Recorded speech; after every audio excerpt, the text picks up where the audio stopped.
Welcome to the evening news from the magical metropolis. Today is May 22nd, 2027, marking the fourth day since the arrival of the monstrous entities. We continue to report on the situation in the capital. Dear viewers, I am currently stationed in the capital of the Great Xian Nation, where our brave soldiers have successfully advanced to the third ring.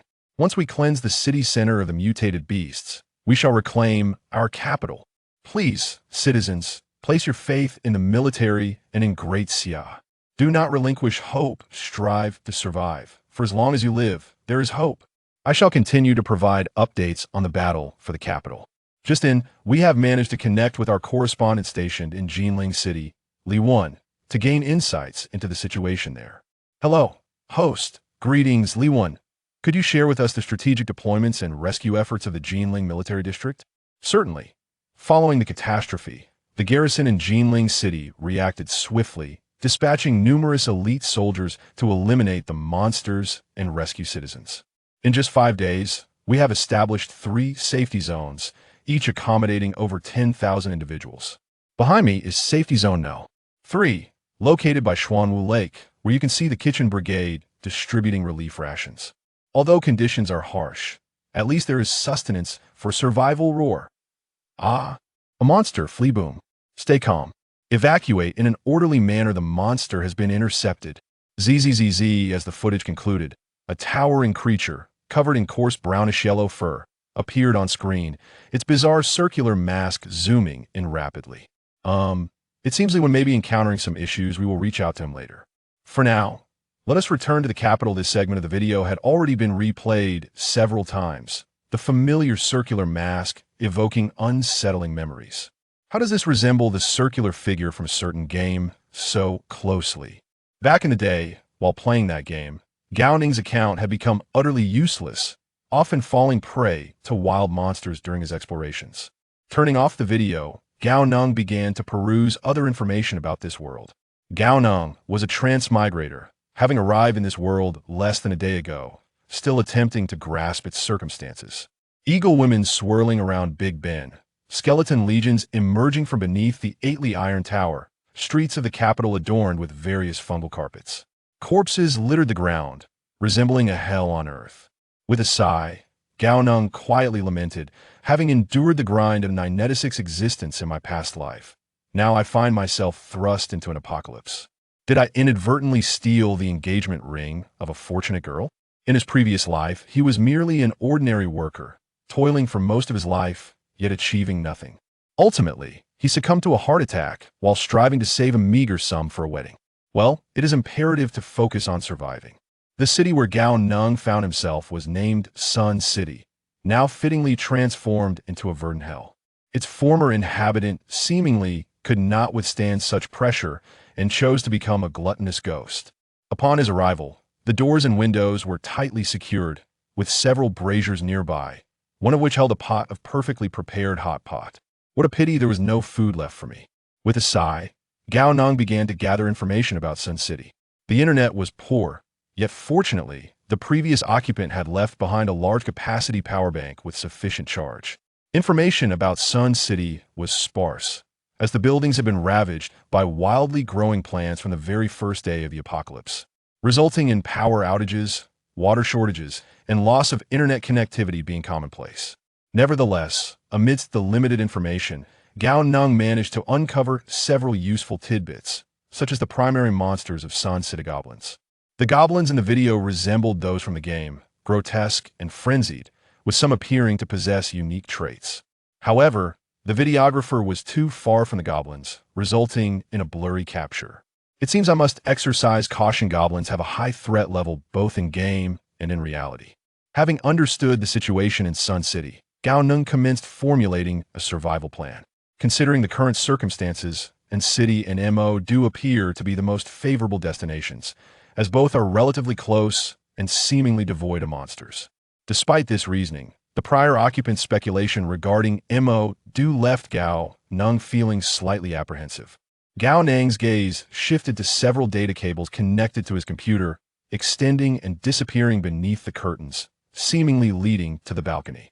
These cables appeared to be network cables. Gao Neng had attempted to unplug them previously, resulting in an immediate loss of connectivity.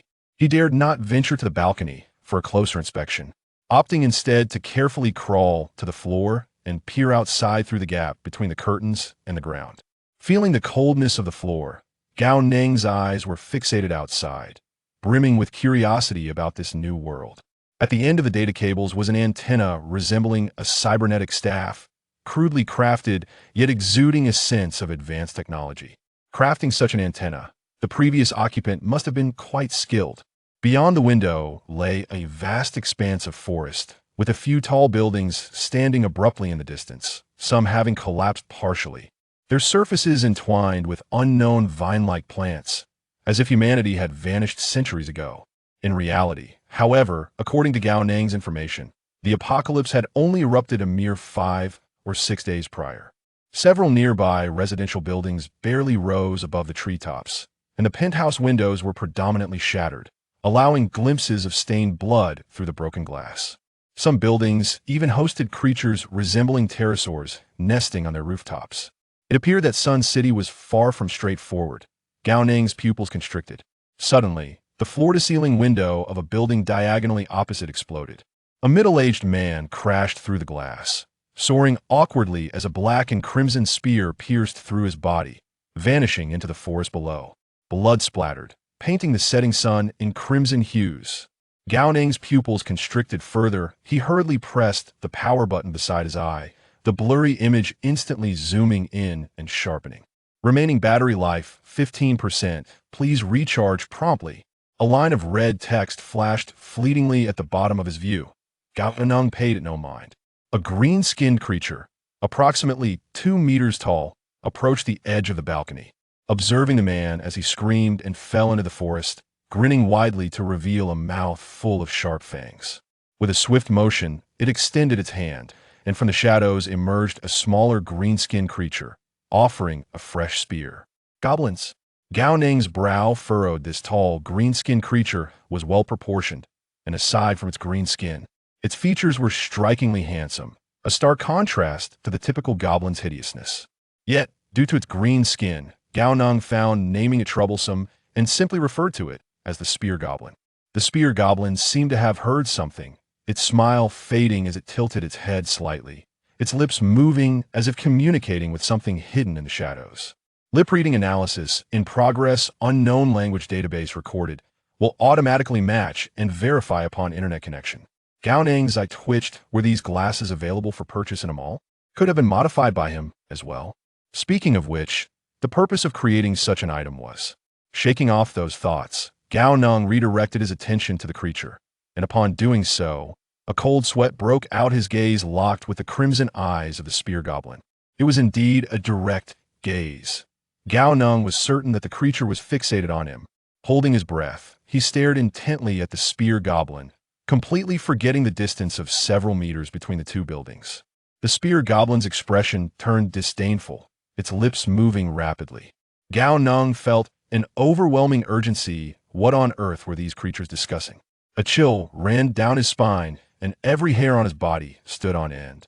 Suddenly, the spear goblin stretched its body without warning, a posture Gao Neng recognized from the footage of javelin competitions in the previous Olympics. Yet he had never witnessed such emotion from this perspective before. Holy crap! Whoosh! Crash! Chapter 2. The predecessor's cutting-edge technology. Gao Neng rolled energetically across the floor until he came to a halt against the wall, unaware of what he had buried his head in. Inhaling the musty scent in every breath, unsure of the enemy's detection methods, he dared not move a muscle. He could only pray that those monsters lacked thermal imaging technology, their assault merely a result of the intact floor-to-ceiling windows of this room. Yet, the menacing gaze of the spear-wielding goblin lingered in his mind, filling him with unease. He could not bring himself to flee.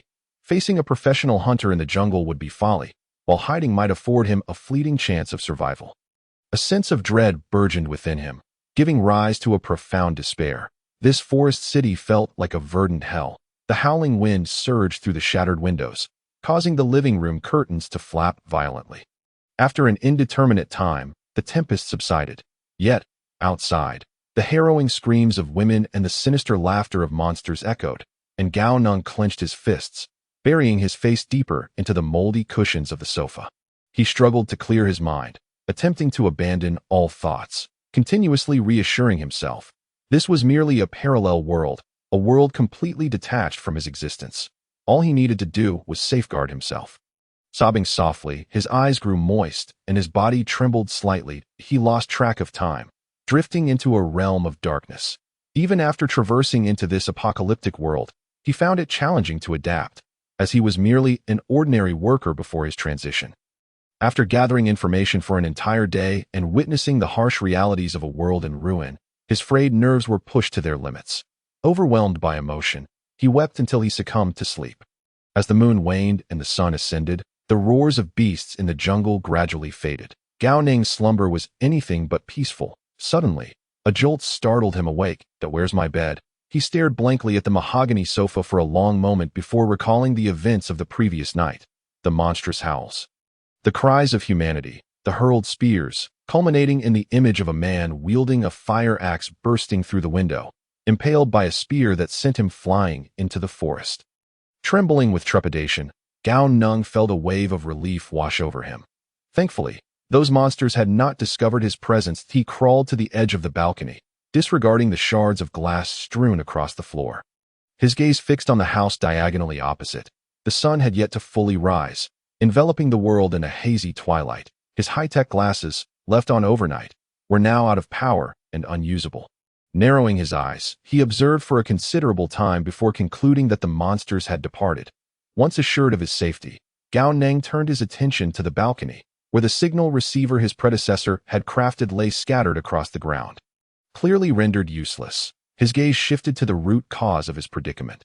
The spear lodged at an angle in the balcony floor, measuring roughly 1.5 meters in length. It appeared to be made of a material resembling wood yet distinctly different.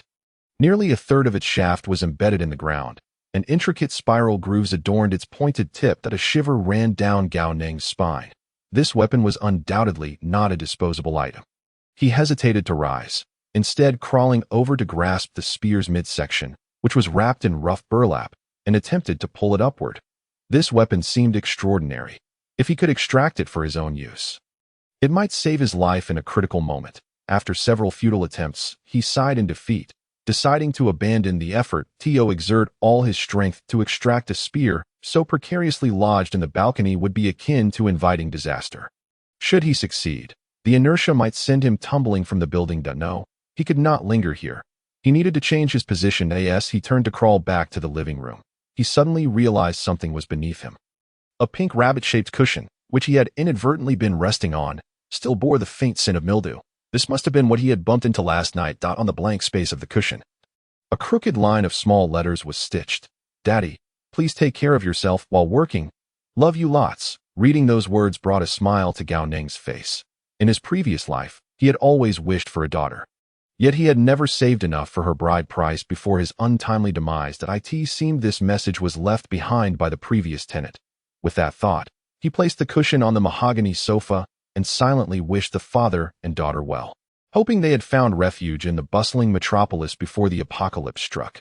Rising to his feet, he instinctively supported his waist, expecting discomfort after a night spent on the floor, but was pleasantly surprised to find this body remarkably resilient. Apart from a sore throat, he felt no other discomfort. Setting aside distracting thoughts, Gao Neng began to gather his belongings. His predecessor had been quite affluent, with an intense penchant for collecting, transforming the entire secondary bedroom into an exhibition space filled with an array of bizarre inventions. A few pairs of shoes displayed in the corner were clearly of considerable value. November 10, 2020. This is the first piece I created after deciding to pursue my dreams, although they did not support me. Let us cheer for my first work. I named it the three-dimensional mobility device. You guessed it, the inspiration came from anime. Unfortunately, it can only be activated once. The pressure sphere is too large, and the recovery system has flaws, making it merely a prototype. Well, as long as I'm happy. June 8, 2021. A mechanical snake from the Qin dynasty. The mechanism of the Gongshu family is nothing special. September 1, 2022.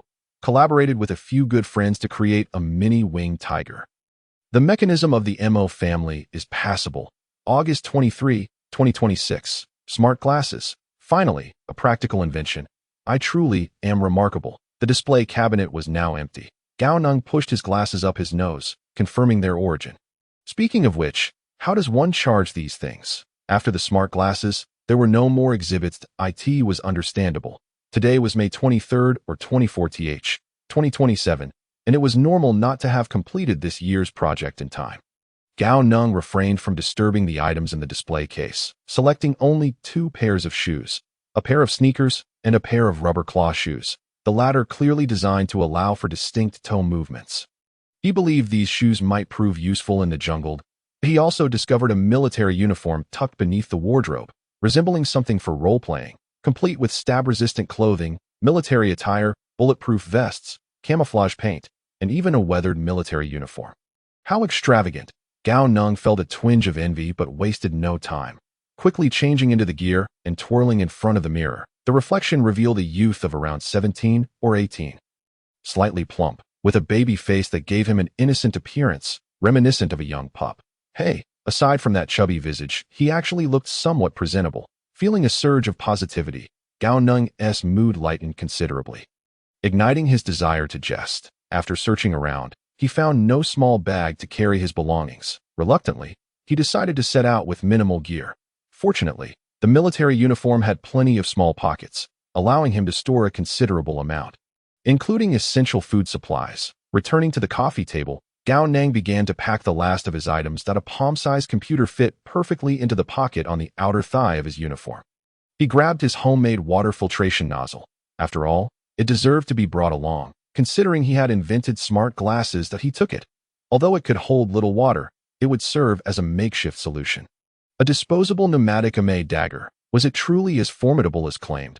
Gao Neng examined the 3 blades in his hand, each with a red button at the end, contemplating briefly. With 3 in his possession, he could afford to test one. Muttering to himself, Gao Neng unhesitatingly drew one and pressed it against the wall. He certainly did not wish to be caught off guard in battle due to unfamiliarity with his equipment.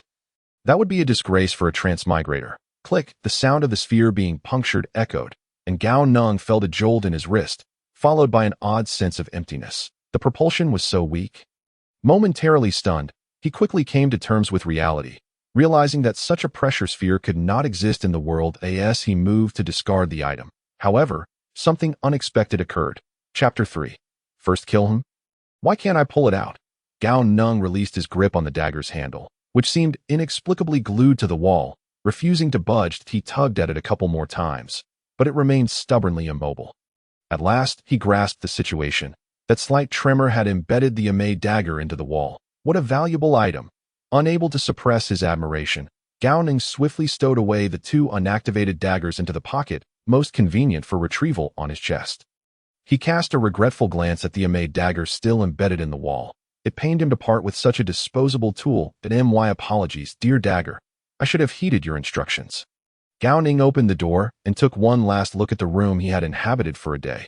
The sun had fully risen above the horizon, and the forest outside the floor-to-ceiling windows was teeming with life. What a beautiful place to begin a dream. I hope I get the chance to return here. The community where his predecessor had lived was clearly a newly constructed upscale neighborhood, featuring a 21-story building with meticulous design elements. The elevator did not face the main entrance directly, and the windows of the central units were not connected to the corridors. Such attention to feng shui and privacy indicated a design tailored for the middle class. The hallway was dim and quiet, with the windows of the elevator and staircase closed, the glass obscured by a dense tangle of branches forming a green ocean outside. With each floor he descended, the surrounding light dimmed further. Wearing the rubber claw shoes, Gao Neng moved almost silently, carefully searching each level as he descended. He did not expect to find anything, merely seeking to eliminate potential dangers lurking behind him. From the 20th to the 17th floor, the corridor was obscured by a dense thicket of branches, leaving him hesitant to proceed, and indeed, there was no pressing need to do so on these floors. Only the door to room 1803 stood slightly ajar, revealing a scene of disarray within, yet surprisingly clean, evoking a sense of high tension as if the abandoned house had been ransacked by thieves. Devoid of any signs of life post-apocalypse, one cannot dismiss the possibility of having been betrayed by his own kind in the aftermath, as such plots are not uncommon in the apocalyptic novels of his previous life. where feigned vulnerability was often a ruse to gain entry and seize supplies. Upon reaching the 16th floor, he heard footsteps and voices approaching from below, drawing near with deliberate slowness.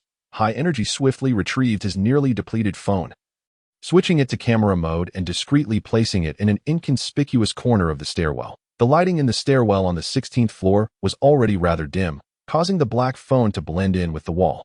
Appearing merely as a smudge to the untrained eye, the incomprehensible language, uttered without restraint, confirmed his fears. The monstrous group from yesterday had returned. High Energy quickly exited the stairwell, cautiously closing the fire door behind him. Leaning against the glass door leading to the corridor, his gaze fixed on the crack of the fire door, ready to flee at a moment's notice. What if they were foreigners residing in Daxia? A fleeting green figure dashed past, causing High Energy's heart to race furiously, cold sweat forming in his palms. Goblins. 1, 2, 3 to only 2. High Energy exhaled in relief, halting his motion to push the door to mere cannon fodder in various fantasy works. He surmised that he could likely handle 2 ordinary goblins. Holding his breath, he listened intently.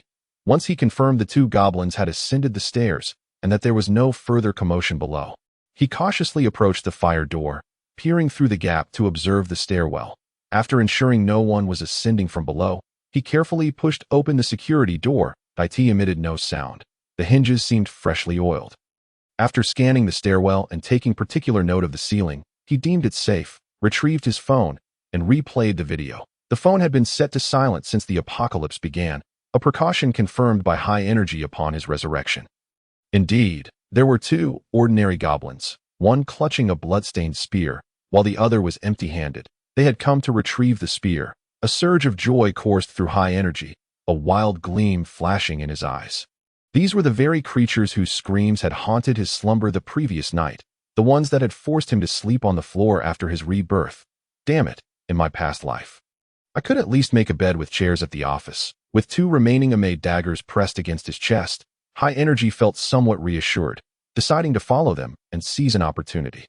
The spear was remarkably powerful, capable of being thrown over great distances.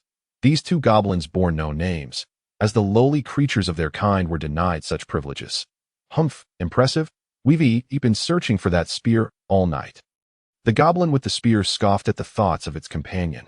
All goblins, yet why do those aberrations enjoy better food and clothing, and even mating rights, while we ordinary goblins toil in the most arduous labors?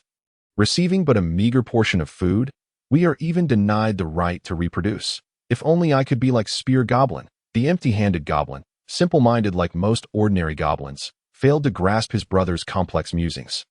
His eyes shining with naive foolishness as he voiced his unrealistic dreams. Ahem, stopping short, Goblin Emperor resolved to ignore this foolish kin, for he aspired to be the wise leader of the tribe, and could not afford to squander time on such an imbecile. The door was ajar. No need to waste time breaking it down. Splendid. Soon, they arrived at the top floor, the empty-handed goblin eagerly dashing into room 2104. Pleased at the prospect of saving time, Goblin Emperor lingered at the entrance, his expression filled with disdain. Go ahead, I'll wait here. No sooner had he spoken than he sensed something amiss, before he could utter a word. A large hand came from his left, while a sharp pain pierced his right temple. Not good. Carelessness. Regret barely flickered in his mind before consciousness plunged into a void of darkness. High Energy wasted no time pushing aside the still twitching body before him. Ignoring the Amade dagger embedded in the corpse's temple, goblins were indeed weak, he thought, even as his body moved swiftly, drawing out another unactivated Amade dagger with his right hand. He had no intention of conserving his tools for later. This was not a game. Moreover, based on gathered intelligence, whether he killed the first monster or survived a real battle, he would gain incredible power. If luck were on his side, he might not need such items again. As the empty-handed goblin reached the center of the living room, its keen hearing detected unusual sounds, the clatter of a spear hitting the ground. High Energy charged forward, the clawed shoes providing an entirely different experience than he remembered. The force rebounding robustly as he pushed off the ground. The recent ambush deepened his understanding of the disposable Amade dagger. It required no fixed target, as the sharp metallic spikes could swiftly pierce the flesh of any creature. Closing the distance rapidly, now was the moment. With his right hand gripping the empty dagger hilt, he lunged forward, his left hand slapping the red button. This strike was destined to succeed. The empty-handed goblin instinctively turned to glance at its companion. Its reprimanding words caught in its throat as the man lunged toward it, thrusting the air with a fierce stab. The confusion in its eyes had yet to dissipate when the beastly instincts kicked in. Raising the few hairs on its forehead in alarm, the empty-handed goblin instinctively retreated. The man's advancing figure morphed into the image of a demon from its memory. Was he going to cleave me in two? How infuriating! I haven't become strong yet. I haven't tasted human women. I haven't the empty-handed goblin's bitter thoughts were abruptly silenced, in its line of sight. The human unexpectedly the goblin's screech was sharp and piercing. Its pair of crimson eyes fixed intently on Gao Neng, with a hatred so intense it seemed ready to spill over. Its small, stubby claws dug in fiercely, as if attempting to puncture Gao Neng's abdomen and crush his innards. Gao Neng, feeling a jolt of pain, was unaccustomed to such injuries. Having grown up in a new era in that moment, the fear of injury and death compelled him to swing the spear, which was impaled with the goblin, forcefully against the adjacent wall. Thud, thud, thud, again and again, without a hint of exhaustion. Though the goblin possessed greater strength than Gao Neng, it was rendered powerless, pinned as it was on the spear, unable to exert even a fraction of its might. The excruciating pain from the spear stirring its innards drove the goblin into a frenzy, flailing its short arms in a desperate attempt to attack Gao Neng. Unfortunately, its arms were too short to reach him. As time passed, the goblin's movements grew increasingly feeble, and the spear became looser as its insides were mangled. With a sudden slicing sound, the flesh was torn, and Gao Neng felt the spear grow lighter. The goblin was flung away, and he instinctively waved the spear for a moment before gradually coming to a halt. Looking down, he saw the ground splattered with the stench of blood, remnants of what appeared to be bits of internal organs scattered about. The green-skinned goblin lay motionless a short distance away, its exterior seemingly intact, resembling someone in slumber. Ignoring the revulsion, Gao Neng quickly rose, brandishing the spear, and thrust it into the goblin's gaping eye to ensure its demise, twisting it for good measure. After completing this grim task, he discarded the spear and sought a somewhat cleaner spot to sit down, his hands trembling as he reached into his pockets, only to find them empty. It dawned on him then that his traversed body belonged to a mere 17-year-old child, lacking the habit of carrying cigarettes as an adult might. After sitting in silence for a while, he mustered the energy to strip off his upper garments. Every piece of clothing, including the bulletproof vest and stab-proof suit, was riddled with 10 small holes, while his abdomen bore 10 bloody punctures.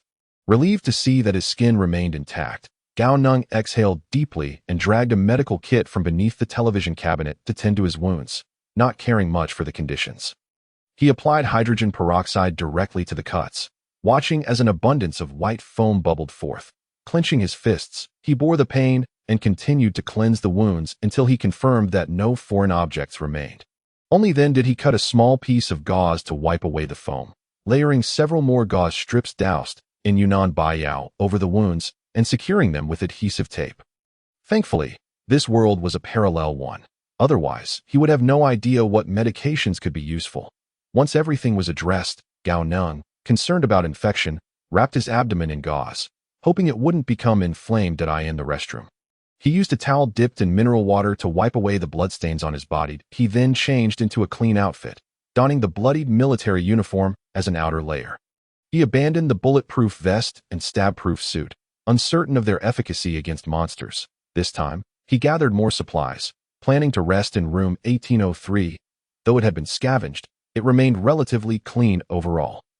Clutching the spear in his right hand and a 2-liter bottle of mineral water in his left, with a pack of 5 instant noodles tucked under each arm, Gao Neng swiftly descended the stairs. Having fled in haste that morning, he had left without a meal. Now that he had found temporary safety, he estimated that the goblins would not send reinforcements today. He knew he could not linger here. The recent commotion and the scent of blood might attract various avian predators, for Forest City was home to more than just goblins. Upon arriving in this world, he had witnessed a flock of pterosaur-like creatures swooping through the skies. Reaching the 18th floor, Gao Neng stepped into room 1803 without hesitation.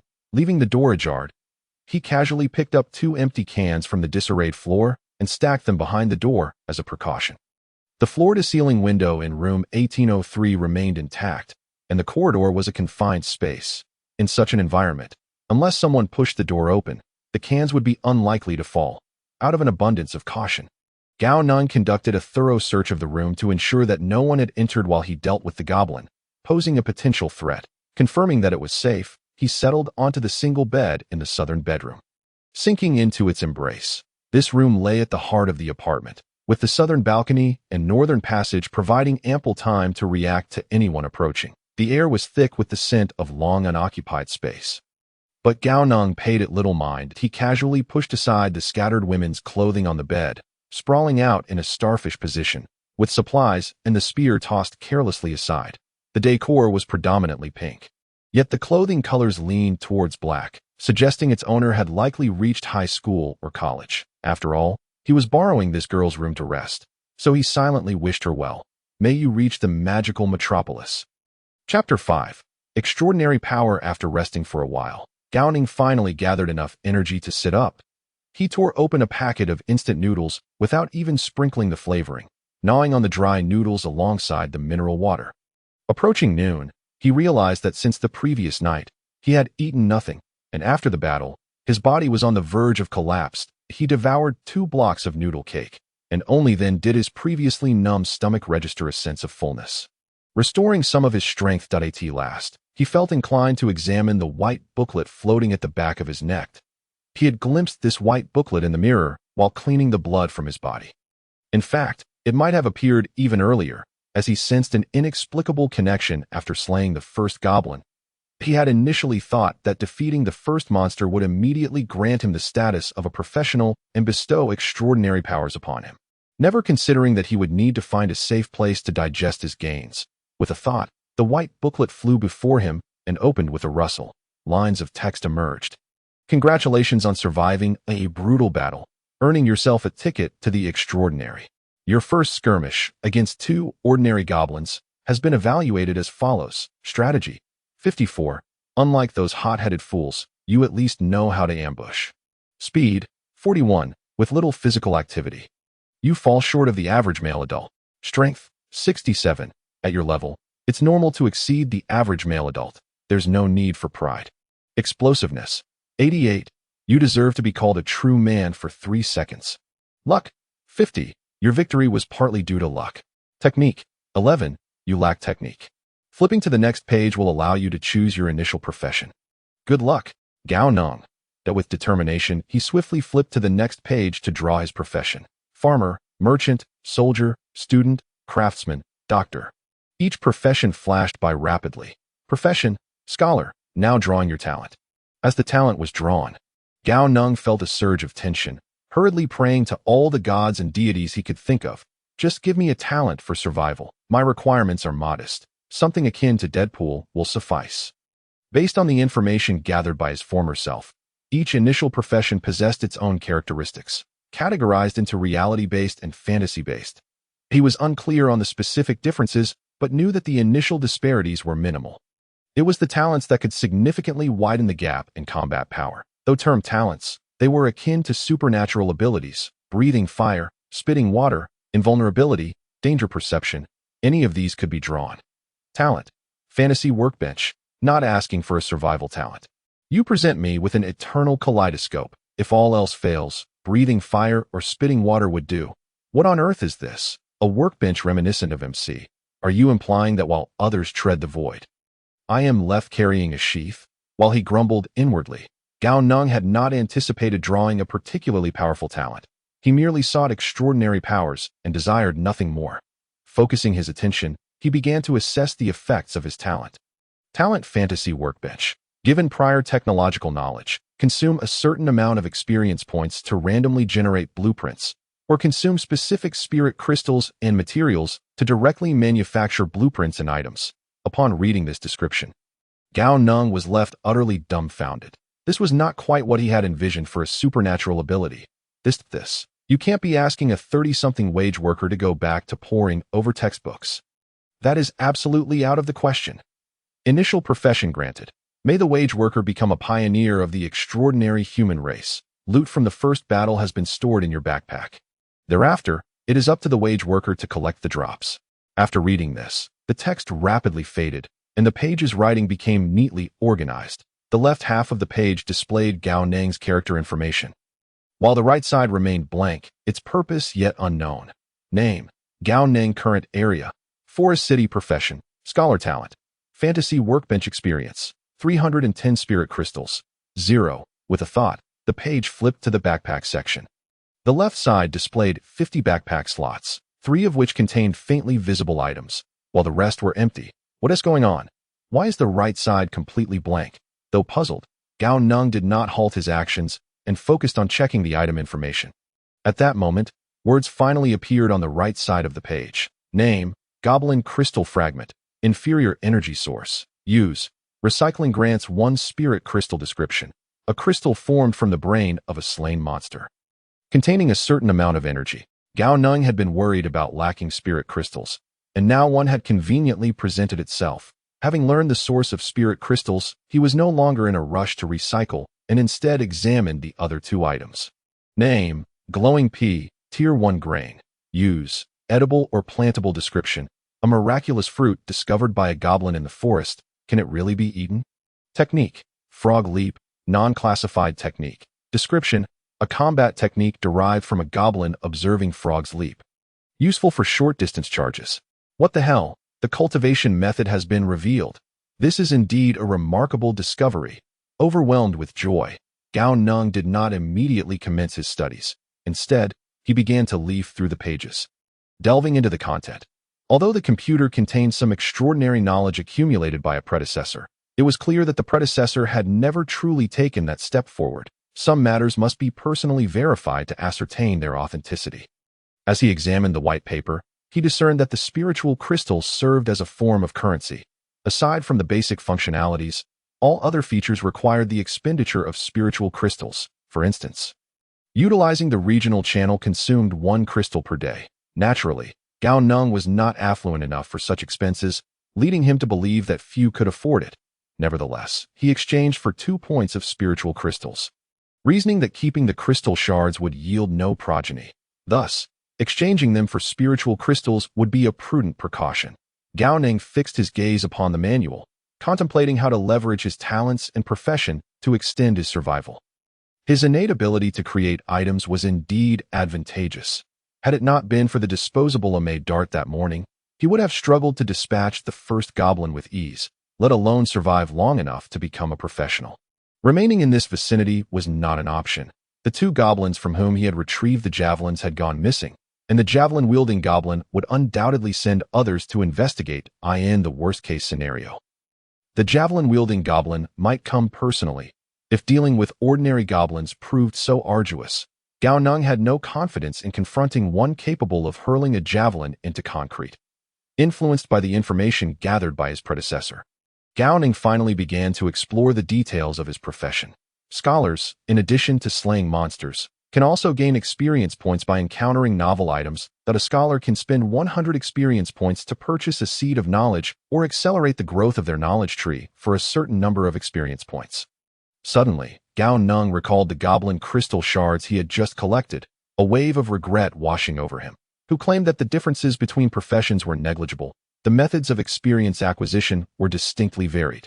He should have retained those shards to foster their progeny. Unable to extract the cultivation method, Gao Neng could only retrieve the luminous pea and scrutinize it for a moment. Experience points 100. This was certainly more rewarding than slaying monsters. After placing the luminous pea back into his inventory, an idea struck him as he turned his gaze towards the javelin on the ground. Experience points 500 indeed. This javelin counted as experience.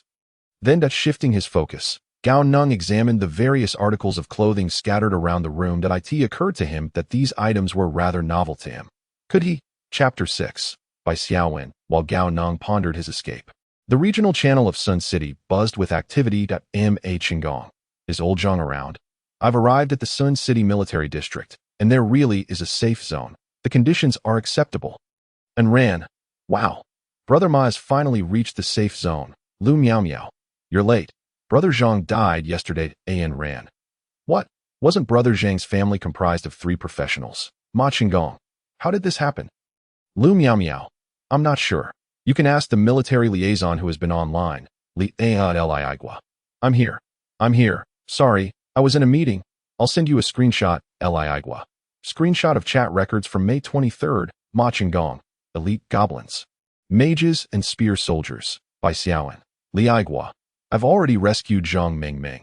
Photo of the Sleeping Girl, by Xiaowen.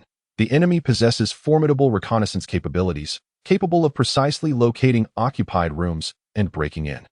Every floor of the building, save for Zhang Mingming hiding in a trunk, has no survivors to Ma Qinggong. Damn, if only I hadn't left. Lu Miao Miao. Whether you left or stayed, the outcome would have been the same. Brother Zhang's awakened protective golden light is a tank-type talent. At this stage, he is nearly invincible in solo combat. If such a person has perished, what use is a half-baked assassin like you?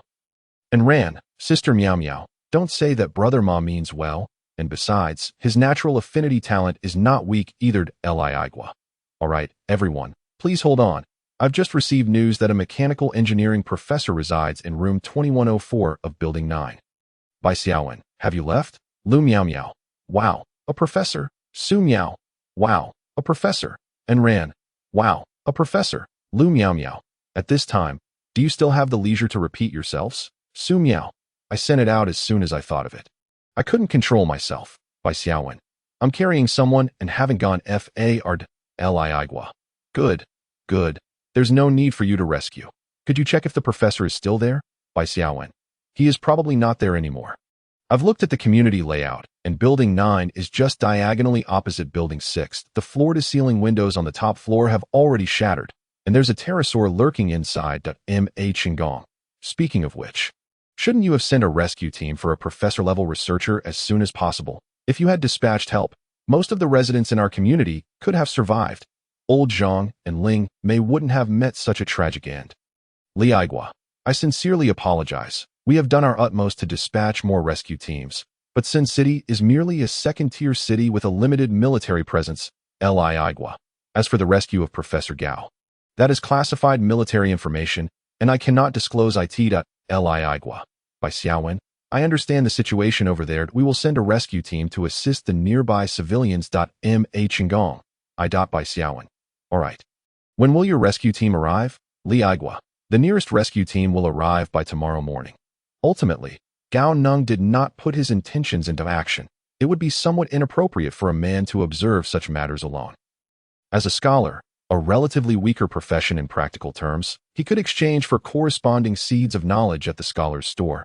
The more familiar a scholar became with a particular area of knowledge, the faster the seeds would grow. The knowledge tree could bear fruit, with each fruit representing a piece of unfamiliar technological knowledge. After contemplating for a moment, he decided to purchase 3 seeds of knowledge: mechanics, energy, and botany. He was most familiar with the mechanics and energy fields, so he was confident he could cultivate those seeds successfully. As for botany, given that his city was engulfed by a forest, it might prove useful. Experience points -300. The white paper fluttered. An image materialized before Gao Neng, depicting a desolate island. The seeds he had just purchased were planted in the center of the island. After a brief examination, he noted that the mechanical and energy seeds began to stir upon being planted, sprouting and growing rapidly, while the botanical seed remained inert. The energy tree will mature in 5 hours, at which point it will begin to bear its first knowledge fruit. The mechanical tree will mature in 8 hours.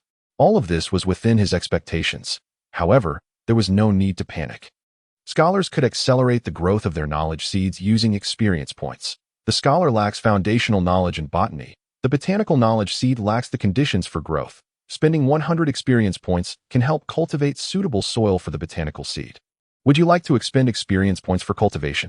What is there to wait for? Experience points -100. Gao Neng's vision darkened as he found himself in a classroom, empty save for his solitary presence. Puzzled as to why he had arrived there, in the next moment, he pulled a book titled Fundamentals of Botany from a drawer and began to read intently. His body seemed to have a mind of its own. Perhaps a month had passed, or maybe a year. Who could tell? Gao Neng knew only that when he awoke, he had memorized the forms and habits of most common plants, reflexively twisting his neck. He sensed that he had not moved in quite some time. Gao Neng. So this is how you cultivate soil? Adapting to the dissonance between his mind and body, Gao Neng watched the sprouting botanical seed with a sense of achievement swelling within him. The botanical tree will mature in 12 hours. He reached for his phone to check the time, only to discover that its battery had long been depleted. With a clang, the sound of a fallen can pierce the silence. Gao Neng shivered slightly, the phone dropping to the floor, as if it had fallen upon his heart, and he swiftly grasped the javelin and rolled out of bed. Something had entered. Bai Xiaowen was startled. Every door in this building that could be pushed open made no sound, as if someone had meticulously oiled the hinges to eye in the stillness of the environment. Such a noise was indeed alarming. Who was so idle as to leave a can here? The sound echoed again, prompting Bai Xiaowen to raise her head sharply, her pupils quivering. What was that? A monster? Taking a step forward, she glided through the half-closed door like a specter. And in just a few paces, she and the girl on her back vanished into thin air, akin to a fish submerging into deep waters. Talent space deep dive. Gao Neng crouched low, stepping onto the balcony. The balcony of the south bedroom connected to the living room balcony that he only needed to confirm the race of the intruder through the reflection on the balcony glass. His eyelids fluttered, and a cold sweat broke out as he caught a glimpse of a white, indistinct figure passing through the security door and disappearing into the living room. The 18th floor was already dimly lit, and the appearance of the white-clad specter added an eerie atmosphere to the room. Gao Neng swallowed hard, feeling a chill run down his spine. Was this a ghost? He had just acquired an extraordinary ability. Was the heavens intent on bringing about his demise? Tightening his grip on the javelin, his sole means of assurance, he resolved that regardless of the circumstances that it was a living person. A female voice called from behind. Imbued with a thrill of discovering a human presence, Gao Neng jumped, turning to confront the white figure he had glimpsed from the corner of his eye.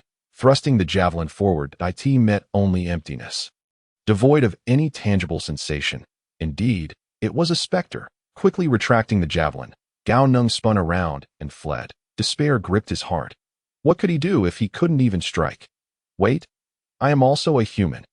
Upon witnessing the child's reaction, Bai Xiaowen immediately realized her misstep. She explained herself. She activated her talent, dashing towards the door. Zhang Mingming had long been placed in the room. She needed to close the door to prevent this individual from running amok. For in his current state, escaping would be tantamount to seeking death. Your living relatives can directly pass through the security door. That's it. This ghost can even deceive. Without pausing for a moment, he has already reached the entrance. Merely 2 steps away from escaping this haunted house. With a resounding bang, the door slams shut. That sound reverberates as if it struck directly at Gao Neng's heart, plunging it into the depths of despair. The door slam kill from horror films. Ignoring the pain from colliding with the door, Gao Neng swiftly turned around, pressing his back tightly against the security door, adopting an expression that conveyed he would fearlessly confront anything, even if it truly floated before him.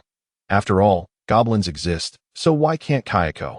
Under Gao Neng's tense gaze, a semi-transparent figure gradually materialized in the center of the living room, her hands outstretched as if attempting to soothe him. Do not act rashly.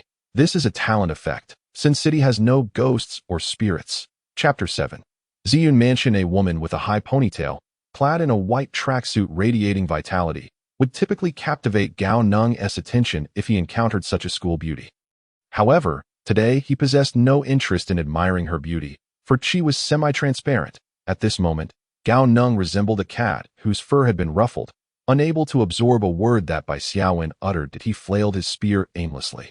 Witnessing it pass through the ghostly figure without inflicting any harm, and the last remnant of his mental defenses crumbled entirely, he could only huddle in the corner, trembling. I believe you, ghost. Please, do not approach me. Being able to close the door implies she can influence reality. Unable to touch her, he could only suffer from her unilateral assaults. Gao Neng envisioned himself being tormented to death in various ways. Please, do not panic. Do not attack. I merely wish to inquire about what transpired in Ziyun Mansion. What is the situation with your building? The woman raised her hands in a gesture of surrender while retreating, prompting Gao Neng to regain some composure. Although everyone claimed that as long as one was courageous, ghosts would take a break, encountering one in reality made such boldness only plausible for a select few. Would one forget their past life upon death? Bai Xiaowen. Oh, please do not be angry. I will think. Gao Neng was unfamiliar with this place, yet to appease the female ghost, he feigned deep contemplation, his eyes darting around, pondering how to break the deadlock. Urine of a young boy. No, no. Who knows if the previous owner was a virgin? Perhaps blood from the tip of the tongue could be tried. Resolutely deciding to take a desperate gamble, Gao Neng had never been one to sit idly by, even if, his gaze froze, and he spotted a shadow, tracing it upwards. Wasn't that the girl in the white tracksuit looking quite dashing? What the? You are not a ghost. Even though Gao Neng was terrified of the supernatural, the moment he saw the shadow, he regained his composure, realizing he had been mistaken. Thankfully, he had not acted rashly. Bai Xiaowen's smile faded, her beautiful eyes narrowing with hostility, and the veins on her forehead pulsed. What is wrong with this brat, to speak so brazenly upon first meeting? Kid, mind your language. If you dare speak out of turn again, I will break your third leg. Her awakened profession was that of a ranger, inherently possessing considerable combat prowess. She had several opportunities to snatch the spear, but refrained to avoid escalating the conflict. Had she known he was such a person, she would have acted decisively. Gao Neng recalled his previous words, wishing he could slap himself, hastily adding, I apologize, miss. That was a slip of the tongue. I did not mean it. Seeing the athletic beauty rolling up her sleeves, seemingly ready for action, Gao Neng grew anxious. It was a rare chance to encounter a living person who appeared strong. He hoped to foster a good relationship and cling to her for support. So he could not afford to offend her. Suddenly struck by inspiration, he recalled the woman's earlier question and hurriedly relayed what he knew, albeit limited. Yesterday morning, a group of pterosaurs was seen lingering. And in the evening, a battle erupted in the building across, featuring a formidable 2-meter-tall goblin who could throw a spear over dozens of meters, embedding it in concrete. Right. This place is unsafe. That goblin spear is still lodged in the top floor. And he will surely come back to retrieve it. You live on the top floor? Bai Xiaowen's brows furrowed, immediately sensing something amiss. Pterosaurs do not appear on lower floors. They only reside atop giant trees. Given the height of this complex, only the top floor would afford a view of them. Yes, I live in 2104. Bai Xiaowen. She opened the regional channel and uploaded a photograph of the boy across the way. Bai Xiaowen. Photo, Li Aigua. Is this the person you are looking for? Li Aigua. Who is this kid cowering in the corner? Anren. Shocked. What causes a young lad to cower in the corner trembling? Bai Xiaowen. Anren. Are you very free? He claims to reside in 2104. Commissioner Li, can you check his identity? Li Aigua. Sure, please wait. Ask him if he knows where Professor Gao is gone. Bai Xiaowen turned her gaze to Gao Neng. Observing his every move in the post-apocalyptic world, many instances of opportunists taking over others' homes existed, and if this boy were such a person, it was uncertain if Professor Gao was still alive. I am Bai Xiaowen. What is your name? So you are Bai Jia. I am Gao Neng. It is an honor to meet you. Gao Neng instinctively wore a business smile, subconsciously reaching out to shake hands, only to notice the woman retreating a step. He then realized he was still holding a spear. Upon this realization, Gao Neng couldn't help but offer a bitter smile. The habit of receiving clients had been ingrained in him. Bai Xiaowen paused. Not solely because of Gao Neng's drastic change in demeanor, but also due to the overly slick expression that graced the face of a 16 or 17-year-old, that it was rare for someone so young to exhibit such composure. One must endure considerable hardship to develop such a demeanor. While sympathetic, she heightened her vigilance, recognizing that one must adopt different attitudes toward streetwise individuals and students. Otherwise, one might end up bound and subjected to various fates. Regretting it too late, Bai Xiaowen's gaze towards Gao Neng shifted subtly, yet her face broke into a bright smile. Have you always lived there? Do you have any adults living with you? Gao Neng was momentarily dazzled by this smile. My goodness. How does she have such light in her eyes? Just as he was about to respond, Gao Neng sensed something was off. This woman was trying to extract information from him. Of course, I do not live alone. Do you know my family elders? Regional channel. Li Aigua. Bai Xiaowen. I could not find any information on this person. He appears to be unregistered. Bai Xiaowen. Unregistered? Does this mean Professor Gao is in grave danger? Should we eliminate him? Lu Miao Miao. Shocked. Are there still unregistered individuals in this day and age? Anren. Lu Jia. The title should be written like this. Shocked. Unregistered man stealthily enters high-end community. What could be the reason? Bai Xiaowen. Enough of this. Do we not need to slay monsters to level up? Li Aigua. Bai Xiaowen.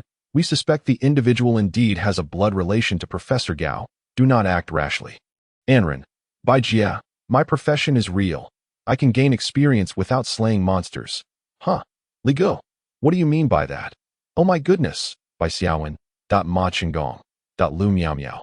By Xiaowen withdrew her gaze from the regional channel, casting an oddly scrutinizing look at Gao Neng, and spoke. I do not know him. Gao Neng. A nagging feeling arose within him that this woman was contemplating something rather inappropriate. As the two fell into silence. A commotion emerged from the direction of the bedroom. Gao Neng's expression tightened, gripping his spear more firmly. Bai Xiaowen's face lit up with joy as she took a few steps toward the inner room, then halted and turned to scrutinize the spear in Gao Neng's hand. Sister, what is happening? Hey. Please don't come over. Inside Building 9, a small figure began inspecting the corridors from the first floor, bouncing and skipping like a carefree woodland sprite. Logically, such movements would create considerable noise, yet in actuality, she moved soundlessly, as if one were watching a silent film. Upon reaching the 18th floor, she paused, lingering at the door of room 1803, tilting her head to observe the door. Why is this door closed? Chapter 8. Zhang Mingming here. Take this. There's another meal for tomorrow. Eat well to prepare for the journey ahead. Gao Neng. Wait. Did you not say that the military would come to rescue us tomorrow? Why speak such ominous words? He refrained from voicing his complaints, as he had just been dealt a harsh reprimand, and his waist still throbbed with pain.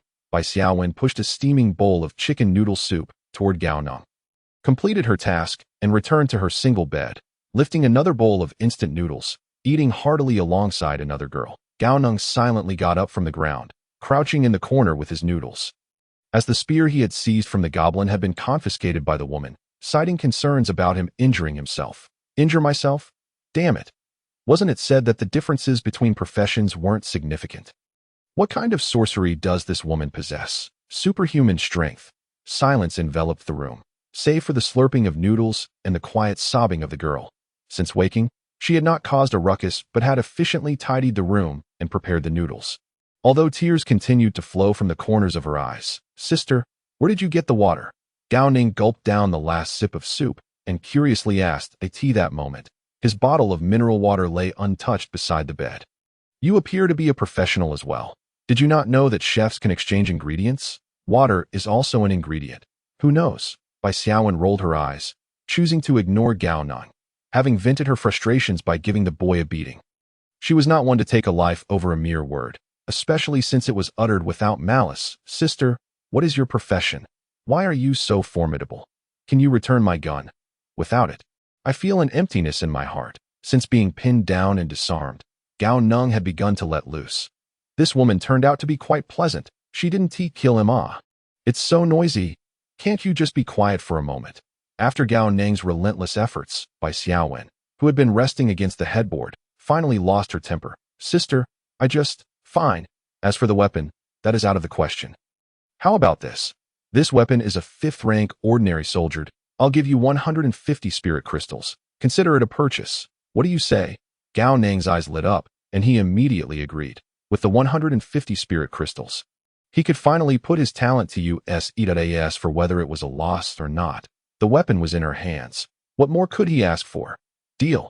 Gao Neng's jubilant demeanor made Bai Xiaowen wary. She once again accessed the auction house to confirm the price of the 5th rank ordinary soldier, which averaged around 180 crystals, if she remembered correctly. Could it be that this boy had been struck senseless? Although doubts lingered in her mind, Bai Xiaowen waved her hand grandly, conjuring 3 white coins, each worth 50, to toss to Gao Neng. As he reached to catch them, the white coins disintegrated upon contact. Vanishing into thin air, the white ledger flew before him, automatically opening. Spirit crystals, 152. Seeing the white coins disappear, Bai Xiaowen confirmed Gao Neng's status as a professional. After a brief contemplation, she directly inquired, what profession and talent did you awaken? Without even looking up, Gao Neng replied nonchalantly, don't mention it. I awakened a profession with no combat power, and even my talent is lackluster. He was preoccupied with contemplating the utility of his talent and was unwilling to either lie or answer the question. So he simply declined. Bai Xiaowen rolled her eyes again, leaning back against the headboard. Having been on the move all day, she felt tired, and soon, the room was filled with the soft sounds of her snoring. Gao Neng, puzzled, glanced up to see the woman in white sportswear reclining on the single bed, breathing steadily, already fast asleep. Hey, this fierce woman doesn't see me as a man, does she? Gao Neng lowered his head, somewhat distracted, as the mechanical tree had matured, bearing a brass gear fruit on its branches. The first knowledge fruit will mature after 135. After a while, Gao Neng sighed, rising quietly to fetch 2 blankets from the next room. One he laid on the ground to serve as his makeshift bed. He didn't dare sleep in another room and couldn't claim a bed, as he couldn't keep sleeping on the floor. No one could endure that. He covered Bai Xiaowen with the other blanket, tucking in the corners to ensure it wouldn't slip off. The nights in the forest city in May were still relatively cold, and not covering up could easily lead to a cold. Gao Neng certainly didn't want the precious ally he had finally encountered to fall ill. The girl named Zhang Mengmeng lay curled up in the corner of the single bed, her back thin and trembling, quietly weeping beneath a light blanket. Gao Neng shook his head and lay down. He was not skilled at comforting others, especially girls. At 18, with no sunlight visible from the building, and without a phone to check the time. Gao Neng could only estimate that it was nearing evening based on the dimming light and the mechanical tree's maturity. The more advanced technologies one had, the higher the probability of randomly producing high-level blueprints through talents.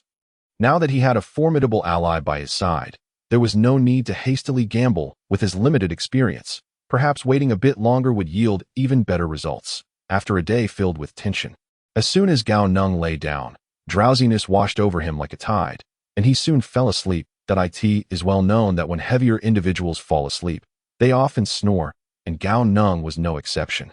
The small room echoed with the sounds of snoring. After an indeterminate amount of time, Bai Xiaowen, leaning against the bed, quietly opened her eyes. That a sigh of relief accompanied an inexplicable sense of loss that welled up within her. She kicked Gao Neng sharply, observing him roll over in a daze, utterly uninterested in waking to assess the situation. Rolling her eyes, she softly told Zhang Mengmeng beside her, "All right, stop crying. Your parents surely wouldn't want this." At her words, the curled-up girl slowly raised her head, tears still glistening at the corners of her eyes. But her body had ceased trembling. She spoke up, "Auntie, I'll keep watch for the first half of the night. You go rest. You? Can you manage?" Seeing Zhang Mingming's current state, Bai Xiaowen felt a pang of sympathy. "She used to be such a cheerful girl that I can do it." Zhang Mingming suddenly raised her head to meet Bai Xiaowen's gaze. Her naturally charming eyes now sharp and resolute. Bai Xiaowen had never anticipated that her usually docile niece could display such an expression. She averted her gaze, unwilling to look into her tear-filled eyes any longer. All right. Okay, you take the watch, but remember to call me if anything happens. Auntie, you get some good rest. I'll keep watch on the balcony." The pink-clad girl leaned against the glass door of the balcony, hugging her knees, her gaze vacant. The swaying green branches outside the floor-to-ceiling window resembled the outstretched hands of her parents. "Meng Meng, don't make a sound." The admonitions and screams intertwined, ringing in her ears as if she were transported back to the previous night. Her talent enhanced her 5 senses, granting her excellent hearing. Even when stuffed into a storage box, she could clearly perceive the sounds outside. So this is what the starry sky looks like. It's truly beautiful. The small figure sat at the edge of the rooftop of Building 9, swinging her legs. Above her was an endless expanse of stars. Beneath her, the whispering forest. The notebook beside her was flipping pages on its own. A small hand reached out to press it down. She casually picked up her pen, documenting her observations from the day. Uncle 2104's wife and child came. They moved to 1803. Someone is now living in the building Dad constructed. How wonderful. Chapter 9. Night Raid. Gao Neng had a dream. In it, he found himself in a fantastical medieval setting, seated on a bench by the roadside where a bustling crowd filled the streets. Across the way, construction workers donned yellow safety hats, busily rolling up their sleeves to reveal wooden arms as they nailed neatly arranged planks to the walls. Obstructing the massive wooden gears turning within. It was a world composed of wooden beings. "Hello, pleased to meet you." Gao Neng turned his head to find a middle-aged man with dry hair and a sallow complexion seated beside him, seemingly appearing out of nowhere. "Hello, I am Gao Neng. May I ask where this is? Shouldn't you first inquire who I am?" "Then, who are you?" The man smirked, evidently pleased with Gao Neng's cooperation. "I am Gao Yun." Before the man could finish his self-introduction, Gao Neng suddenly felt a sharp pain at his waist, and in the next moment, Darkness engulfed his vision, but he heard a call and the sound of deliberately suppressed footsteps. And Gao Neng jolted awake, finding himself back on his makeshift bedding. Gao Neng, wake up! There's movement downstairs, by Xiaowen, one hand grasping Zhang Mengming and the other wielding a goblin spear, strode out with long strides without looking back. Gao Neng disregarded the strange dream he had just experienced, hastily following her in the pitch-black room. He could only vaguely see the figures in pink and white. If he hesitated even for a moment, he might lose track of his ally. The white ledger flew before him, automatically opening. Even in the surrounding darkness, he could clearly see the contents of the pages. All 3 knowledge trees had matured and borne fruit. The first fruit from the knowledge tree would mature in 2 hours, after which 1 fruit would be produced daily. The first fruit produced by the tree would be a small fruit, with subsequent fruits varying in quality. Gao Neng noted the 3 distinct knowledge fruits that had appeared in his backpack and silently chose to use them. Knowledge fruit, small, used, mechanics 1. Energy 1, botany 1. The scholar has used knowledge fruit for the first time, unlocking the scholar's knowledge directory. The page is flipped, revealing the knowledge directory, mechanics, clockwork technology, energy, biological energy, flesh supply technology. Botany, seed planting technology. Gao Neng paid little mind to the knowledge directory, as the trio had already reached the 16th floor corridor, which was free of the branches that occupied the upper corridors. Outside the corridor lay an impenetrable darkness. Looking down, he could see flickering flames, likely from torches. What? Just as Gao Neng was about to inquire, his words were cut short by a swish of long hair. The girl in pink spun around, signaling him to be silent with a finger. Gao Neng immediately quieted, clinging tightly to his formidable ally. What kind of monsters could possibly rival a ghost? By the way, why did this girl's hair smell like sweat below? In the shadows where the torchlight did not reach, a goblin adorned with human bone ornaments suddenly lifted its head. The wind whispered to him, revealing 3 faint breaths above. Goblin gun. There are 3 humans upstairs. Why didn't you say so yesterday? Damn it. Are you toying with me? In the center of the group, a 2-meter-tall goblin turned to glare at Goblin Gun with its crimson eyes. Its right hand clutching a crudely made wooden spear, fingers whitening with tension. A blade of wind sliced across its face, severing a nearby small tree standing 3 to 4 meters tall. Goblin Gun, with short legs, approached the staircase, and as he passed the frozen Goblin Gun, he patted its thigh, intending to pat its shoulder, but alas. Goblin Gun, you need to recognize the situation. Upstairs, Zhang Mengming's expression changed, and she urgently whispered, "It seems they've discovered us. We need to leave quickly." "Can you confirm?" Bai Xiaowen's expression was grave. She too had sensed something amiss. The torch-bearing procession downstairs split into 2 groups, each entering the residential doors of the first and second units. Her father had once mentioned that among the goblins, there existed a variant capable of pinpointing an enemy's location through their breath. Unless one remained in a confined space, they would inevitably be discovered. "We must leave at once. Ming Ming, no matter what you see, do not let go of your aunt's hand. Do you understand?" Understood. Gao Neng felt a jolt in his heart, just as he was about to plead for mercy. He felt a delicate, icy hand grasping his left hand. It was Zhang Mengming. Gao Neng was taken aback. An inexplicable warmth surged within him, and he instinctively tightened his grip around her slender hand. At that moment, the vague pink silhouette ahead appeared to him like an angel. Zhang Mengming's body stiffened slightly, and the tears flowing from the corners of her eyes paused for an instant. The sound of hurried footsteps echoed in the hallway as a group rushed downstairs. Gao Neng moved his legs mechanically, his mind fully immersed in the white paper, envisioning the workbench. Activate, flesh and blood energy, and seed planting sparked in your mind, beginning the synthesis of blueprints. The image of the pea shooter manifested in Gao Neng's mind. Experience points -200. Blueprint, seed pistol, common soldier. Required materials, plant seeds, 1-100 points of spirit crystal note. The more spirit crystals invested, the higher the weapon quality. Investing the maximum spirit crystal has a 1 in 1,000 chance to surpass the blueprint level limit. Gao Neng's heart soared with joy. He had drawn a firearm on his first try, and he could synthesize it right away. He hesitated no longer. If not now, when? Spirit crystal -100, glowing P-1. Name, P pistol, 9th order common soldier. Traits, flesh and blood function. Shooting fine-tuning description. This is a pistol with eyes. The bullets it fires will glow. Gao Neng felt a slight weight in his right hand. He now held a plant pistol, its barrel adorned with a pair of small eyes that curiously surveyed the world around it. Below, the sound of numerous goblins' footsteps grew louder, and Gao Neng gripped his firearm tightly, completely oblivious to the crimson root piercing his wrist. Meng held on tightly. Bai Xiaowen's reminder echoed in his ears.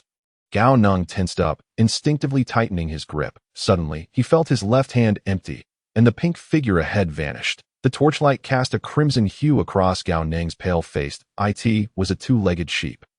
The corridor fell silent for a moment, and the green-skinned creatures turned to gaze at Gao Neng, their eyes devoid of color, and in the next instant, they surged forward in a frenzy. The empty-handed green-skinned creature crouched down, scrambling up the stairs on all fours. The goblin holding the torch, unwilling to lag behind, mounted its fallen comrade and waved the torch forward, eager to relish the thrill of crushing its prey's skull once more.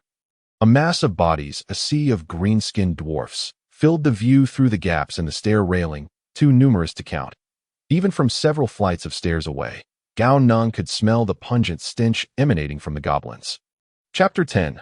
Boom! Gao Neng's pupils constricted violently, leaving him frozen in place. Why do I have such a long leg? Boom! Explosions echoed from an unknown source, one after another. Gao Neng trembled, instinctively retreating. He perceived a flash before his eyes, as if an invisible blade of air had grazed the tip of his nose. In the next moment, a gaping, bottomless black fissure appeared in the wall. Had Gao Neng remained frozen, it would have been his head that was severed. Damn! With a startled exclamation, Gao Neng clutched the railing as he stepped back, glancing towards the source of the air blade. His gaze met that of an exceptionally small goblin, its neck adorned with multiple layers of human bone necklaces. Resembling a figure clad in bone armor from afar, with each finger adorned with stark, white bone rings, seemingly crafted from animal vertebrae, Gao Neng was already at the top of the staircase. With a few steps back, he turned onto another flight of stairs, the figure disappearing from sight. Just as he took 2 steps back, he felt a tightness around his ankle. The hem of his pants was grasped by a withered green-skinned hand. Perhaps sensing a looming threat, the translucent vine surged towards the temporary security guards charging at its core. From the soil surrounding the tree, headless corpses, each in varying states of decay, emerged to obstruct the guards' advance. The towering elder, with flames igniting in his eyes, appeared to be well acquainted with the monstrous tree, skillfully leading the guards in a dance of survival without a single casualty. Yuan, while maneuvering alongside his neighbors against the strange tree, kept a vigilant eye on the movements of the military personnel. Only when the new recruits entered the community did he exhale in relief, immediately shouting, "Retreat!" Chapter 11. Revenge in the dense jungles of Ziyun Mansion's lower levels. 2 figures materialized out of thin air, a white and a pink outline. A hoarse, urgent female voice broke the silence. "Aunt, your boyfriend was left behind." Bai Xiaowen stumbled, nearly falling to the ground, and chose to halt, rolling her eyes in exasperation. What boyfriend? Both were in excellent physical condition, having run a considerable distance, their faces merely flushed and foreheads slightly damp with sweat. Zhang Meng, panting heavily, her cheeks reddening further, hurriedly exclaimed, "The boy you brought." "I had him in my grasp, but suddenly, the boy I brought," Bai Xiaowen murmured, suddenly realizing the illegitimate son of that esteemed professor was missing. She clutched her head in despair, her once rosy complexion turning pale. "I completely forgot about him." At a loss for what to do, she hesitated. "Aunt, should we go back and check?" "Now, the opportunity is past." But seeing Mengming's face filled with hope and vulnerability, Bai Xiaowen ultimately relented. "Fine. Let's not delay any longer. We must set off." On the 8th floor of Building 9 in Ziyun Mansion, Gao Neng sprinted upward, occasionally glancing back to pull the trigger, perhaps due to the blood and flesh fueling him. His stamina waned rapidly. After ascending just 2 floors, his lungs wheezed like a broken bellows. On the 9th floor, he leaned against the railing, gasping for breath. He dared not waste ammunition, having already fired 6 shots. From his understanding, a handgun's magazine typically held between 5 to 20 rounds. The one in his hand appeared to contain no more than 12. If only he had an infinite ammunition perk, he wouldn't be fleeing in such a dire manner. Was it even possible for such a handgun to be crafted by human hands? Shaking off these implausible thoughts, Gao Neng aimed at the first goblin to peek out from the stairwell. Bang! The goblin fell to the ground, but in the next moment, more goblins swarmed in, mercilessly trampling over its body. Gao Neng dared not linger, swiftly ascending the stairs, his long legs allowing him to leap 2 or 3 steps at a time, which was why he could outpace the short-legged goblins on the 11th floor. Gao Neng leaned against the stairwell railing, moving upward step by step, his lungs aflame. Struggling to draw breath, he was utterly exhausted. This body lacked the necessary conditioning, and by this point, his legs felt as if they were weighed down by lead, making each movement a Herculean effort. He glanced down at the blood-red tendrils spreading across his right arm. Deep in thought, the pea shooter resembled a green police sidearm, its smooth grip only revealing its plant-like texture when held. Gao Neng failed to notice the lively little eyes flanking the barrel. He merely found the weapon exceptionally easy to wield. With 9 shots fired, he had dispatched 9 goblins, each shot landing true. Finally ascending the last step of the staircase, he plopped down, leaning against the railing and aiming the gun down the stairwell. This time, he did not wait, pulling the trigger immediately. Bang! Savages are just savages. They never learn.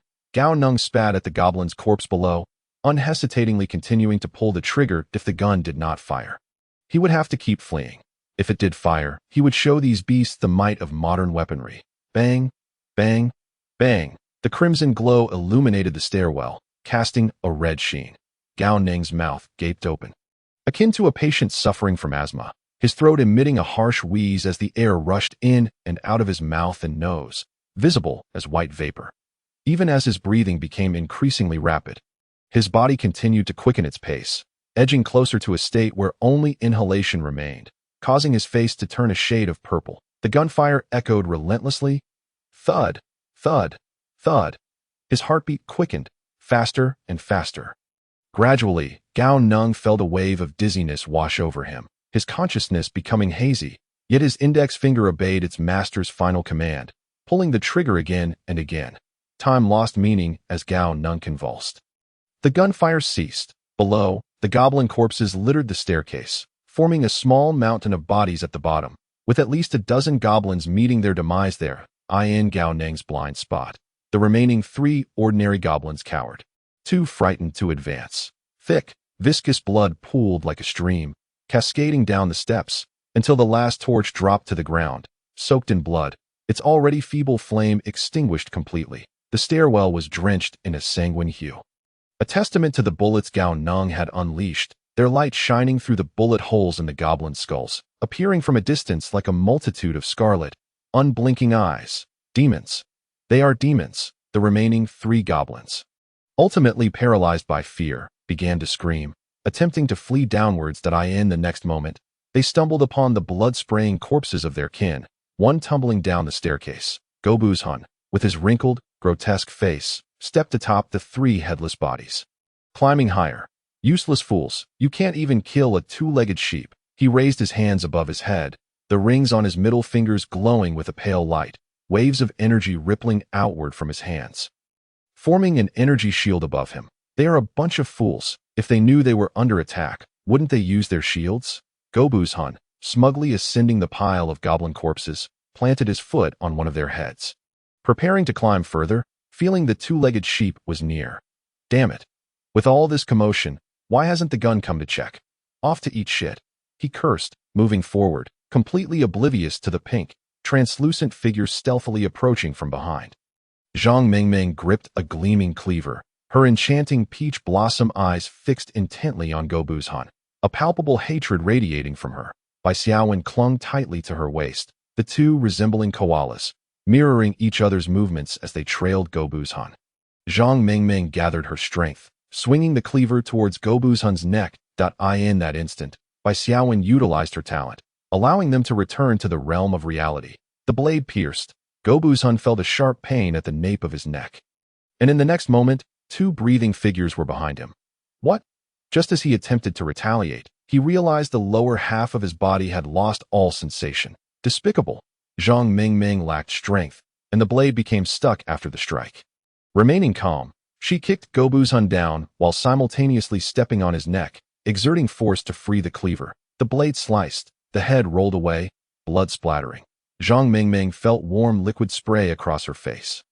and abruptly snapped back to reality, staring blankly at the headless goblin corpse as the power within her dissipated in an instant. The cleaver drooped from her hand, and she slowly sank to her knees amidst the goblin corpses. Weeping in despair, Bai Xiaowen, spear in hand, stood silently in the pool of blood at the foot of the stairs. After a long silence, by the way, where is Gao Neng? Chapter 12. Killing Punch in the jungle of Ziyun Mansion's underground city. 9 shadows darted through the thickets, their intentions clear, having evidently familiarized themselves with the layout of the community beforehand. What a ghost! Not a single glowing orb in sight. All right, can't you at least be a little more optimistic? In this world, what if, Zhang Dong, Ping Gu, it wasn't intentional? Let's focus on our journey. We're almost there. Upon hearing Zhang Dong, Zhao Yang's previously cheerful expression faltered, and he quickly interjected to smooth over the situation. It was just a Zhang Dong snorted, muttering under his breath. After this minor distraction, the group of 9 fell silent, concentrating on their path. They passed between buildings 6 and 9. Zhang Dong seemed to notice something. Gazing upward at the treetops for a moment. Once we enter the corridor, stay alert, form a tank formation and push upward. Yes, the so-called tank formation consisted of 3-person groups, incorporating offense, defense, and perception in a unified structure. Within the professional hierarchy, soldiers, as reality class professions, possessed extraordinary abilities to form military formations, while individual combat prowess might be lacking. In group battles, unless overwhelmingly outmatched, soldiers in formation could hold their own against any opponent. In the next moment, the 9 expertly divided into 3 groups, with Zhao Yang leading the first, directly entering the stairwell of Unit 2 on the 9th floor and charging upward. The entire building reverberated with the sound of thundering footsteps. The strongest squad of the Sunqing military district could field 9 members, rivaling kings that on the 9th floor of Unit 1 in Building 9, bloody Zhang Mengmeng supported Gao Neng, glancing towards Unit 2 with a furrowed brow.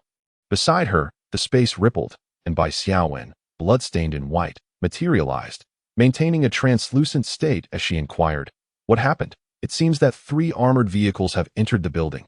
Bai Xiaowen blinked in disbelief, her eyes filled with questions. What? Perhaps they are martial artists who have mastered some special techniques. Should we go and take a look, Aunt? Bai Xiaowen glanced at her watch and shook her head. It's 4:20. Too early. They may not necessarily be military personnel. All paying professionals can see this on the public channel. What should we do then? On the balcony of room 2104 in Building 9, the dark clouds dispersed, and the moonlight poured down. Goblin Chong stood at the edge of the balcony, pulling out a threaded spear that was stuck in the ground with one hand, carelessly tossing away the wooden spear in his other hand. His expression somber. A mouse is just a mouse. They can't even handle the simple task of weapon recovery.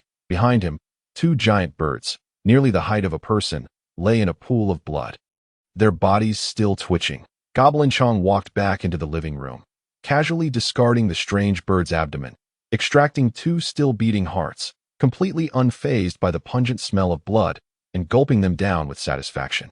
Fresh and alive, suddenly he clutched his abdomen and knelt down, his handsome face, distinguishable from other goblins, contorted in extreme pain, oblivious to the thunderous footsteps approaching from below. In the 17th floor of Unit 2 in Building 9. A group of 20 ordinary goblins, each wielding wooden spears, huddled together, nervously staring at the stairway below. The ever-closer footsteps sent shivers down their spines, and the palpable killing intent, felt even from several floors above, caused some timid individuals to lose control of their bladders, the stench wafting through the corridor. Perhaps we should seek out the priest, suggested a short goblin named Duo cautiously. Slap. To everyone's surprise, a slightly darker-skinned goblin next to him smacked him without a second thought. This goblin, equally terrified and trembling, gritted his teeth and held firm. Are you foolish?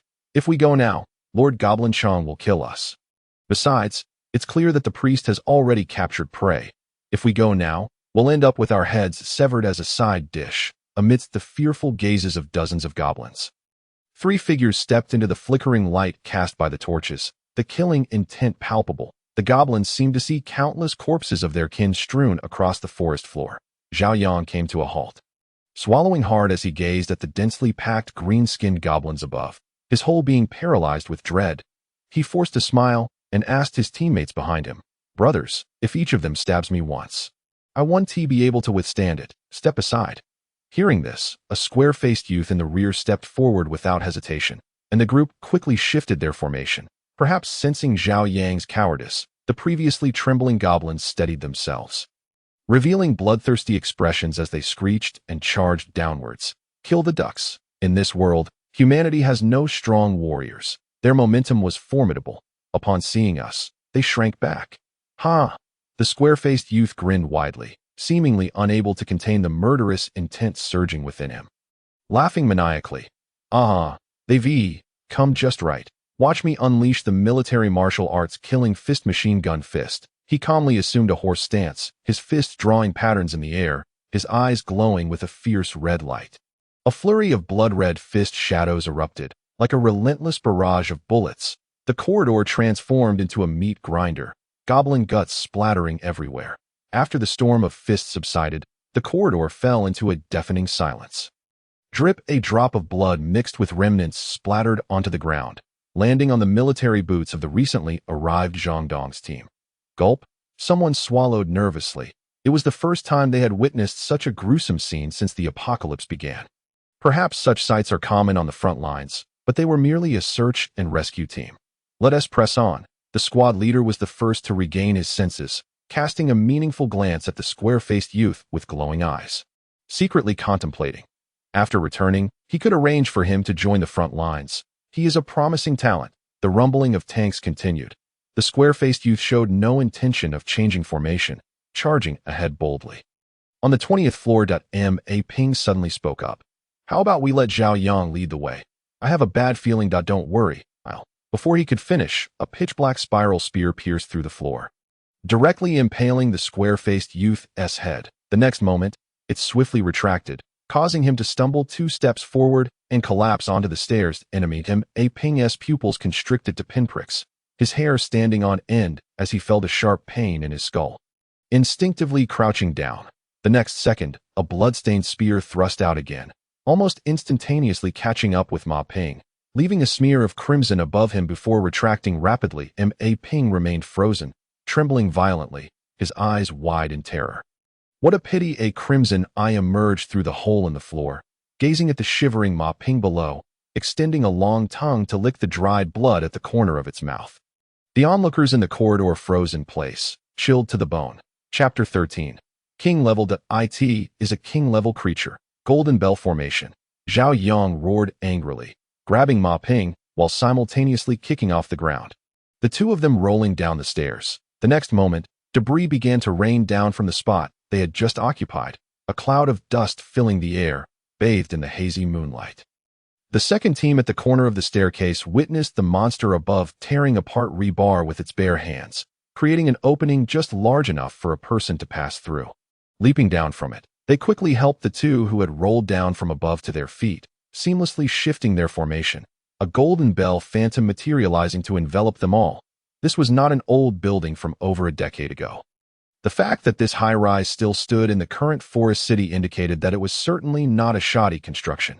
Amidst the swirling dust, 2 red lights flared up as the green-skinned figure above pushed through the haze, merely taking a step forward before thrusting its spear into the golden bell. Ding! The sound of the bell resonated throughout the area, and Zhao Yang, positioned at the forefront of the formation, spat out a mouthful of blood as several large cracks rapidly spread from the spear's point. All of this transpired in an instant. The third team hadn't even had time to join the Golden Bell formation before the battle erupted. Goblin Chong, seeing the Golden Bell's sturdiness and noting that 3 individuals were isolated outside, twirled his wrist and thrust his spear towards the trio. The speed of this thrust was so rapid that it left afterimages on Niodali's retina. Upon witnessing the spear's trajectory, Niodali immediately understood he could not block it, yet he still shouted fiercely, condensing a rich black light into his right fist and countering. Boom! Dust filled the air. This strike sent Niodali crashing into the concrete wall behind him, likely with dire consequences. Squad leader. The moment Zhang Dong and the others joined the Golden Bell formation, they both exclaimed in unison. Zhang Dong was about to rush out to check on the squad leader's condition, but he was firmly held back by the other. Do you want to betray the squad leader's good intentions? I can't just stand by and watch. Slap. A crisp and resounding slap. The person showed no mercy, spitting saliva all over Zhang Dong's face. Zhang Dong, snap out of it. This is a king-level creature. We must eliminate it before forming the formation, or we won't survive. Who else do you want to endanger? After yelling, Zhou Rui ignored Zhang Dong, decisively finding his position. Zhang Dong, stunned, covered the half of his face that had been slapped. The image of Zhou Ming lying motionless in the rain resurfacing in his mind. You are the second strongest warrior I have ever seen among humans. Splendid. Ha! As Goblin Chang's spear collided fiercely with Niu Dali's full-force punch. He merely leaned back slightly, even having the energy to mock in rudimentary Chinese. Indeed, after the monsters descended, those that reached the king level gained a certain degree of intelligence, even learning a local language. Utilizing the backward momentum, Goblin Chang spun around, delivering a powerful strike to the side of the golden bell. Clang! The recently repaired golden bell once again erupted with cracks, and the six of them sidestepped half a step to dissipate some of the force. Zhao Dong was also jolted awake by the bell's resonance, his gaze regaining clarity as he snorted and stepped forward to fill the last gap in the small golden bell formation. At this point, facing a king-level creature, their half-baked military killing formation, with 2 fewer members, struggled to achieve a decisive effect. This group of 9 had lived and eaten together before the apocalypse, and after. They awakened similar soldier classes, thus their journey had been smooth sailing until now. This was their first setback. Goblin Chang relentlessly struck the golden bell, causing the stairs beneath him to crack with each stomp. But the intact small golden bell formation remained robust. Even at full strength, he could only inflict a few-minute cracks, and the bell, after rippling, restored itself to perfection in an instant. The continuous clanging of the bell rang out, leaving the 7 within the formation dizzy and distressed. This one do. Jin Kai should experience the power of firearms. Good. Jin Kai, a stout figure adorned with layers of ammunition belts, and carrying an exaggerated heavy machine gun on his back, was the only one among the soldiers with a gun and the primary attacker of the second team, his talent being explosive rounds. Any bullet he fired would transform into an explosive round the moment it left the chamber. However, this talent consumed stamina and mental energy at this stage. Firing 28 explosive rounds would leave Jin Kai feeling dizzy and fatigued. Yet us soldiers are a cohesive unit. Rat-a-tat-tat, rat-a-tat-tat. The machine gun roared. The goblin, caught off guard, could only swiftly pivot his body to evade a fatal shot to his chest. Yet he was still struck by a barrage of bullets that pierced his left shoulder, causing a cacophony of explosive sounds to erupt. The force of the heavy machine gun was already terrifying, and these were enchanted bullets in an instant. Much of the flesh on the goblin's left shoulder was torn away, revealing glimmers of stark, white bone beneath. He was no stranger to firearms. The diminutive weapons he had encountered before could scarcely penetrate the skin he bore prior to his ascension to the kingly level, let alone now that he had achieved such a rank. Impossible! How could this be? Blood sprayed forth as a green arm was violently severed, and the goblin's figure transformed into a fleeting shadow, vanishing from sight. Upon witnessing this, Jin Kai, suffering from an excruciating headache, immediately released the trigger, having fired over 100 rounds in mere seconds. Had it not been for the steady depletion of their numbers, he would have surely collapsed from exhaustion. Even so, the remaining few were not faring any better.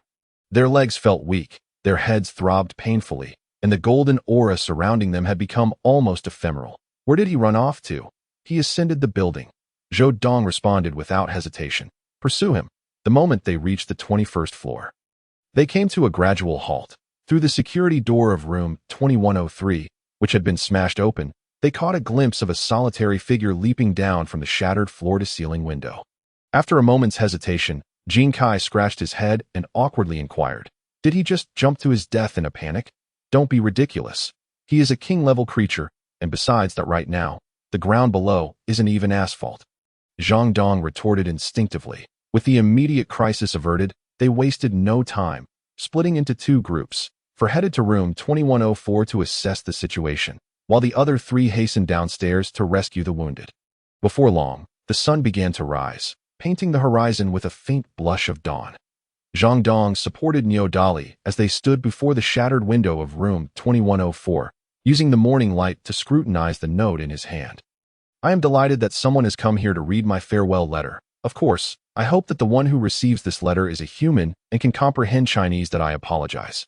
I am a coward. Those greenskin monsters are not like the goblins depicted in films. They evidently possess their own culture, a notable intelligence, and possess formidable physical strength. Compared to them, humanity appears pitifully weak. Through the dark web, I have learned that the monsters descending upon each city have their own unique characteristics. The skeletal army of the ancient capital, the mask-wearing figures of Jinling, each is distinct. I suspect that Anqing and Magic City are not without their own monsters to prevent my knowledge from falling into enemy hands. I have incinerated all paper documents in the room at this point. The only thing I cannot let go of is Xinya, that I hope she can cherish the doll I gave her. They have become my only solace, the nameless wretch. Upon finishing the contents of the note, Zhang Dong crumpled the paper into a ball, ready to hurl it out the window.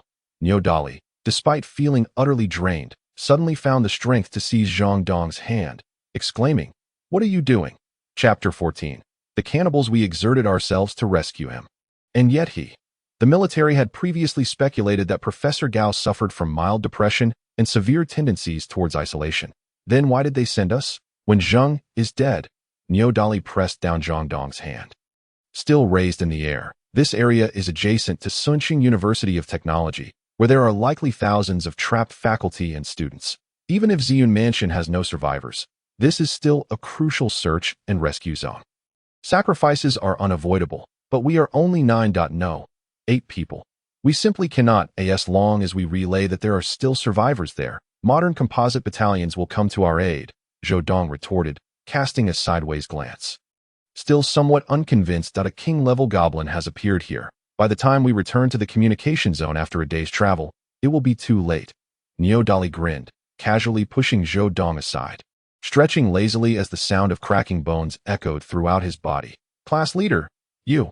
I have already accumulated 10,000 experience points. This way, I won't have to fret over what profession to choose. Now, hand over that farewell letter. It needs to be submitted back. Niu Dali clapped Zhou Dong on the shoulder, extending his hand for the letter. Report. Zhou Rue jogged up behind Niu Dali, snapping a military salute. Speak. All items are packed. We can retreat.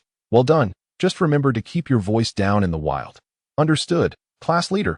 Outside the northern gate of Ziyun Mansion, in the depths of the shadowy jungle, a conversation could be heard. Boss, it's almost dawn. Shall we withdraw? Damn. Why aren't they out yet? Just wait a little longer. After a brief moment, a few specks of light filtered through the gaps in the leaves, and the boss's voice rang out again. This makes no sense. Are they intentionally heading towards danger? Are you sure those stray dogs from Ziyun Mansion broadcasted the information on public channels? Boss, I am certain. Absolutely certain. Then wait a bit longer. The boss's voice was laced with a palpable frustration that in front of building number 9 of Ziyun Mansion, 2 figures, one white and one pink, finally awaited the long-anticipated military rescue, albeit this rescue team was somewhat different from what she had envisioned. You are the rescue team? Aside from the leader, a rugged farmer who exuded a military aura, what was up with the group of weary men trailing behind him? Yes, you must be Miss Bai. This rescue operation for Ziyun Mansion is under our responsibility. Oh, good. Are we heading back to the military district now? I'm afraid not. We need to rest at Sunqing University of Technology first. I have already reported to the military district, and you can check the area channel for updates. Andy? Zhang Mingming glanced at Bai Xiaowen, inquiring with her eyes that we haven't renewed the subscription yet. Just a moment. Bai Xiaowen, unperturbed, mentally commanded her white tablet to open the area channel. Yesterday was filled with fleeing and gathering supplies. How could I have the presence of mind to monitor the area channel? After all, everyone knows this is a public channel. Unless pushed to the brink, few would actually post significant information here. Bai Xiaowen. Liaigua, what is happening? Is the rescue team not returning to the military district? Liaigua. Yes, we have adjusted our rescue plan. If you wish, you can proceed to Sunqing University of Technology to await further rescue. Anren. Bai sister is coming to our university. That's wonderful. I was a die-hard fan of Bai sister before the apocalypse. Lu Mao. You are from our school. Liaigua. Why are you everywhere? Don't you ever sleep? Bai Xiaowen. Anren. My talent is insomnia. I don't need sleep. By the way, since you are coming, I should remind you of something. Niu Dali. What? Anren. There seems to be a group of cannibals near Sunqing University of Technology, and they have a particular fondness for women. Lu Mao. Classmate, don't spread rumors. Our school is quite safe. Lu Miao Miao.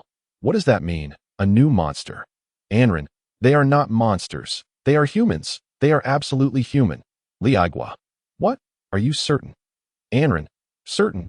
When the apocalypse first began, many local students chose to return home to bring their families over. And as a result, many girls went missing. Liagua. What were your teachers doing? How could they allow students to go home under such circumstances? Li Mao. We can't place all the blame on the teachers. The plants were growing wildly, and the school walls had been largely destroyed. It was only in recent days that repairs were completed. Anren. I once saw a girl being abducted while patrolling. That individual, though greatly altered in appearance, I would recognize him even if he turned to dust. He is definitely human. Li Mao. Classmate, how could something with skin hanging off it possibly be human? Please don't say such things. Lu Miao Miao. Goodness, your school is so affluent. 3 people online at once. Anren. Haha. How could those stingy ghosts possibly provide students with crystal shards? The chat can be accessed without consuming spirit crystals. Haha. Lu Miao Miao. That's amazing. Li Mao. Commissioner Li, class leader Nyo, don't listen to this kid's nonsense. Our school is super safe. Li Aigua. Classmate Anren, please elaborate on the situation. Anren. 1 hour before the apocalypse. My ex-girlfriend got into a car with a middle-aged fat man. Yesterday while searching for supplies. Nyo Dali. Hurry up and speak. You're driving me crazy. Anren. I saw a peculiar curtain. No, that entertainment venue had very unique curtains. But the pattern on that curtain was something I had seen on my ex-girlfriend. You all don't understand? Li Mao. Anren, don't fabricate stories here. No one named Anren was among the students who went out yesterday to gather supplies. Li Aigua. Are you implying that the tattoo's design originated from a curtain? Anren. No, what I mean is that it was her. Upon reading this, Bai Xiaowen and Nyo Dali both felt a chill shoot up their spines. Though it was spring in May, it felt as if they were plunged into the depths of winter. The apocalypse had barely begun, yet could someone truly commit such an act? Bai Xiaowen. Anren. Are you certain? Anren. I am certain. 2 days ago, our school took in residents fleeing from Ziyun Mansion, and an elderly man that was incredibly formidable. He confronted that thing the very night it happened. You can find him to confirm the details. Anren. Prior to this, several girls went missing every night. Bai Xiaowen and Lu Dali exchanged glances, both sensing the weight of the situation in each other's eyes. That day, I did indeed confront a few individuals, yet they did not seem human. A hoarse voice echoed from nearby, capturing the attention of everyone present. That a group of about 10 people approached, among whom 2 stood out prominently. One was a burly old man with eyes burning like flames, towering nearly 2 meters tall, his shoulders resembling those of a character from a comic series. He wore a serious expression, reminiscing about the sights and sounds of that fateful day. Those individuals were remarkably resilient, impervious to death, possessing an almost grotesque ability to recover. Chapter 15. Sunshine University of Technology, Part 1. Yet, the old man furrowed his brow, seemingly at a loss for appropriate adjectives to describe the situation. At that moment, a middle-aged man beside him interjected, saying, they all look quite surreal, adorned with tattoos and colored contact lenses, as if they stepped out of an animated series. Uncle, is your face all right? Zhang Mengmeng, who had been supporting Gao Neng, lingered timidly behind Bai Xiaowen, feeling rather shy, especially with so many unfamiliar faces around. The middle-aged man paused, then raised his hand to touch the large gash on his face. Offering a wry smile, it's nothing serious. My name is Huang Chong, and this is Old Li Yuan. This is He seemed to contemplate further introductions but was interrupted by Old Li waving his hand dismissively. Enough. Let us return to the school. The place is currently chaotic, and I'm worried about those kids. That as he spoke, he turned and headed towards the southern gate. Old Master Li, should we not take another exit? That tree is really unsettling. Zhao Yang, grinning mischievously, approached the group of a dozen individuals, acting as if he belonged. That tree has not shown any precedent of attacking people during the day. Just be cautious. Huang Chong explained with a smile. Sunshine University of Technology Administrative Building. You want me to look at this? What do you need me for? Li Mao exclaimed as he seized a thick stack of student files from the desk and hurled them at the middle-aged man's head. The force was tremendous, causing the man to stumble and fall, scattering the papers across the floor. The middle-aged man dared not retaliate, hastily crouching down to gather the documents while explaining. The school server is located in the library. But a gigantic tree has grown there, collapsing the entire library, Get lost. No matter what means you use, you must find Anran for me today. Yes, I'll go right away. I'll go right away. The middle-aged man replied, but inwardly he was cursing. What nonsense. Using a feather as a command. If it weren't for having a good father, would you even be in this correspondent position? He bent down to exit the office, casually shutting the door behind him. After glancing around to ensure no one was watching, he spat on the ground in front of the office door, grumbling, I've already said there's no one named Anran. How am I supposed to investigate that? Damn, I quit. After taking a few angry steps away, he sighed, pondering how to locate Anran. There was no choice. Even in this apocalyptic world, he still had a wife and children to support. With 7,000 refugees gathered in this tiny school, it was already nearing its limits. He neither wanted to scavenge for supplies, nor let his family go hungry, so he had to bow his head. He had heard that those who survived a battle could awaken extraordinary powers. Immersed in the alluring fantasy of awakening a powerful profession, the middle-aged man unknowingly walked out of the administrative building and stepped onto a small path paved with concrete fragments. Oh, isn't that Director Jiang? What happened to your face? A young man working in a nearby field accidentally looked up and burst into laughter upon seeing the middle-aged man's disheveled state. The wheat he had just planted was visibly growing before their eyes. The sound attracted more people, who paused their work to point and comment on Director Jiang, some laughing while others expressed sympathy. Old Jiang, I say you don't need to put up with this. Go crush a few more bugs. Who knows, you might just become a professional. Ha! Ridiculous. Jiang Daring doesn't he have that kind of courage? Exactly. He used to be bold only in his own territory, and now he can't even be bold there. Listening to the surrounding mockery, Jiang Shi hastily shielded his face and quickened his pace. As he crossed this planting area, the laughter began to fade, replaced by the roar of machinery. Jiang Shi sighed in relief, no longer concealing his face. The people here were relatively young, seemingly more interested in their tasks than in the uninvited Jiang Shi. A few elderly men with graying hair mingled in the crowd, occasionally engaging in conversation with the younger workers.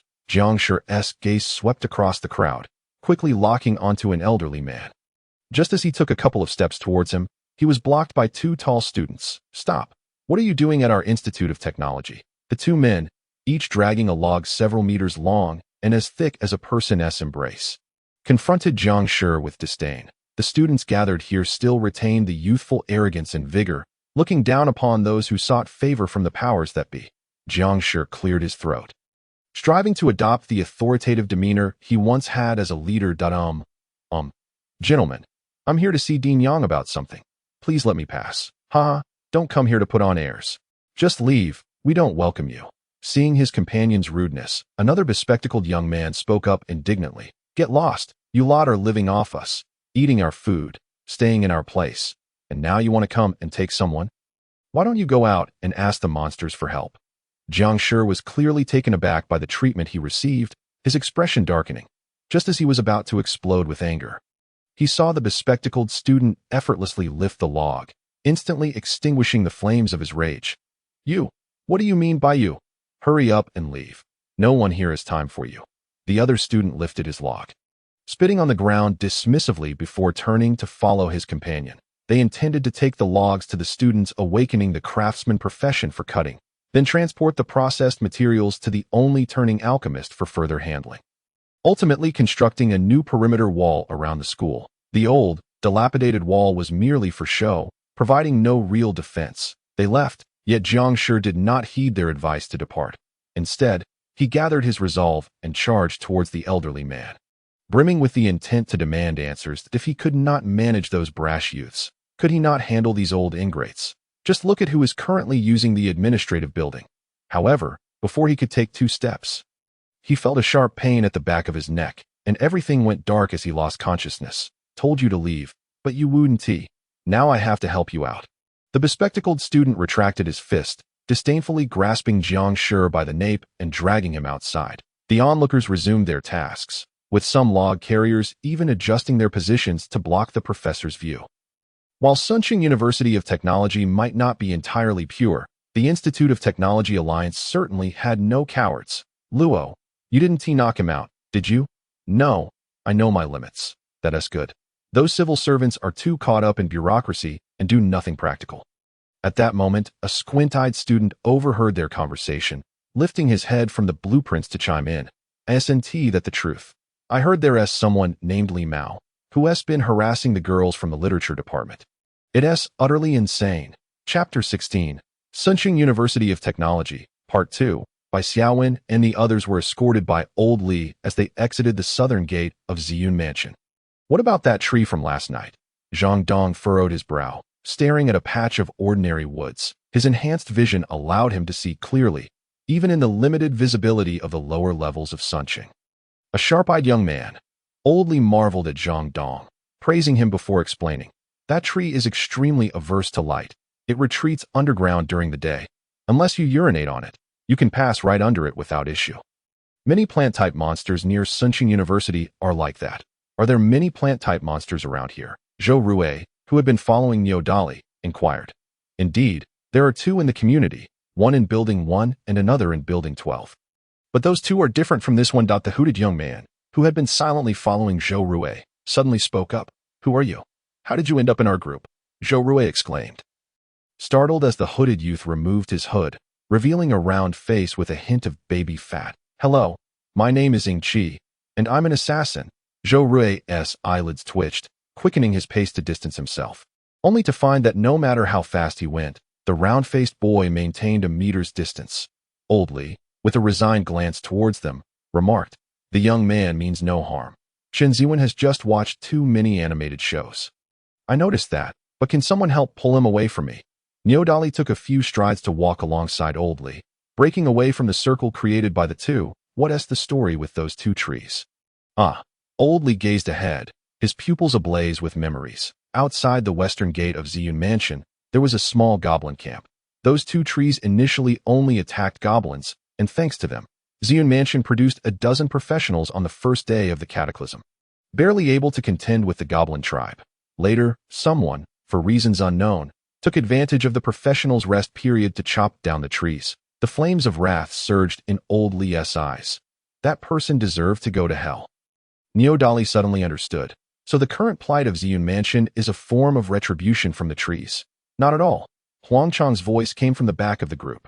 The trees have never attacked humans. Since then, they have merely refused all living beings from approaching, with the real danger coming from the goblins. Indeed, the goblins, seeing their siege ineffective, called for reinforcements. Ian Li Lao's eyes flickered a glimmer of hatred as he recounted the colossal goblins clad in medieval armor, the elusive archers who appeared and vanished without a trace, and the diminutive flying creatures that stood merely half a meter tall. Upon hearing this, several soldiers from the military district displayed expressions of dismay. "So how did you manage to escape?" "We owe our gratitude to that willow tree," Li Lao remarked, gesturing towards the direction of the dark tree from the previous night, though they had already distanced themselves from Ziyun Mansion. The group instinctively turned to glance back. Suddenly, Zhang Dong's gaze fixated on a thicket. He believed he had caught a fleeting glimpse of a shadow pass by. After observing the bush for a while without any further anomaly, he murmured, "Was it a beast? Let us move on. There's nothing to see." That willow tree was quite ferocious that night. When we fled through the southern gate, we were surrounded by blood-red vines, and the green goblin heads were flying everywhere, leaving behind 4/5 of our group, while simultaneously thwarting the goblins' pursuit. As Li Lao's narrative continued, the others drifted away, unaware that a petite figure was peeking out from behind a patch of grass. Waving them goodbye in her hand, she clutched several oddly shaped peas that emanated a faint red glow. "Little girl, aren't you tired of supporting that boy? If not, thank you, Grandpa. I can manage." The journey from Ziyun Mansion to Sengong University was relatively short. In the pre-apocalypse days, it took merely a few minutes by car.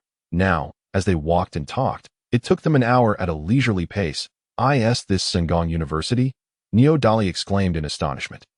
"Was this wall constructed after the apocalypse?" "Indeed. A professor from the Polytechnic Institute led a group of young men to build it. They managed over 100 meters in just 3 days.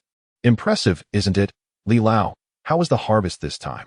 A man dressed in a security uniform approached with a forced smile, his demeanor insincere. "Enough? We were merely there to pick someone up, no gains to speak of."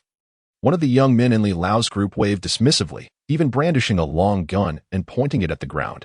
The security guard halted immediately, scanning the crowd until his gaze landed on Jin Kai. whose body was adorned with ammunition chains and a machine gun slung across his back. His pupils visibly contracted. He dared not ask further questions and discreetly gestured to other approaching guards. Chuckling awkwardly as he retreated, I was merely concerned about Li Lao. Since you're fine, I'll leave you to your business. Once they entered the school, distancing themselves from the guards, the atmosphere within the group grew lively again. Zhang Dong inquired, perplexed. Are those the school's security guards? Something feels off. The young man who had drawn the long gun scoffed disdainfully. Just a bunch of bullies who prey on the weak. Aside from collecting entry fees, they wouldn't dare utter a sound in the face of monsters. From afar, the roar of machinery echoed ahead. Li Lao led the group down a narrow path paved with crushed concrete. Turning toward another direction. That place is where the boys work. They don't dare get too close to the wall. The noise might attract some monsters.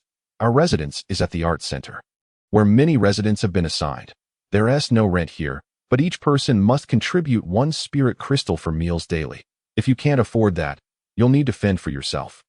Isn't that quite good? Zhang Mingming blinked her alluring eyes, somewhat perplexed by the sardonic expression on Li Lao's face as he uttered those words. Upon entering the city, they would collect half of the harvest. Ordinary grains could not be stored in backpacks, leaving them to be chosen by the guards first out. A seemingly simple man had been walking alongside by Xiaowen, protecting them throughout the journey. At this moment, Li Lao began to explain further. This school lacks its own security forces. The patrol team is formed under the leadership of a few surviving police officers, composed of a group of spirited university students. Those security guards retreat to the administrative building at night, doing absolutely nothing. Is it the school leadership's negligence? Neo Dali's frown deepened, forming a furrow across his brow. That I'm not sure about that. I was merely waiting with these young men to see how many of you arrived. But unfortunately what? Li Lao did not finish his sentence, yet the military personnel understood immediately and felt a wave of shame wash over them. Lowering their heads, Zhang Dong attempted to speak up in explanation, but was stopped by Jin Kai, who silently gestured to him. Zhang Dong promptly understood, bowing his head and falling silent. Jiang Shi awakened from his stupor, his gaze wandering through the ruins in a daze, before he finally grasped his situation and erupted into a torrent of curses. In an instant, the library ruins were filled with a cacophony of exclamations. After a while of venting his frustration, perhaps worn out, he despondently reclined beneath a giant tree, engulfed in despair. The scenes from before his unconsciousness replayed vividly in his mind, and for the first time, he grasped the meaning of the phrase, "Living requires immense courage." Suddenly, the words of the refined young man echoed in his ears, igniting a blaze of hatred and resentment in his eyes. He had found a solution. Chapter 17. The high-energy Puppet City Adventure. The mission of the Desecrator is triggered. The first phase of the task is to assist the original owner of the corpse in fulfilling their obsession. Task scene: the wedding banquet of his daughter, Xinya. Task content: gain the approval of the father-in-law. Task reward: acquire fragments of the original owner's memories and inherit their profession and estate. High Energy seemed to have heard this segment of text. Yet in the next instant, he completely forgot it. The streets bustled with throngs of people, and a group of students clad in blue and white uniforms approached, laughing and joking as they passed High Energy. Discussing the most popular games of the moment. I've been practicing my top lane Riven. She's so strong. Tonight, let us climb the ranks together. Enough with your pathetic skills. Just go back to the bottom lane and tank. Wait, you two. One of you is 1-5 and the other is 0-10. What do you call that? Just sit back and watch me play. High Energy watched the group enter the subway station before retracting his gaze. Filled with nostalgia. How long had it been since he last played 5 matches with his roommates? He wondered if Xi Xiaoping could still wield his champion, the Barbarian King, clutching his briefcase under his arm. High Energy strode toward the most opulent building at the end of the road, the Mechanism Restaurant. Today was his daughter's wedding day, and he could not afford to be late. After walking a few steps, High Energy paused, deep in thought. What was my daughter's name again? Mr. Gao? A young woman in a black tailcoat appeared before him, bowing politely. And you are? Mr. Gao. The lady has arranged for me to be your exclusive consultant for this outing. Please follow me. The hostess maintained a professionally sweet smile and gestured invitingly. That High Energy's mind was blank. Subconsciously, he felt he should not be in such a setting, yet upon reflection, he could not pinpoint any issue. Unable to identify any problems, he decided not to dwell on it. smiling politely at the hostess before confidently stepping onto the red carpet. "Isn't it just walking on a red carpet? I did it as a best man for a friend back in the day. Wait, did my wife and I walk on a red carpet?" As he ventured further down the red carpet, his confusion gradually transformed into joy, and he ceased to ponder those peculiar questions. The hostess kept pace with high energy, her smile appearing even brighter. Mr. Gao is not so hard to approach after all. Those ladies were exaggerating that high energy noted that the hostess seemed exceptionally professional. She consistently maintained a half-step distance, perfectly gauging the space between them, neither too close to feel intrusive nor too distant to seem aloof. "Mr. Gao, this way please." High energy was taken aback and turned to the side. "You see, my lady knew you were coming, so she specifically booked the venue at the Lianyuan Palace, thinking it might be more comfortable for you in a familiar environment." High energy. Lianyuan Palace. Yes, Lianyuan Palace is one of the finest banquet halls in the restaurant, on par with the Central Dragon and Phoenix Palace. You need not feel. No, I meant, have I been here before? The hostess's smile froze momentarily, leaving her momentarily at a loss. "You're quite the jokester. Your wedding with your wife was held here. Don't you remember?" Upon hearing this, high energy ruminated carefully and indeed recalled a vague memory. Suddenly enlightened, "Oh, I remember now. It was indeed at Lianyuan Palace." The hostess sighed in relief and hurriedly guided high energy to the uppermost seats. Upon arrival, there was no need for further guidance. High energy effortlessly located the seat marked with his name, Gao Neng. Without fussing over the centered font issue, high energy took a seat with great awareness. To his right sat a voluptuous and enchanting young woman dressed in a red embroidered qipao. Seemingly quite familiar with him, as soon as he settled down, her slender hand, adorned with red nail polish, draped over his, rolling her eyes in feigned annoyance. Academician Gao is so busy, can only spare the time for one dinner? Yet high energy did not recognize her at all. His mind was a whirlpool of confusion. He opened his mouth to inquire, but the words morphed into polite pleasantries. "I've been rather busy with work. I'll drink to that." After downing 3 cups, high energy felt as if he were floating in the clouds, the scenes before him starting to warp. Familiar yet strange faces began to reveal a wooden texture, their jubilant expressions turning eerie. "What's wrong with you all? Your smiles look quite sinister." High energy, oblivious to the oddity, chuckled and jested. It seems Brother Gao can't hold his liquor. Here, let me toast you again." Seated to the left of Gao Neng was a corpulent man with an impressive belly, his wooden visage etched with wrinkles that seemed to run deeper than those of any other individual present.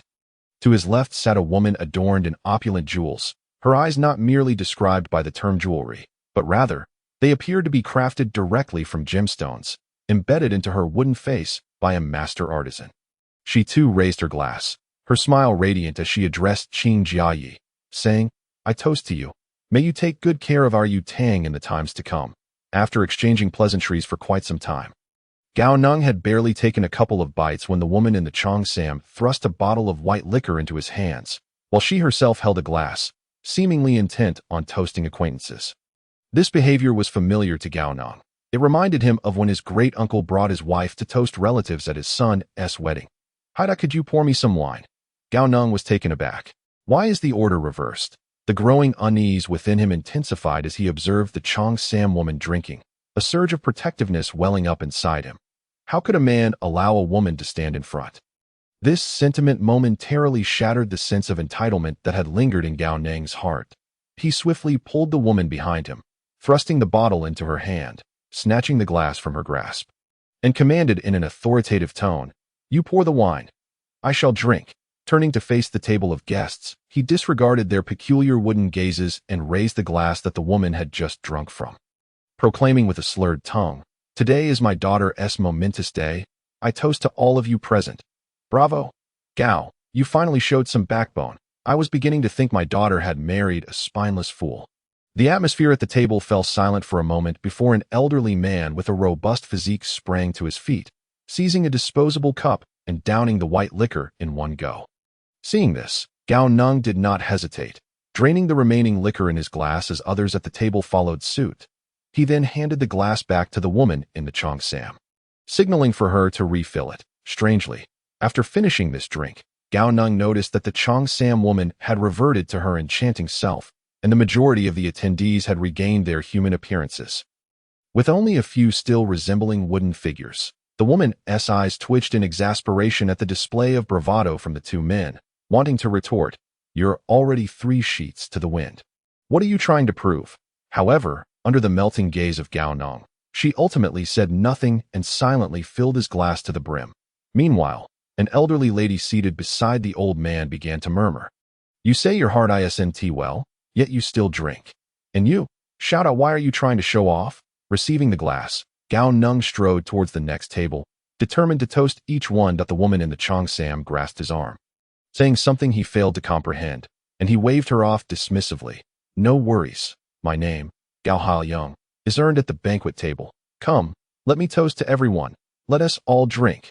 Gao Neng went from table to table, toasting all 30 or so guests in the grand hall, while the cheongsam woman fetched 3 bottles of white liquor. The rotund man, also busy toasting, looked on in astonishment. Gao Neng staggered a few steps, finding an empty table ahead, and realized he had completed his rounds. Upon turning around, he spotted the alluring cheongsam woman following closely behind him, and a wave of exhilaration surged within him. With his muddled thoughts, he raised his glass and cheerfully exclaimed, "Come, my dear, let us drink to our union." Before he could finish, he toppled backward. The cheongsam woman's smile froze momentarily, but she soon relaxed when a tuxedo-clad usher appeared from seemingly nowhere to catch Gao Neng. She quickly noticed that the atmosphere in the hall had noticeably shifted, realizing someone had taken notice of the situation, and hurriedly reassured, "Everyone, enjoy your meal and drinks. Our Xiao is not accustomed to liquor and needs to rest." At that moment, the corpulent man also chuckled, attempting to ease the tension. "No worries. Everyone eat and drink as you please. Qing Jiayi is simply overwhelmed with joy. How about this, Qing Jiamu? You attend to Qing Jiayi, and we shall take care of things here. No need to fret. Besides, all our relatives are present. One family cannot handle everything alone. In an instant, the cheongsam woman regained her authoritative demeanor, and once she noted that the guests had returned their attention elsewhere, she quietly instructed the tuxedo usher, "Jia, assist the gentleman back to his room. I will join you shortly at the Art Center of Sunqing University." Upon entering room A512, Bai Xiaowen plopped down onto a long table, chiding her niece, "You see, handing this fellow over to Old Li would have been far better. Why must you bring him here? It's quite inconvenient for 2 women. Zhang Mengmeng smiled gently. "I am not familiar with them. I do not feel comfortable leaving Gao Neng in their care. What is there to be concerned about? He's just a man." "All right, Auntie, once he awakens, we will let him leave. After all, one of us must keep watch." "That's not the point. Having him in the room makes me uneasy." Their roles had seemingly reversed, with Zhang Mengmeng now appearing more like the nurturing aunt to her mischievous niece. However, Bai Xiaowen's frustration was not easily quelled. Ever since rescuing Gao Neng, her niece had treated him like a prized possession, not allowing her aunt to even touch him. Bai Xiaowen had never received such treatment. Growing weary of her pent-up feelings, she feigned anger and ignored Zhang Mengmeng, all the while casting furtive glances at her. Zhang Mengmeng placed Gao Neng onto the only chair, while she took a seat at the table opposite her aunt. The room, once a storage space, was exceedingly cramped, now furnished only with 2 tables and a chair. She wondered who had whimsically redecorated it in a shade of deathly girl pink. Zhang Mengmeng cast a sidelong glance at Bai Xiaowen, her tone tinged with melancholy. "Pink isn't so bad, is it? Well, why don't you wear pink yourself? I'm all about the chic vibe. Pink would not suit me at all. You, on the other hand, look adorable in it." Soon, Bai Xiaowen brushed aside the matter of Gao Neng, and the two began discussing fashion. Their close ages, both in their 20s, made them akin to sisters. After a long separation and Zhang Mengmeng's recent triumph over her adversaries, she was no longer in a withdrawn state. Their conversation flowed seamlessly from outfits to makeup, causing them to lose track of time. Knock, knock. The sound of a knock interrupted their chatter, and a stranger's voice inquired from outside. "Ladies, do you require any food today?" Bai Xiaowen was about to respond when Zhang Mengmeng swiftly covered her mouth. "Hush!" Zhang Mengmeng gestured for silence, and then replied in a deep male voice. "No need. We just returned from outside." The voice resonated powerfully, unmistakably belonging to someone formidable. Outside, 3 swaggering thugs exchanged glances. The leader smacked one of his companions on the head, hissing in a low voice, "Didn't you say 2 beautiful ladies were inside? What's with that voice? I did see two ladies enter. Oh right, they were assisting an injured, unconscious man. It must be him. Gao Haoyang's reputation. A male voice emerged from within, though muddled. It was filled with authority. The leader's expression darkened further. Is that the voice of the injured man? Seeing that the leader seemed ready to act, another quiet member quickly stepped forward to defuse the situation. Perhaps they are two cross-dressing fellows. In that case, what can Huzi do? However, the leader showed no signs of backing down, raising his hand to strike Huzi on the head. What do you mean cross-dressing? You might as well call yourself blind. After delivering the blow, he appeared unsatisfied, kicking Huzi in the leg. What are you still doing here? Lead the way to the next place. Get it right next time, or you can forget your eyes. Their voices gradually faded into the distance. Inside the room, Bai Xiaowen leaned against the door, astonished as she regarded her niece, as if seeing her for the first time. When did you become so formidable? Zhang Mingming shot a peculiar glance at the still unconscious Gao Neng. She had indeed learned how to mimic voices, but it was not her forte, merely allowing her to produce a rough male tone. The second voice was Gao Neng's. Bai Xiaowen didn't even glance at Gao Neng. Her interest peaked as she scrutinized Zhang Mingming. That's not what I meant. How did you know those people outside had ill intentions?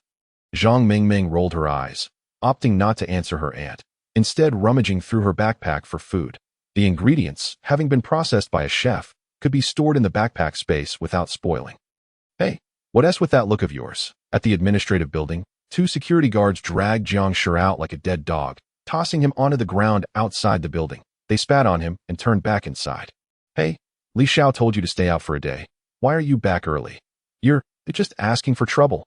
Earlier that morning, a young man who had mocked Jiang Shi now looked at him with pity. After a moment's hesitation, he pulled a flatbread from his pocket and offered it to him. As he drew closer, he heard Jiang Shi mumbling in a dreamlike state. Why? My wife, Whyli Mao, sighing sympathetically. He placed the flatbread in Jiang Shi's arms, patting his shoulder before walking away to tend to his own affairs. The farmer can only witness the accelerated growth of crops within a 1-meter radius while standing in the field. Upon returning to the fields, Anqin found Jiang Shi lying there motionless and could no longer restrain herself from speaking up. Director Jiang, to be honest, the people from the Science and Engineering Alliance are quite nice. You could seek their guidance to awaken your profession. At this point, even though Jiang Shi remained still, Anqin chose not to speak further, considering their shared plight as fellow wanderers in this world. Offering some advice was already stretching her limits. The idea of a farmer aiding a useless individual in achieving their first kill seemed rather unrealistic, especially given their lack of personal ties.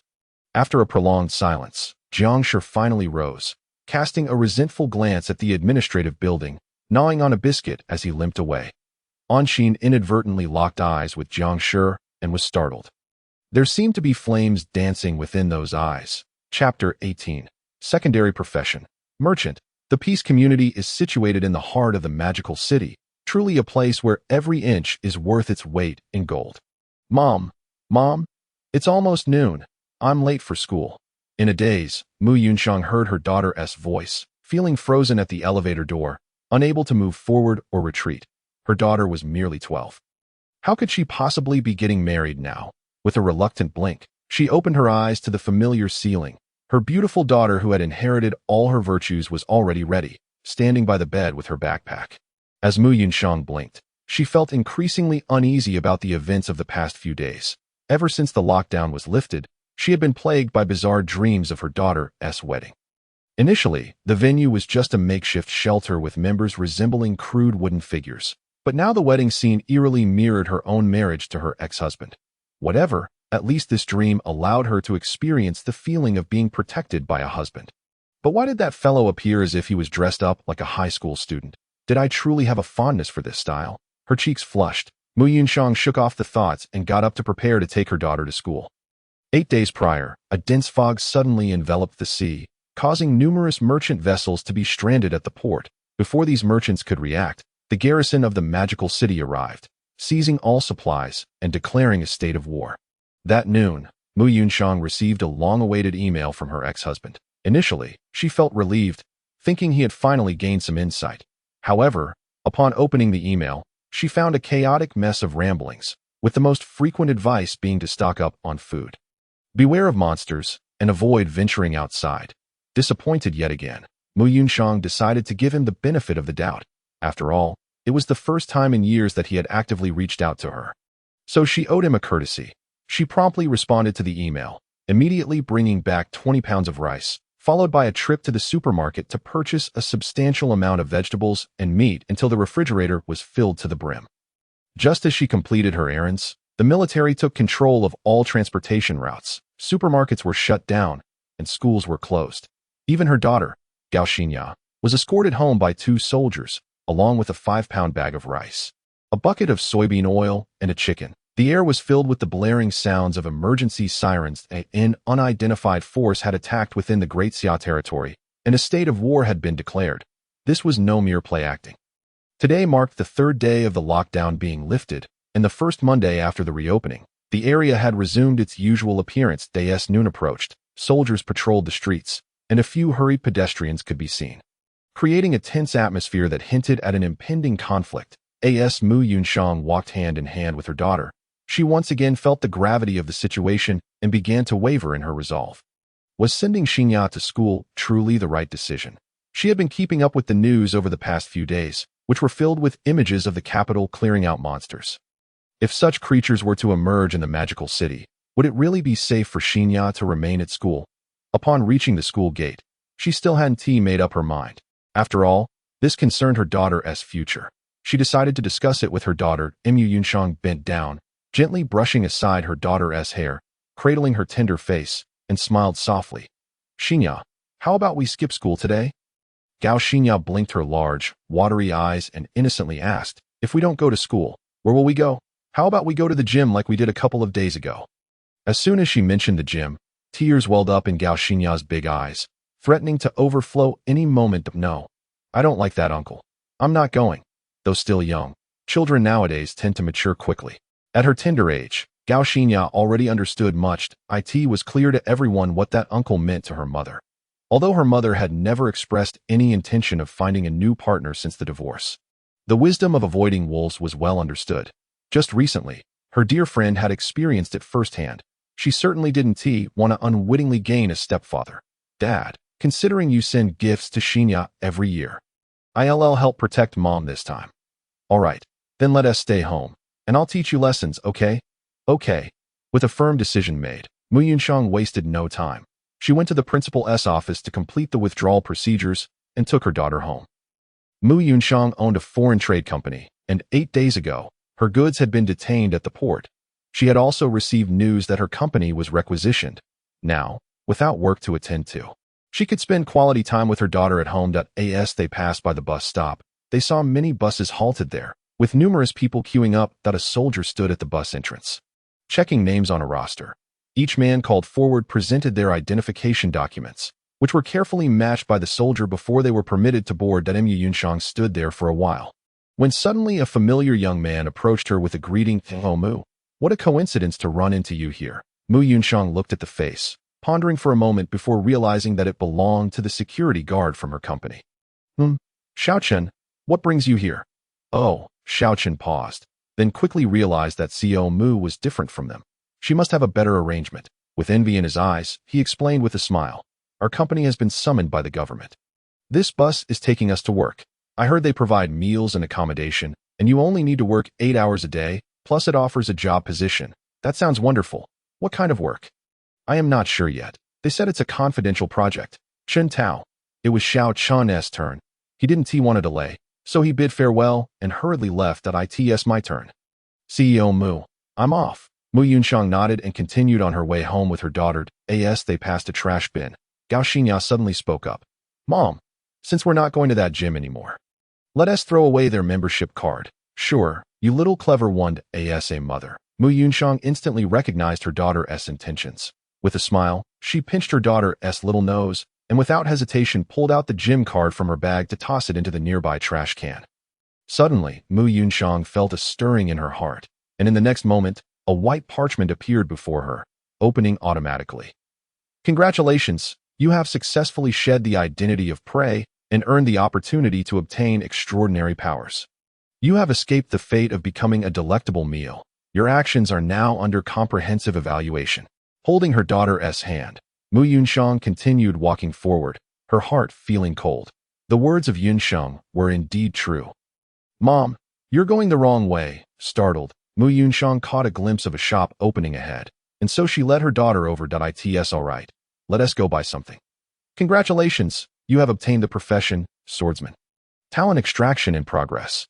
However, the voice abruptly ceased, and Gao Xinya stared wide-eyed in astonishment, her disbelief palpable as she surveyed the shop that had seemingly materialized before them, flooded with speculation. Could it be that Mom was a sorceress? Had this shop been enchanted to repel muggles? Was Harry Potter perhaps a documentary? What's wrong, Xinya? Nothing, Mom. Welcome to the mechanism shop. How may I assist you today? A disheveled man with a sallow complexion stood behind the counter. Maintaining a professional smile, that Mu Yunsheng was preoccupied with extracting her talents, hardly paying attention to the shopkeeper, and thus found nothing odd about the shop's name. Do you have any self-defense equipment? Self-defense equipment? We happen to have an item that meets your needs. Please hold on. Congratulations, you have obtained the talent. Third EYEAS, a practitioner of martial arts fantasy profession. You have one opportunity to extract initial martial skills. Would you like to use it now? Martial skill extraction in progress. Congratulations, you have obtained the martial skill, 5 tigers breaking the door blade. Mu Yunsheng. Gao Xinya could clearly feel her mother's grip on her hand tighten. Pulling her gaze away from the peculiar trinkets in the shop, she turned her curious eyes back to her mother. Miss, what do you think of this item? Hearing this, Mu Yunsheng shifted her focus from the knife technique that had suddenly emerged in her mind to the shopkeeper. Gao Yunsheng. Miss, what do you think of this item? Dad? Upon hearing her mother's exclamation, Gao Xinya finally understood where the familiarity of the shopkeeper stemmed from. It was indeed her father, although he looked considerably more haggard than the last time they met.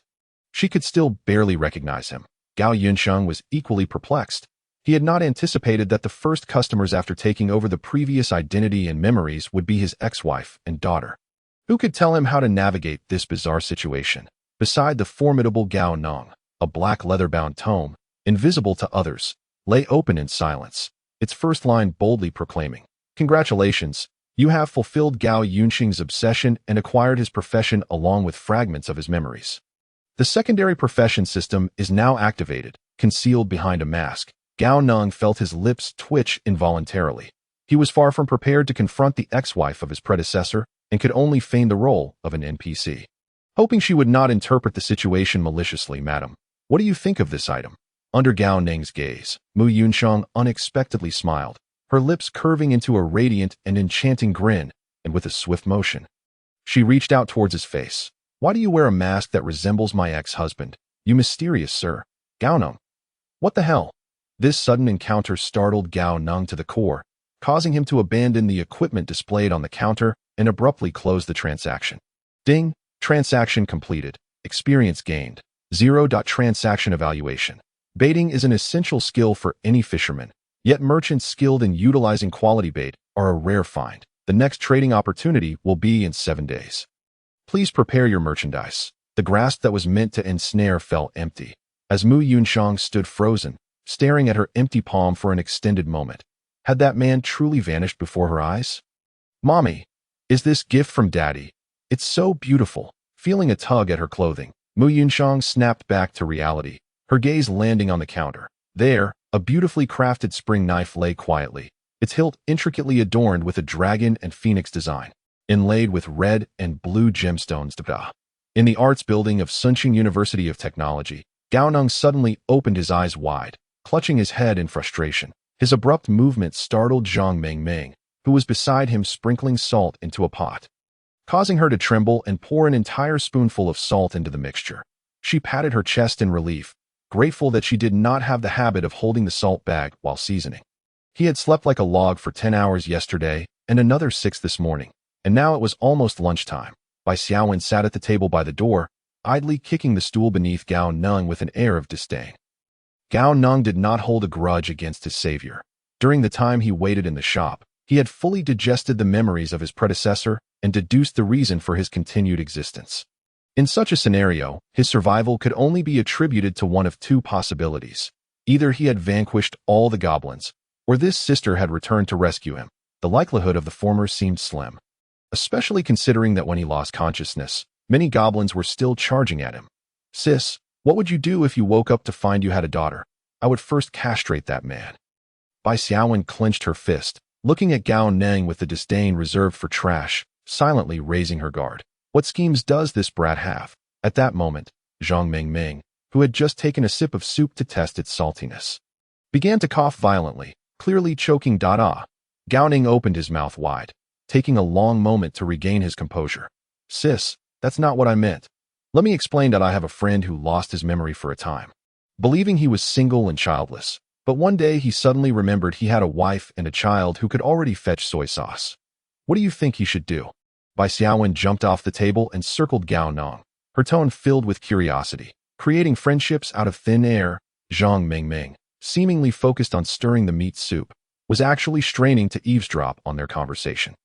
No, look at my age. I couldn't possibly be married. Bai Xiaowen scrutinized his face for a moment, then nodded. Though your skin is somewhat loose, you do appear to be around 16 or 17. Her voice still carried doubt. So, what made you suddenly think to ask this question after waking up? I just had a dream about my friend. Oh, I see. If it were me, I would work tirelessly, earn money, and ensure my wife and daughter lived a happy life. Once I had enough money to spare, I would find excuses to train my wife on a side character to enrich my existence. Bai Xiaowen spoke. Her eyes sparkled with longing. Puffed. Haha. Her cheeks flushed as she realized her reaction, and she immediately lunged at Zhang Mingming. Mingming, what are you laughing at? I was simply embodying a role to answer the question. The two young women soon erupted into playful banter, entirely disregarding Gao Neng, who stood there with a perplexed expression. That is my precious spring knife of the Baobing grade, the only relic left by my predecessor. To be honest, Gao Neng had never anticipated that his previous incarnation was a 30-something uncle with a wife and daughter. Damn, how envious. A lovely daughter and a beautiful wife. If only he had not been divorced, his dreams would have been fulfilled. Well, let us just consider it a dream. As he indulged in these thoughts, Gao Neng's nose twitched, detecting a faint burnt odor. Hey, stop playing around. It's burning. Chapter 19. The Institute of Technology. Even amidst the apocalypse, one cannot be too particular, especially when it comes to the rare delicacy of meat soup. By the way, where is this place? This is the Arts Center of Sunshine University of Technology, essentially a camp formed by the surrounding survivors. Hey, don't you eat meat? Just soup? Oh, I don't like meat. Gao Neng swallowed hard, ultimately forcing himself to look away. Having witnessed the warmth and coldness of human relationships in society, he found the kindness of these two girls to be truly remarkable. Now, with the memories of two failed lives, Gao Neng's understanding was even deeper. He had contributed little during their escape, and now to mooch off their meat felt quite unfair. Drinking soup was just fine. Then I'll dig and don't regret it. Bai Xiaowen clearly noticed Gao Neng's embarrassment. She deliberately waved the last piece of bone-in meat in front of him, attempting to entice him, compared to the time when she had first met him and had wanted to beat him up. Gao Neng felt this playful demeanor was much more enjoyable. Auntie, just eat your own food. Stop tempting my little brother. Gao Neng felt no embarrassment when he called her sister, having grown accustomed to it. However, being referred to as a little brother by a young girl made him somewhat bashful. He had frequently been called Little Gao, but this was the first time someone had called him little brother. He could only sip his soup to conceal his discomfort. Gao Neng, are you familiar with the area around Sunshine University of Technology? After Bai Xiaowen finished the last piece of meat, she suddenly asked. Pretty familiar. What is up? We plan to head to a nearby mall to pick out a couple of outfits. Upon hearing this, Gao Neng felt a bit sheepish. He truly had no recollection of shopping in his acquired memories. That I'm not too sure, but there is a mall within Sunshine University. Zhang Mingming blinked her beautiful peach blossom eyes, seemingly in a daze, not immediately responding. As she was studying at a university in another city. Having just completed her thesis project, this was her first time staying in this new place, and she was indeed unaware of the situation. Bai Xiaowen, however, grasped it instantly. As the only key university in Sunshine. Located in the suburbs, the campus facilities must be quite comprehensive, but in this post-apocalyptic world, was the mall still operational, and what currency would they use for transactions? Money, in the wake of the apocalypse. Sinqing's electricity, internet, and transportation had been swiftly destroyed by the rampant growth of plants, making online payments impossible. This left Bai Xiaowen in a quandary. Auntie, didn't Grandpa Li mention that the daily food expenses require a bit of spiritual crystal? Perhaps spiritual crystals are now the hard currency. Bai Xiaowen rolled her eyes. Why would we need to spend spiritual crystals on things we can find in an outdoor mall? Does your aunt's spiritual crystals grow on trees? Actually, it's not necessary to change clothes. Bai Xiaowen and Zhang Mengmeng exchanged glances, then simultaneously turned their attention to Gao Neng, realizing that the girls were hinting that he was in the way. Gao Neng decisively stood up. I'll go out for a walk. With that, he left the room. Bai Xiaowen sighed with relief and walked to the door, just as she was about to lock it. The door was pushed open from the inside, nearly hitting her nose. By the way, can I come back to sleep tonight? I really. Get lost. We'll talk about it tonight. Can't you see your sister is busy? Before she could finish her sentence, Bai Xiaowen pressed Gao Neng's head and pushed him out of the room, clearly anxious. The door clicked shut with a definitive sound, and Gao Neng even heard the sound of furniture being moved behind it. Clearly the two girls were ensuring double security. He shrugged helplessly, not particularly caring. As long as he could return at night, that was fine. Sunshine University of Technology was where his predecessor had worked. So Gao Neng wandered through the lush campus, comparing the buildings with the memories in his mind, deepening his understanding of the horrors of the apocalypse. The former library now stood beneath a colossal tree. When he first encountered it, he thought someone had erected a wooden wall in the forest. That he walked around the tree and, through a sparse canopy, realized it was indeed a tree, next to the scenic lake. Survivors had transformed the area into fertile farmland, and faintly, he could still see remnants of future tree stumps that had been uprooted. Stepping onto a path paved with broken cement, Gao Neng soon arrived at a familiar, yet unfamiliar place, the teaching area of the Institute of Technology. It had undergone a transformation, with massive lathes lined up on the compacted ground, and the roar of dozens of wooden power generators deafening to the ears. Hundreds of students and teachers were bustling about in an orderly fashion. Gao Neng frowned, sensing something was amiss. The Institute of Technology had 3,000 students in the third year alone. Yet where were all these people? Upon realizing this, he disregarded everything else and hurriedly stopped a bespectacled, refined young man to inquire, "Classmate, where are the others from the School of Engineering? Why are there so few of us left?" Lu Zhe scrutinized the newcomer. He indeed looked somewhat familiar, yet he could not recall where he had seen him before, leaving him momentarily bewildered. After the apocalypse, due to the necessity of banding together for warmth, Lu Zhe had mingled with many students from the School of Engineering, to the extent that he was familiar with nearly all of them still present on campus. However, this individual, after contemplating for a moment, he decided to inquire about Gao Neng's background. Times have changed, and it would be wise to remain vigilant. "Classmate, are you also a student of our School of Engineering? I don't believe I've seen you before." Gao Neng was taken aback, then earnestly sized up this cultured youth. Why did this fellow speak as if he were a teacher, a newly recruited instructor from the Forestry University?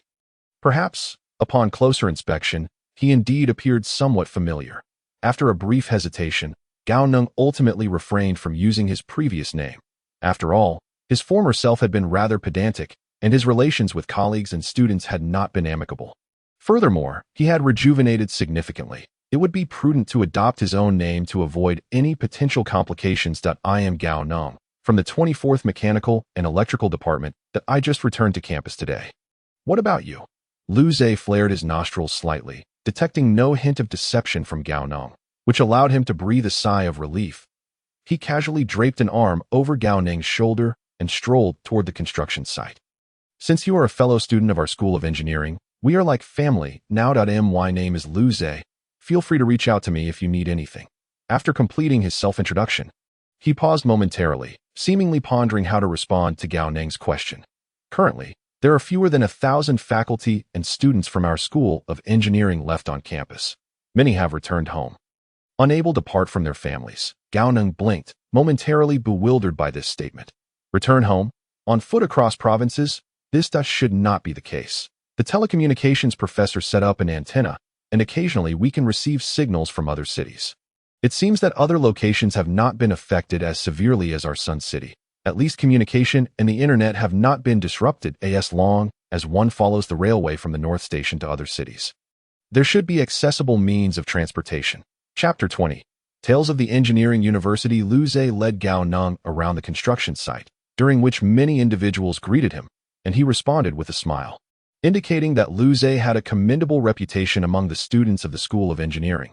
There appeared to be only 200 or 300 individuals present. Well, some are farming in the fields. Others have gone out to scavenge for supplies, and a few are catching up on sleep since they need to stand guard at night. By the way, the 3rd dormitory building is currently occupied by us.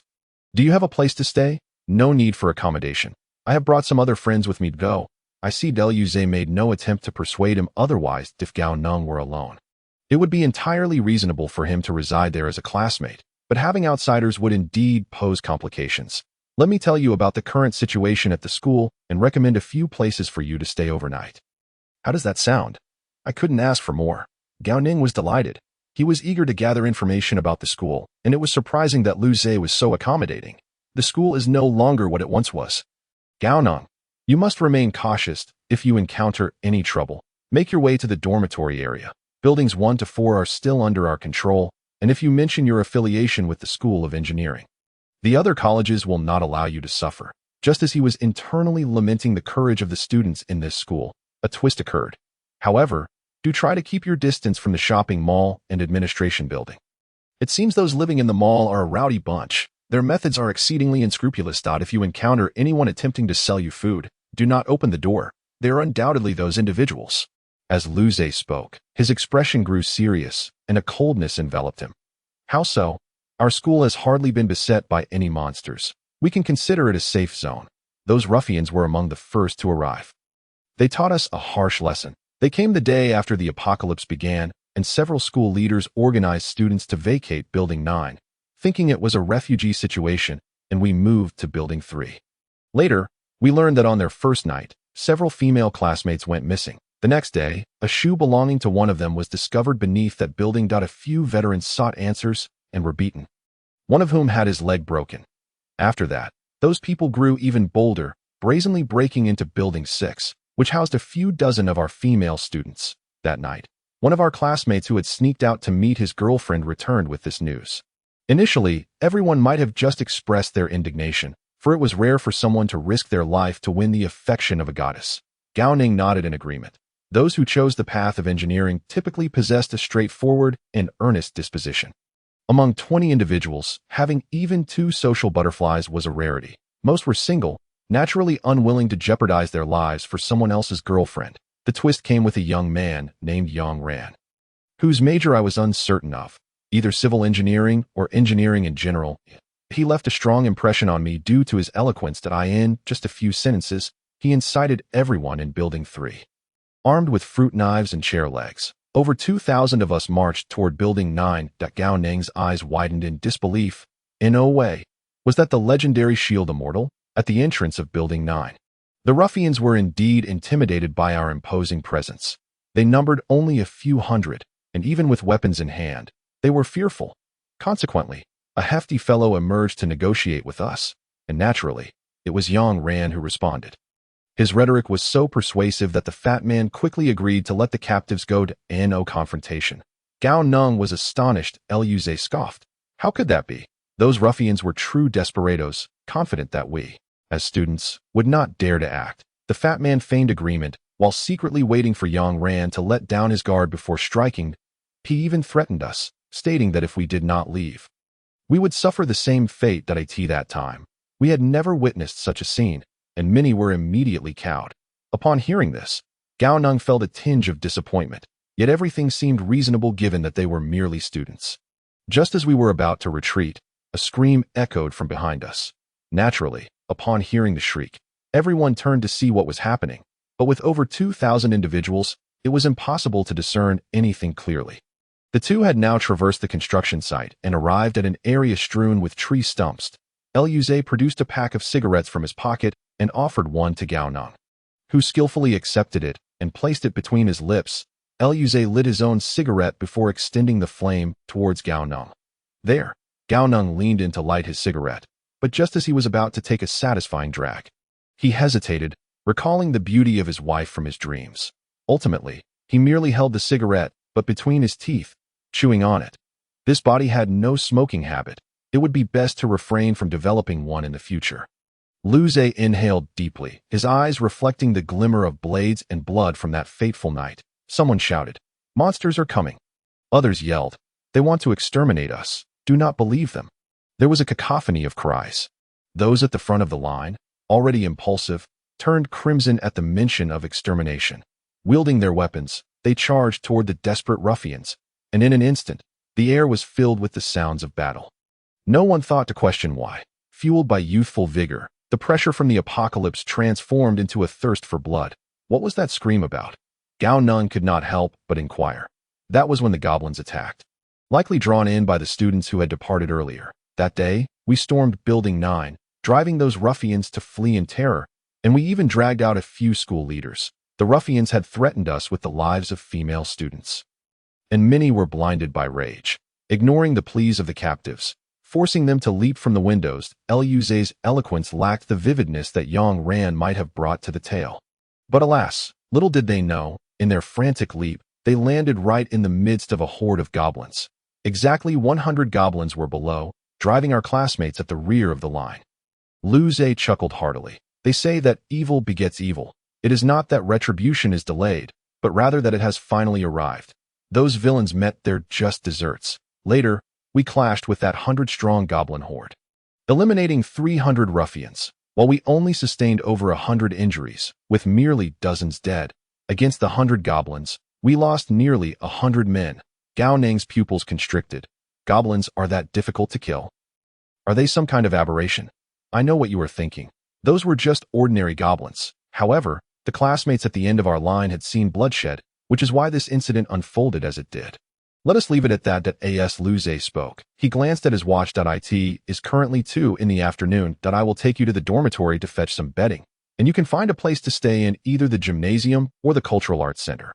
What is the situation in these two places? The gymnasium is the station for the patrol team, where a few veteran students and some police officers who managed to escape reside, apart from occasionally teasing the young women. No unpleasant incidents have been reported. The Cultural Arts Center, however, has been occupied by a group of refugees, creating a complex web of power dynamics that keep each other in check as long as you secure a room and barricade the door at night. You should be fine. With that, Liu rose and led Gao Neng toward the dormitory. As they walked, Gao Neng suddenly recalled a question and curiously asked, "Didn't you say those ruffians were killed?" "What's the situation with the shopping mall?" Liu, without turning his head, remarked nonchalantly, "It's merely a fish that slipped through the net, rallying a group of petty hoodlums. Nothing to fear." His spirits were low as he made his way to the dormitory. Heading straight for the 5th floor. As he walked, Gao Neng suddenly sensed something amiss. Why were there girls in the boys' dormitory? The upper floors had been converted into female dormitories, revealing the darker side of human nature. Trust no one. We can only rely on each other. The dormitory building was structured in a square layout, and Gao Neng observed that the central garden had been transformed into a vegetable patch, bustling with a group of girls chattering away. After ascending 2 flights of stairs, he noticed that the newly sprouted vegetables had already grown to the height of a palm. A few girls with graceful movements darted in and out, swiftly harvesting the vegetables while seemingly scattering new seeds in the process. These girls had awakened their professions as farmers or gardeners, while those particularly agile ones appeared to be adept swordswomen. Quite striking, wouldn't you agree? Originally a 6-person dormitory, it had now been repurposed into a 12-person space, evidently to accommodate more residents. They had dismantled bunk beds from other buildings and moved them here. The 5th and 6th floors had become storage areas. Following that incident, we didn't want the belongings left by our classmates to fall into the wrong hands, so we gathered everything up. Don't worry about it. We have plenty of blankets, and I'll throw in one for your buddies as well. Upon entering the first room on the 5th floor, Liu pulled out 2 green packages and winked at Gao Neng, whispering, "These came from the girls' dormitory, and they still carry a lovely fragrance. Don't say I'm not looking out for you." He playfully nudged Gao Neng at this. Gao Neng was momentarily taken aback, but then recalled the 2 girls from the art building. With a flick of his wrist, he conjured a spirit crystal worth 10 and slapped it onto Liu's hand. Liu's expression immediately shifted to one of anger. "What do you mean by this?" he shouted. Gao Neng, startled by his reaction, quickly leaned in to whisper something in Liu's ear. The anger vanished from Liu's face, replaced by a knowing smile. Though it faded swiftly as he seemed to remember something important, he gathered another spirit crystal and flicked it at Gao Neng's forehead, where it melted into his skin. However, Gao Neng sighed in relief. As only 8 spirit crystals had returned, I can only set up a connection for you. Whether you can purchase it depends on their willingness. He gestured for Gao Neng to look down the corridor. Turning around, Gao Neng spotted an adorable girl with a round face and chubby cheeks appearing at the end of the hallway. She was panting slightly, clearly having just rushed down from upstairs. Gao Neng's lips twitched, casting a glance at Lu Zhe, who shrugged nonchalantly, saying, "She handles transactions in this regard." He shot Gao Neng a knowing look. Realization dawned on Gao Neng. She was specifically selling clothes, which indicated a well-structured organization. "What type are you looking for? Which style?" As she caught her breath, Hu Yun immediately inquired, exuding professionalism. With that, Gao Neng felt reassured. Professionalism is a virtue. He gestured with his hands. Estimating, about 170 centimeters tall, athletic style. Hu Yun paused, taken aback. This was the first time she encountered someone with such a specific request in this line of work. After a moment of contemplation, she formed a target in her mind, but the thought of that individual's temperament made her shrink back slightly. Seeing Hu Yun's hesitation, Lu Zhe assumed she was trying to raise the price. Considering she had already taken Gao Neng's money, he stepped forward and stood beside Gao Neng, exuding camaraderie. "This is my good buddy." Hu Yun's eyes lit up as she promptly dashed upstairs. "All right, I'll bring them right over." Lu Zhe blinked in confusion. "What is going on? Weren't the girls upstairs in the vegetable garden?" Before he could ponder further, Hu Yun returned, dragging a girl in black athletic wear, who appeared to have just woken up, into the corridor. Su Ao Shui yawned, her demeanor suggesting she had just rolled out of bed. "Why did you pull me down during the day?" "Su Jia. He needs to talk to you." Hu Yun cautiously glanced at Su Ao Shui, still hesitant to utter the 3 words. "You guys chat. I need to use the restroom." "Gao Neng, I'll wait for you downstairs." Lu Zhe gulped nervously, making a swift exit. Hu Yun, surprised, quickly understood. This brother isn't very loyal. She hurriedly added, "Hey, handsome, I've passed on the message. I'll be heading back now. Make sure to talk it out nicely." Gao Neng was utterly bewildered. Wasn't this just about buying a set of athletic wear? Why was there a need for such formalities? "Do I know you?" Su Ao Shui's previously drowsy eyes sharpened as she recognized Gao Neng's face. She recalled Hu Yun's line of work, and her expression instantly turned icy, emanating an air of hostility. "Are you here to sell me lingerie?" Gao Neng stammered, momentarily at a loss for words. "Lu Zhe, I didn't expect you, with your thick eyebrows and big eyes, to be dealing in this business." "Wait, can we even talk about this openly? Not to mention..." "Calm down," Gao Neng quickly attempted to explain. But it was cut short by a sudden cough. "I can." "Huh? What did you say?" Gao Neng questioned, unsure if he had heard correctly. 100 points for a leg, upon seeing him still daring to inquire. Su Ao Shui's expression grew even colder. No, miss, you've misunderstood. I'm just here to buy athletic wear. Absolutely no other intentions." Gao Neng felt an icy chill creeping up from below his waist, and his lower body began to tingle. He dared not delay any longer, and immediately began to clarify, "I don't believe you'd be why now." Gao Neng was enveloped in falling snowflakes that a group of girls gathered downstairs, eagerly watching the scene unfold. "Hey, isn't Su Jia supposed to be sleeping at this hour? Focus on the point. Buying clothes. Wow, that chubby guy actually has the guts." "What chubby guy?" "He's simply a bit baby-faced. He's actually quite handsome. What a pity. If he just trained a bit, he might have become a real heartthrob. Why did he have to seek death? What's wrong with someone daring to sacrifice for true love?" Chapter 21.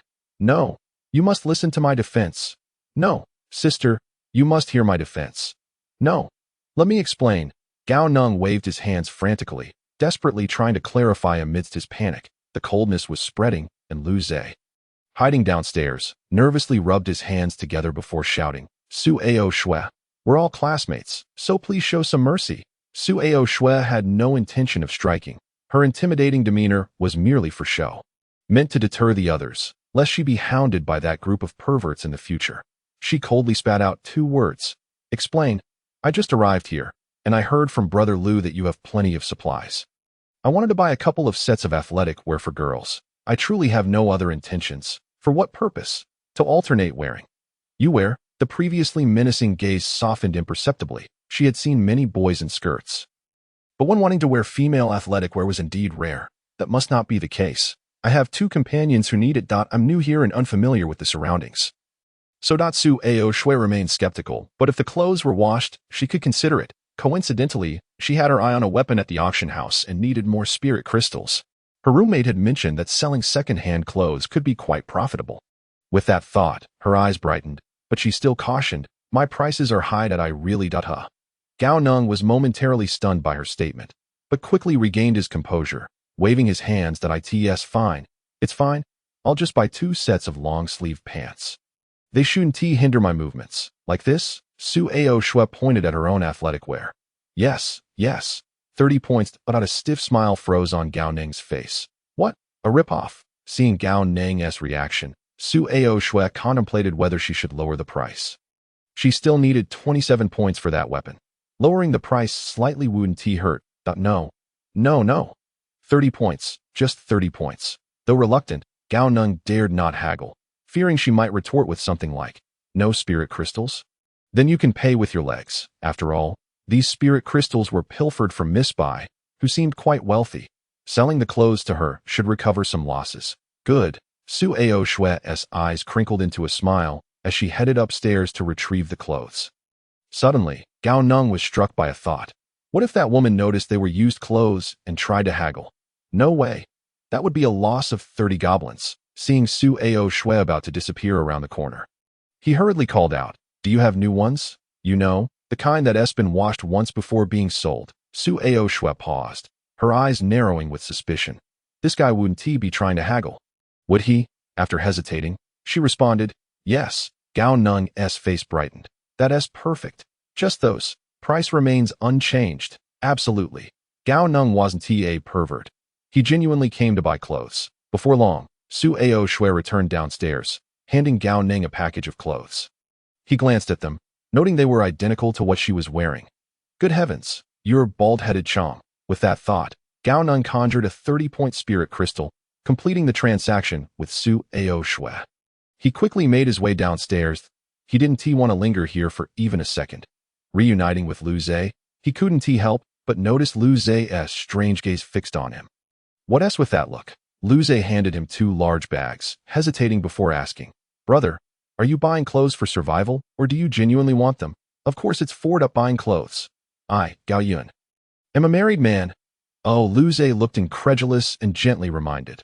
Such clothing costs 3 spirit crystals for a set at the cafeteria. Gao Neng paused momentarily, then quickly regained his composure, flashing a radiant smile. Though inwardly, he felt as though he had been stabbed. Damn, if you don't speak, no one will consider you mute. With this thought, he gazed at the beaming smile on Lu Zhe's face and suddenly felt a surge of mischief. Watch me repulse you. It's all right. I bought it for my girlfriend.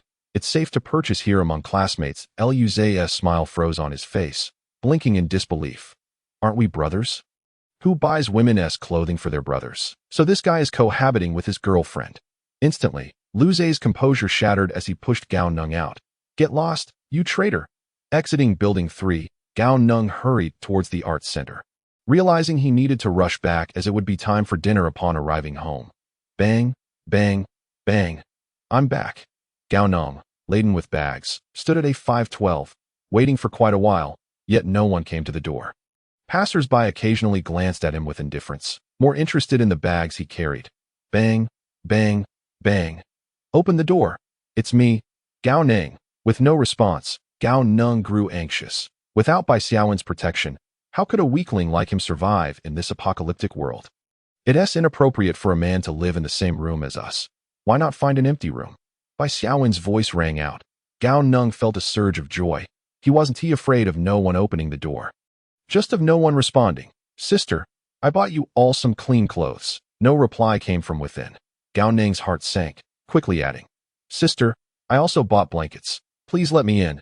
Inside, the 2 women were clad only in their undergarments, huddled around a bonfire to keep warm. Above the fire, 2 damp garments were drying. This bonfire was a byproduct of the chef's special ability. With a small expenditure of spirit crystals, one could conjure a small flame, serving merely as a form of heat emission that if Zhang Mingming wished, it could transform into a microwave, an induction cooker, or even an air fryer. Sister, without your protection, I truly can't survive. Gao Neng wailed. Hearing his pitiful lament, Zhang Mingming felt a pang of sympathy and nudged Bai Xiaowen's side. He is so pitiable. Why don't we let him in? Aren't you worried about inviting a wolf into the fold? Bai Xiaowen countered. Didn't he say he bought us clothes? Besides, Auntie is so strong. He won't stir up any trouble. Unable to resist her niece's persuasion, Bai Xiaowen sighed in resignation. Fine. Fine, but if I'm not around, don't go being too kind-hearted. You'll regret it when trouble comes knocking. How could Annie not be around? I'm just dependent on Annie's long legs. Wherever she goes, I shall follow. Gao Neng knocked on the door for ages. Had it not been for the fact that during the day, few stayed in the room, he would have likely been scolded to the point of feeling ashamed. With a sigh, he prepared to give up, already contemplating where to find refuge for the night, as he was simply too weak and needed time to develop. Perhaps he could seek refuge with Lu Zhe? As for the shame of returning, Gao Neng never even considered it. In this world, what was face worth? Once he matured, he could easily sweep through this forest in a mech. After lamenting for a while and seeing no one open the door, Gao Neng finally decided to leave. Just then, the door opened a crack, revealing Bai Xiaowen peeking through, one eye assessing Gao Neng at the entrance. Through the gap, Gao Neng vaguely caught sight of a pale figure. Chapter 22. A weight loss miracle? Handed over. Upon hearing this, Gao Neng quickly reacted. Extending the paper bag containing the clothing. In the process, he accidentally bumped the door, eliciting a surprised gasp from Zhang Mingming, along with Bai Xiaowen's sharp retort. Do you still want to come in? Yes, sister. I truly didn't mean to. Gao Neng hastily pushed the bag into the hallway, not daring to overstep, recognizing that women are creatures that cherish cleanliness. In this situation, they were even bathing.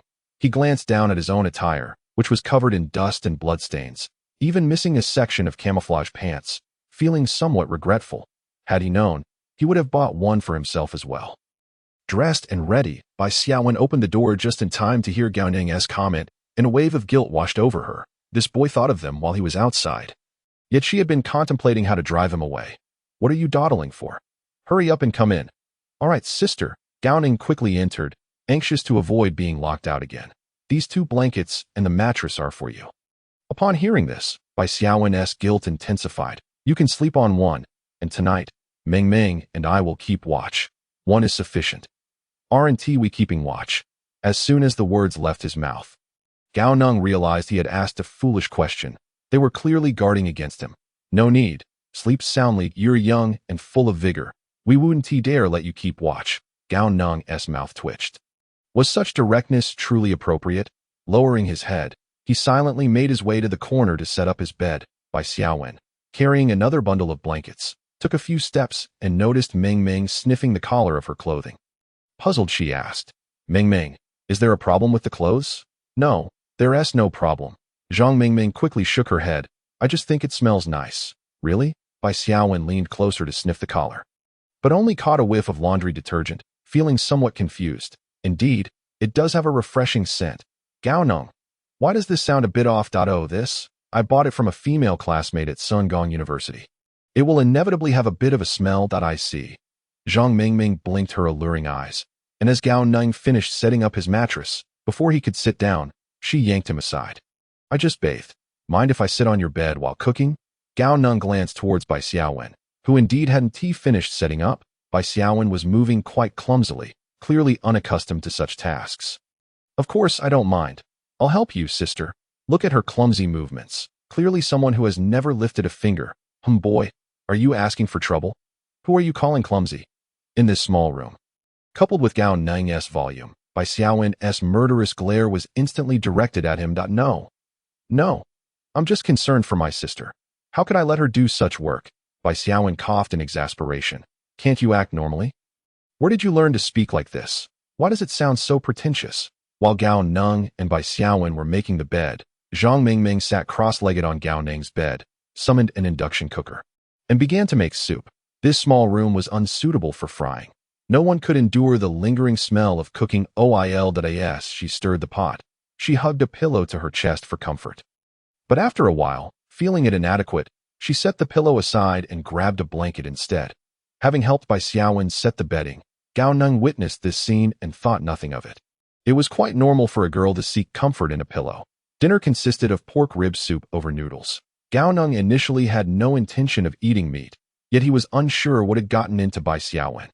who served him several pieces of meat, and with Zhang Mingming urging him on the side. You should eat. I still have plenty of meat in my backpack. You've lost weight today. Your stamina must have plummeted. How can you fight monsters on an empty stomach? With such encouragement, what could Gao Neng say? Naturally, he dug in. After dinner, he lay on the bed, staring at the ceiling, lost in thought. Unbeknownst to him, noise erupted from outside as the other residents on the 5th floor returned after a long day. In the now lively room, Gao Neng's voice rang out. I'm a support class with no combat ability, but I can manufacture equipment with consumed materials and spirit crystals. By Xiaowen, seated on a stool, looked up with keen interest upon hearing this. So, you're not guarding against us anymore. Zhang Mingming, lying on the opposite bed, also cast a curious gaze. As a support class, I must seek protection from a strong individual. Since I have to choose, why not select someone both tall and fair? Buffed. Are you itching for trouble? By Xiaowen's face flushed momentarily before returning to normal as she began inquiring about serious matters. What can you do now? At present, I can only create a pneumatic pistol, which consumes fat to produce ammunition. After a brief pause, Gao Neng added, based on the usage that day, the air for the pneumatic pistol comes from human respiration. Zhang Mingming's mouth twitched as she glanced down at her toes, immediately placing this item on her blacklist. Her body fat percentage was low, making it useless for her. She then turned her gaze to her aunt, thinking perhaps Auntie could give it a try. By Xiaowen, however, swiftly lost interest in Gao Neng and redirected her attention back to the regional channel. A weight loss miracle. Too bad this young lady is quite satisfied with her figure. Gao Neng, it's still somewhat useful. With a firm exertion of his right arm, the skin hidden within his sleeve pulsated with blood, and countless crimson vines sprouted from his palm, swiftly taking the form of a police-style handgun. Gazing intently, Zhang Mingming's eyes widened in astonishment as she exclaimed, Aunt, the gun has sprouted grass. So what if it has sprouted grass? It's not like it's a pistol. Yes, this is the first pistol I crafted. But it mutated after yesterday's battle. As she spoke, Gao Neng placed the pistol on the bare patch of the bed for them to inspect. Do not grip the handle, she cautioned, rolling up her sleeves to reveal a pulsating crimson root. I have yet to discover a method to remove this. What is this? It might be the port for the flesh and blood function. Wow, a treasure-grade piece of equipment. I've never seen anything like it. While Bai Xiaowen continued conversing with Gao Neng, Zhang Mingming had already taken the initiative. She immediately examined the pistol's data panel and gasped in surprise. Name, Blood P, first-tier treasure, special equipment, attributes cannot be viewed. There's no trace of that crimson root. As she spoke, Zhang Mingming's delicate hand grasped the gun's handle, yet nothing transpired. In the next moment, she aimed the weapon at the ceiling and pulled the trigger. No. Chapter 23. Night Conversations, huh? The word no transformed into a perplexed murmur. Upon pulling the trigger, a plume of green smoke emitted from the back of the red pistol, akin to a human flatulence, spraying Zhang Mingming's face and filling the room with a scent reminiscent of peas. What the heck? The gun barrel opened and closed, its tone dripping with disdain. The green smoke had obliterated the gentle smile on Zhang Mingming's face, the upward curve almost vanishing. Gao Neng and Bai Xiaowen exchanged incredulous glances. Neither had anticipated such an outcome. Initially concerned that the gunshot would attract others, it now seemed. Zhang Mingming's petite face contorted as she hurriedly retrieved a small mirror, scrutinizing her reflection in the flickering firelight. While the pistol lay discarded to the side, ignored. Observing this, Bai Xiaowen chuckled softly, reassuring her, Don't worry, your face is clean. Oddly enough, the green smoke vanished without leaving a trace, like an illusion. Gao Neng picked up the pistol and examined it closely. Only then noticing the small eyes at the muzzle, identical to those of a pea shooter, the eyes rolled disdainfully at Gao Neng, expressing dissatisfaction at being handed over to others. Oh, this gun has eyes. It's a living being. Bai Xiaowen, who had moved closer to Gao Neng, also spotted the little eyes, her mouth agape in disbelief. It's alive? Upon hearing this, Zhang Mingming abandoned her mirror and hurriedly approached, curiosity glinting in her eyes as she examined the pistol in Gao Neng's hand. It really is alive. Let me try it. Upon realizing the pistol's sentience, Bai Xiaowen's interest peaked, and she reached for the gun in Gao Neng's grasp. However, the eyes at the gun's muzzle reacted to her movement, gasping in alarm and retracting like a vine back into Gao Neng's palm. Hey, Gao Neng, quickly summon it out. Mingming has played with it, but I haven't. Bai Xiaowen immediately pouted, shaking Gao Neng's shoulders in frustration. "Sister, stop shaking. I'm getting dizzy." Gao Neng felt a soft, slippery sensation brush against his face, a fragrant aroma wafting from Bai Xiaowen's rosy cheeks. Warmed by the fire. "No, sister. My body is still brimming with energy. Are you testing me with this?" Upon hearing this, Bai Xiaowen released Gao Neng, shaking her small fist in front of him threateningly. "You better call it out. Or else." "Humph." Gao Neng attempted to comply, feeling a resistance within his arm. Watching Bai Xiaowen's shaking fist, he grimaced, knowing a beating was inevitable. After a prolonged struggle, his face reddening, he still failed to summon the gun, causing Bai Xiaowen to lose interest. She didn't genuinely wish to hit Gao Neng, but having said it, how could she let this boy off? Just as she wrestled with her thoughts, a voice from the side provided a timely diversion. "Never mind, Aunt. Understanding our surroundings is more important right now. Gao Neng has explored a bit. Why don't we let him share his observations? It would help us prepare." Upon hearing this, both Gao Neng and Bai Xiaowen sighed in relief. Gao Neng exclaimed, "Little angel Meng Meng is so considerate." Bai Xiaowen added, "As expected of my little niece, she truly understands my thoughts. Ahem, we'll let it go this time. But next time, I must have a turn." "All right, let me tell you about the Forest Engineering University." Currently, Gao Neng spent half an hour narrating his experiences at the Forest Engineering University in a storytelling manner, culminating in Bai Xiaowen's succinct summary. So, there are 5 major factions at the Forest Engineering University: a gang formed by students, a patrol organized by the police, remnants of the Civil Affairs Department, a refugee mutual aid organization, and a street rat group.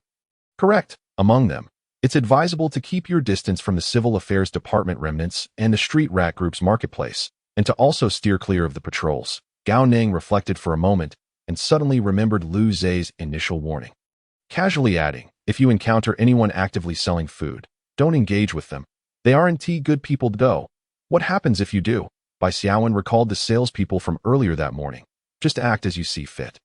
Who knows what those rascals are up to?" He divulged that he had completely forgotten about that incident, having been too engrossed in listening to stories at the time. The ruins of the Civil Affairs Department of the Forest Engineering University.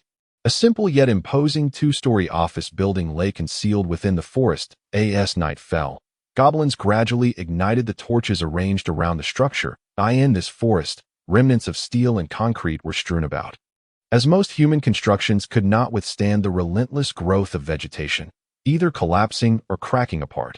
Jiang Shi crouched amidst the ruins, cautiously observing the goblin tribe ahead. He had not sought assistance from the students, but had chosen to hunt monsters in the wilderness alone. He needed to awaken a powerful combat profession, not a useless support role. As a low-level worker in the Civil Affairs Department dealing with the public after the disaster, he discovered that the more perilous the circumstances during his first combat, the greater the probability of awakening a formidable profession. The refugees from Ziyun Mansion were the best example. He had once conversed with a young man among them, and those with powerful abilities had almost all awakened on the very night they fled to the Forest Engineering University. He slowly inched his body forward, stealthily approaching the building like a maggot. Pausing at the edge of the ruins, Jiang Shi noticed a pile of human bones floating nearby, a flicker of fear crossing his eyes, causing his whole body to tremble momentarily. Yet he quickly regained his composure, tightening his grip on the screwdriver, his gaze filled with hatred and determination. For revenge, it must succeed. Failure is not an option. As night deepened, the goblin patrols, already lax, became even more indifferent, with some goblins dozing against the walls in this forest. Weak creatures dared not provoke goblins. No matter how many formidable monsters there were, the goblins' defenses proved futile, rendering patrols a redundant task. At this moment, Jiang Shi began to crawl forward, his movements silent and stealthy, akin to a professional special forces soldier. In fact, this greasy, balding middle-aged man had once been a spirited youth. Casually tossing aside a dead branch obstructing his path, Jiang Shi crawled beneath the ventilation shaft, vigilantly scanning his surroundings. Confirming that no goblins were nearby, he swiftly climbed the vine-like plants clinging to the walls. Reaching the ventilation shaft, he wasted no time and thrust the screwdriver into the mesh, unscrewing the screws. Just then, 2 goblins, brandishing torches, unexpectedly rounded the corner. Jiang Shi froze in place, paralyzed by fear. These 2 goblins appeared to be in high spirits. chattering and laughing until they passed directly beneath him without glancing up, sighing in relief. Jiang Shi planned to wait for them to move further away before continuing his task. He was just one screw away from lifting the cover. Suddenly, the two goblins halted, one of them striding directly towards Jiang Shi's feet. Chapter 24. Playing with fate. At this juncture, Jiang Shi could no longer afford to wait. He swiftly twisted the screwdriver in his hand, removing the last screw. ABA, the goblins' voices echoed beneath him, and Jiang Shi clung to the vine, his trembling hand frantically prying at the ventilation covered. He tried to avert his gaze from the goblins below. Yet his peripheral vision captured the scene clearly. He watched as the goblin examined the traces he had left behind, seemingly searching for something. A chill ran down Jiang Shi's spine, causing him to shudder involuntarily. Had they discovered his presence? Panic surged within him, and he ceased feeling around the edge of the cover, instead forcing his fingers into the mesh. With a hard pull, he yanked the cover free, disregarding the pain shooting through his fingers as he swiftly pushed the cover upright into the ventilation duct and scrambled inside. He could see the goblin looking in his direction, following the traces he had left. ABA, hurry up, the impatient call from the goblin in the distance echoed. ABA, the goblin squatting at the bottom of the duct appeared perplexed. Where's my big mark? After a long wait, it finally spotted a discarded branch in the grass, erupting into a fit of furious screeches. ABA. Jiang Shi swiftly crawled forward for a short distance before gradually slowing his pace. Moving too quickly would produce noise, and his physique had already lost its youthful form. Devoid of the agility and mindset he once possessed, he reached into his bosom and slowly retrieved two blue glow sticks, their radiance barely perceptible. The glow sticks illuminated Jiang Shi's path, and in the darkness, two sparkling points seemed to flicker and vanish. Not far ahead, an air duct exit revealed a faint flicker of firelight. Peering down from the vent, Jiang Shi beheld a dimly lit service hall, cluttered with an array of bizarre, fleshy orbs of varying sizes. What could this be? Jiang Shi pondered, squinting to discern the nature of the objects below. The hall was shrouded in shadows, with only a nearly extinguished bonfire in the center providing a meager light. Suddenly, a one-armed, peculiar goblin emerged from the depths of the hall, dragging something behind him, and made his way directly to the bonfire, scanning his surroundings. Upon recognizing what the goblin was dragging, Jiang Shi's pupils involuntarily constricted. It was, astonishingly, the corpse of a woman, a body, mutilated and missing its limbs. Finding a vacant spot, the one-armed goblin casually discarded the body there, glancing back at the entrance, before meandering around the bonfire for a considerable time, ultimately sitting beside it in a state of ennui. Having suffered grave injuries upon entering the realm of kings, he was now permanently stuck at the threshold of that state, unable to contact Goblin Shun and facing a band of madmen. He reluctantly sought refuge with other tribes. Suddenly, his ears perked up, and he discreetly cast a glance at the air duct but remained motionless, just as Jiang Shi was about to crawl forward. He felt a chill run through him, freezing him in place. Was it merely his imagination, or did the goblin seem to glance in his direction? After a while, seeing that the goblin remained still, he exhaled in relief and continued onward, this time with even greater caution and slowness. In the brief span of a few tens of meters, he crawled for a full hour, inching his way to the next vent exit. This duct was considerably brighter, where a stout goblin lay sleeping soundly beside a lively bonfire, evidently having just dozed off.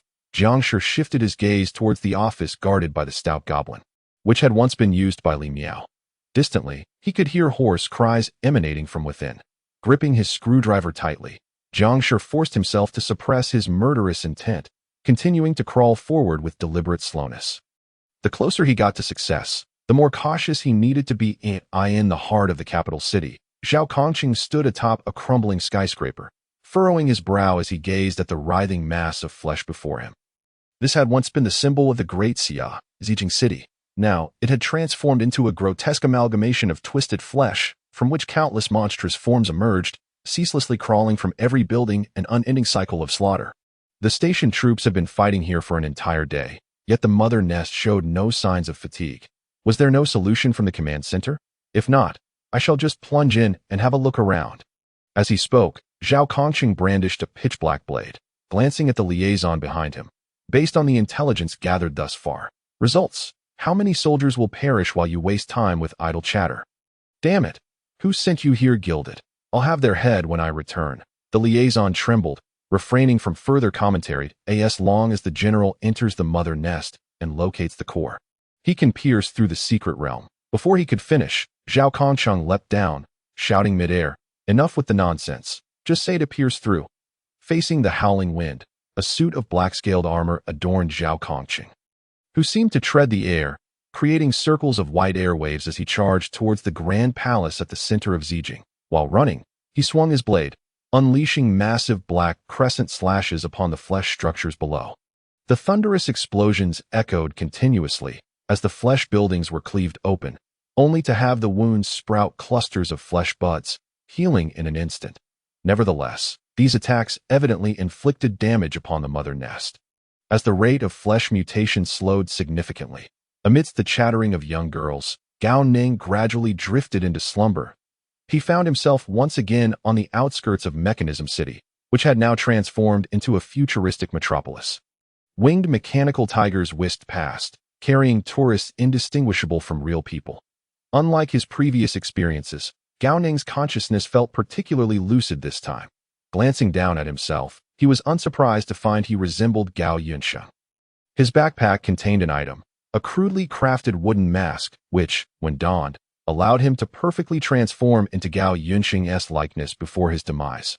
Most peculiar as he surveyed his surroundings, he suddenly noticed something on the glasswood wall. Rubbing his eyes, a few lines of text gradually came into view. Task: prevent students from committing suicide. Task reward: fragments of Gao Yunsheng's memories, core of Mechanism City.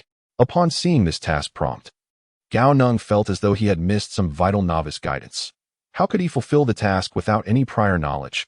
Just as he was at a loss, a voice emerged from behind him. "Teacher, are you out shopping too?" Following the voice, he saw an individual clad in a red and black plaid shirt and black trousers, looking quite unkempt. They had just emerged from a nearby underground exit, their wooden face betraying an indescribable gloom. This scene instantly evoked memories of Gao Yunsheng's death in Gao Neng's mind, prompting him to reflexively utter the same words from that memory. "Chun-Li, when did you return to the ancient capital?" Gao Neng distinctly noticed that the expression on the newcomer's, or rather, the wooden face had stiffened further. "Teacher Gao, I returned a month ago. Just the day before yesterday, we saw each other at the Industry Education Integration Building." The scene replayed in Gao Neng's mind, allowing him to grasp the task's content. 6 years prior, Gao Yunsheng held the standard template of a life winner. Having become a professor at a young age, with a car, a house, a wife, and even a 6-year-old little girl, his family life was harmonious and fulfilling. 6 years later, Gao Yunsheng lived alone in a second-tier city, deeply depressed and immersed in the illusory world of anime, with his only social activity being attending classes at the nearby Sinqing University of Technology, his face etched with a sense of isolation and despair. The catalyst for this transformation was the series of graduate student suicides that had occurred 6 years ago in the ancient capital. All 6 victims were Gao Yunsheng's students, and he bore the entirety of the blame. Living in perpetual torment and guilt, retreating to a remote town, sealing himself away under the pretense of pursuing his dreams. This demotional knot, a sudden realization dawned on him. If he could successfully complete this task, he would inherit everything from Gao Yunsheng, truly gaining a new lease on life. Was this akin to repaying the original owner of the body? Gao Neng couldn't help but murmur, for even though the original owner had forsaken life, he had utilized their body, and such kindness ought to be remembered. Ever since acquiring the original owner's memories, Gao Neng had been contemplating how to repay this kindness. Was he truly meant to care for the original owner's wife and daughter? Setting aside whether he had the capability, even if he did, he could not do so. Not to mention he was unprepared psychologically. His youthful face, resembling Gao Yunsheng at 17 or 18, could not be shown to his wife. What if this inexplicable dream, centered around resolving the original owner's emotional entanglement, undoubtedly provided Gao Neng with immense psychological comfort? As he pondered this, he snapped back to reality, realizing that Chun-Li had already vanished. After a moment of contemplation, Gao Neng set off towards the nearby shopping mall, spotting Chun-Li through the glass on the second floor, his wooden face standing out amidst the crowd of living people. At that moment, Chun-Li was joyfully chatting with a fashionably dressed girl, with Chun-Li speaking while the girl laughed. a smile that Gao Neng had practiced in his past life. Sighing, Gao Neng felt that Chun-Li's suicide was inextricably linked to this girl. He stood at the entrance of the mall, completely oblivious to the throngs of passers-by, pondering how he might save these 6 students as a university mentor. Gao Yunsheng had no significant issues. Gao Neng believed the real problems lay within the 6 students themselves. Take Jinling, for instance. He was fundamentally a good kid from a rural family, yet he was entangled with a problematic girlfriend. How could he awaken to the truth and abandon her to devote himself to research? Before he could arrive at a conclusion, a childish voice called out from behind him, accompanied by a tug on his pant leg. "Daddy, you promised to meet at KFC. Why are you standing at the mall entrance?" Gao Neng looked down to see a delicate little girl, her features exquisitely chiseled. Tap, tap, tap, accompanied by the sound of high heels clicking against the ground. A pair of beautiful legs clad in red stiletto heels entered Gao Neng's view, leading up to a stunning red knee-length dress. 3 minutes late. Indeed, does a man change before and after marriage? The woman's voice was icy, clearly indicating her displeasure. Naturally, Gao Yunxing had not come to the mall for no reason. Accompanying his wife and daughter on a shopping trip was the purpose of his visit. His wife was beautiful, and his daughter was adorable, yet Gao Neng was wholly focused on completing his task. Unwilling to squander time here, and casually replied, "Xianya, Daddy has something to attend to. Would you let Mommy take you to play?" As the words hung in the air, Gao Neng suddenly felt a chill at his neck, and his vision began to whirl. At last, he beheld a familiar silver-white embroidered spring knife, accompanied by the chilling sound of a voice. "Die, imposter!" Startled, Gao Neng shook himself awake, sensing he was not yet on the brink of death, when a familiar voice resonated behind him. "Teacher, are you out shopping too?" Gao Neng steadied his thoughts and quickly formulated a response, smiling as he turned around. "It's Chun-Li. Have you completed today's experiment?" "Out shopping? Teacher Gao, I've finished this week's tasks that my friend invited me out to shop." Chun-Li's face froze momentarily. Before he could receive an answer from the teacher, he hastily bid farewell. "Teacher, I see my friend. I must leave." Gao Neng blinked, his hand reaching out to grasp Chun-Li's, but it remained suspended in midair. "Damn it. What kind of hellish difficulty is this? I have to placate both my wife and my student. Should I just head back to school?" Pushing open the doors of the KFC in the mall, he hurried towards a striking figure clad in crimson. At this moment, he could still feel a lingering pain in his abdomen. Damn, does this woman have to be so merciless? Coming to school to get me. "Xinya, Daddy's here. Daddy, how do you like this outfit, dear?" Mu Yunshang emerged from the fitting room, clad in a white shirt and a red JK skirt. Her mature and alluring visage perfectly contrasting with the youthful attire, rendering Gao Neng utterly mesmerized. An involuntary compliment slipped from his lips. "Mu Yunshang, you look stunning." In a flash, his head spun and flew off, as the gentleness that once adorned Mu Yunshang's face had vanished, replaced by an icy demeanor. "Imposter, he would never call me by my full name. Nor would he arrive this early, in the early morning." Gao Neng, lying in bed, shivered as he instinctively raised his hand to clutch his neck, his face devoid of color. The subtle noise startled Zhang Mengmeng, who was keeping vigil on a nearby stool, prompting her to reflexively kick Bai Xiaowen, whose rear was notably pert. Bai Xiaowen, having been lightly dozing, bounced off the floor with a start. In a daze, she brandished a javelin and groggily inquired, "Mengmeng, what's happening?" Hearing this, Zhang Mengmeng turned her gaze toward Gao Neng. "Gao Neng, what's wrong?" Gao Neng swallowed hard, forcing a dry chuckle. "Wife. Sorry, slip of the tongue. It's nothing, just a bad dream." Hey, Miss Bai, don't kick me. I didn't call you." Having just regained consciousness and hearing Gao Neng refer to his niece as his wife, Bai Xiaowen became alarmed. Surely this scoundrel didn't take advantage of her while she was asleep. Without a second thought, she raised her long leg and aimed a kick at Gao Neng. "How dare you harass Mengmeng?" Zhang Mengmeng, her cheeks tinged with blush, averted her gaze from the two and retreated to a corner of the room to prepare breakfast. Chapter 26. The porter beneath the faint light filtering through the tree branches, Gao Neng traversed the lengthy, fractured path. Ahead, the construction site of the Institute of Technology bustled with activity. "Hey, Gao, what a coincidence." "Indeed, I never expected to encounter you here again," as fate would have it. Upon stepping onto the construction site, Gao Neng ran into a familiar face. "Lu Zhe, Gao, do you have any plans for today?"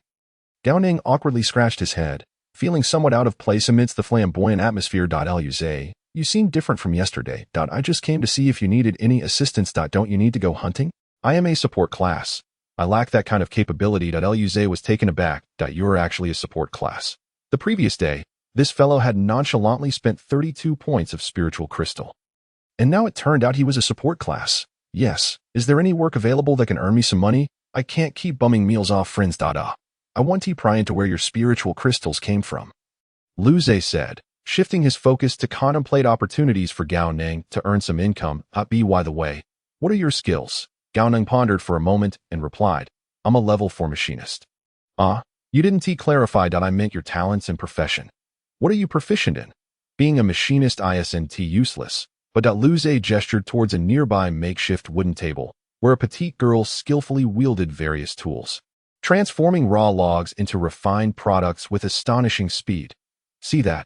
That's the additional ability of a craftsman. The only downside of this ability is the processing speed, but as proficiency and experience increase, the precision will eventually approach that of an 8th level machinist. Compared to abilities gained from professions, previously acquired skills seem trivial. At this point, Luz sighed, his expression tinged with melancholy.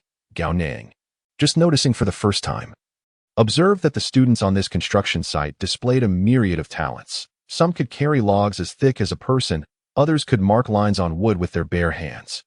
However, the most striking figure was an elderly man standing at the center of the clearing. In Gao Neng's memory, this old man was the vice president of the Institute of Technology. Surnamed Sud, he had always appeared haggard, with dark circles under his eyes, as if on the verge of collapse. Yet now, clad in a flowing black robe, he radiated energy, effortlessly transforming various bizarre materials into colorful solutions, which he evenly applied to the neatly prepared wooden blocks. In an instant, the surfaces of the blocks gleamed with a metallic luster. Gao Neng forced a smile. It seemed that hoping to make a living at this construction site was a fanciful notion. Returning to a life of dependency didn't seem so bad, but the thought of being left behind to guard the house left him feeling somewhat resentful. Noticing Gao Neng's prolonged silence, Luz seemed to grasp his feelings and sighed, offering consolation. It's all right if you lack special skills. Many in our Institute of Technology also lack specialties. At this point, Luz fell silent, his expression revealing his struggles. Gao Neng understood his predicament, recognizing that in a post-apocalyptic world, few would expend resources to sustain idlers. It's fine. I'll look elsewhere. Hey, since you're one of us at the Institute of Technology and Haven T betrayed the organization, we have every reason to assist you. Luz waved his hand, a foolishly bright smile spreading across his face as he strode towards the elderly Su. Leave it to me. I'll make arrangements for you. From a distance, Luz called out, Morning. Du Jia. Di Rongfang, who had been engrossed in her notes, shuddered at the sound of his voice, feeling an itch in her teeth. Without looking up, she knew precisely what he wanted. Luz, can you rein in your kindness? In just 2 days, you've brought in over 20 useless people. How are we supposed to survive? Luz grinned, inching closer to Du Rongfang to massage her shoulders. Du Jia, don't say that. They're just former classmates. Classmates my foot. You think anyone of a similar age is a classmate? Huh? I can smell it. They're all just trying to survive, without any malice. That's why. All right, enough? If not for your keen sense of smell and sharp intuition, how could we allow you to take in so many? With a dismissive glance at Luz, Du Rongfang finally directed her gaze towards Gao Neng. Her tone indifferent. You see those logs over there? Move 20 of them to the city wall, and I'll give you half a kilogram of rice. If you're willing, you can get started. As she spoke, a contract materialized before Gao Neng's eyes.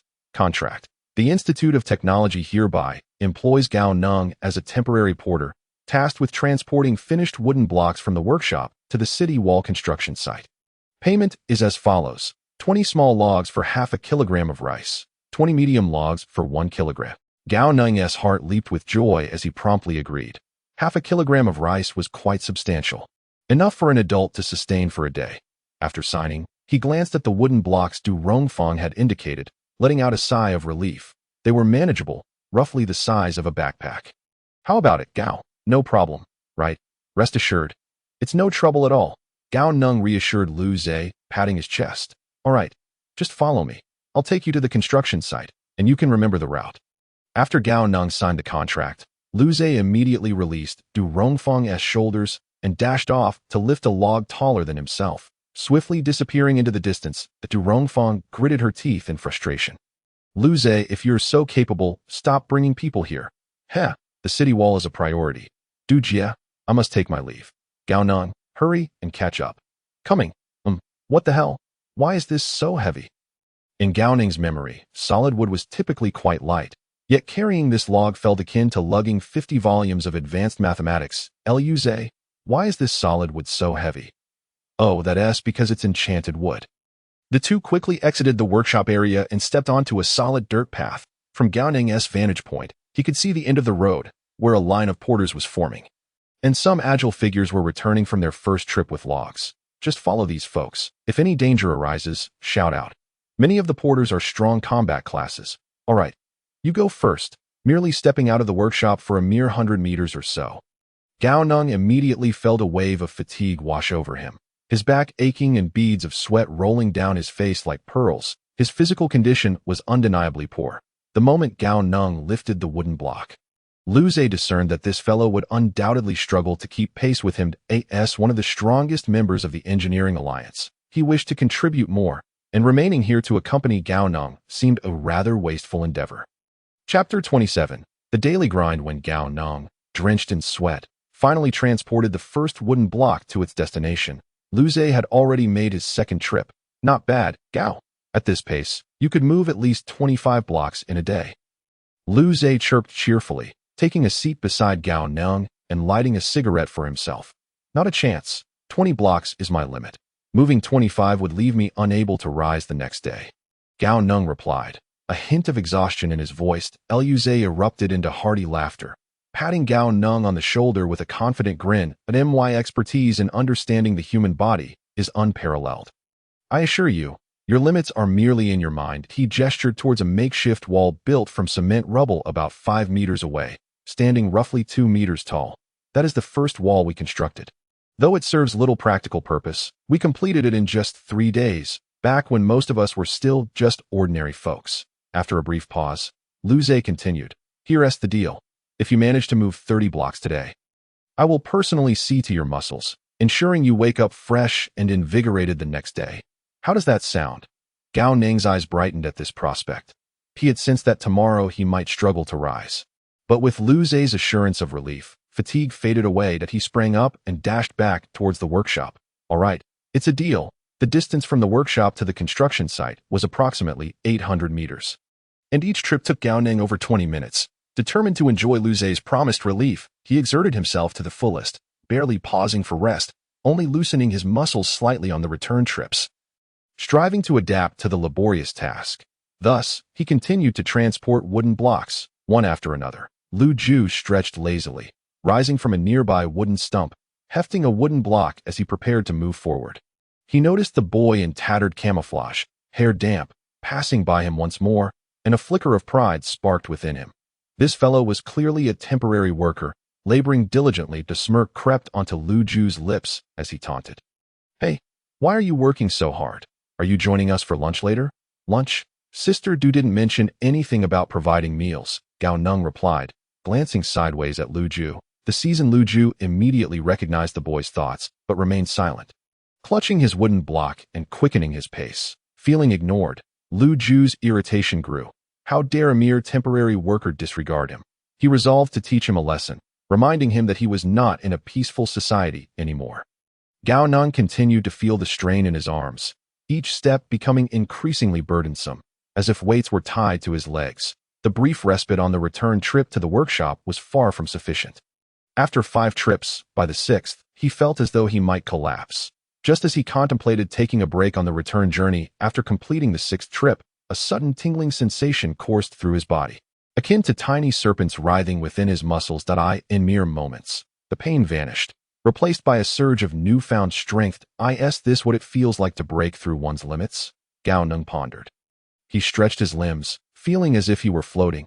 Upon entering the workshop area, he spotted a group lounging by the roadside, exuding an air of leisure. Among them was the boy who had invited him to lunch. Were they waiting for their meals? But it was still early. Though puzzled, Gao Neng dismissed them from his mind, Familiar with the sight of such idleness from his previous life, that it was only when he returned to the clearing for wooden blocks that he realized something was amiss. The once towering pile of small blocks had dwindled by more than half. Sister Du, why are there so few of these small blocks left? I don't know what has gotten into those guys. They're all moving the small ones today, that it's quite baffling. Upon hearing this, Gao Neng immediately connected the dots. A sinking feeling settling in his chest. That boy is so petty. He quickly asked, what if all the small blocks are gone? Then you move the larger ones. Medium-sized blocks count as 2 small ones. And large ones count as 4, Sister Du replied. All right. Thank you, Sister Du. With this reassurance, Gao Neng felt a wave of relief. Given his current state, he should be able to manage the medium-sized blocks. Time flew by. And soon it was afternoon. Gao Neng chose not to eat lunch, fearing that halting would cause him to lose this invigorating state. Just one more block would bring him to 20. Excitement bubbled within him as he approached the end of his labor. Traversing the narrow, winding path, he encountered the same group once more, their small blocks lying idly at their feet. Gao Neng maintained a stoic expression, choosing silence over engagement. These individuals were so immature. Hey there. Friend, there are no more small blocks over there. Would you like me to let you have this one? Lu Ju cackled, a mischievous glint in his eye. He intended to snatch this last block from Gao Neng. Relishing the idea of his foolishness, Gao Neng ignored him. The storage area for blocks at the construction site had only one guard, and there was no one keeping track. Once blocks were taken from the workshop, all supervision relied on contracts. Who could verify if the blocks someone else carried counted? If there are no small ones, then take the larger ones. The rigorous work throughout the afternoon instilled in Gao Neng a blind confidence regarding his body. A mere medium-sized block should be manageable, but upon lifting it, he was taken aback by its weight. As dusk approached, Lu Ju sat alone on a wooden stump, watching Gao Neng hunched over, bearing the medium-sized block as he passed by. A wave of regret washed over him. This boy was so relentless. What if he sought revenge? A bead of cold sweat trickled down Lu Ju's temple. He dared not dwell on such thoughts. The earlier bravado had vanished.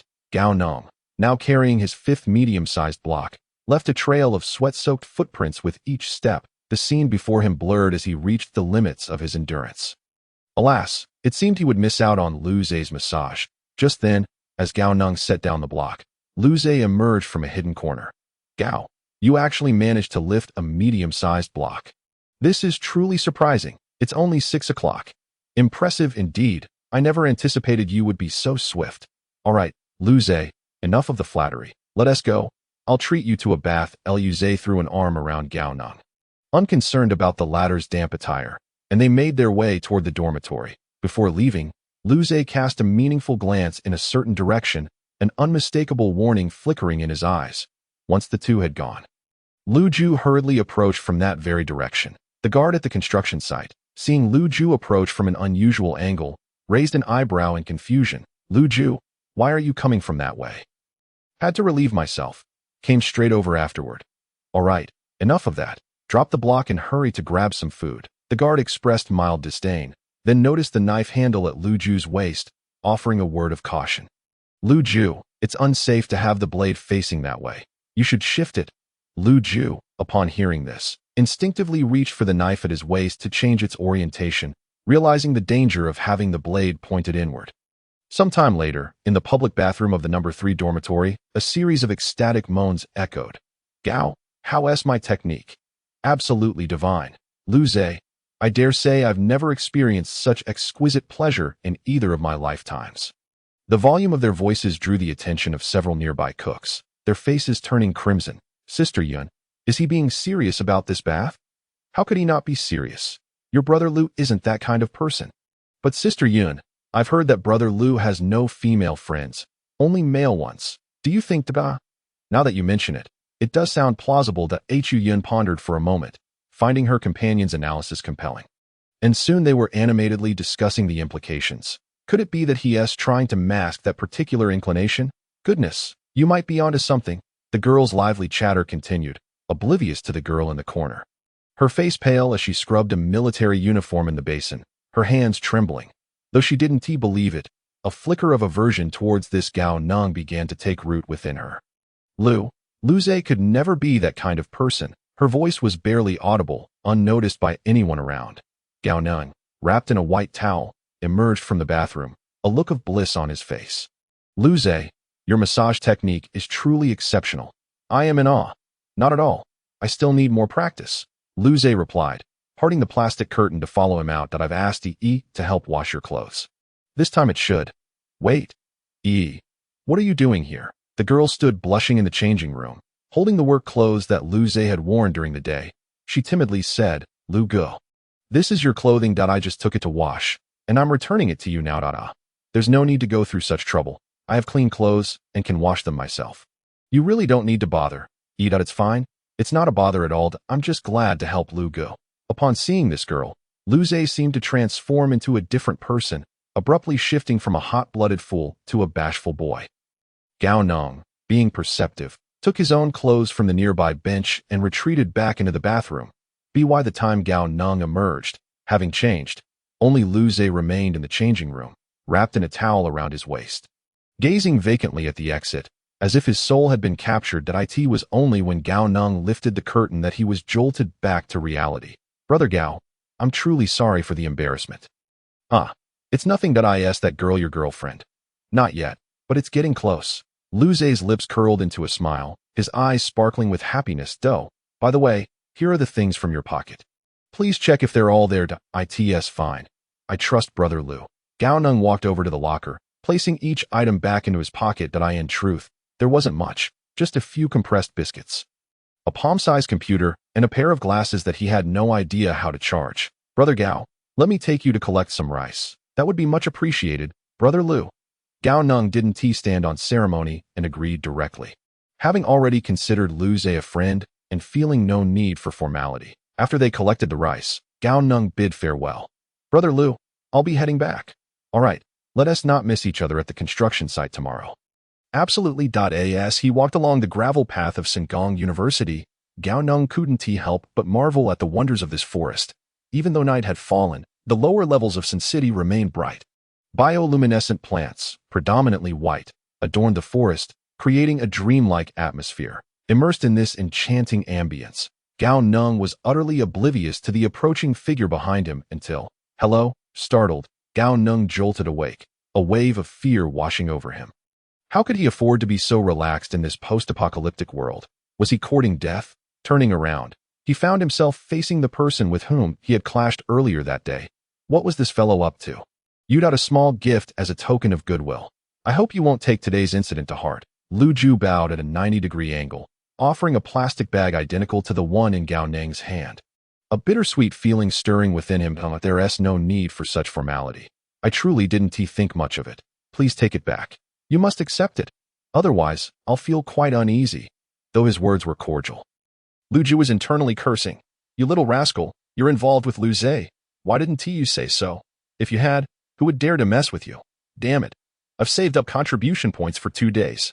After a bit of tugging, it was evident that Lu Ju was determined to place that dirty hand on Gao Neng's freshly cleaned thigh. Hey, no hugs. I'll accept it. Gao Neng could only acquiesce helplessly. Upon returning to Art Center A512, Gao Neng found that the aunt and niece had not yet returned. They had mentioned going out to hunt in the morning, leaving Gao Neng alone in a flash. In the pitch-black room, he huddled in a corner, nibbling on compressed biscuits, silent. His heart was filled with unease, particularly worried about Bai Xiaowen taking her niece on a solo venture. After a long while, having finished one biscuit, he still awaited the return of the 2 girls. Closing his eyes, Gao Neng finally surrendered to reality. Indeed, he shouldn't harbor any expectations. He submerged his consciousness into the depths of his mind, where an island lay, filled with various knowledge trees. Yesterday, he had discovered that the white paper had significantly increased his experience by over 4,000 points, 2,000 of which came from the pea shooter and the embroidery knife. With this influx of knowledge, Gao Neng promptly purchased all the seeds of knowledge. It was the foundation of his abilities. Once the knowledge trees filled the island, Gao Neng realized that even without the white paper, he could see this space within the depths of his mind. That it seemed imperative to arm himself swiftly. Gao Neng, you clearly understand that you can only rely on yourself. Why do you still cling to hope? Knowledge fruit -36 experience points -1,000 talent fantasy workbench activated. Just as Gao Neng resolutely invested all his experience points into his talents, he faintly heard the sound of chattering voices outside the door. "Auntie, do you think Gao Neng is curled up in the corner waiting for you to return?" Why would he be waiting for my return? Because that he wants to wait for a hug from Auntie's long legs. You little girl, you dare to tease your aunt now? Gao Neng. Chapter 28. Anqing Huzi cautiously peeked out, his gaze fixated on the two beauties standing at the entrance of A512. Unable to resist licking his lips, a glint of greed in his eyes. Indeed, two exquisite individuals resided here. If they want to come to me, I shall go to them. While his mind was still formulating a plan, his body acted first, and he dashed out from the corner, sprinting forward like a ravenous dog pouncing on its prey. Rumors of haunting had circulated on this floor since morning, causing many residents to vacate. But Huzi was skeptical. This only benefited him. The next moment, he witnessed an unforgettable scene. The two shapely beauties suddenly became ethereal, vanishing in the blink of an eye. Huzi hastily slammed to a stop, scanning the dimly lit and silent fifth-floor corridor, his heart racing. The tales he had heard that morning echoed in his mind. Huzi, did you hear? The fifth floor of the art center is haunted. Just yesterday, we were there, and Director Zhang supposedly went there last night and never returned. I heard it's two female ghosts, apparently connected to our great elder. Haven't you noticed that the great elder never leaves the mall? He is afraid of these things. Dripped at a sound of water dripping interrupted Huzi's recollections. Drip, another drop. Huzi shivered all over, feeling something wet land on his neck. Holy crap, a ghost. With a scream, Huzi dashed down the stairs. Rolling and scrambling, the corridor fell silent once more, and from an unknown room came the faint sound of rustling. In the dark room, a flickering light appeared. In the corner, Zhang Mingming had suspended a candle, letting the wax drip onto the ground until it formed a mound sufficient to hold the candle in place. Ming, stop sticking the candle. Hurry and bring out the food. Auntie is hungry. Bai Xiaowen collapsed onto the floor as soon as she returned, appearing utterly drained. All right, Auntie, we can't eat in complete darkness. Zhang Mingming's voice regained its gentleness, shedding the playful demeanor she exhibited when alone with her aunt. I managed to get some rice today. Having heard Gao Neng's words, Zhang Mingming suddenly noticed two small bags resting on the table behind the door. Great, today is perfect for cooking. Rice is just what we need. With a wave of her hand, she summoned a rice cooker, filling it with water. After washing the rice, she waved again, and the dirty water disappeared without a trace. Though Gao Neng had already witnessed the wonders of this world in the workshop, he couldn't help but be amazed once more by Zhang Mingming's skill. With such extraordinary powers, how beautiful this world would be without those monsters. At that moment, Gao Neng completely forgot about the fantasy workbench, still drawing blueprints in his mind. His gaze fixated on Zhang Mingming cooking. His heart fluttered. If only he had met such a diligent girl in his past life. Ding! Obtained blueprint for lifelike doll. Gao Neng. He hurriedly pulled his thoughts back. Looking at the fantasy workbench manual, the pen was still sketching blueprints, while the experience points balance showed 900, or was it only 100 experience points per drawing? That seemed good. Gao Neng watched the pen repeatedly glide over the blank paper, leaving no trace, and couldn't help but feel puzzled. What was going on with this? Couldn't the blueprints be produced randomly in an instant? After waiting for a long time without any output, Gao Neng decided to shift his focus to another black-covered book. That was the profession he inherited from Gao Yunxing. Merchant. The merchant profession allowed daily visits to a jumping market, a place for merchants to procure goods. Speaking of which, this profession was indeed wasted on that dullard Gao Yunxing. He would have been better off with a knife to chop away. Dinner is served. Okay. Coming. Today's dinner was quite lavish, featuring several dishes pulled from the System's backpack: braised fish, sweet and sour ribs, and crispy meat. Wow, what's the occasion for such a feast today? Gao Neng eagerly filled his bowl, nearly swallowing his tongue. Well, it's a secret, Zhang Mingming teased, her finger resting on her lips as she watched Gao Neng devour his meal. Enough chit-chat. It took me quite a while to find a river to catch this fish. Bai Xiaowen stuffed her cheeks with food, her cheeks bulging like a little squirrel. There are crystal shards in this fish's brain. Experience points 10. Hey, you little rascal, give me those crystal shards. I caught this fish it's already in my mouth. I want to give it to you. In the small room, laughter and chatter filled the air. After a hearty meal, Zhang Mingming took it upon herself to clean up the dishes. Gao Neng and Bai Xiaowen lounged on their respective beds, embodying the essence of laziness, uncertain whether it is merely an illusion. Gao Neng seems to catch a glimpse of something glistening in the corner of Zhang Mengming's eye as she turns away. After some contemplation, he surmises it is likely not a figment of his imagination. The young girl must have lost something of great significance in the aftermath of the apocalypse. He shifts his position. He suddenly feels the hardness in his legs, and a spark of inspiration strikes him. Come, let us watch a movie together. Gao Neng retrieves a notebook from the only remaining pair of trousers. What? You brought a computer with you? Is it charged? What do you mean? Not charged. It's 100% functional. Ding. Acquired blueprint for biological energy charger. Gao Neng muses. So thinking of a charger conjures the blueprint, does it? I thought it was supposed to be random. Operating the computer with one hand while his eyes scan the workstation manual. He begins to envision the design of armor. Drawing failed, lacking prerequisite technology. Gao Neng's expression stiffens as he hastily checks his experience points balance. Fortunately, thank goodness, a failure does not consume experience points. This is Anqing in the evening. Recently, our city has witnessed a surge in incidents involving corpses attacking individuals. Now, let us connect with our reporter Jinling. The computer powers on. A special program initiates. And a pop-up appears. There's a signal here. What? What?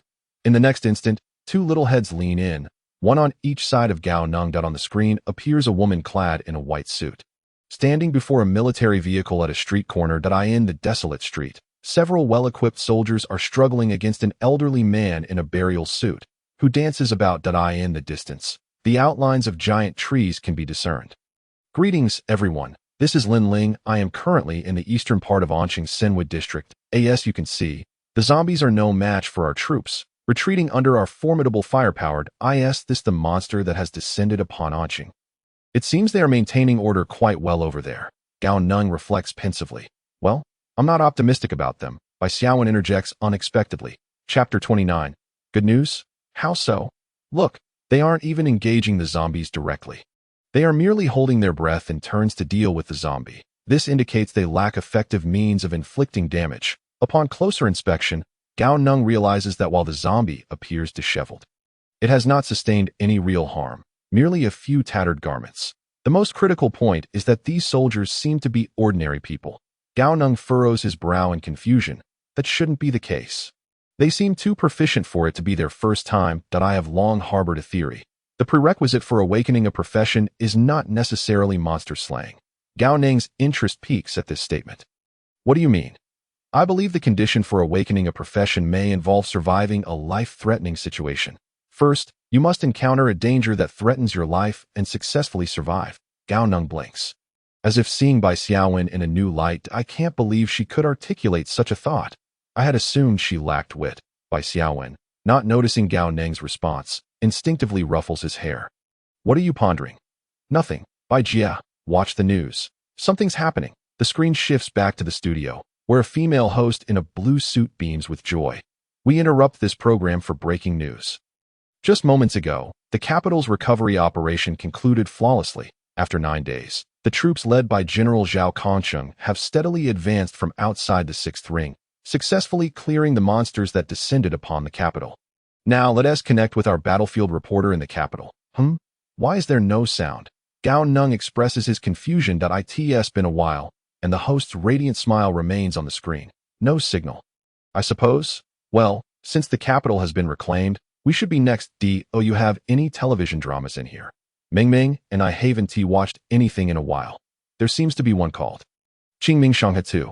It's merely a show that my former wife mentioned on her social media, so I downloaded the entire series. What Qingming Shanghe 2? That is called Qinghe Mingzhu. Zhang Mengming, who had been silent for a while, interjects with enthusiasm, snatching the computer from Gao Neng and pulling Bai Xiaowen back to their makeshift bedding. Gao Neng, unbothered, realizes that his intent in taking out the computer was to bring happiness to Zhang Mengming.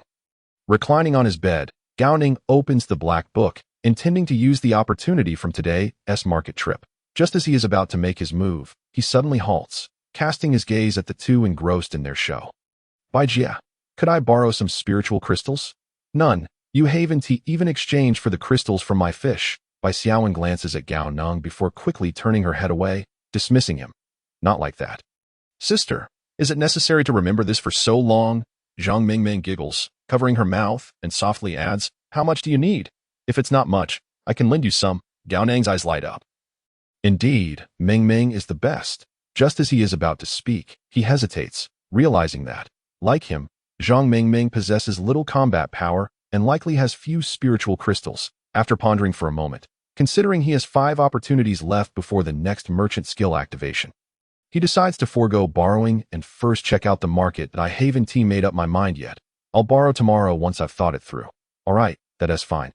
Just don't be shy when the time comes. By Xiaowen had anticipated that Gao Neng would shamelessly ask his niece for money, preparing her mocking remarks, but she was taken aback by his sudden restraint, ultimately letting out a huff. Consider yourself fortunate. Why does your tone seem off? In the bustling market, Gao Neng weaves through the throngs of people, all of whom appear to be shrouded in a veil of black mist, rendering their attire and surroundings indistinct. The buildings, reminiscent of ancient daxia, come into clearer view. After wandering for a while, Gao Neng feels a twinge of disappointment. The stalls mostly offer mundane items such as food and clothing, with prices floating above them starting at a minimum of 1 spiritual crystal. He feels that spending a crystal on such items would be utterly foolish. As he continues to browse, Gao Neng suddenly notices a girl being led by someone. Unlike others, she is not enveloped in black mist, and a series of numbers glows above her head. Price: 1,000 spiritual crystals. What the heck? The black book does this too. Just as he hesitates, the shadow leading the girl is intercepted by 2 other shadows. After some exchange, the leader of the shadows hands something to the one holding the girl. Before Gao Neng's eyes, something strange occurs. The girl, who had a price tag above her head, suddenly becomes shrouded in black mist, and the price vanishes. What the what? They can afford such an exorbitant price. Gao Neng hastens his steps, blocking the path of the 3 shadows, exchanging a small amount of spiritual crystals for a business card, which he presents to the shadow. "Big shot. You're impressive. I'm Gao Neng. Would it be possible to get acquainted?" This card serves as a means for merchants to retain quality customers. Possessing a merchant's card grants one access to their shop whenever it opens, regardless of location. The shadow responds in a foreign tongue. Japanese. The figure before him dons a conical hat, cloaked in black, with even their hands encased in black gloves. A rather peculiar individual. Gao Neng muses, "Sister, could it be a ghost?" The girl behind him, Butterfly Run, grips the hilt of her knife, poised for action. Calm down, Run. The man in black may have his reasons, and he doesn't seem to be from around here. Gao Neng interjects, "No. Why is this big shot speaking Japanese? I don't understand Japanese. However, this big shot is also a woman. Are there no strong men in this world?" Maintaining her smile, Butterfly Xiangnai accepts the card from the man in black and nods. "Are you offering this to me, sir? Are you from that eastern country?" Realizing that the person opposite is not from Daxia, Gao Neng considers retracting the card, as it represents a precious spiritual crystal, and wasting it would be unwise. Yet, the other's speed is too quick. In the blink of an eye, the card is in their possession. Stunned, Gao Neng finds himself at a loss for words. Butterfly Xiangnai tilts her head. "Why does the man in black look so dazed? Is there anything I can assist you with? If not, we'll be on our way."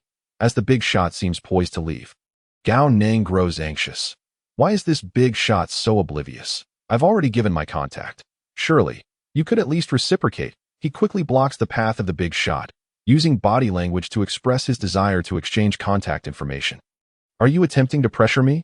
Butterfly Ren glares at Gao Neng's actions, feeling a surge of irritation. Is he trying to barter with that card?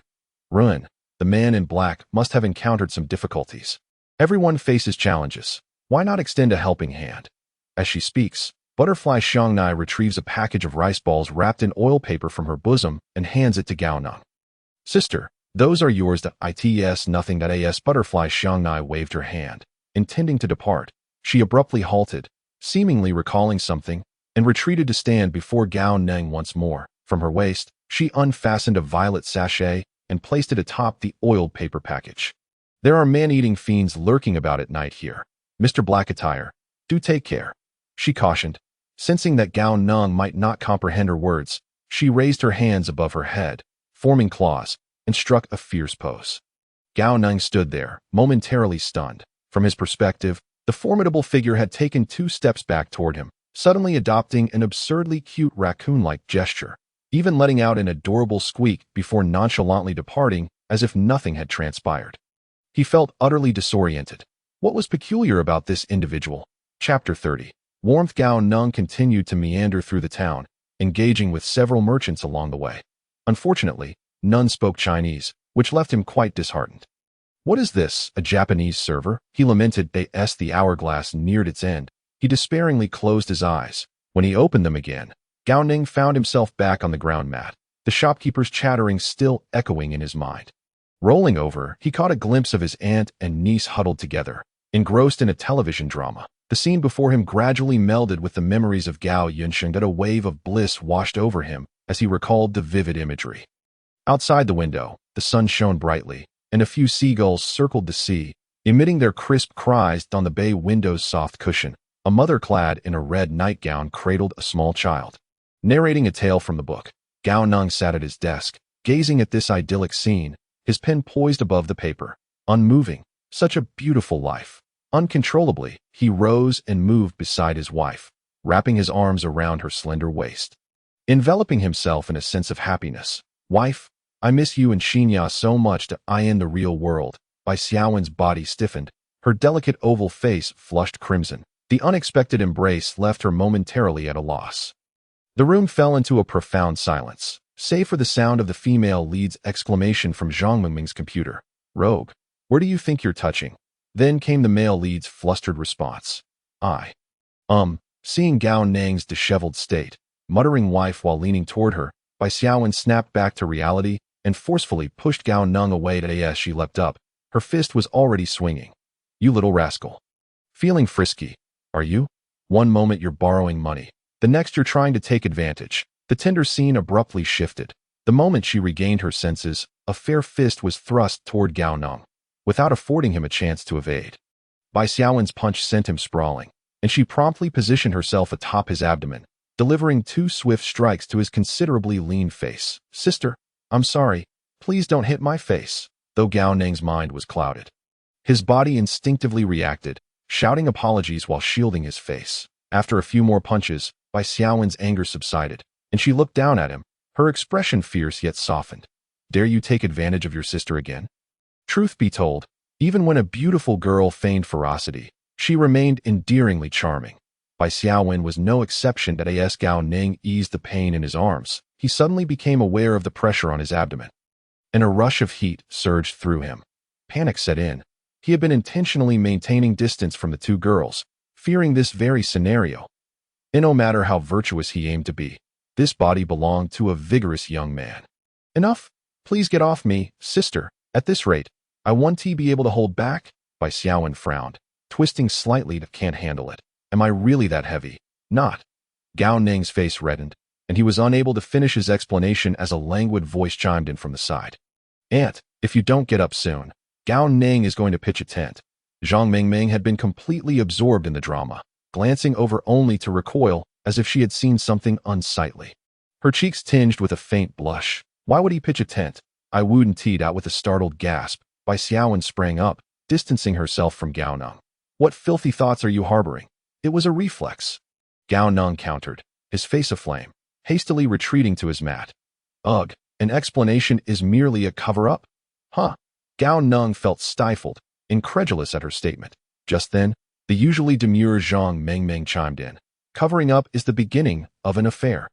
Gao Neng. Bai Xiaowen. Where did you learn that, Mingming? Did this brat teach you? As she spoke, Bai Xiaowen rolled up her sleeves, ready for a fight. No, I didn't It wasn't me. Gao Neng waved his hands frantically, feeling that his words lacked credibility. I just met Mingming. You were there when I was with her, so how could I teach her? All right, Aunt, are you still watching the drama? If you don't hurry, it'll run out of battery. Okay, I'm coming, Zhang Mingming replied. This time, I'll sit outside to protect you. Great, our Mingming is the best, Bai Xiaowen declared. You better not try anything funny again, she said, shaking her fist at Gao Neng. He shrank back, still nursing the pain in his arms, astonished at the strength behind those delicate limbs. Turning away, he dared not glance at the 2 beautiful girls again. His previous state was utterly abnormal. It felt as though he had transformed into Gao Yunsheng. Had it not been for the sharp pain snapping him back to reality, he might have lost himself in that blissful illusion. For that overwhelming sense of warmth and happiness was what a middle-aged man like him craved most. Was it the memories that triggered this? After some contemplation, Gao Neng decisively dismissed the idea. Having harbored Gao Yunxing's memories for a while without incident until tonight, it wasn't merely familiar scenes awakening dormant memories. Could it be that person who held the key to his heart? The thought sent a chill through him.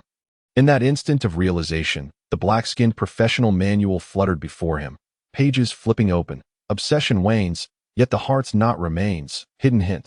The heart's knot persists, restless spirits linger. Gao Neng, why didn't you mention this sooner? What is this obsession of his? He racked his brain, recalling that fateful night, feeling utterly lost. He hadn't done anything. After pondering for a while without resolution, he decided to close his eyes and prepare for the dream. For only by completing this task could he truly be reborn in this world. Just as Gao Neng was on the verge of drifting into slumber, a deafening bang echoed from afar. Chapter 31. A bold idea. What's going on? An earthquake.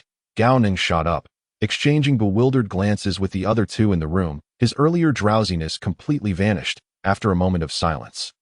The sound of the television had also faded away. Unable to endure the oppressive stillness any longer, Gao Neng suggested, "Should I go take a look?" "Shoo," Bai Xiaowen signaled for him to be quiet, then pointed to Zhang Mengming's slightly trembling ears. Understanding dawning, Gao Neng recalled how he had suspected Zhang Mengming's extraordinary hearing ever since they escaped from Ziyun Mansion. She had detected the goblins from quite a distance. "It's an explosion. It's far from us, so it shouldn't affect us." But Zhang Mengming frowned. "With such a commotion, our floor shouldn't be this quiet. The downstairs must be in chaos."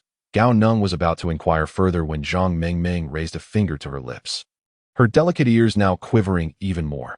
After a while, he noticed her ears had turned a delightful shade of pink, appearing quite adorable. "Oh, that's how it is.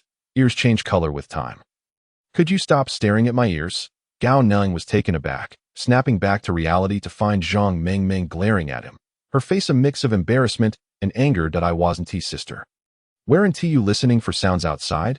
Zhang Mengming didn't wish to confess, but Gao Neng's gaze overwhelmed her, making it difficult to focus on the faint sounds. Bai Xiaowen glared fiercely at him as well. Feeling awkward, Gao Neng didn't know where to look, so he fixed his gaze on a red candle burning in the corner. As he observed, he sensed something was amiss. The red candle began to take on a captivating beauty in his sight. Gradually, he perceived a woman in a red nightgown, gracefully approaching him. A sudden jolt of fear coursed through Gao Neng, prompting him to swiftly avert his gaze, inwardly cursing. "Damn it, are we not even allowed to look at red things?" An unusual friction sound echoed from their floor. Zhang Mengming's complexion gradually paled. Initially, she believed it was merely the rustling of leaves outside the room, but upon closer listening, it increasingly resembled. After pondering for a moment, Zhang Mengming's eyes suddenly brightened, though her face grew even paler. It sounded like a multitude of insects congregating. The mere thought of insects left Gao Neng utterly paralyzed. In his previous life, he had harbored a profound fear of bugs, to the extent that even the sight of a cockroach could send him leaping high, seeking refuge behind his friends. And now, Zhang Mengming implied that there were countless insects outside the door.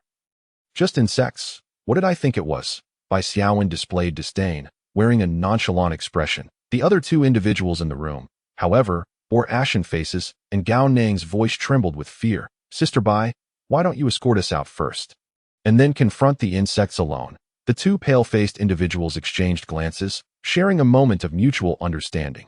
Bai Xiaowen felt a chill run down her spine at being addressed as sister, and upon seeing Gao Neng trembling like a frightened quail, she instantly wore a look of disdain. "A grown man afraid of insects? How shameful." Gao Neng shrugged, unfazed by Bai Xiaowen's mockery. Accustomed to such teasing from his past life, it's not that we fear insects. We fear filth. Right, Mengming. Zhang Mengming, caught off guard, nodded vigorously as if she had found a kindred spirit. "We aren't afraid of insects. We merely dread dirt." Bai Xiaowen shot a puzzled glance at the two, her mind swirling with questions. When did these two become so close? "I'll go check it out. If you dare to harm Mengming, I won't spare you." With that, Bai Xiaowen shot Gao Neng a fierce glare and rose from her seat, gradually fading into the doorway, and no matter how many times he witnessed it, Gao Neng found the scene utterly surreal. This was unlike ordinary invisibility. He speculated that this ability was tied to space. And judging by Xiaowen's demeanor, utilizing this ability seemed instinctual, without any apparent cost. Furrowing his brow, Gao Neng contemplated for a moment before suddenly inquiring of Zhang Mengmeng, "Is this ability a gift of Sister Bai's?" Zhang Mengmeng, entirely focused on the sounds outside, was startled by Gao Neng's unexpected question, as if he had shouted in her ear, "Next time, speak more softly." After a moment of catching her breath, she shot him an annoyed glance but replied, "Yes, why?" Gao Neng did not respond. Having received her answer, he fell into deep thought. He recalled the fluidity with which his peers in the engineering workshop wielded their abilities, which appeared to rely not on manuals. If everyone else could operate without a manual, why did he have to depend on one? Suddenly, memories of the small island in his mental realm surfaced, manifesting after he acquired the knowledge seeds. A bold idea sparked in his mind. Could it be? He gently closed his eyes, sinking back into his mental world. Observing Gao Neng ignore her and feign sleep, Zhang Mengmeng pouted in annoyance, silently vowing, "If I talk to him again today, I'll consider myself a puppy." A solitary island floated serenely amidst a vast sea of mist. 36 uniquely shaped trees dotted the island as Gao Neng walked upon this isle. The surrounding fog obscured his sense of direction. Upon delving into his subconscious, he found himself on the island's beach, cautiously venturing deeper into the interior. After an indeterminate time, a flicker of light appeared ahead. Elated, Gao Neng quickened his pace towards the glow. As he approached, he discerned that it was a small cabin nestled within the woods, illuminated by a solitary oil lamp hanging at its entrance. Indeed, creaking, the aged door hinges emitted a jarring sound as a wave of warmth enveloped him. But a fireplace crackled softly, and on the enormous bookshelf lining the walls, a smattering of dozens of tomes lay scattered. A large crimson leather executive chair occupied the space behind the desk, directly facing the entrance. The imposing backrest promised immense comfort. The moment this thought crossed his mind, Gao Neng sank into the executive chair. Facing the recently closed door, his gaze fell to the tabletop, and Gao Neng's pupils constricted. Before him laid out a blank blueprint, alongside a 2B pencil and an eraser. Several other blueprints rested at the table's edge, seemingly depicting something. Picking up the topmost blueprint, Gao Neng scrutinized it closely. Biomass energy charger, common device blueprint. Materials: 1 living special vine procedure. Step 1. Dehydrate with hellfire lava. Step 2. Bury in the blood and flesh of metallic extraordinary creatures and wait for sprouting. Step 3. Harvest the seedlings. Required consumption for the procedure: 1 to 100 spirit crystals. Indeed, no manual was necessary. With a thought, a book flew into Gao Neng's hands from the shelf. He glanced down to find it titled Biomass Power Generation Technology. I knew it.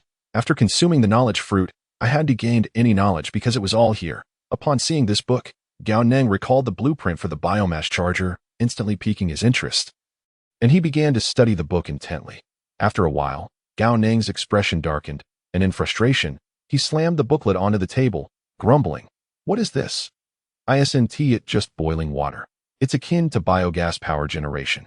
You expect me to believe this can create such a charger?" Leaning back in despair, Gao Neng stared at the ceiling, his eyes losing their luster once more, muttering incoherently, "This is utterly irrelevant. What does this have to do with anything?" Time passed, and suddenly, Gao Neng's eyes lit up as he bolted upright, revisiting the book on the table. Relevance, the daring idea, began to take shape. Chapter 32. Spider by Xiaowen passed through the wooden door, ascending to the uppermost layer of space, where she could perceive the surrounding sounds. The dim corridor was eerily quiet, and Bai Xiaowen listened intently, but for a long while, she heard nothing, rather than easing her vigilance. The silence heightened her tension. Bai Xiaowen was acutely aware of the power of her enhanced senses. In a state of utmost concentration, Zhang Mengmeng could even sense when something was watching her. It was thanks to this ability that they had successfully countered several beasts attempting to ambush them during their hunting expedition. Standing still for a moment, she allowed her eyes to adjust to the darkness before taking a step forward. Drip! A sudden, sharp sound startled Bai Xiaowen, causing her hair to stand on end, and in the blink of an eye, she retreated several paces. The strength of a ranger lies not in brute force but in speed. Her experience had accumulated to 5,000, and on the day she received her profession, she drew the elven breathing technique, which resonated perfectly with her. In just 7 days, She had integrated this breathing method into her instincts. Not only was her strength double that of an average adult male, but her speed also reached levels unattainable by ordinary individuals.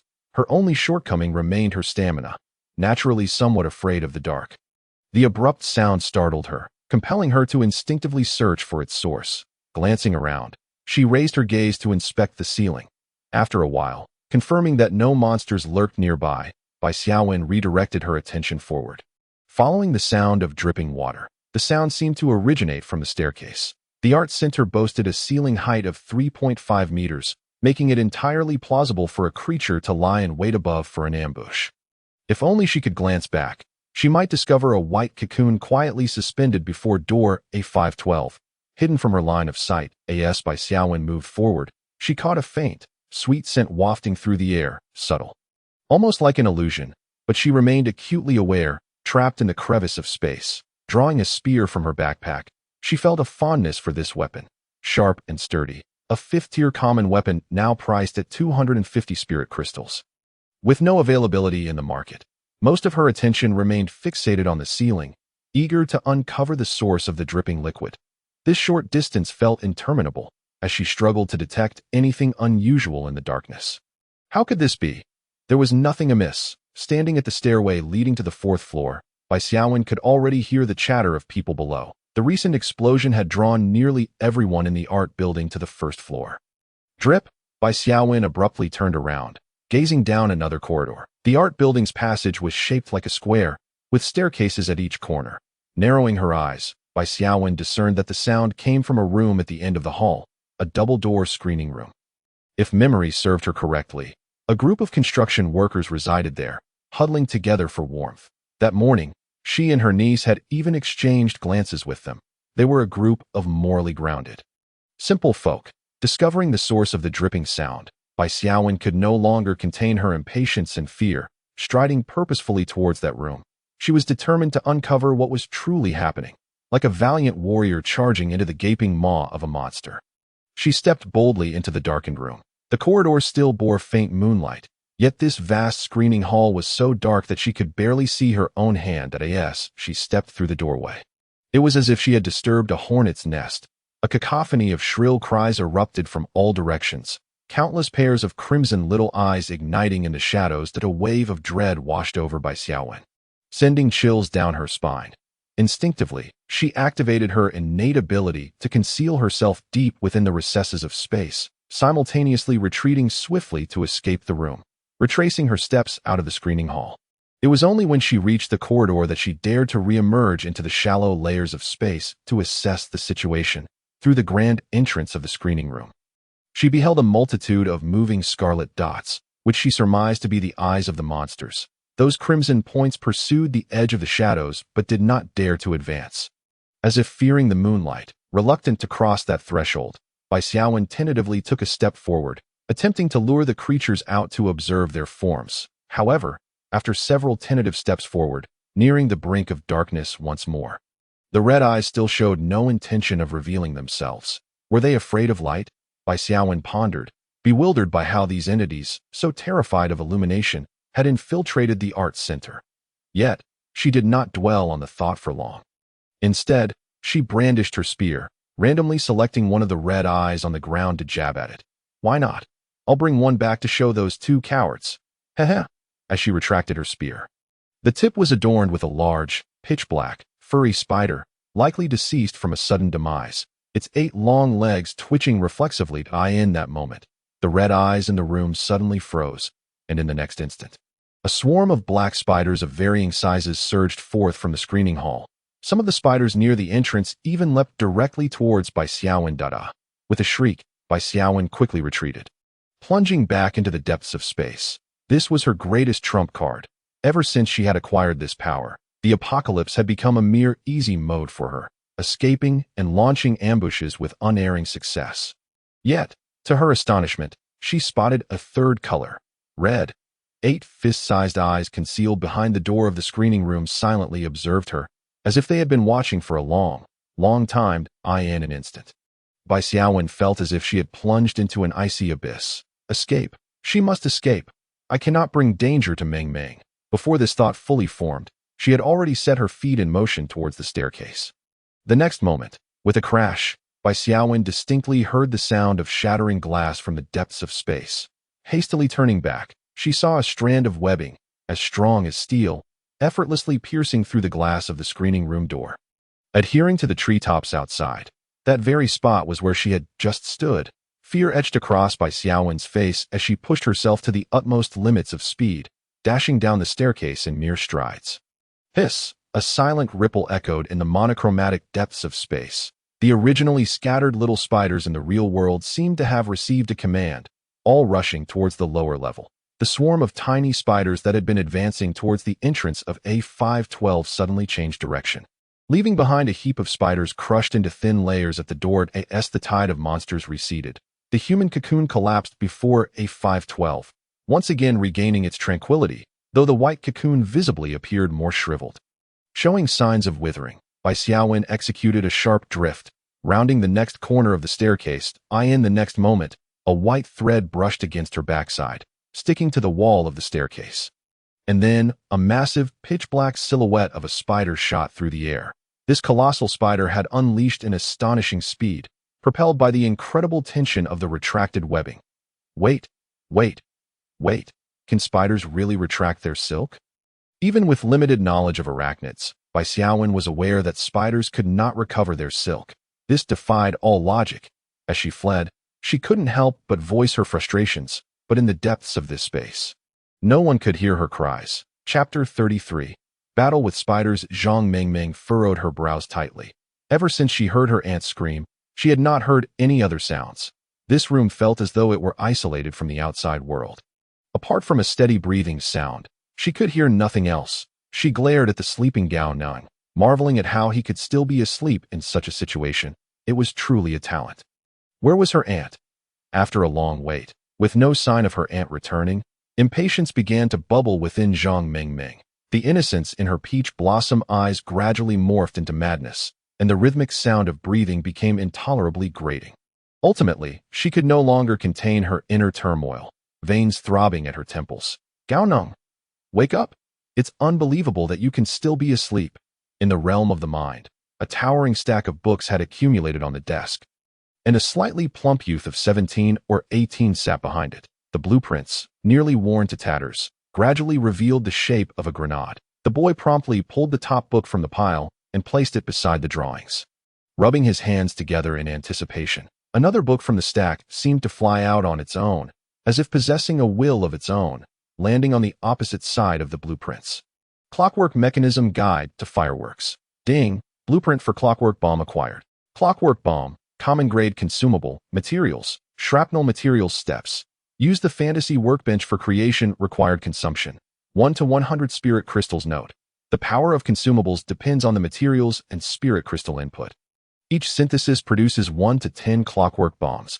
The boy's face, which had just begun to bloom with joy, suddenly twisted in agony as he instinctively clutched his abdomen, and in the next moment, he exited that space. In the lobby of the art building, chaos reigned. What the hell? That pervert touched my butt? Ah, what bit me? Seeing everyone turn to look, the man standing behind him hurriedly raised his hands and stepped back a few paces to prove his innocence. I didn't do it. It wasn't me, but as he stepped back, he felt something was off underfoot. Looking down, his soul nearly fled from his body. Spid.ugh. Before he could finish his exclamation, a leaping spider silenced him, and in an instant, countless spiders swarmed over him. He staggered forward a couple of steps, then collapsed into the mass of spiders with a thud. The sharp sound of explosions echoed like an alarm, reverberating throughout the art building. A group of elites standing outside gazing at the starry sky turned their heads in alarm, with Li Lao reacting the fastest. Almost as soon as the scream broke the surface, 2 red lines sliced through the air, and the burly elder vanished from the spot. Enemy attack! Who shouted that? Instantly, the entire Sunqing University became a flurry of activity. Bai Xiaowen executed a roll to evade the giant spider's attack. This spider, even without its 8 legs, was larger than her combined size, capable of wreaking irreparable destruction with its every move, accompanied by the sound of space fracturing. Was this truly a monster she could contend with? The living creatures in the real world left gray phantoms in the depths of space. Had it not been for these phantoms providing some interference, Bai Xiaowen would have likely been devoured by that monstrous spider by now. Bai Xiaowen darted swiftly between the gray shadows, her peripheral vision locked onto the creature, gradually slowing her pace. She realized a grave issue. The incessant sounds of breaking glass had ceased for quite some time. A chill gripped her heart, yet she did not halt her steps. She quickly surveyed her surroundings. To her dismay, she discovered that, unbeknownst to her, the lobby had accumulated numerous thick strands of white webbing. Turning back, she found that the massive spider, which had previously faced her with its silk sack, had now turned around, its 8 crimson eyes mockingly fixed upon her, while the plump silk sack behind it continuously adjusted its position, spewing forth white threads to seal the only gap in its web. She felt like an insect ensnared in a spider's trap, with no avenue for escape. Hiss! The spider emitted a silent roar. Its long, sharp leg thrusting towards Bai Xiaowen's head. In the blink of an eye, the razor-sharp leg was poised to strike. In a panic, Bai Xiaowen executed a lazy roll forward, with a ripping sound. Her back felt a chill. Bai Xiaowen instinctively reached behind her, touching a smooth, soft surface. In that instant, her athletic wear had been torn open. There was no time for him, alas. He has found himself in trouble. We must rush to his aid. Li Lao, feeling a surge of urgency within, felt the flames of determination in his eyes burning even more fiercely, his muscles swelling with intensity. He strode forth with great strides, creating waves of force that crushed and flung aside every spider in his path. Following the relentless stream of tiny spiders, Li Lao pursued the source of the spider tide to the 5th-floor screening room. The pitch-black hall lay bare before his eyes, revealing dozens of desiccated corpses piled upon the ground, with countless small spiders emerging from beneath the grotesque heap. Lao Huang, Li Lao exclaimed in shock. He spotted the emaciated old man hanging above the mound of bodies, a friend he had only made acquaintance with in the past 2 days, who, despite being somewhat miserly, was still quite loyal. He had wondered why the resident of the 5th floor, Lao Huang, had not come down amidst such commotion. It turned out he was suspended here. With a powerful stomp on the ground, the tiles shattered, and Li Lao propelled himself towards Lao Huang. Noticing that the old man's chest still rose and fell, he was alive. Yet, as Li Lao approached, he felt as if he had traversed an invisible barrier.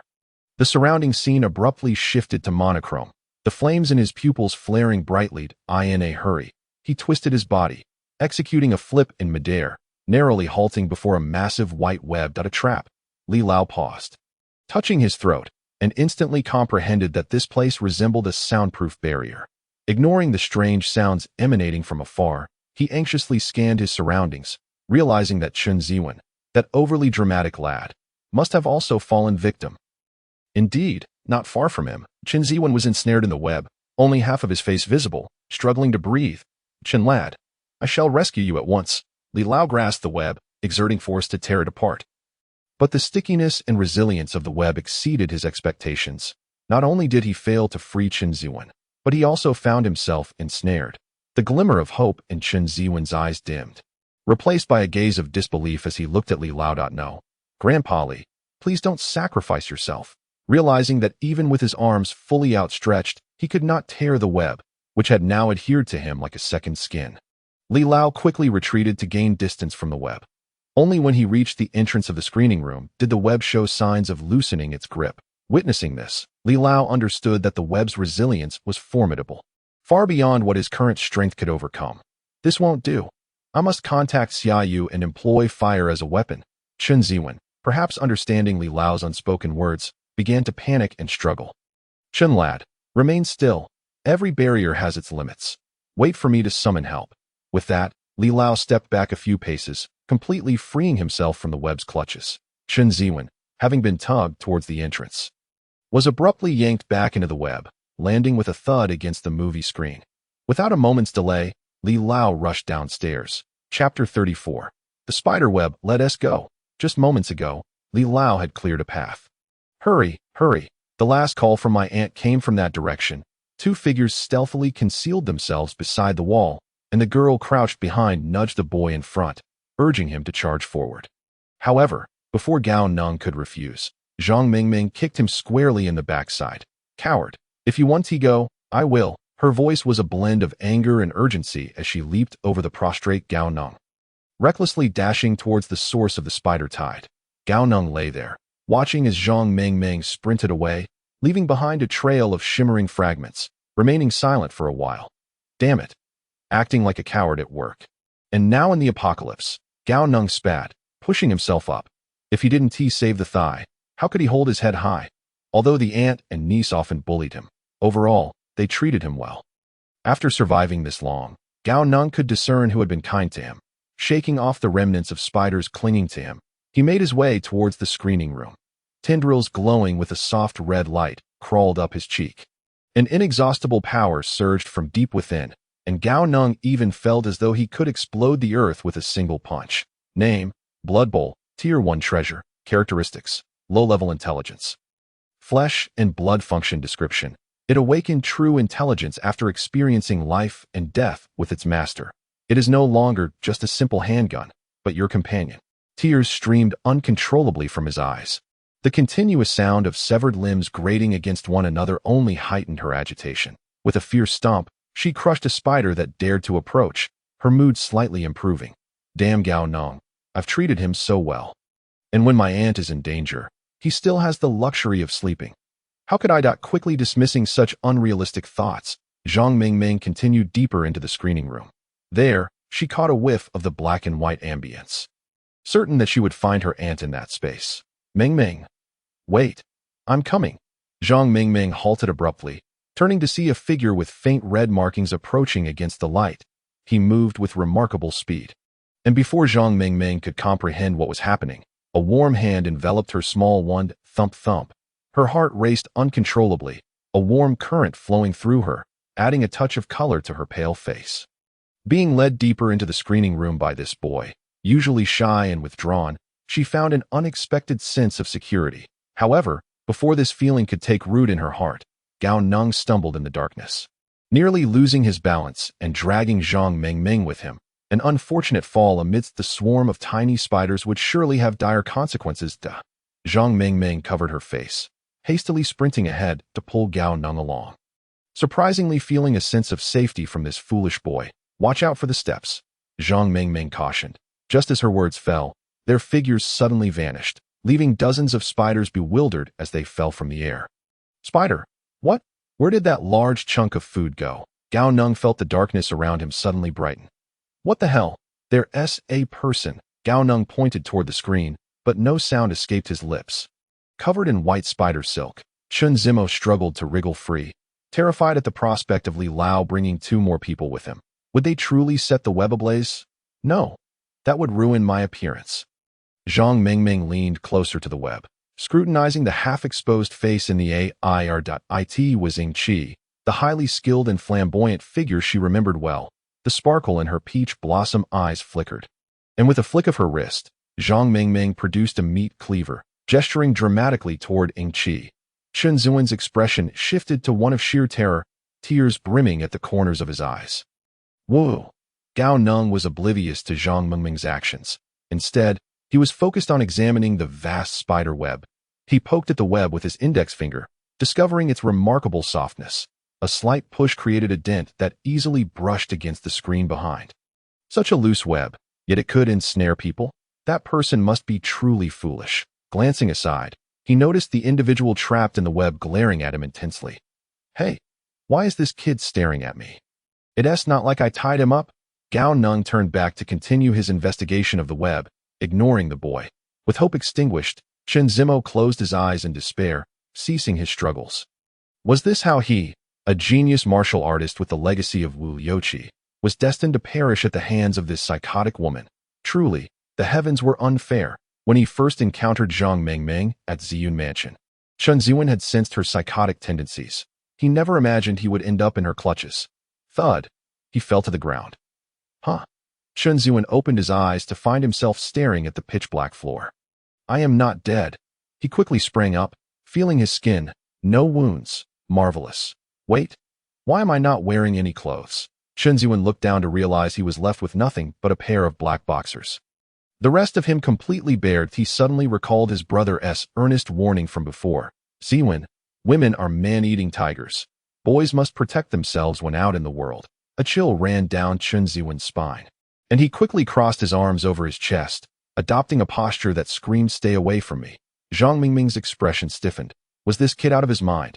However, she had no time to ponder. Saving her aunt was paramount. Observing the psychotic girl gesturing in the air, Chen Zuan was astonished to find he could decipher her abstract movements. "You mean to say your sister is here, and I should rescue her?" Zhang Mingming nodded repeatedly. Although she could not hear Ying Qi's voice, she could vaguely read her lips. With confirmation, Chen Ziwen felt emboldened to linger near this psychotic girl, deftly maneuvering towards the exit of the screening room. "What?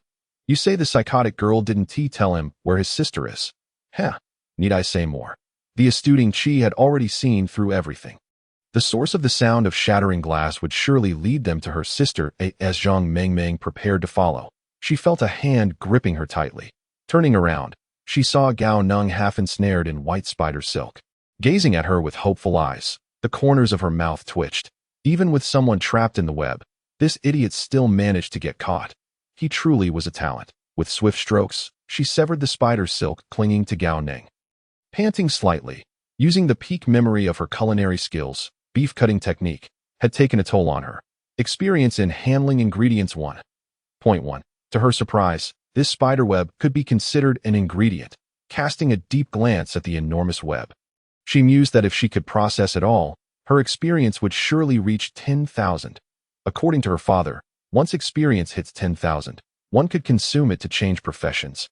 But alas, rescuing her aunt was of utmost importance. Just as Zhang Mingming was about to rush to her aunt's aid, her arm was seized once more. It was that persistent Gao Neng.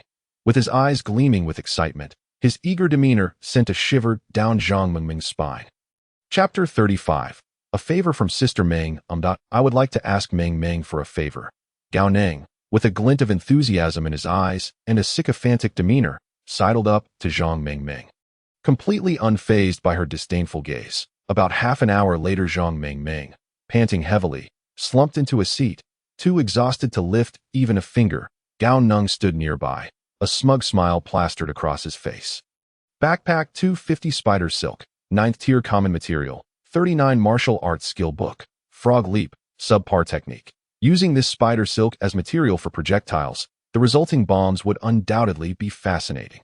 However, the only problem was that he possessed merely 20 spirit crystals. Faced with monsters capable of producing 9th tier materials, would bombs crafted with such a meager amount of spirit crystals truly be effective? Suddenly, her wrist was firmly grasped, and a recovering Zhang Mingming dragged Gao Neng out. She was in a hurry to save her aunt and had no intention of dealing with Gao Neng. But this rascal clung to her calf stubbornly, shooting him a fierce glare. The meaning behind her enchanting eyes sent a chill down Gao Neng's spine. "If you cannot produce anything useful while rescuing my aunt, you shall bear the consequences." Gao Neng felt a shiver as Zhang Mingming seemed to glance at his carotid artery several times, prompting him to pat his chest vigorously, assuring her he would not falter when the time came. Investing spiderweb 1, spirit crystal 20 to synthesize a spring bomb. Ding! Congratulations! You have obtained a spring bomb, adhesive version 1. Name: Spring Bomb Adhesive Web, 9th tier common weapon. Characteristics: consumable. Extraordinary adhesiveness, extraordinary toughness. Description: as a consumable, its internal energy is twice that of an equivalent consumable bottle, limited in grade by the blueprint. Zhang Mingming was anxious. She could already sense her aunt's lingering scent in the air, mingled with a hint of blood. Her aunt was injured. The sound of shattering space grew increasingly nearer. Just around the corner of the staircase lay the first floor. As they ascended the final stretch of stairs, a shadow hurtled towards them, colliding with the staircase. Crack! Both Ming and Neng instinctively imagined the sound of bones fracturing in their minds. Li Lao lay on the staircase, his robust frame nearly occupying half of the spacious corridor. His arms shielding his abdomen. A distinct dent from a blunt object marred his arms, the muscles beneath seemingly pulverized. Zhang Mingming gasped, releasing Gao Neng as she hurried to assist Li Lao. With Li Lao, who was usually unstoppable, in such a state, her aunt was surely in grave danger. Li Lao seemed oblivious to the arrival of the two, spitting out a mouthful of congealed blood before springing back to his feet. Charging Int Wong Wong, you surely do not wish for me to be devoured by a spider. Seemingly comprehending the gravity of my final words, the small eye at the muzzle of the gun furrowed its brow. and the pistol's barrel abruptly expanded, transforming into a formidable hand cannon within mere breaths. Gao Neng, thoroughly satisfied, held the hand cannon and concentrated intently on the spider, eagerly seeking the opportune moment. With only a single round of ammunition at his disposal, it was imperative that this shot struck the spider's abdomen at its center for maximum impact. Gao Neng inhaled deeply, his breath forming a tangible white mist between his mouth and nose. A manifestation of the blood bowl sensing its master's emotions and cooperating in gathering power, he shifted his stance, searching for the ideal position from which to fire. Suddenly, the spider creature extended a hind leg, striking an exhausted Li Lao with astonishing precision from an unexpected angled. Li Lao, whose stamina had already reached its limits, could barely fend off the spider's onslaught, relying solely on the breath he held within. This time he was unable to raise his arm in time, and was struck, spewing forth a mouthful of blood and hurtling backward the splendid opportunity. Gao Neng lunged forward, his gaze fixed intently on the exposed gap revealed by the attack, and squeezed the trigger. He merely needed to adjust his aim and allow the blood bowl to handle the rest. The white, spring-loaded explosive emitted a faint red glow, and, just as the spider's long legs were about to close in, it flew into the gap, adhering firmly to the spider's abdomen. The spider paused, as if it felt the ticking of a clock. What was this? Ignoring the frenzied mouse that darted about, the spider twisted its body to examine the source of the vibrations, where its silk sac connected to its main body. A splash of crimson fluid erupted, and the scene before it suddenly blurred to my eyes. The spider, possessing a modicum of intelligence, instinctively raised its forelimb to wipe away the foreign object invading its eyes. However, to its dismay, the moment its limb made contact with its ocular region, it became ensnared, unable to free itself no matter how hard it struggled. Attempting to vocalize its distress, it discovered that its mouth was similarly glued shut. It sought to shift and escape, only to find its limbs adhered to the floor by that damned viscous substance. Panic surged through it. It thrashed wildly, reminiscent of every prey that had previously fallen into its web. Gao Neng swiftly propped himself up to observe the spider. The depths of the space were silent. He could not witness the spider's fall, and a sense of unease washed over him. The giant spider writhed as if glued to a sticky mousetrap, expending all its strength in a desperate struggle. Yet, it was utterly incapable of breaking free from the confines of the sticky net bomb. Gao Neng shouted, aiming the now functional blood bowl at the spider, fervently pulling the trigger as if venting his frustrations, the pea bullets firing from the muzzle without restraint. The blood bowl, possessing considerable intelligence, recognized that the pea bullets could not inflict damage upon the spider's main body and promptly adjusted its target, aiming for the spider's vulnerable joint connections. Under such an assault, several of the spider's legs were shattered. Before long, the energy stored within the blood bowl was depleted, and it retreated like a vine back into Gao Neng's body. Blood bowl, Wabi Bab. The blood bowl assessed that the battle had concluded and deemed it unnecessary to waste any further energy, thus autonomously returning to Gao Neng. Gao Neng continued to mechanically pull the trigger a few more times before finally allowing his arm to drop. Having followed Zhang Mengmeng, he had long since cast aside concerns for life and death. After all, who had not felt a surge of righteous fury for a beloved?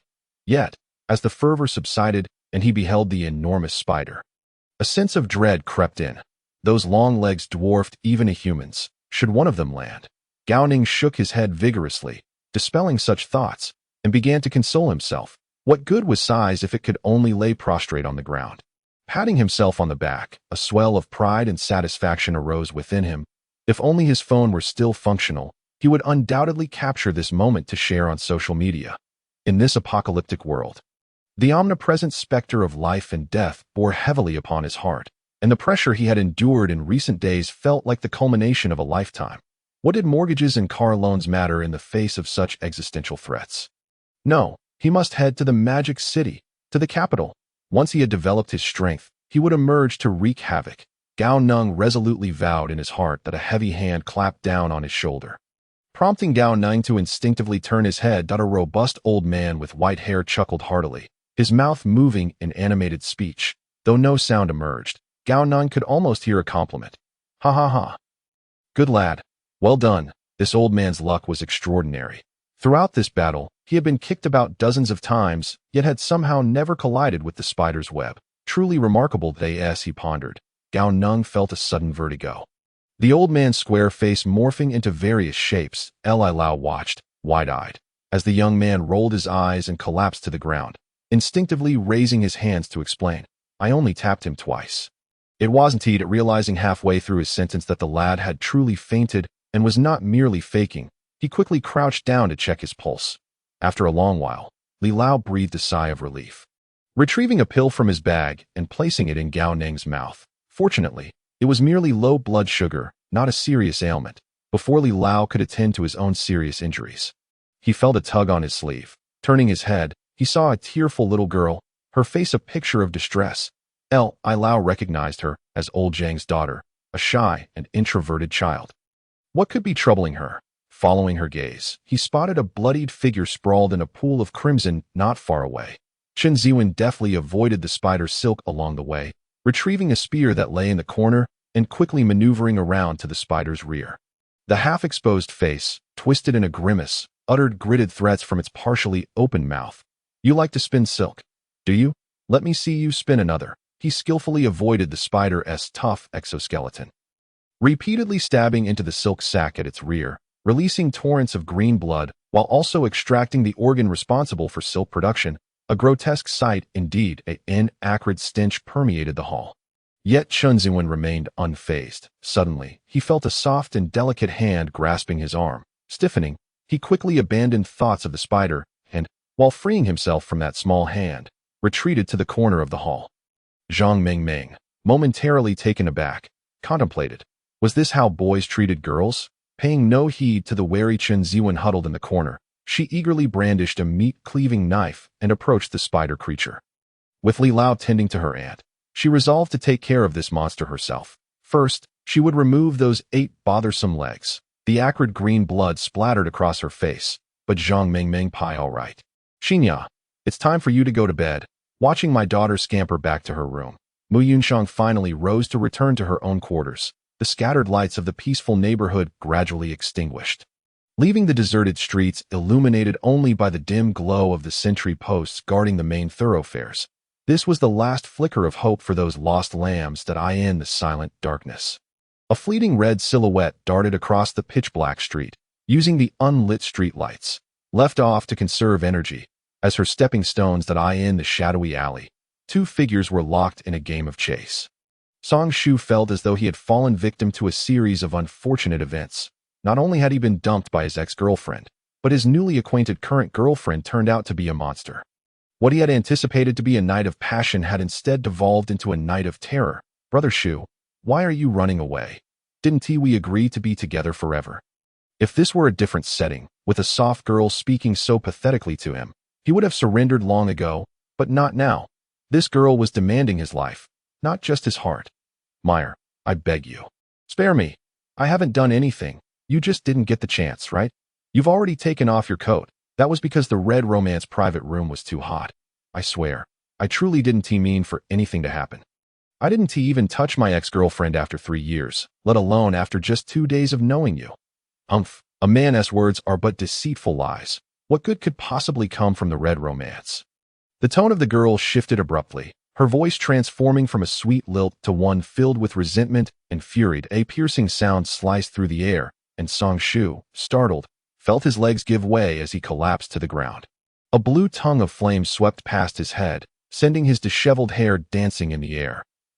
My hair. Song Shu's eyes brimmed with tears, a mixture of indignation and sorrow, as he suddenly turned, exclaiming, I'll fight you. Just as a flash of red appeared, a woman clad in a flying fish suit and adorned with a black gauze hat materialized behind him. With a rush, she drew her blade in a fluid motion, executing a horizontal slash. By the time the monster's head soared through the air, the woman in red had already vanished into the darkness of the alley. The female hero, Song Shu, remained kneeling, gazing in the direction where the red figure had disappeared for a long while, oblivious to the blood that splattered onto his face.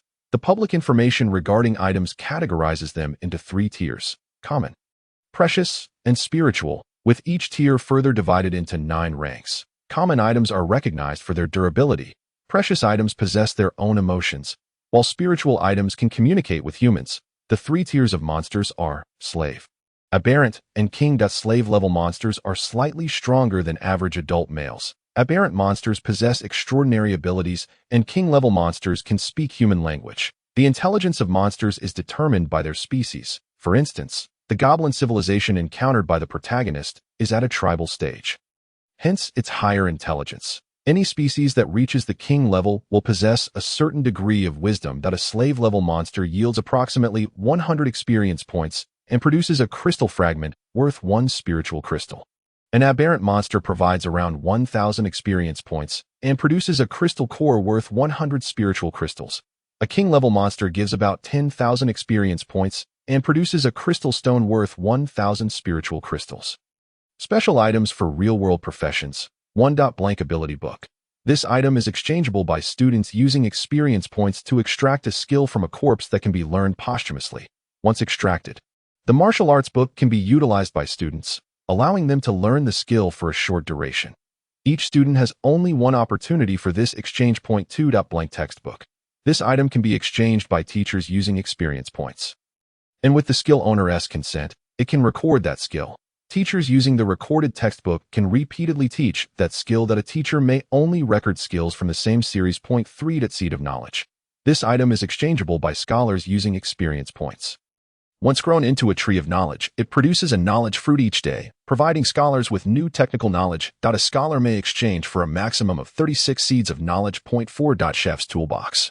This item is carried by chefs and contains pots, pans, and knives. Each toolbox includes only one item with unique characteristics. 5. Surgical kit. This item is carried by doctors and contains complete surgical supplies with self-cleaning properties. 6. Internet user ID. This item is carried by spies, internet users, writers, and editors, allowing them to use regional channels without cost. Each ID has only one opportunity for a name change. 7. Artisan's heart. This item is carried by workers and artisans. Fantasy profession characteristics. The initial professions that can acquire skills from the fantasy world include martial artists, chivalrous heroes, and bodyguards from Eastern martial arts, who have one chance to draw an initial martial technique, with a few lucky individuals possibly obtaining a complete inheritance. Taoists, sorcerers, and monks from Eastern magic professions have one opportunity to draw an initial scripture, with spell comprehension relying on personal insight. Knights, mercenaries, and rangers from Western martial arts professions have one chance to draw an initial breathing technique, with some fortunate individuals gaining full advanced methods. Mages, nuns, and priests from Western magic professions have one chance to draw corresponding career skills.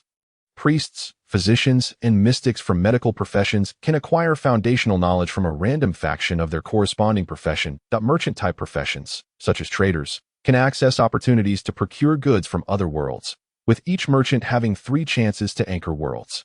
As compensation for lacking fantasy skills, real-world professions will have an additional permanent path for experience acquisition. Epilogue.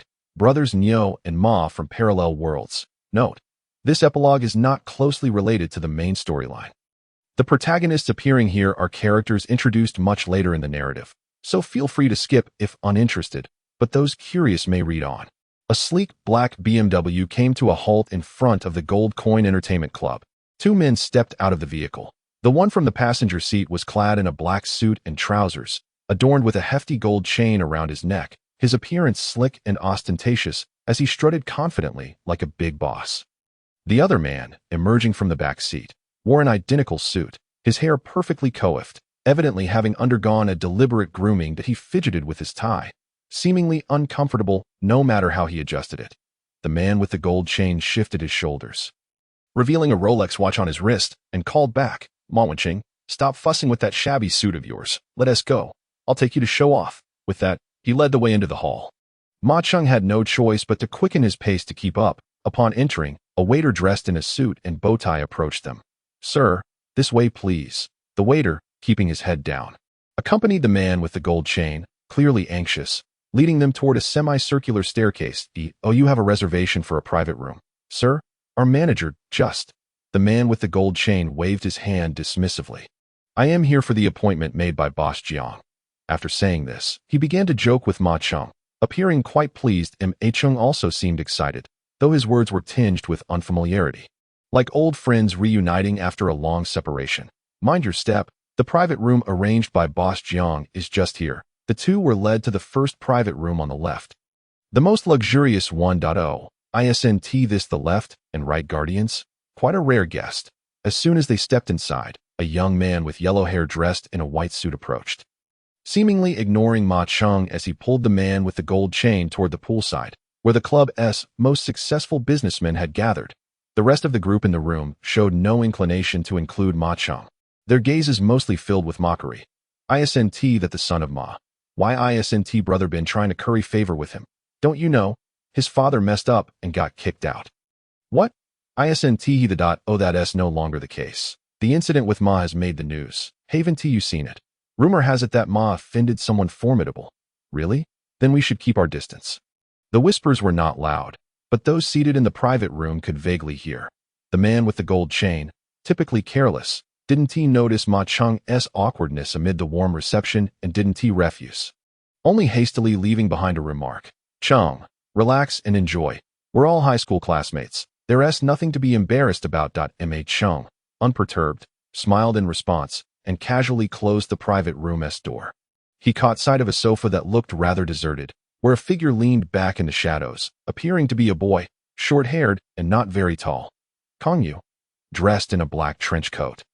It must be him. Ma Cheng didn't he greet him, instead taking quick strides to sit at the opposite end of the sofa. High school classmates are mostly familiar strangers, and given that many avoided him due to the incident, it was no surprise when, as soon as Ma Cheng sat down, the figure grabbed a wide-brimmed hat from the table, placed it on his head, and headed toward the private room's entrance. Appearing ready to leave, Ma Cheng had anticipated this and paid it no mind. From the moment he arrived in this world, he felt something was off, as if the sun were about to explode. The world he found himself in seemed to have undergone some upheaval.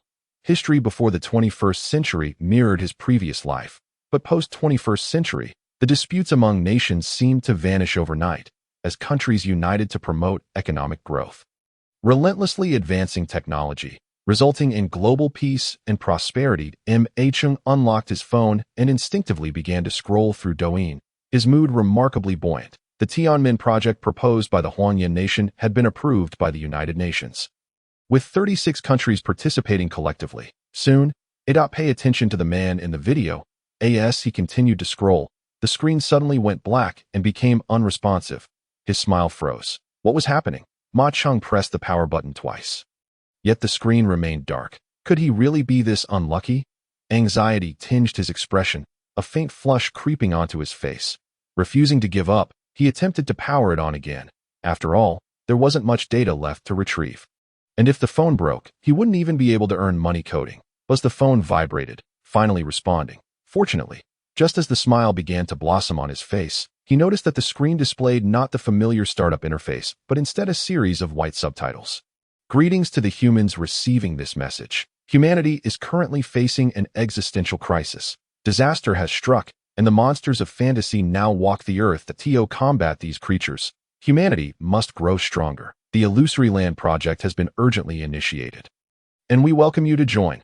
We sincerely apologize for not outrunning time, but fortunately, we have left behind some results. The Underworld project has established 136 underground shelters globally, with 78 already completed, the nearest of which is in Jinling. The Heavenly Kingdom project has launched over 50 sky islands, and we hope you will encounter. The Illusory Land project program is downloading. Download complete. Installing the program. Ma Cheng put his phone away, his expression grim. He shouldn't have let the five-fingered lady get the better of him last night. Lao Jiang. What do you mean? No, Lao Nyo, listen to me. You are now. There's nothing more to discuss. Cheng, let's go.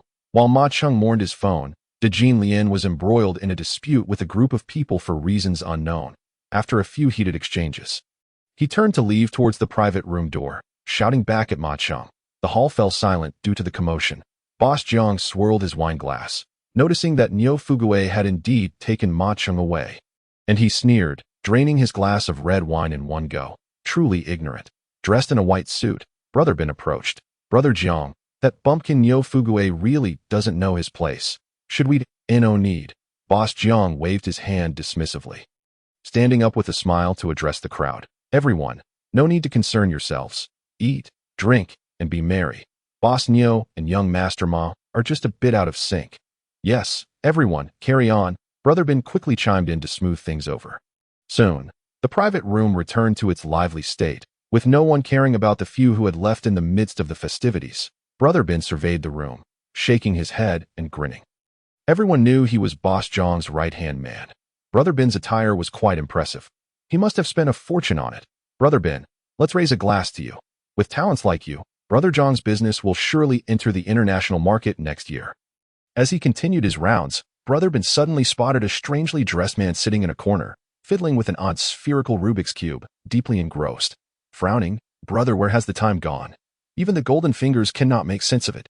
Only when the book is needed does one lament its scarcity." Boom! The ground trembles, and Ma Cheng feels the giant's footfall is less than 60 meters away. Perhaps with the next step, that colossal foot will descend upon him and his brothers. What to do? What to do? Just as he finds himself at a loss, a pale blue virtual screen suddenly manifests before him. Lines of text rapidly scroll by. Installation complete. Please select your talent, which may stem from all forms of fantasy works including film, games, and animation. It can be lineage, aptitude, skills, supernatural abilities, or any power distinct from the ordinary. Talents are categorized from 1 star to 9 stars based on value, with higher stars indicating lower probabilities of acquisition. We will also provide compensation for members who draw lower-tier talents. 1-star talents grant 9,000 currency points, with each additional star reducing compensation by 1,000. These points can be used to purchase supplies in the store. In any case, we hope you can save more humanity within your capabilities. May the spark of hope endure. Pills, pills, it's over. Neo Fugue grasps Ma Cheng, wishing his parents had given him 2 more legs. Tears and snot flow freely, dampening his sleeves beyond cleaning to AT this moment. Ma Cheng is equally frantic. The monstrous foot has eclipsed the sky above him, and he feels that in the next instant, he might be crushed into a pulp. Drawl, hurry and draw. Draw what? It's all over. As soon as the thought crossed his mind, Ma Cheng regretted it. This lottery even has a prize pool.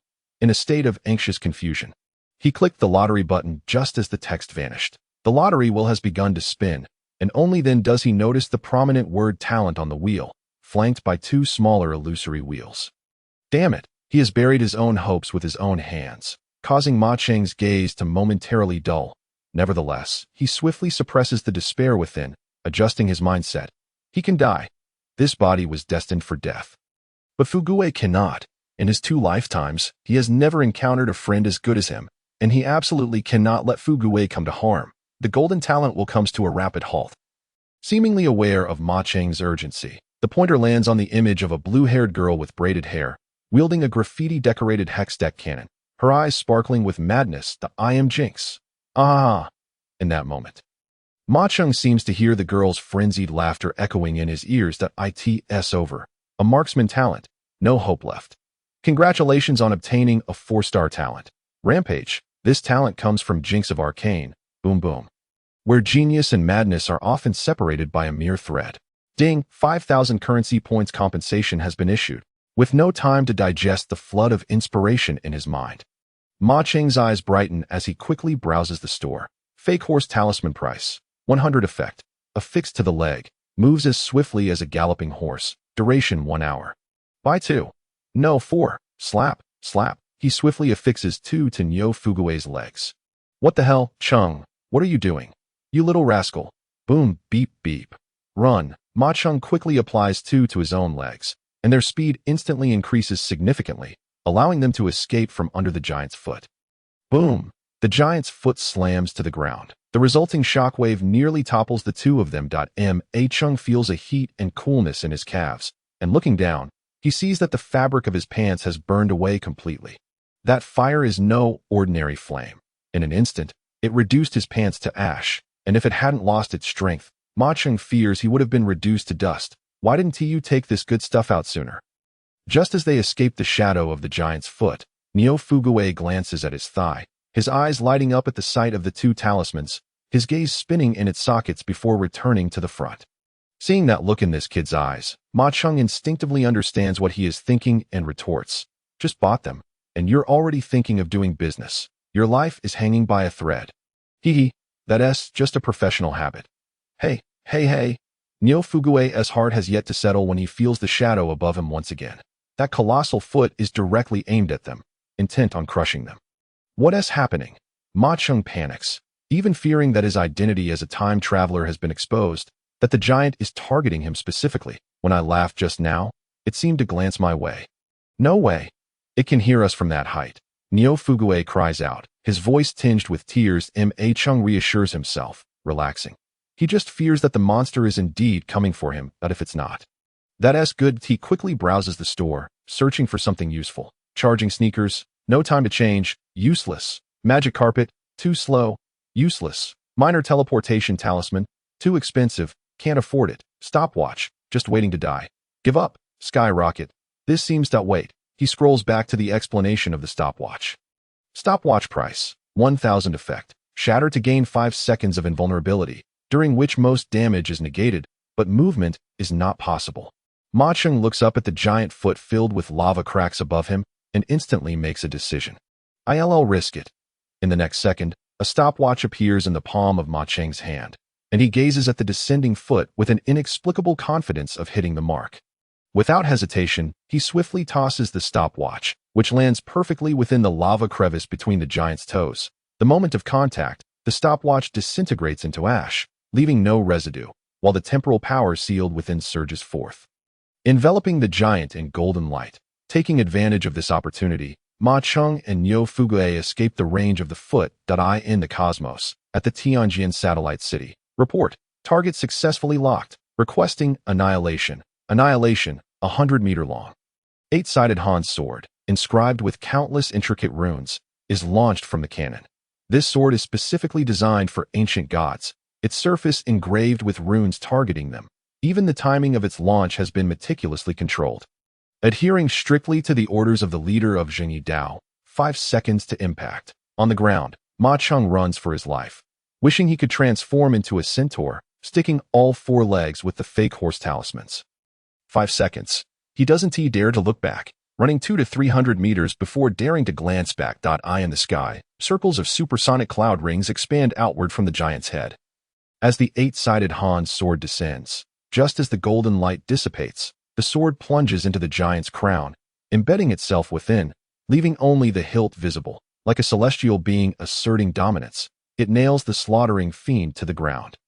The red lava patterns covering the giant's body gradually fade, and its crimson eyes reflect a hint of confusion, unable to comprehend. Boom! The sound of the sword hitting the ground reaches Ma Cheng's ears. The powerful shockwave flinging him away, dust swirling around him. Staring at the 8-sided Han's sword, the last thought flashes through Ma Cheng's mind. So there are celestial beings in this world. In the underground, no. One shelter of Yanjing, Huaxia, Disaster Response Office. Yes, successfully killed the ancient god. The leader of Jinling Dao sits in a wheelchair, appearing like a youth despite being over 50, which seems rather comical. Not a single person in attendance laughs. The ancient god is rated 6 stars for its direct threat, possessing the power to annihilate cities or even nations, making it the strongest among the first wave, yet not the most dangerous. A man in a white lab coat with an explosive hairstyle adjusts his glasses. His demeanor he lingered for a moment, and only after confirming his safety did he swiftly dash over. Shouldering one burden on each side, moving with remarkable speed to depart, observing that it was only after a few had left that a faint response from the black cat resonated in the darkness. In the command center of the High Wall Project in Mutation, was there any response from Huaxia? Yes, they indicated that experimental strikes would be implemented imminently. What? Had they not already conducted experiments? They mentioned that they had requested divine punishment on our behalf. Baka, are you a fool? This is the High Wall Project base. Halted immediately. Hi. But it was already too late. Boom! The ground shook violently. The giant in the projection seemed to sense something, casting its gaze towards the sky. In the next moment, a massive blue beam of light shot down from the cosmos, instantly flooding the entire screen with blue. And in the following second, the scene plunged into darkness. It was over. The commander collapsed despondently to the ground, realizing that a significant portion of the high wall had been reduced to ashes, and feared for his own life. No, this was a special period. It couldn't be. With that thought, terror spread across the commander's face as he rose and headed toward the exit, intent on fleeing. Commander, where are you going? A clerk, holding documents, inquired curiously to this. The commander paused, his triangular eyes flickering with a glint of menace that vanished in an instant. Epilogue. The life of Yang Ran. I am Yang Ran, from a young age. I became acquainted with by Jinling, and we can truly be described as childhood sweethearts, innocent and untainted. We traversed through our school years hand in hand, ultimately finding fruition in our relationship during university. Had the apocalypse not arrived, perhaps I would have followed in my parents' footsteps, marrying by Jinling and bearing one or several adorable children, watching them grow from babbling infants to graceful youths. Yet, the apocalypse descended. On that day, I was to meet by Jinling at the dormitory entrance. However, upon arriving at her dorm, I learned from her classmates that she had been abducted. I hurried to Building 9, witnessing the scene whereby Jinling was being dragged into the dormitory with her mouth covered. She saw me, struggling to reach out, hoping for my rescue. Yet that I faltered. How laughable. I despise myself. If it weren't for me, Jinling would never have been taken. I truly deserve to die. Dejected, I returned to my dorm. Tossing and turning in bed, unable to sleep, the next day, for reasons unknown, I found myself near Building 9, silently wandering through the dark woods. Suddenly, I heard the sound of something heavy hitting the ground, and I rushed towards it without a second thought. What fell was not by Jinling, but an unfamiliar girl who had escaped from Building 9. That sounds erupted from within the dormitory. I couldn't remain there. I quickly hoisted her onto my back and fled. Once we reached a safe location, I took off my jacket and draped it over her. Her vacant gaze pierced my heart. Are you Jingling's boyfriend? She seemed to recognize me. Just as I was about to inquire further, she began to speak frantically, vividly recounting the humiliations Jinling had endured, relentlessly mocking my impotence and cowardice. My fists clenched tightly. My eyes reddened. I vowed to rescue Jinling. I sought vengeance, but I understood my limitations and knew I had to wait for the right opportunity. The unfamiliar girl, seeing my lack of reaction, seemed exasperated and slapped me hard before staggering into the forest. Disappearing into the depths, that I returned to my dorm, my mind racing with thoughts of how to rally more people to join me in demanding justice at Building 9. Fortune smiled upon me that night when an opportunity arose. Those bullies, incapable of reform, struck again, seemingly breaking the leg of a well-liked individual. Who it was mattered not. I recognized my chance. Standing atop the central flower bed of the dormitory, I delivered a passionate speech. My first moment in the spotlight, which surprisingly proved remarkably successful. Countless brothers responded to my call, some wielding weapons, others improvising with chairs, as we marched towards Building 9 in a grand procession. The bullies, indeed, trembled at our approach and emerged to negotiate. That I demanded they cease such actions henceforth, and Rel Songshu was aware that Elderly had some difficulty hearing, so he responded loudly. Elderly, I just arrived last night. What's the matter? Oh, I see. A little girl came to find you a few days ago, saying your phone was unreachable and you weren't replying to messages. As he spoke, Elderly slowly got up, rummaged through the table, and produced a red card that he limped towards Songshu. Upon hearing Elderly's words, Songshu was taken aback at first, but then he felt a sense of relief. So it was her. He never expected to hear news of her in his lifetime. Seeing this, Songshu hurriedly helped the old man back into his reclining chair, saying, Elderly, it's better if you lie down while we talk. That girl seemed to be delivering this to you. As he spoke, Elderly handed the red card to Songshu. Little Shu, have you started dating? Old Song left early, and he hasn't even seen you get married. I know you were heartbroken over his passing, but you shouldn't let down that young lady. Looking at the wedding invitation in his hand, Songshu calmly replied, That's not the case, Elderly. Nowadays, young women prefer those fresh-faced boys. Someone like me has little market appeal. Elderly seemed oblivious to Songshu's unusual demeanor, continuing to chatter as usual. Little Song, why didn't you tell me it was hard for you to find a partner? Old Song and I were ace mecha pilots back in the day, with many comrades. Not everyone ends up like me and Old Song, living alone for a lifetime. How about this? That I'll talk to an old friend of mine in a few days. You rewrite.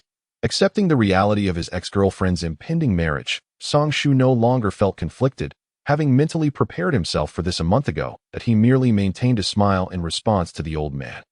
Unlike your stubborn grandfather, I'm quite popular. Don't worry, I'll take care of your future wife. Elderly patted his chest, making a sound as if a group of comrades were rallying. All right, I'll rely on Elderly for my lifelong affair. Not wanting to dampen elderly spirits, Song Shu smiled in agreement. Back in the day, I piloted the Crimson while your grandfather piloted the Storm. We were unstoppable among those alien scoundrels. Song Shu listened with a smile as the frail old man recounted his glorious achievements with his grandfather in 1999, then bid farewell to Elder Li and went back to rest. He had once asked his grandfather about the stories Elder Li told, and at that time, his grandfather had merely shot him a glance and said, "Old Li is just getting senile. Don't mind him." Little did he expect that the old man, with a limp, would outlive the seemingly healthier grandfather. He sighed, closed the gate, and tossed the invitation into a nearby trash bin. He had no peculiar inclinations.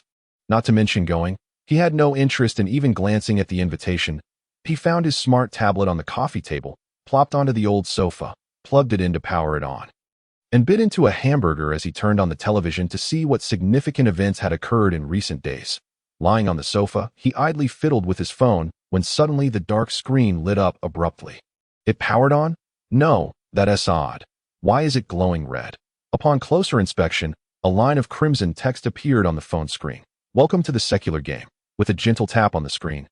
The image abruptly transitioned to a simple interface, with lines of text appearing without any visuals, just straightforward words that What the? Astonishing. He suddenly recalled the initial reward he drew from the white paper regarding internet users, secular. So it was that game from the unfinished novel. This could be entertaining. Just wait for me. You awaken in a dilapidated temple. The echoes of your ancestors' words resonate in your mind. The monstrous beings have divided the remnants of the fallen secular lord, wielding the power of incense ash, and a protracted war has begun to establish a new secular lord. Eaters of fury, go forth, strive to seize power from the monstrous beings, reclaim your former homeland, and become the new secular lord. Why does it feel a bit off? Shouldn't it be eaters of grain?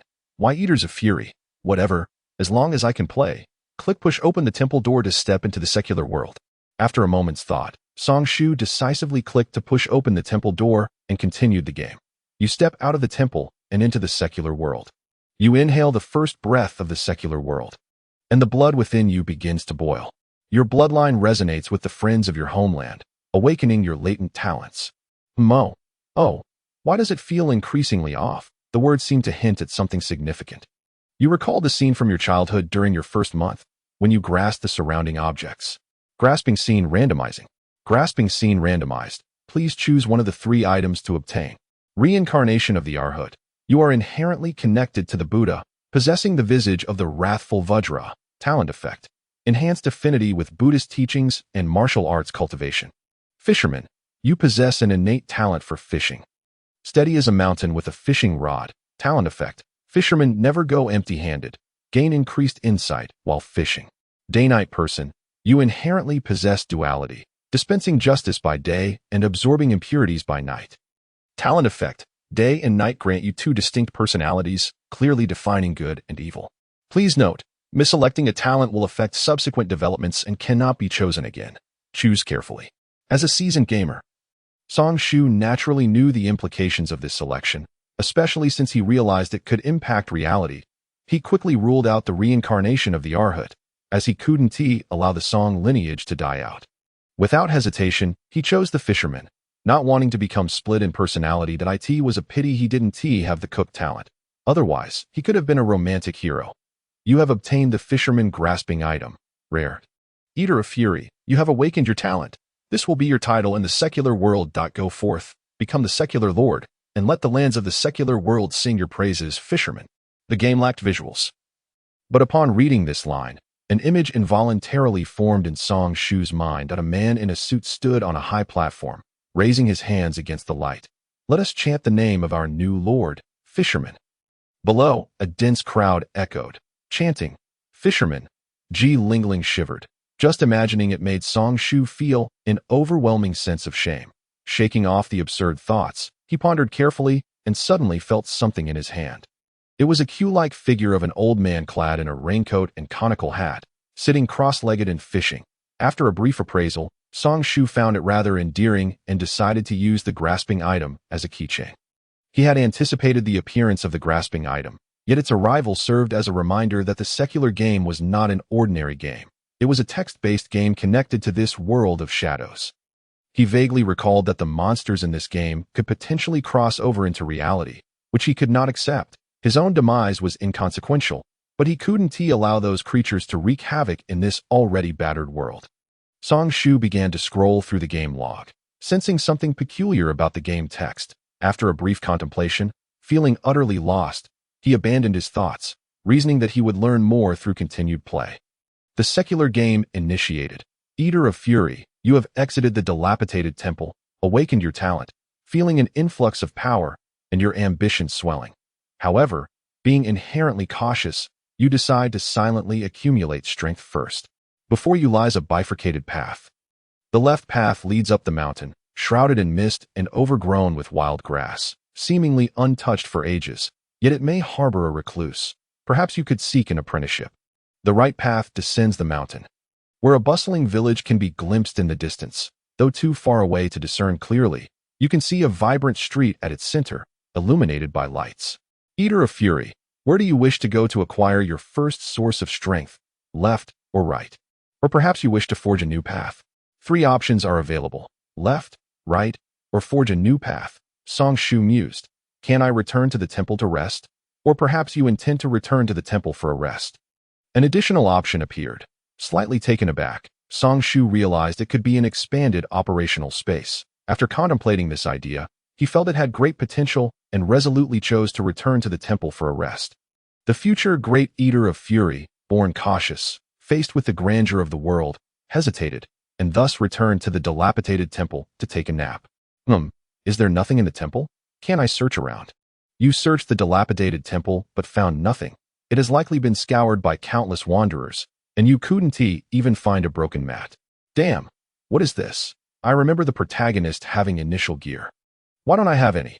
After a moment's thought, Song Shu reasoned that if the game allowed the use of talent abilities, it should reduce the probability of death. After all, cats are more agile and smaller targets.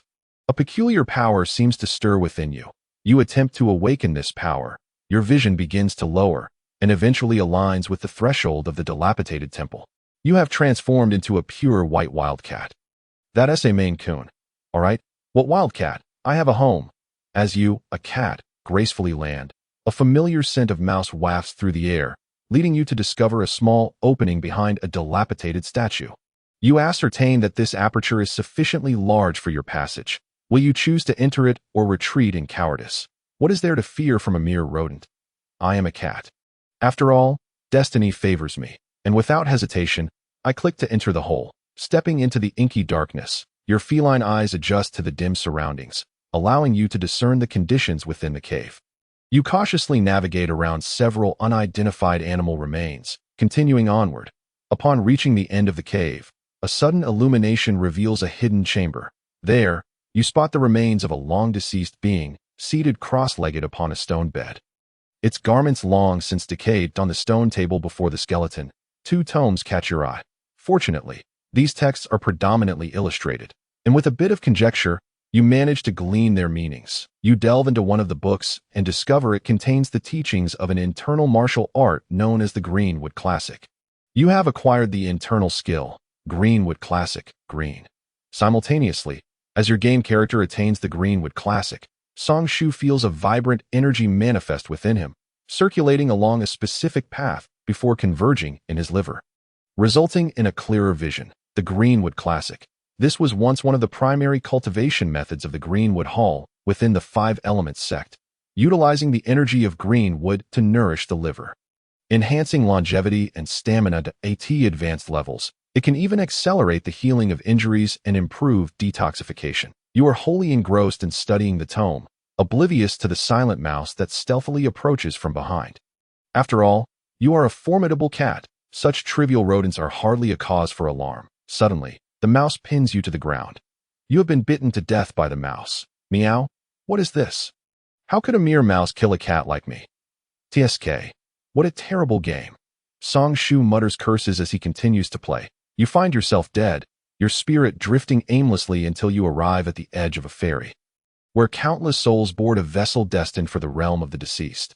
Dazed, you attempt to join the departed, only to be halted by the ferryman, who coldly regards you. Abandoned one.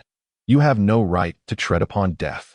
You awaken once more, back in the crumbling temple. The hungry ones, you have been rejected by death, revived in the mundane world, feeling somewhat fatigued. Will you continue your exploration or take a moment to rest? Attention, an 8-hour rest is required for full recovery. Damn, rest is not an option. First, I must eliminate that mouse. Unexpectedly, transforming into a cat has unveiled hidden maps. Delightful. You once again take on the form of a cat. Slipping into the small hole behind the statue as you traverse, you return to the hidden chamber, where a large rat, significantly bulkier than you, crouches before the stone table, feasting on something, blood splattering onto the nearby stones. You choose 1. Attack directly, 2. Transform into a human and stomp it to death, 3. Retreat back to the dilapidated temple. The third option is immediately dismissed. You boldly select to transform into a human. You stealthily approach the rat, seeking an opportunity for a decisive strike. As you quietly move behind the creature, you suddenly transform into a human and stomp down. The large rat squeals in protest, but does not perish immediately. Instead, it viciously turns and bites your toe. You have lost your right big toe. The pain does not deter you. Rather, it awakens your bloodlust. You seize the rat's head and, raising your foot, sands the toe. You stomp repeatedly upon the rodent. You have slain the carrion rat. You have obtained loot. Ashes 1. At this moment, you notice the remnants of a cat's head that the rat has left behind. Poor little kitty, how carelessly you fell victim to that rodent. Song Shu. I sense mockery in your tone. You approach the stone table once more, studying the other tome. You have obtained the basic staff technique. White. Basic staff technique. This is the foundational method of using the staff among the 18 weapons, a basic manual possessed by every wanderer in the martial world. Simultaneously, a set of memories regarding the execution of a staff technique floods into Song Shu's mind. Not bad. Having something is better than nothing. You scour the hidden chamber, acquiring Rags 3, Rusty Dragon Staff 1. You discover a stone door within the chamber, prompting a cautious inquiry. 1. Will you open the stone door? 2. Or return to the dilapidated temple to rest. The door must be opened. This life is not to be squandered, especially since it is already compromised. Song Shu decisively opts to open the stone door. You push open the heavy stone door. Before you lies a circular hall, with 5 stone doors evenly distributed around its perimeter, and you have emerged from one of them. You have discovered the cellar of the 5 Elements sect. You attempt to open the other hidden chambers, but it seems that these can only be accessed from within, resulting in no success. A few carrion rats, lured by the scent of fresh blood, emerge from the surrounding small openings. Song Shu's eyes brighten. Of course, I can transform into a cat and enter the rat holes. You grasp the rusty dragon staff, executing a basic staff technique that exudes vigor. You have slain 3 carrion rats. You have slain 3 carrion rats. Against mere rodents, you wreak havoc, but the increasingly pungent scent of blood attracts more carrion rats, ultimately overwhelming you. You find yourself overpowered. Collapsing to the ground, swarmed by the rats, you have died, your body consumed by the rats. Once more, you open your eyes, returning to the dilapidated temple. Please note, you have died consecutively twice. If you perish again within 16 hours, you will face the fated death assessment in reality. With a smirk, you stretch lazily and examine your game inventory. Inventory. Ashes 9, having slain 9 carrion rats. Slots 210, Rags 3, Rusty Dragon Staff 1. Song Shu attempts to withdraw the dragon staff for practice, but predictably, he fails. Withdrawing the rusty dragon staff requires 100 ashes, and once withdrawn, it cannot be retracted. Will you proceed? Without hesitation, he selects no, muttering curses about the terrible game. Setting down his phone, Song Shu steps into the courtyard, seizing the broom typically used for sweeping, and begins to practice the basic staff technique. He moves as if he has been training for years, executing the foundational moves with a fierce presence. Were it not for the turmoil caused by his ex-girlfriend, would he have become despondent enough to encounter this monster, tightening his grip on the broom? A surge of murderous intent blossoms within him. Suddenly, he recalls the slender figure wielding a spring knife beneath the moonlight, the flash of red that slashed through his girlfriend, who sought to devour him. Granting him the opportunity for extraordinary power, relaxing his grip on the broom, he contemplates that she would surely not wish for the one she saved to engage in malevolence. I have made my decision. I shall also slay monsters, becoming a guardian in the night. Perhaps then I may see her again. He stands tall, one hand on his hip, the other supporting the broom, striking a classic heroic pose. Suddenly, there is a knock at the door. Song Shu quickly conceals his dramatic posture and rushes to open the door. Someone is here. Who could it be at this hour? As the door swings open, two soldiers stand before him, the younger one smiling as he speaks. We are here to help you realize your dreams. Dreams? To become a guardian of the night. Song Shu's face flushes. Was his voice truly that loud? The older soldier extends a hand toward him, smiling warmly. Welcome to the demon-slaying brigade of Magic City. Song Shu stands in place, stunned for a moment, before regaining his senses and eagerly grasping the older soldier's hand. Demon Slayer Song Shu reporting for duty. Hop in the vehicle. We'll take you to the base for a tour. The jeep rumbles to life, taking Song Shu to a location where the camera pans up, revealing the walls under construction at the edge of Magic City. Will joining the Demon Slayers allow me to meet that red-clad heroine? Chapter 37. After the battle in a black and white expanse, a smooth figure darts swiftly through the trees, weaving nimbly among the ruins of buildings. Chen Ziwen is unaware of just how far he has traversed. This monochrome domain feels endless, filling him with despair. Could the sickly girl have spoken the truth? Is this place as vast as the real world? Without an end, though he has begun to believe, he does not cease his flight. What if the exit lies just a few steps ahead? The trees ahead become sparse, with vast swathes of timber collapsing toward him. What is happening? Chen Ziwen's pupils tremble in shock as he gazes at the unfolding scene. Mountains of gray mist loom on the horizon, and he can faintly discern humanoid shapes within their outlines. Countless trees topple outward from his center. Even the mighty ones resembling world trees lean precariously, their once thriving canopies reduced to a smattering of forlorn leaves, barely clinging to life. Chen Ziwen realizes what the gray figure represents, a creature that truly exists in the real world. He suddenly recalled the thunderous noise that had triggered the earthquake that fateful night, remembering the myriad of gray shadows that had brushed past him along the way. This is bad. The students at the Industrial University are in peril. Ignoring his own fatigue, Chen Ziwen turned back in haste. He hoped that the woman had regained consciousness. Everyone needed him. As he moved, his agility began to transform. At that moment, he resembled a wild beast driven by the pursuit of speed. A journey that typically took 16 hours, he managed to accomplish in merely 3. Old Lee was reclining against the entrance of the arts center, utterly exhausted. He couldn't fathom what Chen had been thinking. Leaving a note and rushing out, struggling to lift his weary body, Old Lee resolved to continue the search. After all, this was a child he had brought along. Unintentionally, he noticed a flicker of flesh darting through the distant trees. His expression hardened. It was the first time he had seen anything other than gray shadows moving in this area. As the figure drew closer, Old Lee discerned the person's features, and joy surged within him. Without hesitation, he delivered a swift slap. Hey, you brat actually decided to come back. Old Lee intended to give this young man a lesson, to make him understand why he ought to respect his elders. No, Old Lee, I have urgent matters. Chen Ziwen, grasped by the scruff of his neck, wore an expression of desperation. He twisted his body with all his might, attempting to convey his urgency through his lips. But to no avail. Despair began to creep in. This damned soundproofing setup. As Old Lee dragged Chen Ziwen a few steps forward, he sensed that today was particularly inconvenient. Why was this kid struggling so fiercely? Perhaps he should grant him the chance to explain. Originally planning to take him to the small dark room, Old Lee stealthily veered off, leading Chen Ziwen toward their temporary refuge, beside the remnants of a colossal spider. A girl in black squatted with her back to the entrance, stirring a pot of aromatic, thick soup. Floating within the semi-transparent, viscous concoction were delicate strands of snow-white meat. Speak. What is the matter? Old Lee tossed Chen Ziwen into a corner, crossing his arms and gazing down at him with an air of authority. This young man truly needed to be reprimanded. Was it permissible to run amok in a place where one couldn't make a sound? Getting lost was indeed quite difficult. Chen Ziwen gestured and drew in the dirt, recounting his harrowing experiences along the way, ultimately even biting his finger to write. Industrial University in danger. Return swiftly. Old Lee squinted, casting a resigned glance at the two individuals lying not far from Zhang Mengmeng. Did they not wish to return? But how could they? Hiss.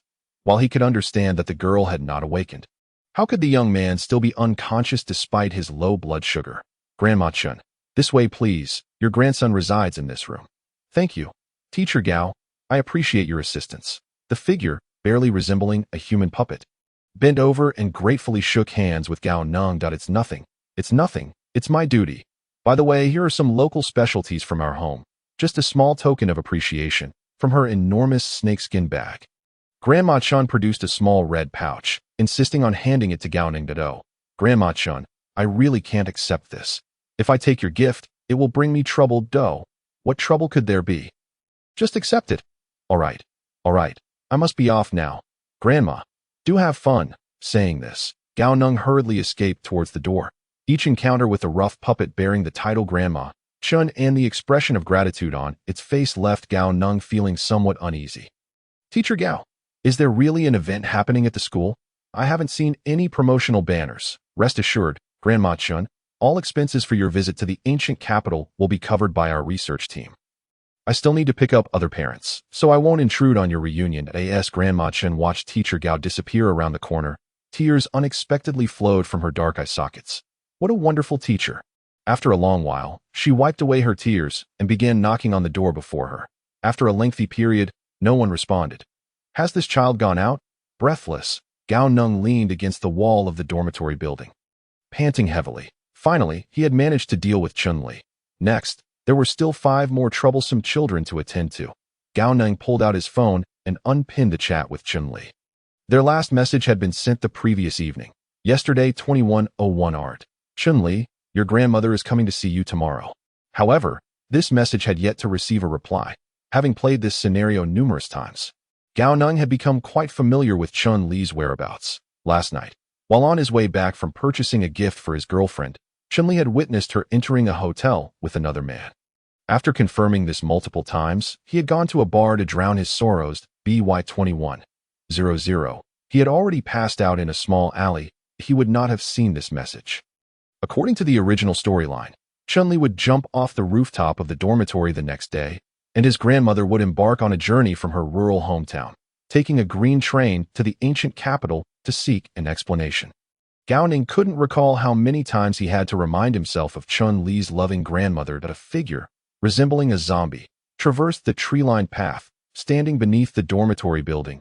He glanced back at the crimson clouds on the horizon, his head drooping like a defeated dog in this unfamiliar city. Where could he possibly go? With his head bowed, Chun-Li didn't even need to watch where he was going. He instinctively navigated back to the familiar floor. As he stepped onto this corridor he had traversed countless times, he found himself unable to take another step. Suddenly, he felt an urge to see what lay above. The sunset there must be exquisite. Chun-Li looked once more at the staircase, which today seemed to exude a different allure. Chapter 38. The rebellious girl will not encounter her mentor at the bar lair. This way. Suddenly, someone grabbed his arm, and his grandmother's gentle voice rang in his ears. Was it an illusion? Lear, are you too tired from school? Why not come back to the countryside with me? Although the conditions are poor, as long as you're happy, that's what matters. The state encourages college students to work in rural areas. I've heard there are subsidies. Just as your grandfather had left, I can't bear to leave you alone in the city. The grandmother before him was no illusion. Chun-Li raised his head, fighting back tears that threatened to spill. Grandma, what brings you here? That teacher Gao of yours. He's a good teacher. He mentioned that the school is holding some event, inviting parents to visit and observe the learning environment, claiming it's to establish the school's reputation so the parents can see. Chun-Li furrowed his brow. How could he be unaware of such an event? But you know, Grandma, I can tell you're on to me. Chun-Li paused, somewhat perplexed. Grandma, how do you know? Having lived for so long, Grandma Chun had never seen the school hold such a pointless event. Whenever parents were invited to the school, it was either for a parent-teacher meeting or because their child had gotten into trouble. Hey, Grandma, I haven't done anything wrong. Night fell, the stars twinkling brightly by a roadside barbecue stand. Gao Neng was happily grilling skewers and singing. Suddenly, a gust of wind swirled around the table. Gao Neng jolted, astonished. Is that the friend who wants to eat barbecue? The cumin powder scattered across the grill had formed a line of text. Task progress 1-6 great? Awesome. He slapped his thigh, bursting into a dance of joy. Boss, bring me a case of beer, 10 skewers of chives, 10 skewers of kidneys, and 3 oysters. Gao Neng understood this was a dream.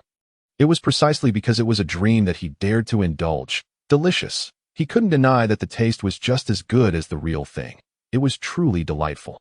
After finishing his late-night snack, a tipsy Gao Neng began to wander near the university. He couldn't actively leave this dream, and he didn't know how to exit it. Since he couldn't escape, he might as well enjoy the urban life. Just the day before, his wife had taken their daughter back to the bustling metropolis. Now, this ancient capital was his domain. As long as the students stayed out of trouble, he would be fine. Oh, there's a shop here. In a deep, secluded, dark alley, a solitary pink neon sign glowed at an adult bar. So blatant. Stumbling slightly, Gao Neng hesitated for a moment, then turned to walk away. He was a man of integrity. How could he enter such a place? 5 minutes later, the drunken figure reappeared at the alley's entrance. After lingering for a moment, he seemed to find justification, since it was near the school. It might be connected to the students' suicides. Yes, I shall investigate. Hey, handsome, is this your first time? The pulsating music, the swirling, colorful lights, and the intertwined young couples made Gao Neng feel extremely uncomfortable. Just as he contemplated retreating, a young, alluring girl intercepted him. The girl appeared to be no older than 20, perhaps even 18 or 19, yet she wore a daring outfit, a white strapless top paired with a black form-fitting skirt, exuding the aura of a seasoned flirt. What first time? I'm quite familiar with this place. It's just like returning home. Haha, you're quite amusing. Unexpectedly, upon hearing this, the girl erupted into a fit of giggles. But I never specified what this first time entails, Gao Neng. People are fishing for information in bars. Bartender, a Campari, please. And you, handsome, what would you like? It's on me. The first half was directed at the bartender, while the latter was aimed at Gao Neng. As she said this, her face nearly brushed against Gao Neng's, an intoxicating scent reminiscent of roses wafting into his nostrils, her youthful visage adorned with a subtle rosy eyeshadow. However, the issue lies in the fact that this face is unmistakably recognizable. He Xiaoyu. Ah, the rosy-cheeked He Xiaoyu was momentarily taken aback, her inebriation fading slightly as she encountered an acquaintance. She had only intended to tease the handsome newcomer to the bar. Yet here she was, running into someone she knew. Upon closer inspection, goodness gracious, Teacher Gao. What sort of transformation is this, encountering a seemingly mundane figure at a bar? This austere Teacher Gao actually frequents such places. Absolutely not. There is no way she can acknowledge him. Resolutely, He Xiaoyu clenched her teeth.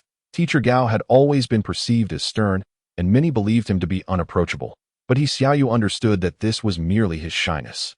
With a little cleverness, you must have mistaken me for someone else. You can call me Yao Yao. He Xiaoyu boldly wrapped her arms around Gao Neng's arm, her voice dripping with sweetness. Gao Neng, eyes dazed, simply observed this peculiar display. This girl was not from the research institute he belonged to, but rather a third-year undergraduate student. Gao Yunxing only had a vague recollection of her, as she had been the class representative for 3 consecutive years, representing every subject he taught, which was quite absurd. Could she possibly harbor a father complex? Thoughts spiraled wildly. Once unleashed, they proved difficult to rein in, and within mere seconds, Gao Neng had conjured an entire tragic romance novel in his mind. He Xiaoyu grew anxious. Why was Teacher Gao's reaction so different from what she had anticipated? Shouldn't he be pulling back his arm in panic and fleeing? Miss, your drink. Is there anything else you require? At that moment, a bartender clad in a uniform pushed a high-stemmed glass filled with a fuchsia liquid towards her. He Xiaoyu's eyes sparkled with a new idea. No need. You carry on. One hand reached for the drink, while the other pulled Gao Neng's arm closer to her chest, her voice sultry as she purred.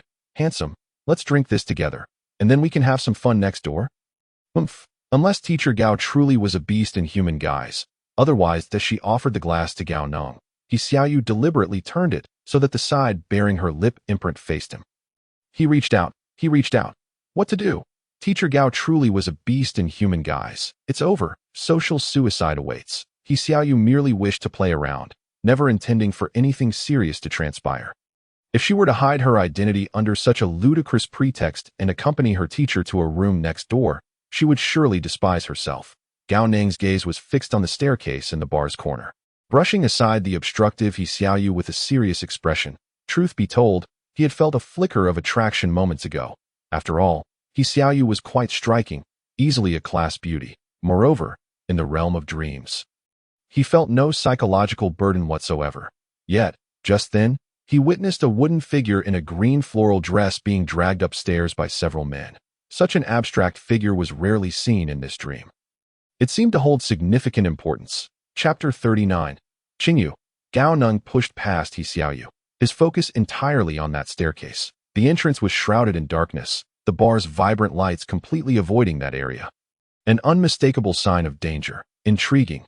Extracting his arm from the embrace of softness, he paid no heed to the still-dazed He Xiaoyu and strode directly towards the staircase marked VIP access. He Xiaoyu stood there, stunned, as she brushed past Gao Yunxing. Instead of feeling elated, a twinge of disappointment crept in. This shouldn't be. The shy teacher Gao ought to have fled in disarray. Yet here he was, exuding an air of callous indifference. It must be a fade. He Xiaoyu's eyes quickly lost their sparkle, her entire demeanor resembling that of a marionette, as she returned to her booth in silence. Back in the real world of Magic City, He Xiaoyu woke from her slumber at the table, albeit still somewhat dazed, muttering reflexively. Fake. All fake. How could teacher Gao, perhaps too engrossed, she failed to notice 3 individuals approaching her. Bang, bang, bang. Instinctively, He Xiaoyu straightened up, her drowsy expression instantly replaced by a professional smile. Hello, director. Yes, no issue. This is Xiao Song. You will assist him with his onboarding procedures. Understood. A wave of relief washed over her. Thankfully, the director hadn't caught her dozing off. Or without any connections to the ancient capital, she might have found herself destitute on the streets. Wait a moment, He Xiaoyu's steps faltered, her heart racing. Did the director see her? Would he ask her to handle her resignation paperwork while he was at it? Meanwhile, He Xiaoyu was caught in a whirlwind of thoughts. Behind her, Song Shu misinterpreted her outburst as directed at him, thumping his chest with enthusiasm. Is there an urgent task for me? I am quite capable. During the car ride, the director had promised that once he was promoted to team leader, he would meet the red-clad heroine, and now he was brimming with motivation. This is none of your concern. Focus on passing the training assessment first. Xiao Huang. Take the newcomer through the onboarding process, and have He Xiaoyu transferred to the command center to fetch coffee. Her current state is not suited for the front desk. Huh? Huang Zhong was taken aback. What position is fetching coffee? After a moment of contemplation, his eyes brightened with realization. This young lady must have significant connections. Having connections makes things easier. Yes, I will arrange that. Huang Zhong stepped forward to salute Lin Lao and, as he passed by He Xiaoyu, couldn't resist making his presence known. Congratulations, Miss Xiaoyu. From now on, you shall be the dedicated specialist at the command center. Rest assured, I will look out for you. Lin Lao's eyelids twitched. How was he unaware of such a position at the command center? Is my memory truly failing me? Forget it. Not remembering simply indicates it's not essential. He sighed, concerned that the young lady might overthink things, and casually explained. Before the apocalypse, anyone or any animal that had been to the ancient capital would sporadically feel drowsy, the longer one stayed there. The more severe the drowsiness became. Since you are from the ancient capital, your case is the most pronounced, rendering you unfit for the front desk, he added in a hushed tone. I am unsure if this is a consequence of the calamity of the dead. The final sentence was delivered quietly. Dazed by the unexpected turn of events, He Xiaoyu failed to catch so much for the VIP access. There wasn't even a doorman. Gao Neng ascended to the second floor with ease. Encountering no obstacles, the second floor was arranged similarly to a hotel corridor, though predominantly in pink hues. Under the dim lighting, a sense of decadence enveloped the air. The pulsating music was almost entirely confined to the lower level, with only faint echoes reminding Gao Neng that he was in a bar and dance hall. That a grand redwood door stood directly in front of the staircase. As Gao Neng reached the second floor, he caught a glimpse of a corner of the green floral dress through that door. Without hesitation, he dashed towards the redwood entrance. Who goes there? Startled, Gao Neng turned to explain, but the individual behind him clearly had no intention of allowing him the opportunity. Launching an attack instead, Gao Neng barely registered the rush of wind behind him before a resounding thud echoed, pain radiating from the back of his head, and in that instant, it felt as though his soul was being wrenched from his body, leaving only a ringing in his ears. That a vivid image flashed through his mind of piercing a goblin's temple from behind. So this is what it feels like to be ambushed. The blurred images before his eyes gradually faded to black, and Gao Neng lost consciousness entirely. Time passed, though he couldn't say how long. Before Gao Neng abruptly regained awareness, he found himself lying in a bathtub filled with blood, his body growing increasingly cold. His long black hair floated gently in the crimson liquid, resembling a fish exerting all its effort, yet unable to swim far. Was the second death that of Su Qingyu, standing amidst the bustling crowd? Gao Neng exhaled deeply. This was far less daunting than bungee jumping. Teacher, are you out shopping too? The familiar inquiry was accompanied by a noticeably different tone of emotion this time. Gao Neng turned around with a start. One tall and one short, one young and one old. Two abstract wooden figures waved at him from the throng. Chun-Li, what brings you here? Oh, this is my grandmother. She came to the city, and I brought her out for a stroll. Grandma, this is Teacher Gao. Teacher Gao, my grandmother knows you. You're such a wonderful teacher. Lier, let's explore somewhere else. The teacher surely has his own matters to attend to. All right, Grandma. Then we'll take our leave. Teacher, goodbye. Gao Neng instinctively waved farewell to the grandmother and grandson pair. Standing there in a daze for quite some time, unable to collect his thoughts, suddenly, he felt a chill at his neck, and the next moment, his gaze fell upon his own headless body, with a brightly smiling woman in red standing behind it. Gao Neng was left utterly stunned. Why was his wife attacking him again? And this time, she was smiling while doing so. Darling, does this outfit look beautiful on me? Mu Yunshang twirled in front of Gao Neng. Clad in a beige-fitted jumpsuit, her alluring curves nearly made Gao Neng's eyes pop out. Indeed, my wife looks beautiful in anything she wears. After so many encounters with death, Gao Neng had grown quite familiar with Mu Yunshang, and his flattery had become second nature. As for why his first response was indeed rather than beautiful, it was a quirk of Gao Yunshang. Should he misspeak, a knife would surely follow. Mu Yunshang chuckled softly. You are quite the smooth talker. Gao Neng stiffened instinctively, guarding his neck, yet the anticipated blade did not come. This script seemed off. He had successfully navigated through with this line many times before. Why was he now exposed? Was it the difference in the outfit? That shouldn't be the case. Upon realizing the incongruity, shouldn't she have plunged a knife into me? It seems that after all these years apart, you have undergone quite a transformation. During Gao Yunxing's tenure in the ancient capital, he and his wife met every week. How could there be talk of years without seeing each other? Chapter 40. Lessons from my wife. Darling, don't jest. Don't we meet weekly? Gao Neng swallowed nervously, attempting to probe. What is happening? Could it be the butterfly effect triggered by Chun-Li? That shouldn't be the case. They are not even acquainted. Mu Yunshang rolled her eyes and intertwined her fingers with Gao Neng's. Never mind. Since this taciturn fellow wishes to indulge in some playful banter, I shall humor him. Yet, in this post-apocalyptic world, to possess such dreamlike abilities and still yearn for the past is truly characteristic of him. Darling, I wish to exercise. Would you care to join me? All right, let us proceed to the next establishment. Huh? Mu Yunshang was quite pleased with the dull expression on her husband's face. She certainly recalled this excursion to the mall, for it was the last time she would do so with him. Gao Yunsheng was indeed lost in that cherished memory. However, there were still some doubts. When he first began experiencing these dreams, his demeanor was rather unfamiliar. Could it be that this newfound ability had caused him to let loose in the dream? If that were the case, it would be a pity, for she had just acquired her powers and had not realized that this dreamscape was also a form of the extraordinary. Yunsheng, how could you utter such things in front of our daughter? Gao Neng's face flushed crimson, a mix of shyness and embarrassment, tinged with a hint of annoyance that in that moment, he resembled a seasoned actor. Forced into such a portrayal, Mu Yunsheng cast a glance at their lively and adorable daughter sitting beside them, yet her resolve remained unshaken. This Gao Xinya was indeed quite spirited, but a fade is still a fade. She could see through it at a glance in the real world. The door to Mu Yunsheng's room creaked open slightly, and a pair of bright, alert eyes cautiously observed the movement on the bed. After a moment, as if confirming something, Gao Xinya swiftly closed her mother's door and dashed towards the sofa. 1 week apart. What have you been pondering? A smile adorned Mu Yunsheng's face, yet her finger mercilessly poked Gao Neng's forehead, leaving a red mark. Xinya, come along, let us take daddy to the gym. Look at him, he sweats just from talking. Gao Neng protested. Is that weakness? It's merely fright. Little one, find a training class for combat. Reserve a room. During their journey, Mu Yunsheng made a phone call, issuing a few instructions by the time they arrived at the mall entrance. A sleek black flying tiger was already parked there. A beautiful girl clad in a black blazer waved at them from the driver's seat.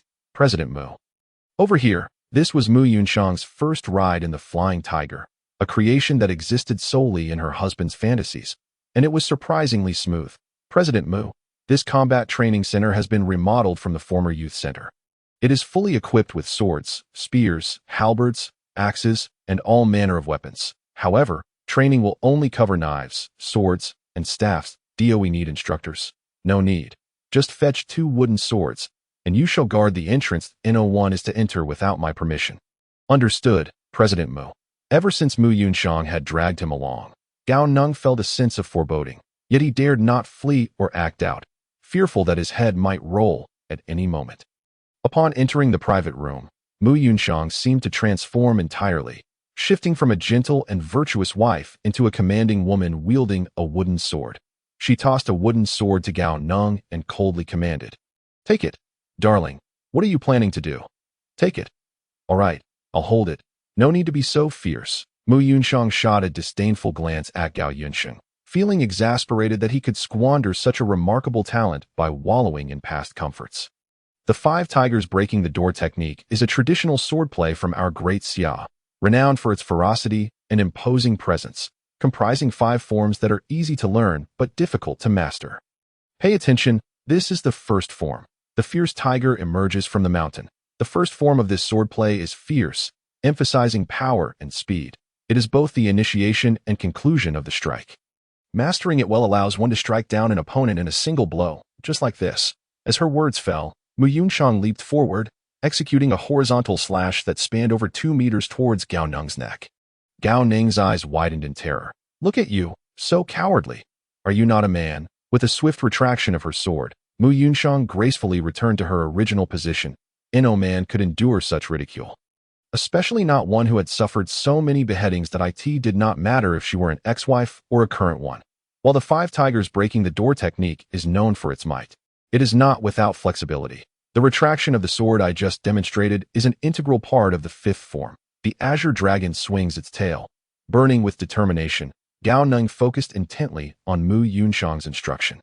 He had come to understand that this was the new player tutorial for the second leave. Mu Yunxiang was exceptionally intelligent. Reflecting on the recent actions of Gao Yunxiang in her dreams, she swiftly reached a conclusion. She believed that each revival marked a new beginning, and that she was merely an NPC, devoid of memories from the previous cycle. How intriguing! Her lips curved into a slight smile, revealing a look of keen interest. In the training room, Mu Yunxiang donned a striking red crop top and hot pants, her slender waist and well-defined legs on full display. This alluring attire was undeniably captivating, leaving Gao Neng momentarily at a loss as to where to direct his gaze. The subtle tremors as she wielded her weapon stirred the blood of any man watching. Upon first seeing the beauty clad in this outfit during training, Gao Neng found himself momentarily entranced until, "Ouch! Yunxiang, you can't ambush me like that. I wasn't ready yet." With a disdainful snort, Mu Yunxiang retorted, "Once you step into this training room, the training commences. Besides, you've been staring at me for quite some time. Don't tell me you were completely unprepared." Well, Gao Neng was momentarily speechless, his focus entirely on her rosy lips and delicate waist. Oblivious to the unfolding events, the days of training passed swiftly, and eventually, he could hardly recall how long he had been at it. How many times did Su Qingyu die during this period? 3 times? 5 times? Or perhaps even more? Gripping his wooden sword, Gao Neng exhaled, refusing to relent despite sweat streaming into his eyes. The woman before him seemed to possess an infinite stamina buff, practicing tirelessly throughout the day without so much as a hint of fatigue. After enduring such rigorous training, even the fiery Mu Yunxiang could not distract his attention. Sweat trickled down his cheek, pooling at his chin. With a simultaneous charge, both advanced, executing identical moves and steps. The sound of wooden swords clashing echoed, sending splinters flying. Damn it! Is this woman not getting tired? His breath grew heavier, beads of sweat cascading down his forehead. As Gao Neng reached his physical limits, the smirk danced on Mu Yunxiang's lips as she sidestepped slightly, causing Gao Neng's errant thrust to miss completely, leaving his back wide open before her. Seizing the opportunity, she spun and gathered her strength, bringing her sword down with fierce intent toward his neck. The hem of her skirt fluttered, a fragrant breeze enveloping him. Ignoring the allure of her fair, shapely legs beneath the short skirt, Gao Neng heard the whoosh of the sword slicing through the air behind him. Even though it was merely a wooden sword, the impact would not be pleasant. While one wouldn't die in a dream, pain was still pain. Gritting his teeth, Gao Neng decided against withdrawing his weapon. Instead, he leaped forward, executing a downward slash with all his might. That turning jump strike seemed to draw upon all of Mu Yunxiang's strength, her determination unwavering. However, as she missed her mark, she stumbled, losing her balance and falling toward the ground. What a golden opportunity! Gao Neng fixated on her swan-like neck, excitement coursing through him. Watch me execute a counterattack. With an unstoppable momentum, his wooden sword descended. Mu Yunxiang's pupils widened in shock. No. Is she really going to hit that hard? Thud. She collapsed to the ground, motionless. Gao Neng casually tossed aside his wooden sword, bracing himself on his knees, panting heavily. The training room fell silent for a moment before erupting in peals of laughter. I won. I won. Ha! I finally triumphed. Ouch. Ouch. Ouch. Udad, are you trying to eliminate your wife for the inheritance? You have no sense of chivalry whatsoever. It's no wonder you're destined to be single forever. At the mention of being single, Gao Neng grew flustered, retorting, Did you ever hold any feelings for me during our training? Did it not hurt when you struck me so many times? A delicate hand, pale and soft, momentarily paused as Mu Yunxiang recalled the genuine pain she had felt earlier. So, this dream is so realistic that it even simulates pain. She had thought. If that's the case. Her cheeks flushed, Mu Yunxiang suggested, Let us go to the bar. Huh? Gao Neng was utterly bewildered. What is going on? Mu Yunxiang removed a brown trench coat hanging by the door and wrapped it around her cheerleader uniform. Even in a dream, she couldn't fathom walking the streets in such revealing attire. You passed the test. Do I need to repeat myself? No need, no need. Thank you, dear wife. Mu Yunxiang shot him a look of playful disdain, her eyes filled with allure. What are your plans for coming to the Magic City? Gao Neng's mind spun. That statement sounded odd. Was she inviting him to stay in the Magic City for a few days? Did she have other tasks after saving the students? Best to finish the tasks at hand. Xiao Xiao, please take us home, and then take Xinya to the amusement park for some fun. Xiao Xiao, perpetually clad in a little suit, blushed and quickly complied. Go home. Aren't we headed to the bar? Gao Neng questioned in confusion. Can't we just go back to change clothes? Chapter 42. Rewards for completing beginner training. If only Lu Xiong were here. Gao Neng reclined in the bathtub, stretching his body. The warm water relaxed his muscles, which had been tense for 4 days. For a moment, he felt as though he were sealed within the tub, utterly unwilling to move. The figure clad in a long dress flashed past the frosted glass, indicating that Mu Yunxiang had changed her outfit. He couldn't let himself slack off. It was time to complete the mission. With Mu Yunxiang as his ally, success was assured. Climbing out of the tub and drying off, Gao Neng cast a lingering glance at the steaming water, realizing such indulgence would be scarce in the apocalypse. By the way, does this mechanism city have a foot spa or something? It would be nice to enjoy that if given the chance. Just as he stepped out of the bathroom, Gao Neng was momentarily stunned. What is going on here? You're here. I just checked that we have wine at home, and it's more convenient to drink here than at the bar. Isn't it? Mu Yunxiang had changed into a rather modest red, fitted long dress. With graceful cat-like steps, she approached, downing a glass of red wine before wrapping herself around Gao Neng. No, listen to me. I am in a rush. Gao Neng attempted to explain that he was not Gao Yunxiang, but before he could utter a word, her luscious lips pressed against his.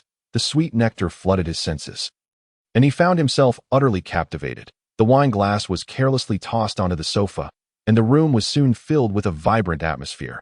After a long while, Mu Yunxiang's mouth was covered. Her expression puzzled as she gazed at her husband, baffled as to why he was silencing her. Gao Neng stared at the ceiling for a while, then buried his face in his hands in despair. Why was his self-control so weak? He couldn't hold back. It seemed he needed more practice. Taking a deep breath, Gao Neng resolved that if he were to deceive a devoted wife in a dream, was he still truly Gao Neng? Mu Yunxiang, his breath quickened, and he could already envision the consequences of his actions. With her mouth covered, Mu Yunxiang felt uncomfortable, her brows knitting together in confusion. What is Yunxing doing? If it were anyone else, they might actually enjoy this as a spring dream. Gao Neng chuckled bitterly to himself. In truth, if he had merely switched to another woman, he would have treated this dream as a spring dream as well. Mu Yunshang's brows furrowed as she forcefully pushed aside his hand covering her mouth, ready to explode. What do you mean? You still want to be with other women? But when her eyes met Gao Yunxing's, she suddenly froze. What kind of gaze was that? It was incredibly complex, seemingly imbued with a hint of guilt, a touch of uncertainty, and perhaps even a glimmer of affection and nostalgia. I am not Gao Yunshang. Mu Yunshang's hand trembled, nearly drawing her weapon, but seeing that Gao Yunxing seemed to have more to say, she restrained her murderous intent. Damn. If you're not Gao Yunxing, then what am I to make of this? Is this some kind of cruel joke? I am merely a humble vessel. What? Are you implying that Gao Yunsheng is dead? Mu Yunshang, in her panic, instinctively reached for his collar, attempting to pin him against the wall. When she grasped at nothing, she instead seized Gao Neng's shoulders, shoving him against the wall. Gao Neng anticipated Mu Yunshang's fury and cradled his head in pain. That I didn't want this to happen either. But you did. Mu Yunshang's face flushed, then turned icy. Who said anything about that? I want to know what happened to Yunsheng.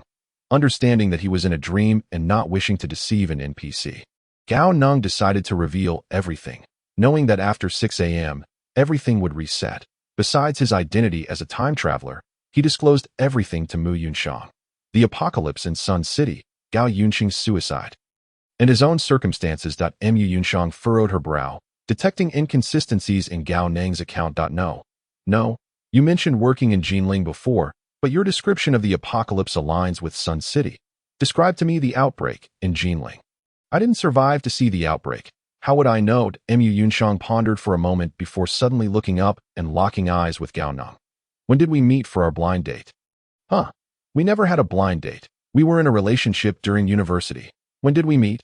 We've known each other since childhood, but Gao Neng instinctively answered half of the question before realizing. However, we only discovered we knew each other as children after we got married. Right? You know this so clearly, yet you claim you're not Gao Yunsheng, which startled me. Are you trying to rebel? No. After I had that dream, I acquired the memories of Gao Yunsheng. I am truly not Gao Yunsheng.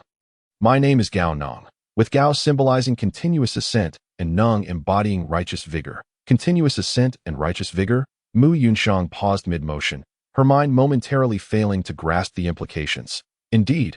Is there a problem? Mu Yunshang cast a peculiar glance at Gao Neng, releasing her grip on him and hastily wrapping herself in a nearby bedsheet. She had now regained her composure. No issue then. Gao Neng, please recount your circumstances once more. On not being cut, Gao Neng felt a wave of relief as he began to narrate the mundane life he led in another world. Thus, upon arriving in this apocalyptic realm, my sole desire is to survive. I do not wish to provoke you in any way. This is all. You believe in the apocalypse, are you not? Suddenly, mid-sentence, Gao Neng realized that at this point in time, the apocalypse had yet to occur. A rational individual should not believe in it. Moreover, this NPC exhibited an unusual vitality, starkly different from the majority of people within his dream. Just as he intended to pose a question, the surrounding scene shifted abruptly. Su Qingyu had committed suicide. Back on the bustling streets, Gao Neng hurried towards KFC, bewildered by the woman's behavior. Leaning against the wall, he panted heavily. Darling, you miss me that much? Upon witnessing Gao Neng's state, Mu Yunshang covered her mouth in surprise and pulled him down beside her.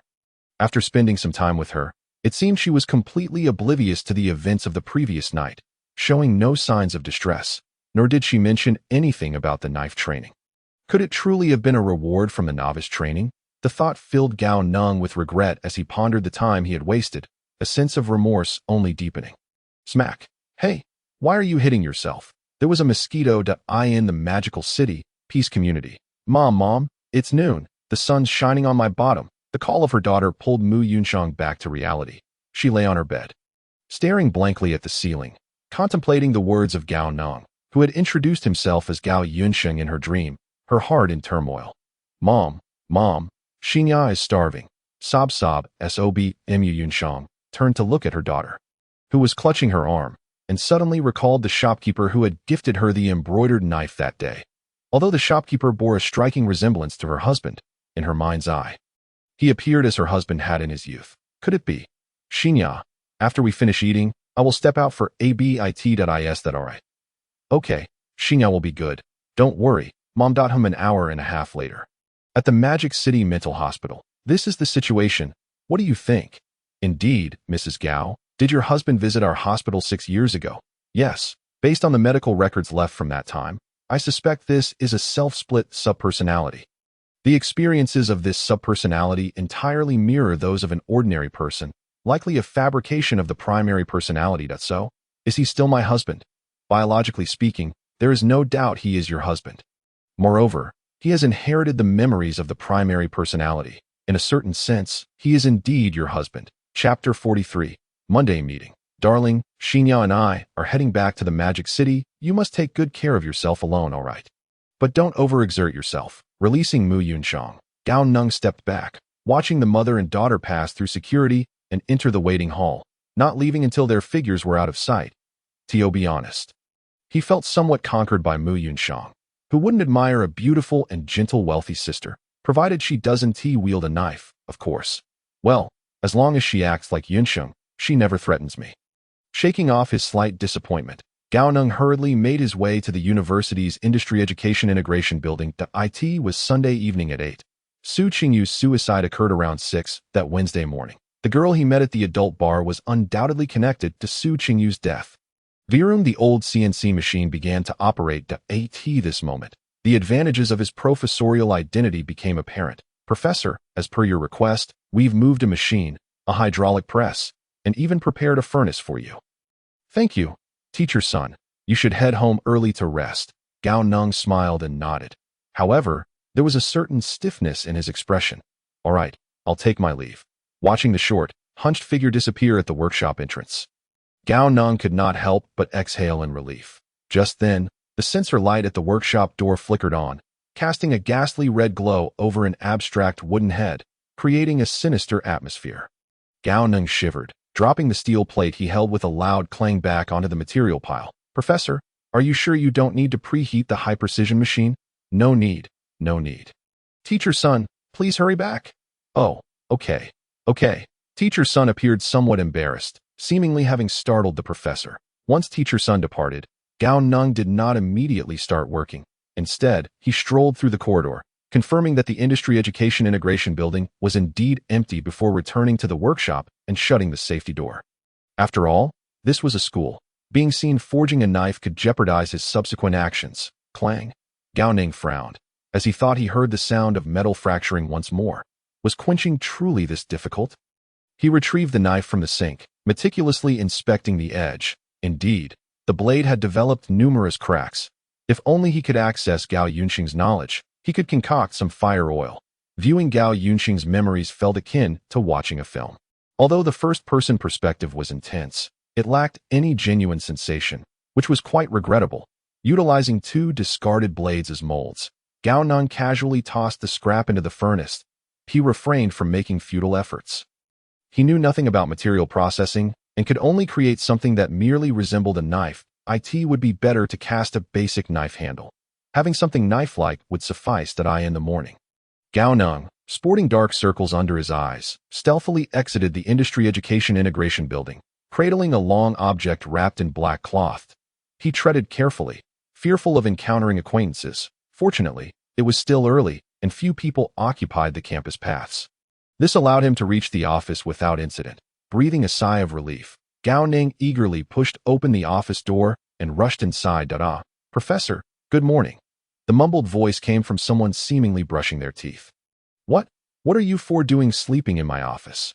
Gao Neng's office, converted from a classroom, was adorned with various mechanical blueprints on the walls and cluttered with mechanical models on the floor. A corner had been cleared out to accommodate 4 makeshift sleeping areas cushioned with cardboard boxes. You once mentioned that research should not be bogged down by trivialities. We've concocted something quite interesting. It's just that we've reached a critical moment that a frail boy scratched his head, looking bashful. His entire face resembled a wooden mask with a deep indentation, and the other 3 were equally unremarkable.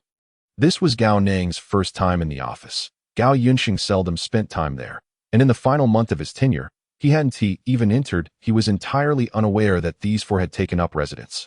In Gao Yunxing's memories, these 4 were the last ones to perish, their deaths resulting from an experimental accident. which served as the final straw for Gao Yunxing. One student jumped to his death. Another succumbed to wrist cutting, and 4 died in an experimental mishap, all within a week. When reporters approached Gao Yunxing, he remained oblivious, engrossed in his research. It's easy to imagine the public outcry. Don't laugh. I saw them all last Monday at the meeting. How could they all in just this week? Graduate students from a certain university collectively perish, yet their advisor remains unaware. Is this a failure of school management or a breach of teacher ethics? A female student commits suicide by cutting her wrist. She seemingly faced multiple assaults before her death. Her advisor, Gao something. Attached. Image of Gao something. Programmer 1118. This guy looks like he's been drained of vitality. Those dark circles are worse than mine. Saint Mountain XS. ISNT. This guy the killer. Look at his hollowed out appearance. Heartless. Exactly. Ghostly teacher. Leave the ancient capital. Professor, what are you holding? Can we help carry it? Is it yet another invention? Snapping back to reality. Gao Neng swiftly sidestepped teacher Sun Xiaoyong's reaching hands. In a way, the holy sword of physics cannot be seen by others. This is still a semi-finished product.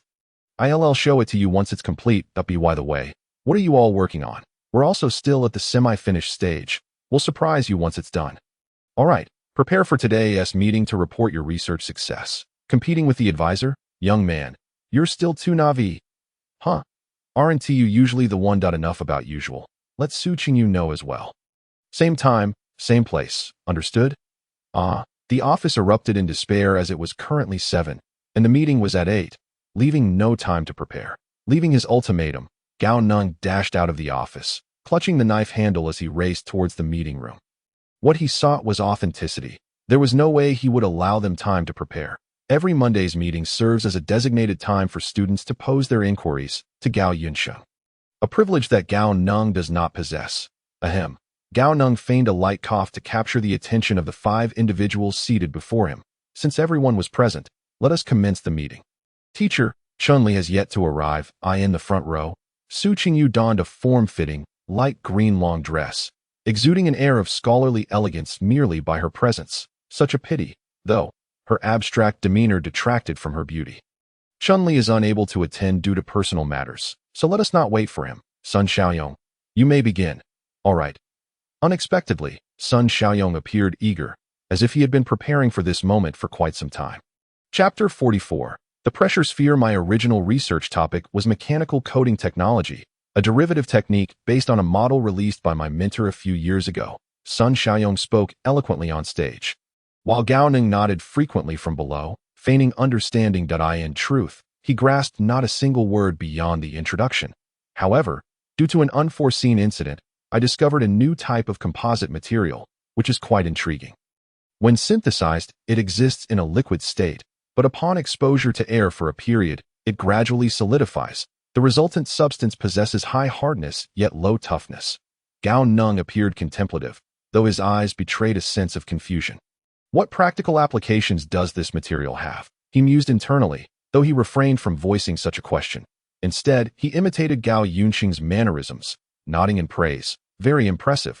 Next up, my research topic is the pressure sphere, based on the material discovered by Xiaoyong. Gao Neng's pupils constricted.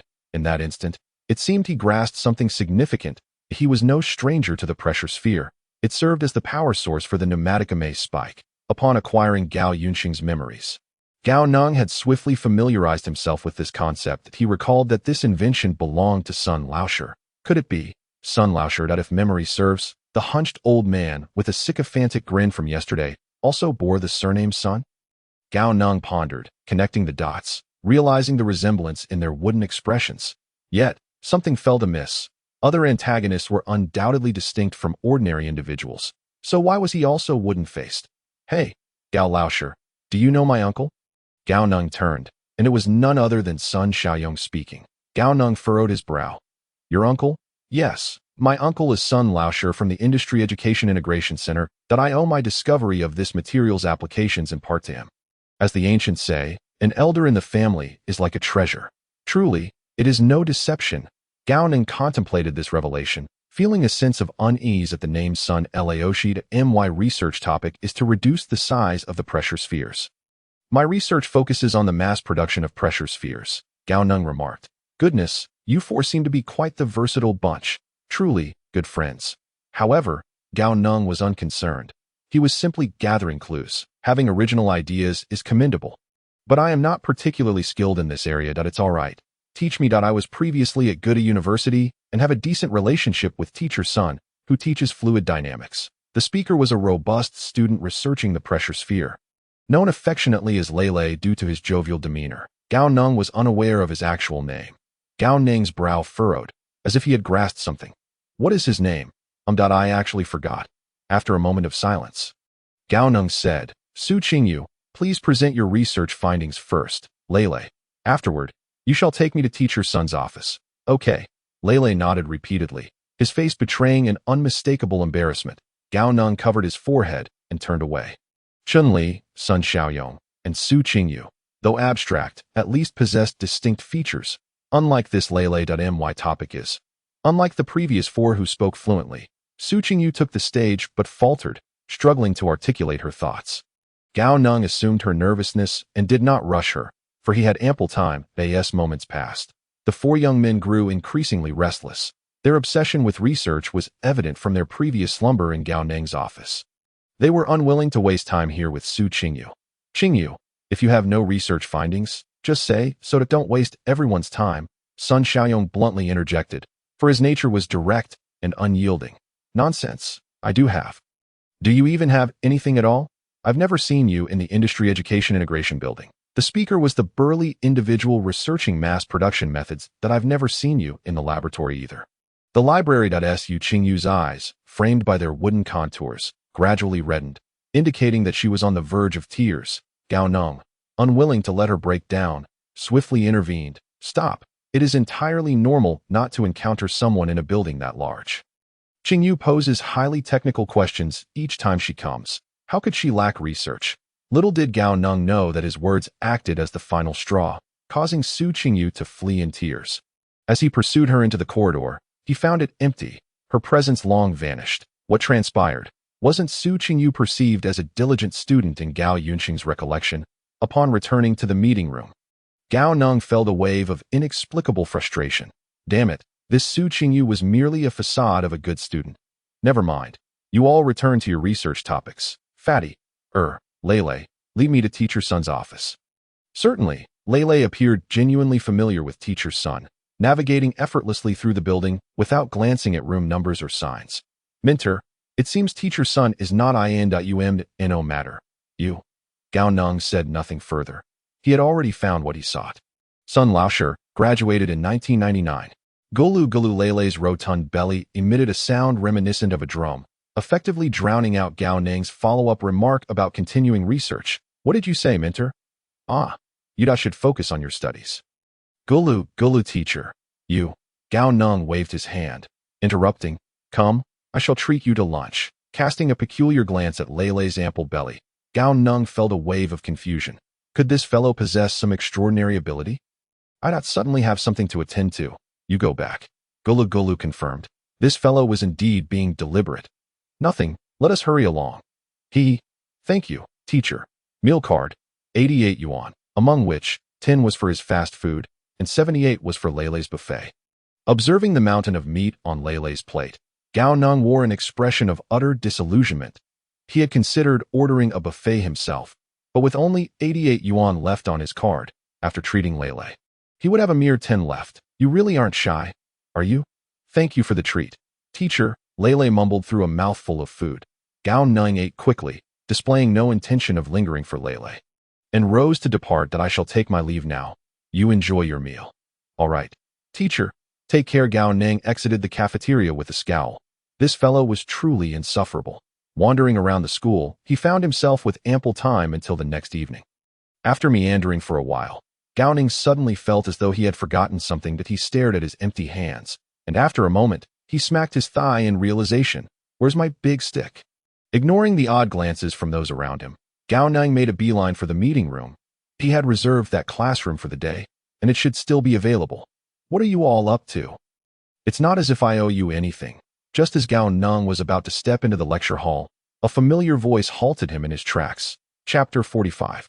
Hidden Truths. Gao Neng crouched behind a tree, Quietly observing the commotion on the cobblestone path, 5 young delinquents had cornered Su Qingyu midway down the path, 3 in the front and 2 in the back, effectively blocking her escape route.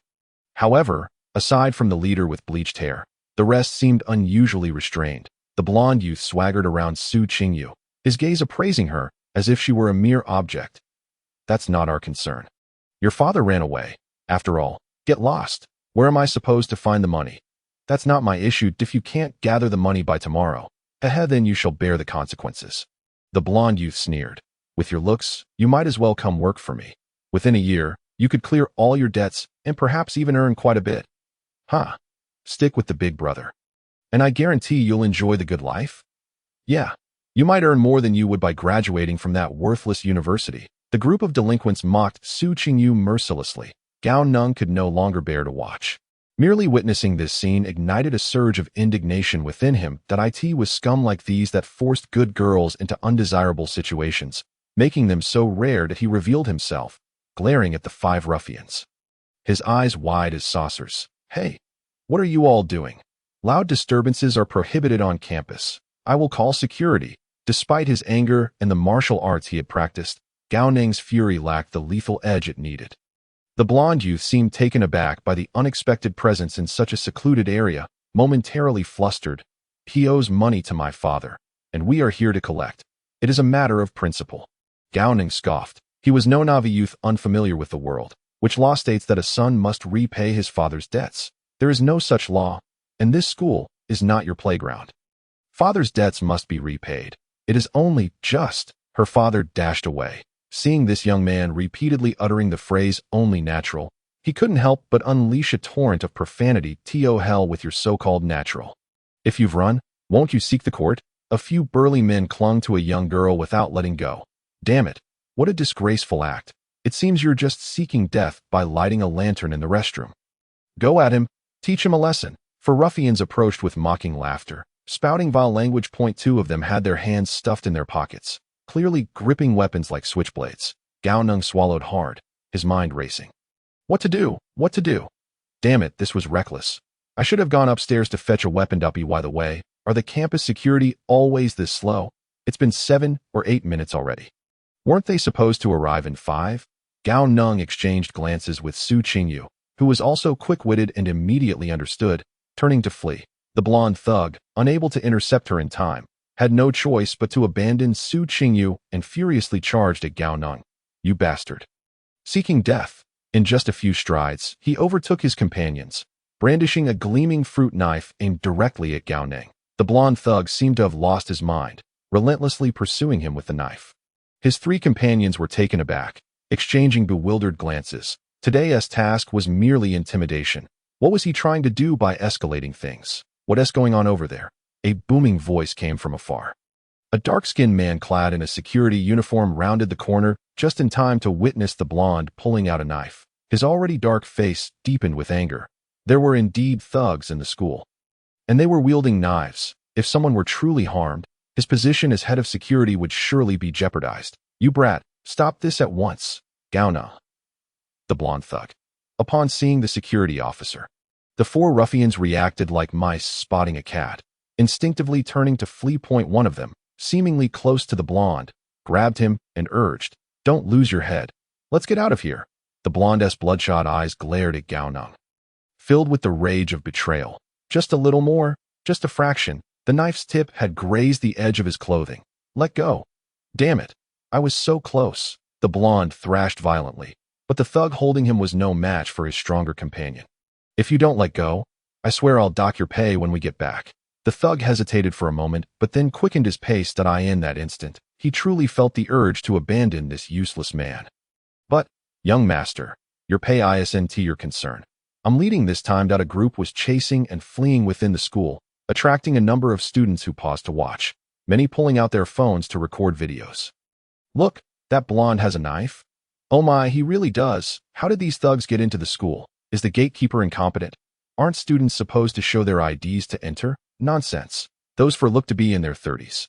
How could they be students? File a complaint. There's definitely an insider in the school. Even Gao Neng hadn't anticipated that this chase would create such a commotion. So, what was he doing at this moment? Gao Neng breathed a sigh of relief. The black cloth was quietly leaning against the corner, untouched by anyone. Thank goodness. Thank goodness. Though the items weren't crucial, their discovery would inevitably impact the mission as the task in the Mechanism City was nearing completion. It wasn't worth restarting. I'm sorry that Su Qingyu appeared at the door of the meeting room, her head bowed, fingers intertwining nervously, resembling a child caught in wrongdoing. Gao Neng initially intended to grab the knife and confront the blonde thug, but with Su Qingyu blocking the door and his mind focused on the mission, he decided to first understand her situation. Holding the knife, he casually took a seat and gestured for Su Qingyu to approach the podium. Perhaps because Gao Neng risked himself to save her, Su Qingyu obediently stepped up. Speak. What is going on? I'm sorry, teacher. I shouldn't have deceived you that in the past few months, I've worked 3 jobs. But, stop. Who asked you that? I'm asking about your family situation. A gambling father. A remarried mother. Su Qingyu's face flushed. Even her otherwise expressionless demeanor gave Gao Neng a strange sense of beauty. Coming back to his senses, Gao Neng felt a chill run down his spine. In a way, could it be that night? Su Qingyu shook her head vigorously, repeatedly denying. No, my mother passed away early, and my father isn't a gambler. Then what's the situation? We were relatively well off. My father was a contractor. But half a year ago, he suddenly went missing, and soon after, these people came to our door. They brought a contract and took our house, forcing me to pay back the money. Gao Neng listened intently to Su Qingyu's story, frowning as he sensed something was amiss. A mortgage contract? Yes. How many houses? 1 house isn't enough. I don't know. Gao Neng remained silent for a long while, but ultimately, as the mission target, he restrained the impulse to curse. He didn't want to ask anything further. After all, he had already resolved to embrace his role as the villain. Forget it. Forget it. I'll send you an app. Download it onto your phone and watch. Oh, teacher, what kind of app is this? A tracking app. Su Qingyu. Don't overthink it. I have a wife. This is to prevent any mishaps. Su Qingyu. Chapter 46. Resolving to break through the instance, Gao Neng allowed Su Qingyu to leave and sat quietly in the meeting room, lost in thought. Perhaps some nefarious force had taken an interest in her. Compounded by the fact that this young girl lacked social experience, he tightened the cloth bag in his arms, suddenly reminded of Gao Xinya, the little girl who followed Mu Yunshang, in this apocalyptic world. How would they live without a man to protect them? Would they be bullied? He recalled the tenderness of that night, the little girl's quirky charm, and for the first time, he felt the desire to meet them in reality. Gao Neng had once been immersed in this beautiful dream where there were no monsters, order prevailed, and he, a failure in life, had become a professor with a loving wife, a lovely daughter, endless money, and an abundance of delicious food. Even the occasional injury seemed trivial that he reveled in this comfort. So even after having undergone countless cycles here, he was in no hurry. After all, who wouldn't want to linger a little longer in such a world? It was time to clear the instance. With a soft murmur, Gao Neng left the meeting room, merging into the night. The next day, afternoon, Sun Laosher returned to the office as usual, casually hanging his coat on the rack. Loosening his tie and stretching his limbs, feeling quite relaxed. Those kids were truly talented. It was a pity they weren't under my name. They could only blame their misfortune. Snap. A sound of fingers snapping came from behind him. Sun Laosher turned abruptly. Who's there? This is... Bang! Blood and flesh splattered as a gleaming blade struck his face, and he instantly lost consciousness. Bang! Bang! Bang! After striking 3 times, until Sun Laosher's head was crushed. Gao Neng finally stopped. He had initially intended to have a word with this guy, but since he had a habit of talking to himself, there was nothing more to say. Since he had never killed anyone before, he might as well prepare for the night. Perhaps due to having fought goblins before, Gao Neng felt no discomfort, or maybe he simply regarded this as a game. Wiping the blood off the knife, he re-wrapped the weapon in black cloth, casually tearing off the disposable raincoat he wore and leaving Sun Laosher's office, locking the door behind him. Gao Neng smiled at the girl standing at Sun Laosher's door and nodded. Classmate, do you need something? The girl timidly replied. I came to submit my assignment. Where's the assignment? Here, leave it here. Sun Laosher isn't in. Tell him Gao Yunxing smashed his office and that he should come find me. Understood? Okay. Gao Neng smiled slightly, cradling the long cloth-wrapped bundle as he departed. Teacher, do you want to check the medical room? You're bleeding from the corner of your eye. Gao Neng silently released the knife handle. smiling as he replied. Thanks for the reminder. I'll go take a look now. After Gao Neng left, the girl spat at Sun Laosher's door. Serves him right. Karma's coming for him. Pervert. With that, she left. Clutching a stack of blank papers, Gao Neng observed her actions, suddenly finding it somewhat amusing. This place seemed comfortable, yet lacked the purity of the friends he had met in the apocalypse, such as the carefree Lu Zhe, the kind Zhang Mingming, and the sharp-tongued yet soft-hearted Bai Xiaowen. How ironic. That night, Gao Neng once again stepped into the corridor of the adult bar's second floor that a sound of air slicing through the space came from behind. And Gao Neng quickly ducked, turning to slash at the head of the old lecher behind him. Bang! The old lecher fell to the ground. This time, Gao Neng clearly saw that there were actually two small spaces behind the walls of the corridor. He exchanged glances with the two tables of people sitting inside, playing cards. Damn it, someone's broken in. 7 burly men grabbed metal bats, rushing towards Gao Neng in a swarm. Damn, there are so many. Gao Neng unleashed his 5 tigers breaking the door technique, swiftly knocking down 2 of them. But ultimately, fists were no match for 4 hands. In a moment of carelessness, Gao Neng felt a sharp pain at the back of his head, and his movements slowed down instantly. In the next moment, he was engulfed by the onslaught of bats from all directions. Damn it. Come on. Grab your weapons. Progress is evident. Onward, my comrades. Countless failures have paved the way, and his mastery of the blade has grown remarkably refined. In a stroke of fortune, he managed to vanquish 7 foes, breaking through the grand redwood doors at the end of the corridor. And then there was nothing more to follow, for his adversaries wielded firearms. Ah, what a jest! Engaging in such technological pursuits, High Energy's face flushed crimson with anger, smoke practically billowing from his head, after diligently honing his swordsmanship, only to find himself outmatched by firearms.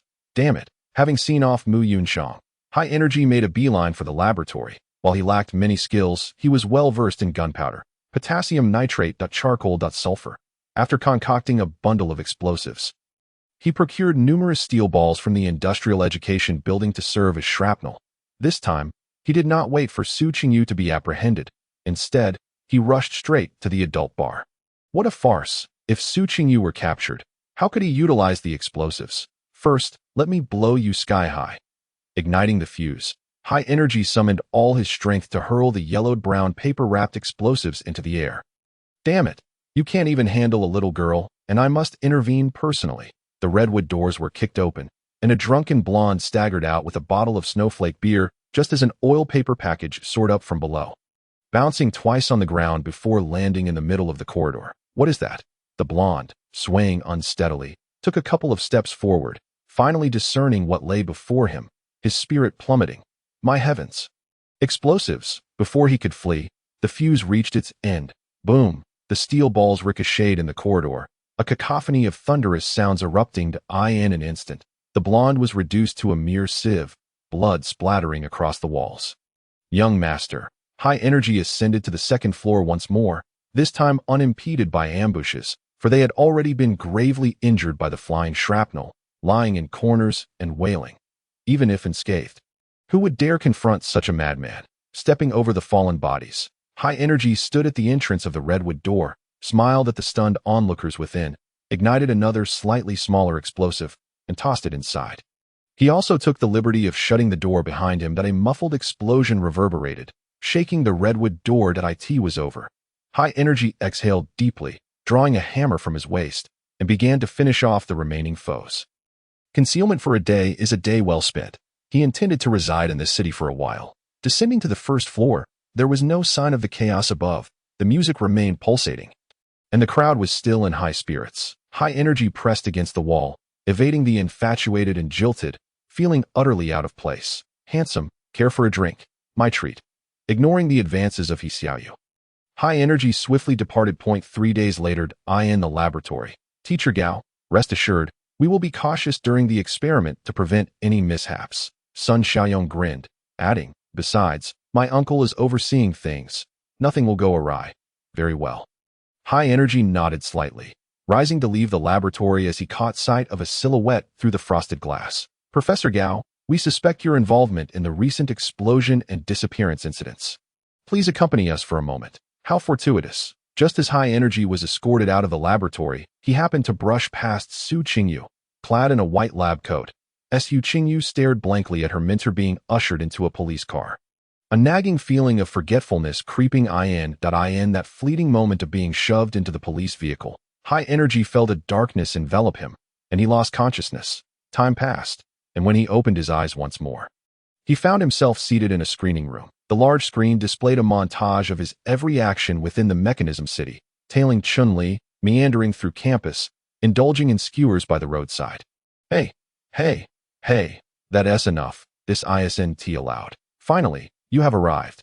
High energy turned toward the voice, spotting Gao Yunxing seated not far away, a smile gracing his features. Chapter 47. Beast tied the screen froze, showcasing the haggard High Energy being led into a police car. While outside the laboratory door, a vague white figure gazed back in shock. Above, 5 abstract heads pressed against the glass, discussing something quietly, and in the shadows of the forest stood 2 figures, one tall and one short, silently watching. The lights in the screening room gradually illuminated, revealing 2 men seated in the center, separated by several seats. Upon closer inspection, one would note their striking resemblance, as if carved from the same mold. One was youthful, while the other appeared somewhat greasy. One had a resolute gaze, exuding an air of menace, while the other wore a look of satisfaction, free from burdens. You are Gao Yunsheng. Are you still alive?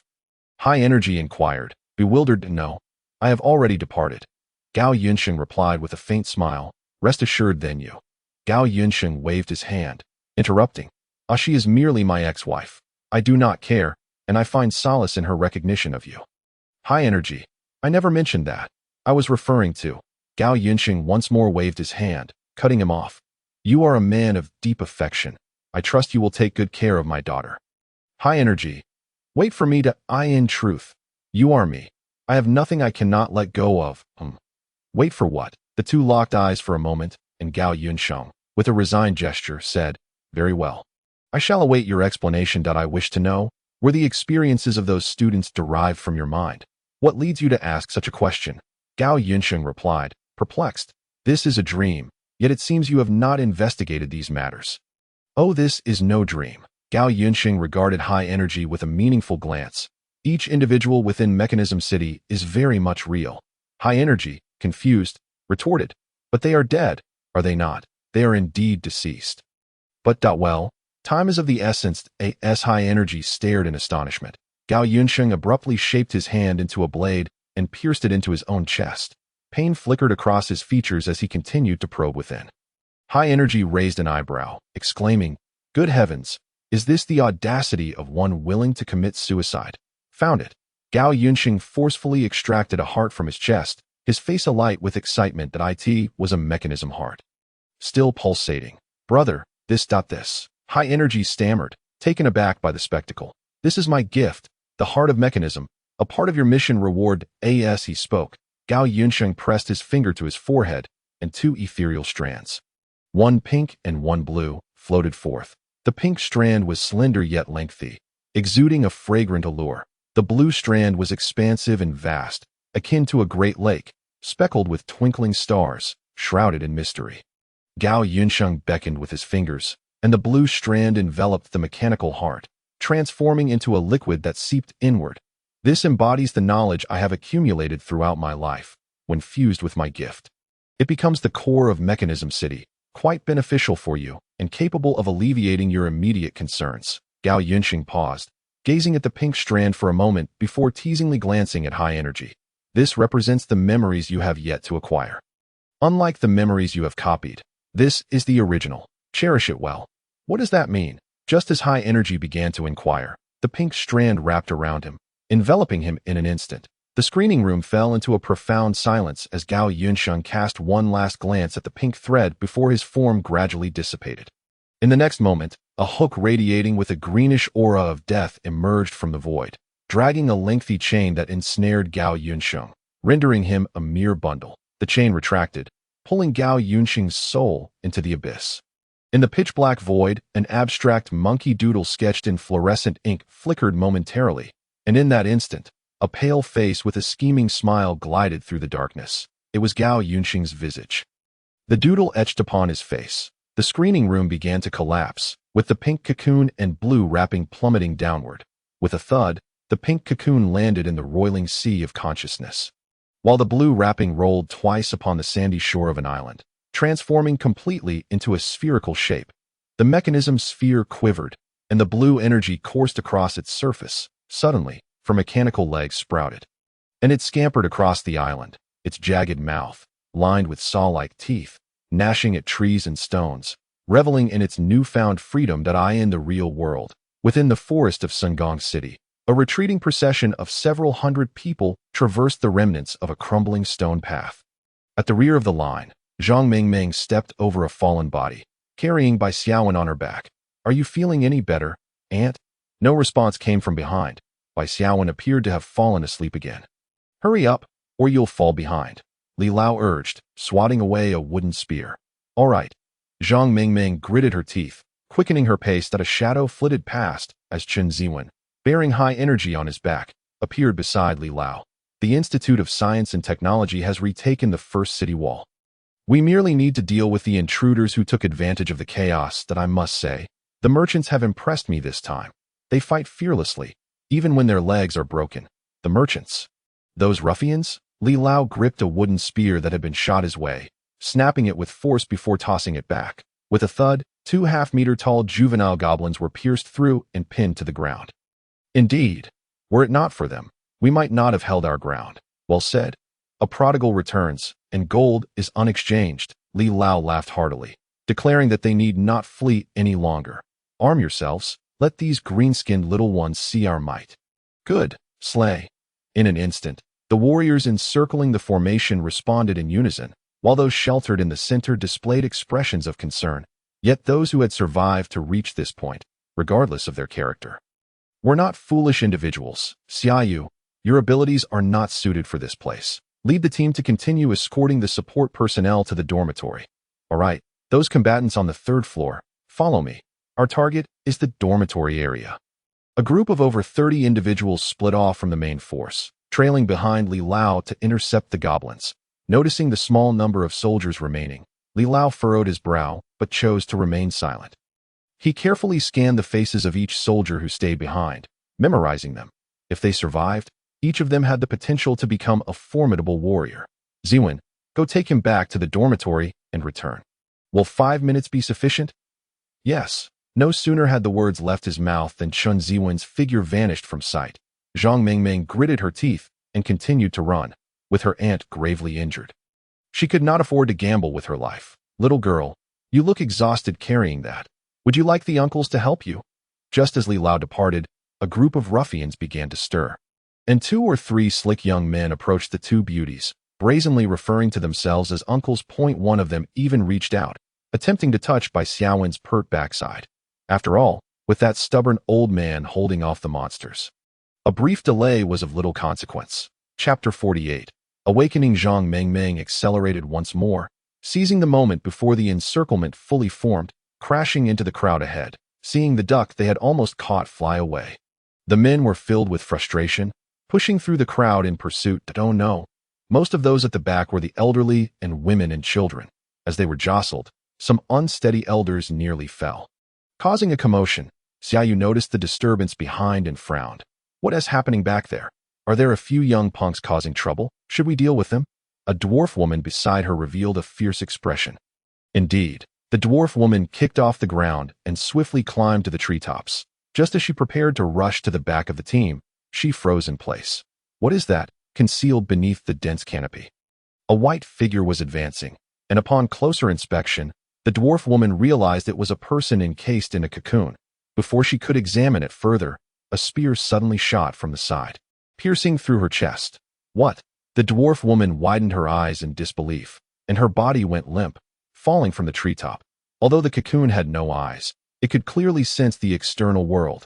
As this scene unfolded, it seemed incredibly agitated, nearly toppling from its perch, blood seeping from its chest and eyes. The dwarf woman died abruptly, having barely ascended the tree before plummeting to the ground. Xiaoyu first heard a heavy thud as something struck the earth, followed almost immediately by a wave of coppery scent flooding her nostrils. Wang Jie! Cries of alarm echoed from behind. Xiaoyu's heart sank, and she hurriedly turned to check. The dwarf woman had been pierced through from the side. her lips moving as if to speak, but due to her lung injury, all that escaped her mouth was a series of bloody froth. Realizing her predicament, she struggled to raise her hand and point in a certain direction. Run! Xiaoyu rushed to Zhu Zhao's side, clutching the dwarf woman tightly in her arms, desperately trying to staunch the wounds on either side of her body, hoping to buy her a moment longer. Yet, everyone knew such efforts were in vain. King-tier creature. Be on guard. One of the team members, a muscular figure known as the Diamond Barbie, wiped away her tears and instantly raised a crimson tower shield to block the direction the dwarf woman had indicated. Her voice rang out with alarming clarity, echoing throughout the group. The team fell silent, then erupted into chaos. What is happening? What is happening? King-tier creature. It's over. It's over. Li Lao is not here. Even if he were, it wouldn't matter. He wouldn't be a match for a king-tier creature. If we split up, we might still survive. What should we do? Should we chase? Chase what? You want to risk your life for a woman? Hurry and run.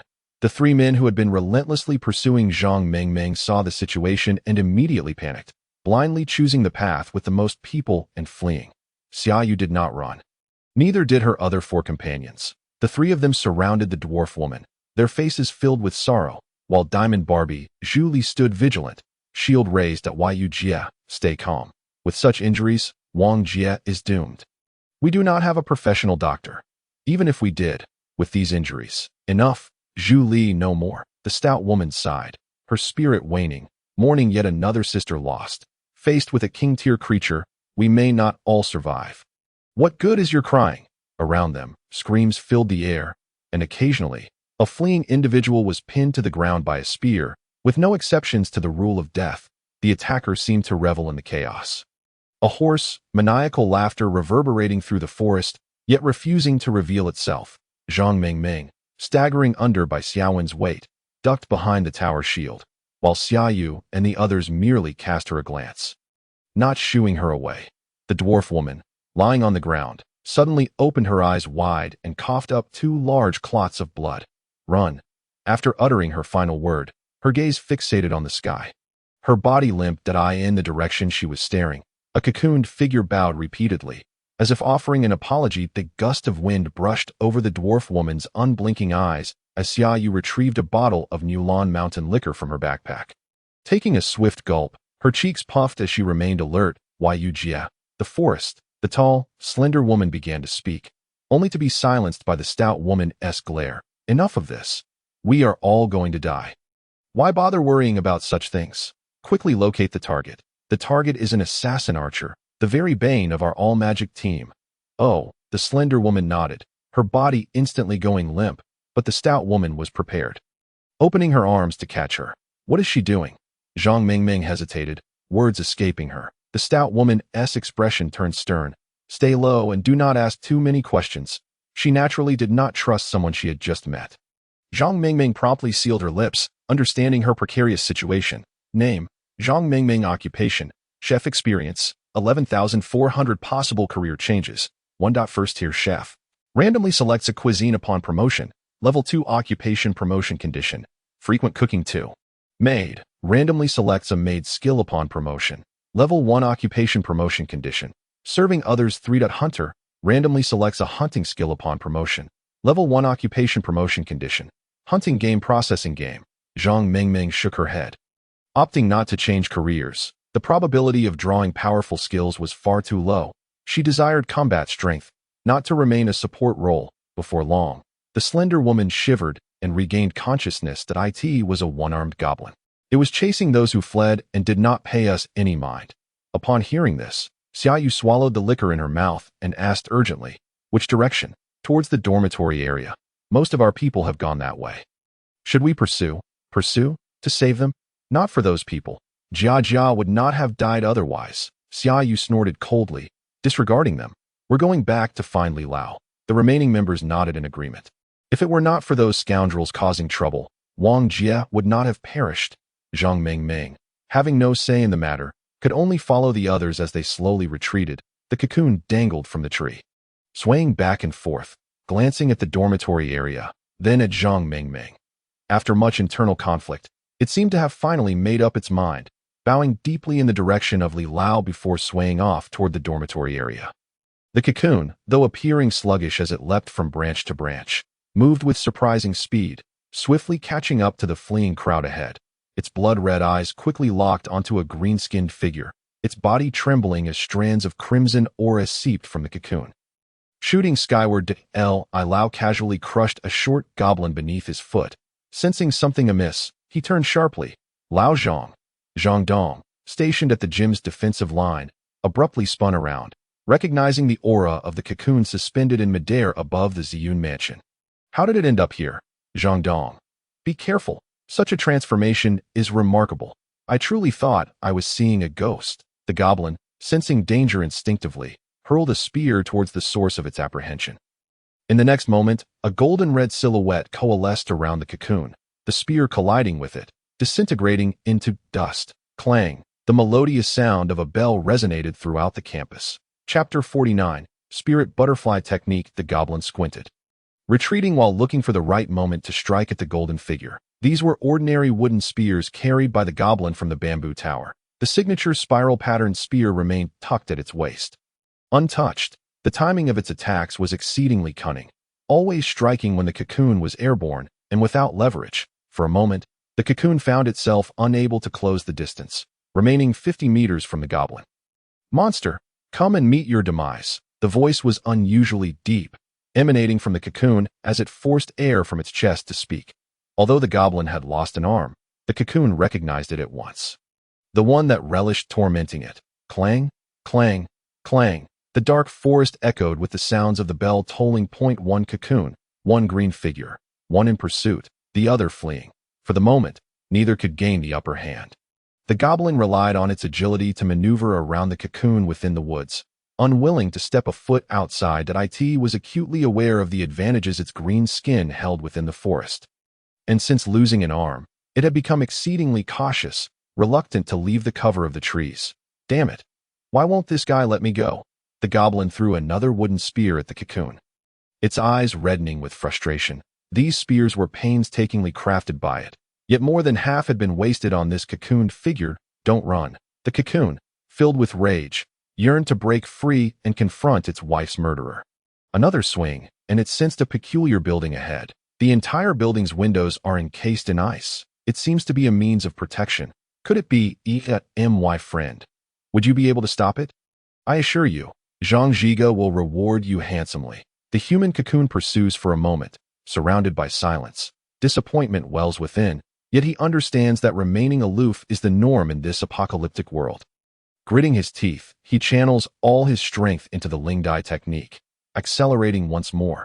The goblin, with its ghastly green visage, is utterly infuriated, feeling an unbearable frustration that IT had never faced such humiliation before its ascension.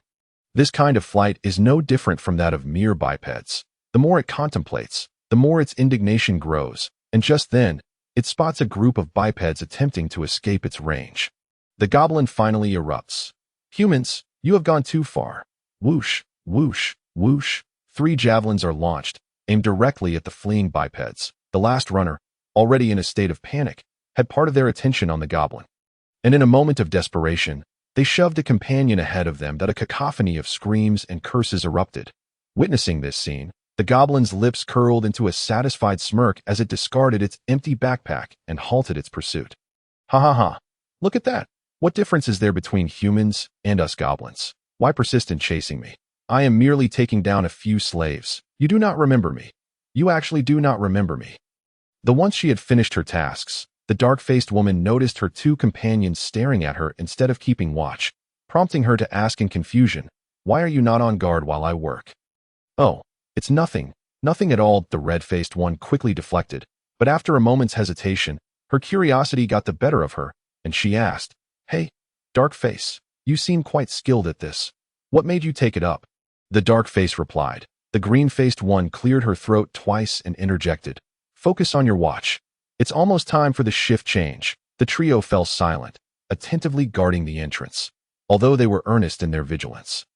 The red and green faces occasionally exchanged light banter, discussing trivial matters from home. The red mask gossipingly remarked, "Don't you think it's uncomfortable for Ao Shui to live in the same building as the boys? To survive, of course, without shivering. Besides, Most of the engineering students are about as useful as a rock, all show and no substance.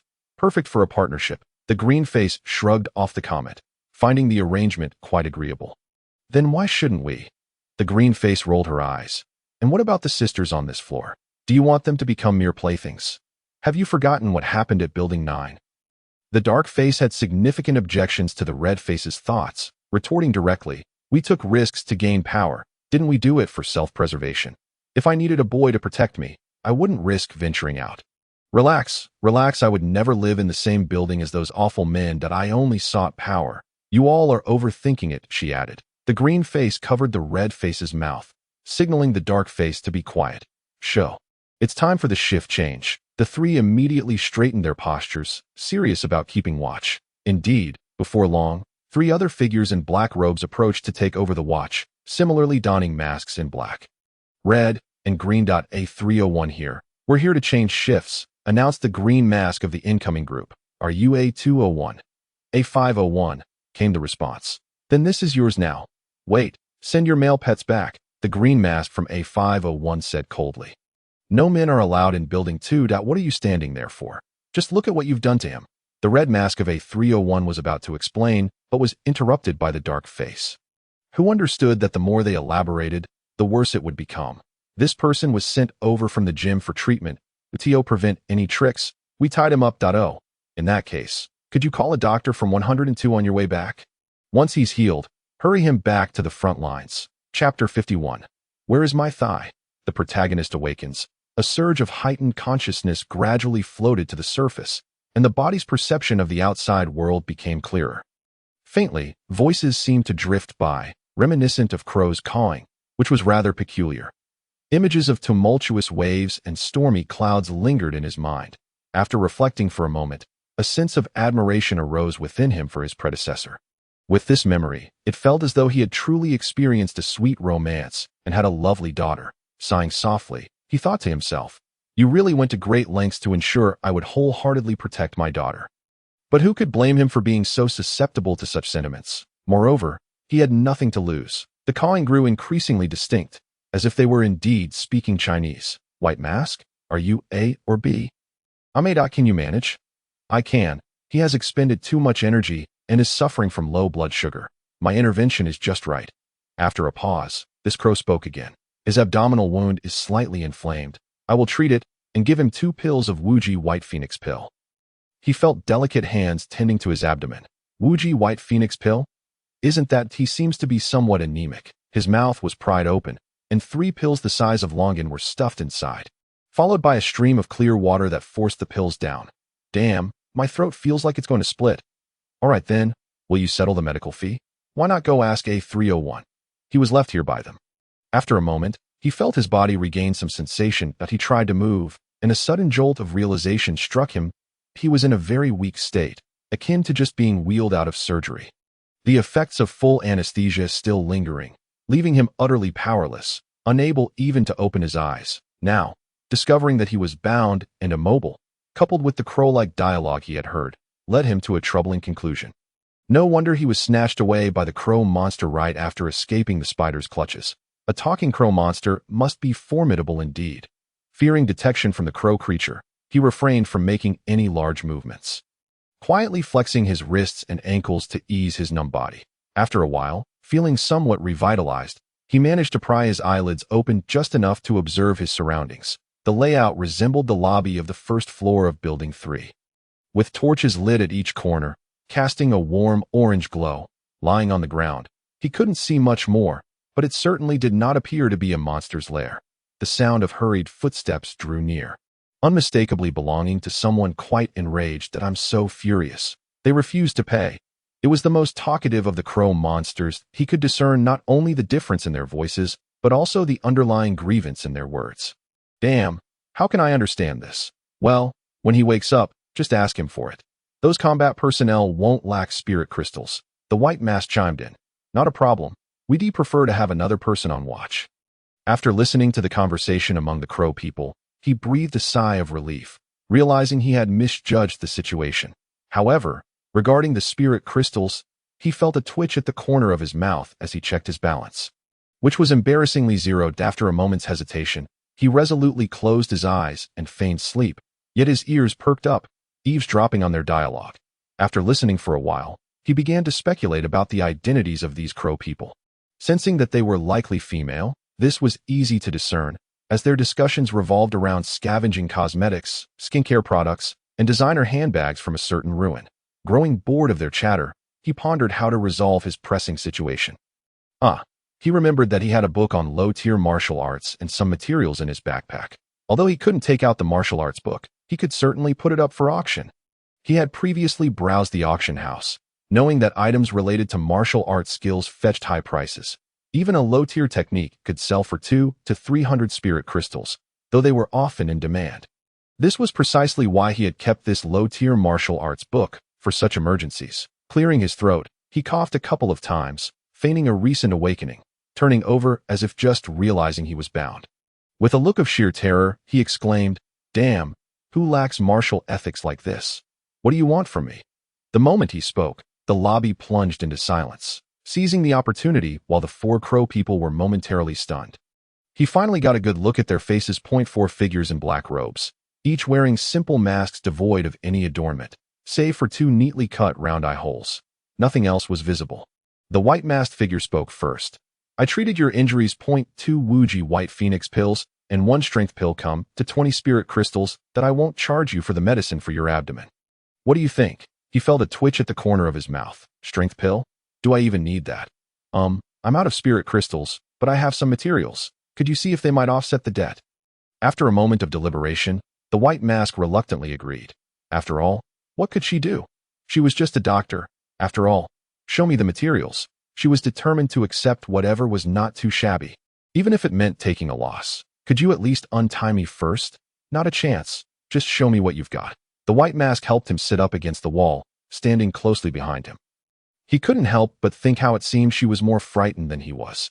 Using his mental command, he summoned the white book and retrieved 2 strands of spider silk. In the next instant, 2 energy spheres filled with white liquid appeared in his palms, each about the size of a thumb, remarkably well preserved. "Hey, what is this?" "These are 9th-tier common materials, spider silk. You think 2 of them will suffice?" The auction house rarely saw transactions involving materials, so he had no idea of their market value. 9th-tier materials? The white mask was skeptical, cautiously inspecting one of the spheres for its attributes. She gasped in disbelief. "It really is 9th-tier spider silk. What did you expect?" The green, red, and black masked figures burst into laughter, with the green mask teasingly asking, "What were you expecting?" The white mask felt embarrassed, ignoring the others as she quickly stowed the 2 spheres in her bag, realizing she needed to act fast before the energy shield depleted. After securing the materials, she felt a bit sheepish. Although she was unsure of the price of 9th-tier materials, such rarities certainly wouldn't be cheap. Feeling somewhat guilty for taking advantage of him, she pulled out a pill the size of a longan and pressed it into his hand. "This should suffice. I'll give you a strength pill, and we can call it even." She then turned to address the green mask. "I'll head back first. Please see him out." Chapter 52. Overindulgence. Let's go.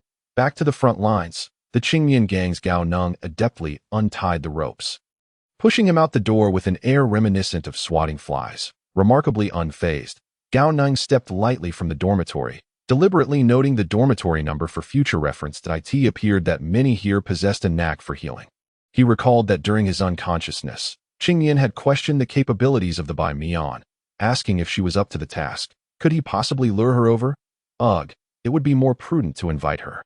For with a doctor accompanying him to Modu, there would be a sense of assurance along the way. As he walked, a reflection caught Gao Neng's eye, and upon approaching, he realized it was ice, entirely encasing the 3rd dormitory building in a thick layer.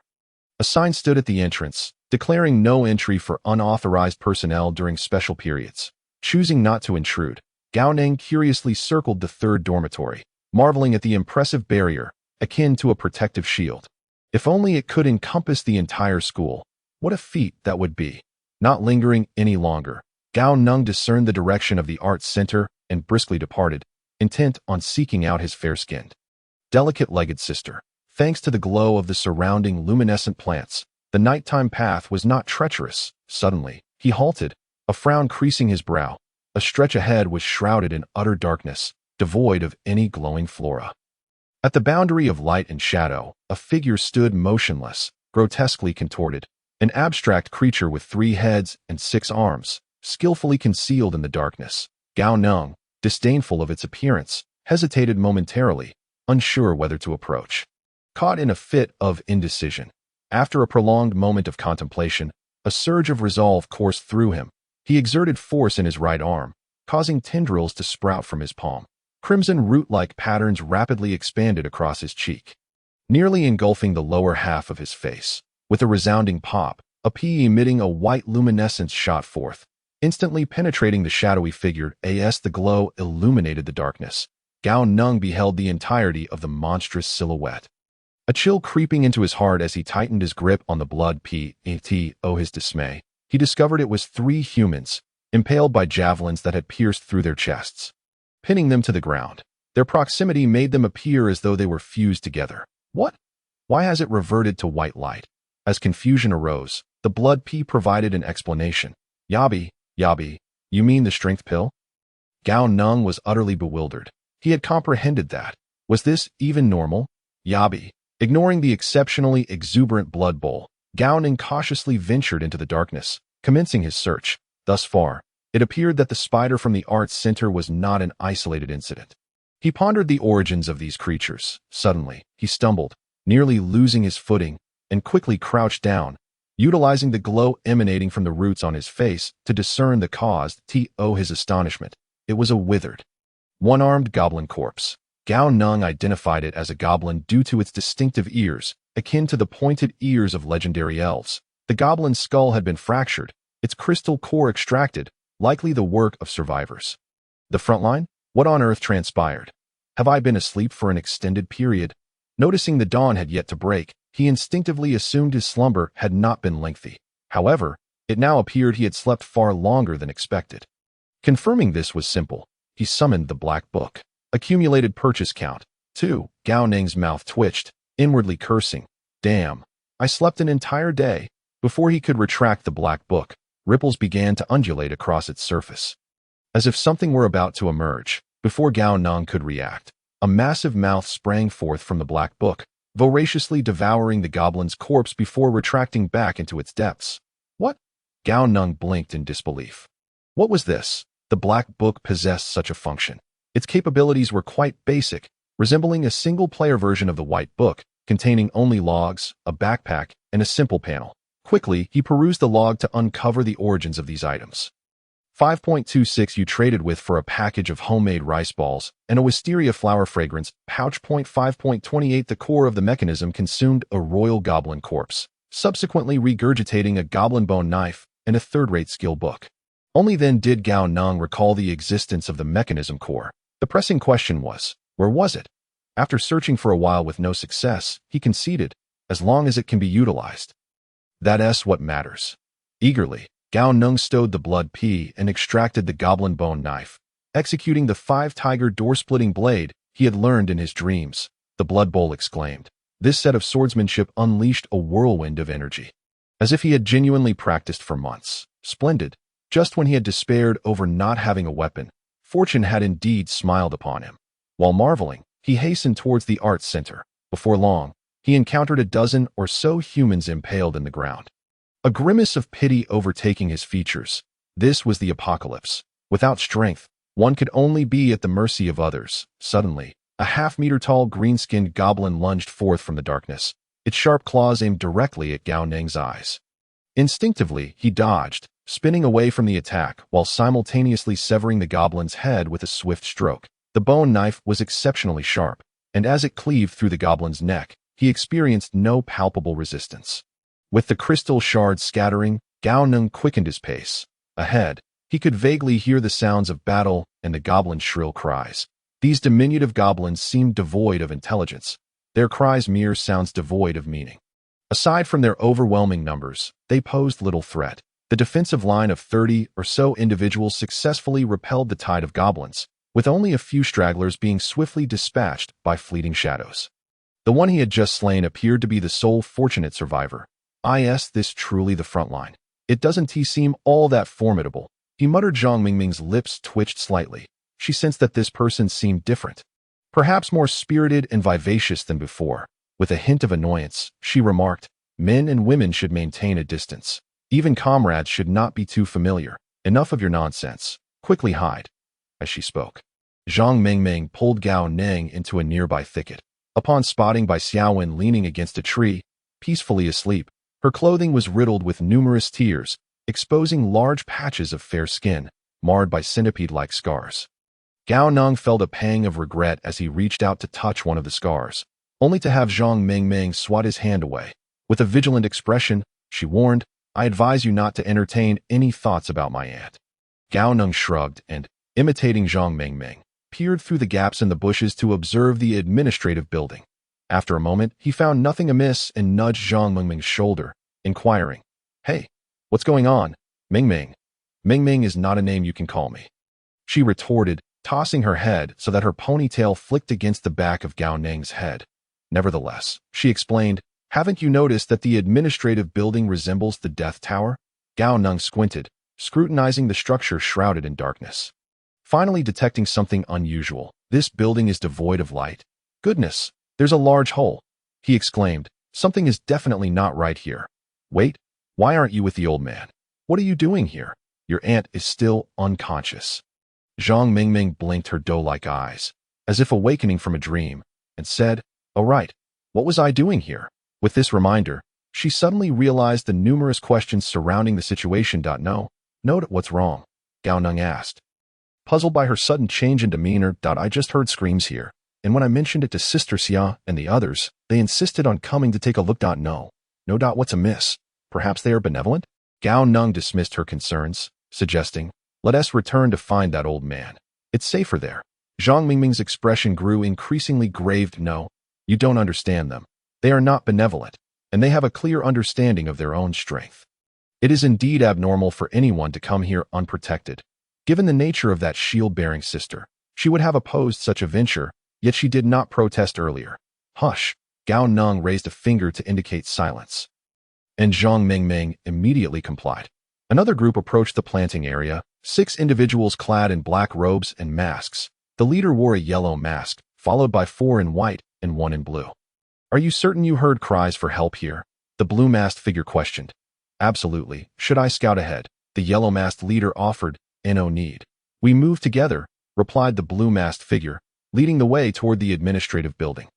With the white-masked figures following without hesitation, the yellow-masked one hesitated for a moment before joining them. "They sound unpleasant. Are they using voice changers?"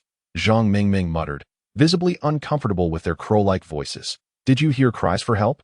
Gao Neng shot a questioning glance at Zhang Mingming. "Not now, but I did hear them earlier." The yellow-masked figure paused, casting a discreet glance toward Gao Neng's hiding spot, and whispered something to the blue figure. Gao Neng observed the shadows thoughtfully, concluding, "They likely came from building number 2. The residents there all dress like this, and they appear to be girls." "How do you know that?" Zhang Mingming regarded Gao Neng with suspicion. "Just a hunch," he replied, opting not to disclose that he had overheard their conversation. "If you don't want to share, then don't." "Are you trying to fool me?" Zhang Mingming scoffed, her cheeks puffed in irritation. "You know where they live." Chapter 54. Bait. Gao Neng chuckled awkwardly, choosing not to elaborate, and remained focused on observing the figures in black. "Mingming." Gao Neng's voice was slightly hoarse. Zhang Mingming felt a gentle tug at her clothing. "What's wrong? You're sweating profusely." Gao Neng swallowed nervously, feeling a chill rising from his feet to the crown of his head. "Mingming, don't you think they seem a bit different?" "What do you mean?" "Have you noticed how their movements appear somewhat stiff, yet their pace is unnaturally fast?" Upon hearing this, Zhang Mingming also felt the same sensation. The black-clad figures seemed to move as if in double time, their normal walking speed escalating rapidly. "Indeed, this is abnormal," she admitted, now feeling apprehensive. The yellow-masked figure's ears twitched. She abruptly halted and turned to her companions, realizing something was amiss. "Something's wrong. Stop." However, her companions continued forward as if they had not heard her, their speed increasing. Gritting her teeth, the yellow-masked figure struck the 2 nearest white-masked individuals, knocking them unconscious, and fled backward. It was not that she did not wish to save the blue-masked trio. They were simply too close to the administrative building, and the blue-masked figure had already surged ahead. "Hey, what do you all know?" Gao Neng was perplexed as the yellow-masked figure approached him. Hey, I'm asking you a question. She stood outside the thicket, staring intently at Gao Neng. Gao Neng hastily motioned for her to be quiet and, mimicking Zhang Mengmeng, pulled her into the bushes. Thus, another individual joined the thicket, while Bai Xiaowen, leaning against the tree trunk, gained two companions. Hey, what did the cries for help sound like? Gao Neng nudged the yellow-masked figure. She shifted slightly away, distancing herself from him. It was the scream I heard while passing through here. Didn't you hear it? No. Gao Neng shook his head decisively. Was it half an hour ago? Zhang Mengmeng asked seriously. The yellow-masked figure shook her head firmly. Not more than 10 minutes ago. The three exchanged glances, and suddenly a thought struck Gao Neng. He turned to the yellow-masked figure and asked, "Let me confirm. Are you a woman?" She edged away, suspiciously eyeing the bone knife in Gao Neng's hand. "What does my gender have to do with you?" Mengmeng, the battlefield we just left was predominantly men. With only few women present, Gao Neng turned to Zhang Mengmeng for confirmation. Zhang Mengmeng thought back carefully and affirmed, "Yes, only few women." Listening to their conversation, a realization dawned upon her, and without hesitation, she shot upright, exclaiming, "This is bad. It's that group of cannibalistic perverts. They are in danger." What? What are you talking about? Cannibals? Gao Neng was taken aback, astonished that such beings could exist within the school. The yellow-masked figure's voice trembled with panic. "I don't know if they are human. They can regenerate even after decapitation, much like the demons from Demon Slayer, and they possess skills akin to blood magic." "Isn't that something from a comic?" Zhang Mengmeng queried, incredulous that such things could manifest. "Goblins also originate from comics. Yet here they are," the yellow-masked figure retorted. "Have you ever killed one of them?" Gao Neng frowned, suddenly recalling the wisteria-scented pouch in his backpack and the events from that day of procurement. Could it be that the procurement function allows for sourcing from other worlds? "I went to the world of Demon Slayer that day. That item worth 1,000 spirit crystals belonged to Shinobu Kocho." At this realization, Gao Neng felt a wave of regret wash over him, not for the danger, but for not having learned the breath of flowers. "Yes, we killed one, but in the forest city, the world tree and dense woods diminish sunlight, making it challenging to slay them even during the day," the yellow-masked figure admitted, her tone heavy with bitterness. "Moreover, our analysis suggests that these monsters are not mere invaders. I can't waste time chatting here. I need to fetch reinforcements. Remember to call for men," Gao Neng urged quickly. Yet, as soon as he spoke, the yellow-masked figure, just stepping out of the thicket, crouched back down. "What's wrong?" Gao Neng asked, confused that "I don't have any familiar boys." Hey. What's with that pitiful expression?" Gao Neng was exasperated, turning to Zhang Mengmeng. "How about you go find that old man?" "No, I have to take care of my aunt." Zhang Mengmeng firmly shook her head. "You go. I'll be quick. I'll go," the yellow-masked figure volunteered. "Which direction?" Before Gao Neng and Zhang Mengmeng could indicate a direction, a chilling voice echoed from the darkness. "Going somewhere, little beauty. Where might you be headed?" Unbeknownst to them, Gao Neng and his companions were already encircled by three peculiar figures. The blood demon art of Four-Eyed Awakening is quite impressive. It's a pity it only works on all women. The speaker was approximately 1.50 meters tall, their skin hanging loosely like that of a sagged dog, strikingly grotesque. "Boss, I want that girl leaning against the tree," remarked a figure towering at least 1.80 meters. Eyeing Bai Xiaowen with a gluttonous gaze, "That one's not good. Her skin is damaged and unattractive." That a lanky, emaciated woman, resembling a mere stick, licked the blood from her scythe and stared greedily at Zhang Mengmeng, her eyes gleaming with avarice. "Her skin is exquisite. It's perfect for making curtains. How could this be possible?" "Mengmeng, didn't you hear that?" Gao Neng sprang up, brandishing his bone knife defensively. "I didn't that Zhang Mengmeng brandished a cleaver, positioning herself protectively in front of Bai Xiaowen, her gaze fixed warily upon the corpulent man. Huang Mian remained crouched on the ground, unbeknownst to him, clutching a dagger in each hand. "Boss, that kid seems to have his knife ready. Look, there are even special effects." Zhu Gan's eyes were filled with envy as he gazed at the intricate patterns on the bone knife held by Gao Neng, a sci-fi aesthetic that made him feel exhilarated. "Damn it, if you want it, just say so. Whoever kills it gets to keep it," Lai Paigo bellowed, charging directly at the two pale-faced individuals leaning against the tree. First, he intended to capture the two unconscious ones, for he was only interested in the living. It would be a pity if they accidentally perished during the fight. All right. Zhu Gan twirled his wrist, making the sickle blade spin in a flourish before fiercely pointing it at Gao Neng. You lot, attack for me. From the darkness behind her, shadowy figures began to rise, as if inflating a deflated inflatable doll. Lacking night vision, Gao Neng could not see clearly.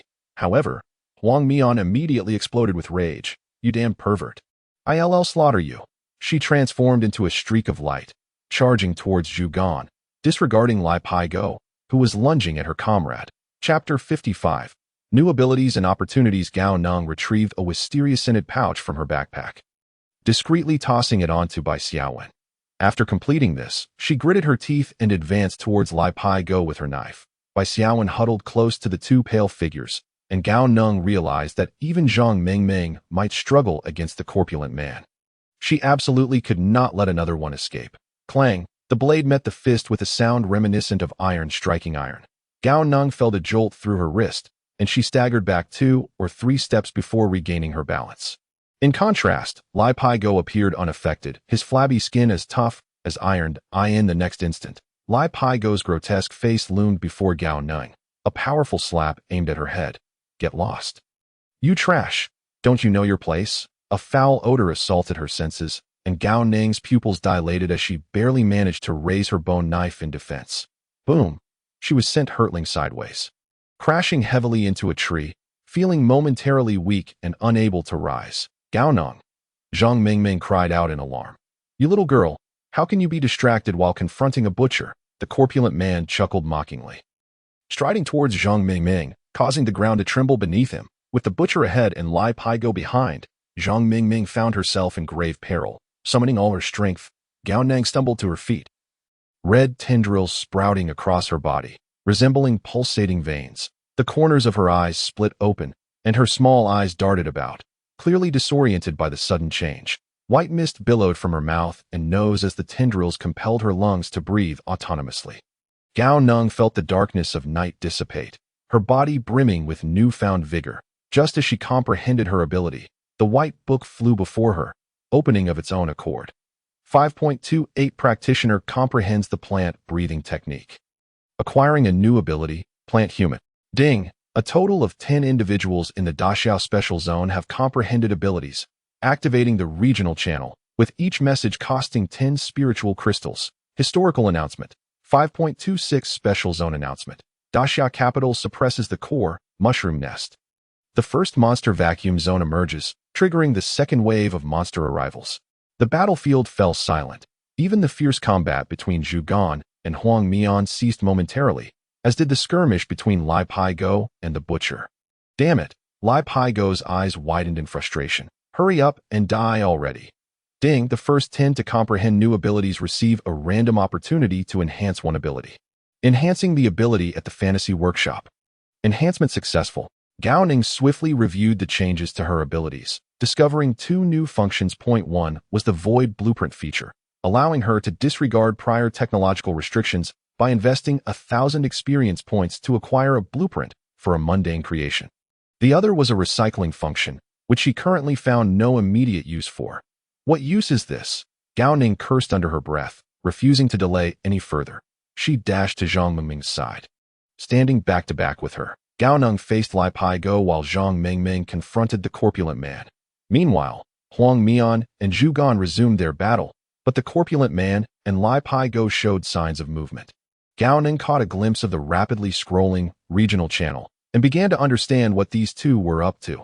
Anqing, Zhang Wei killing monsters so quickly, are you rushing to reincarnate? We could have maintained basic order in Anqing, but now, the streets are filled with zombies, and we can't possibly keep up. Most comments were filled with curses, while a few rational remarks were swiftly drowned out by insults. Watching the messages scroll by, Gao Neng felt her heart bleed. Each message cost spiritual crystals, 10 crystals for a single message.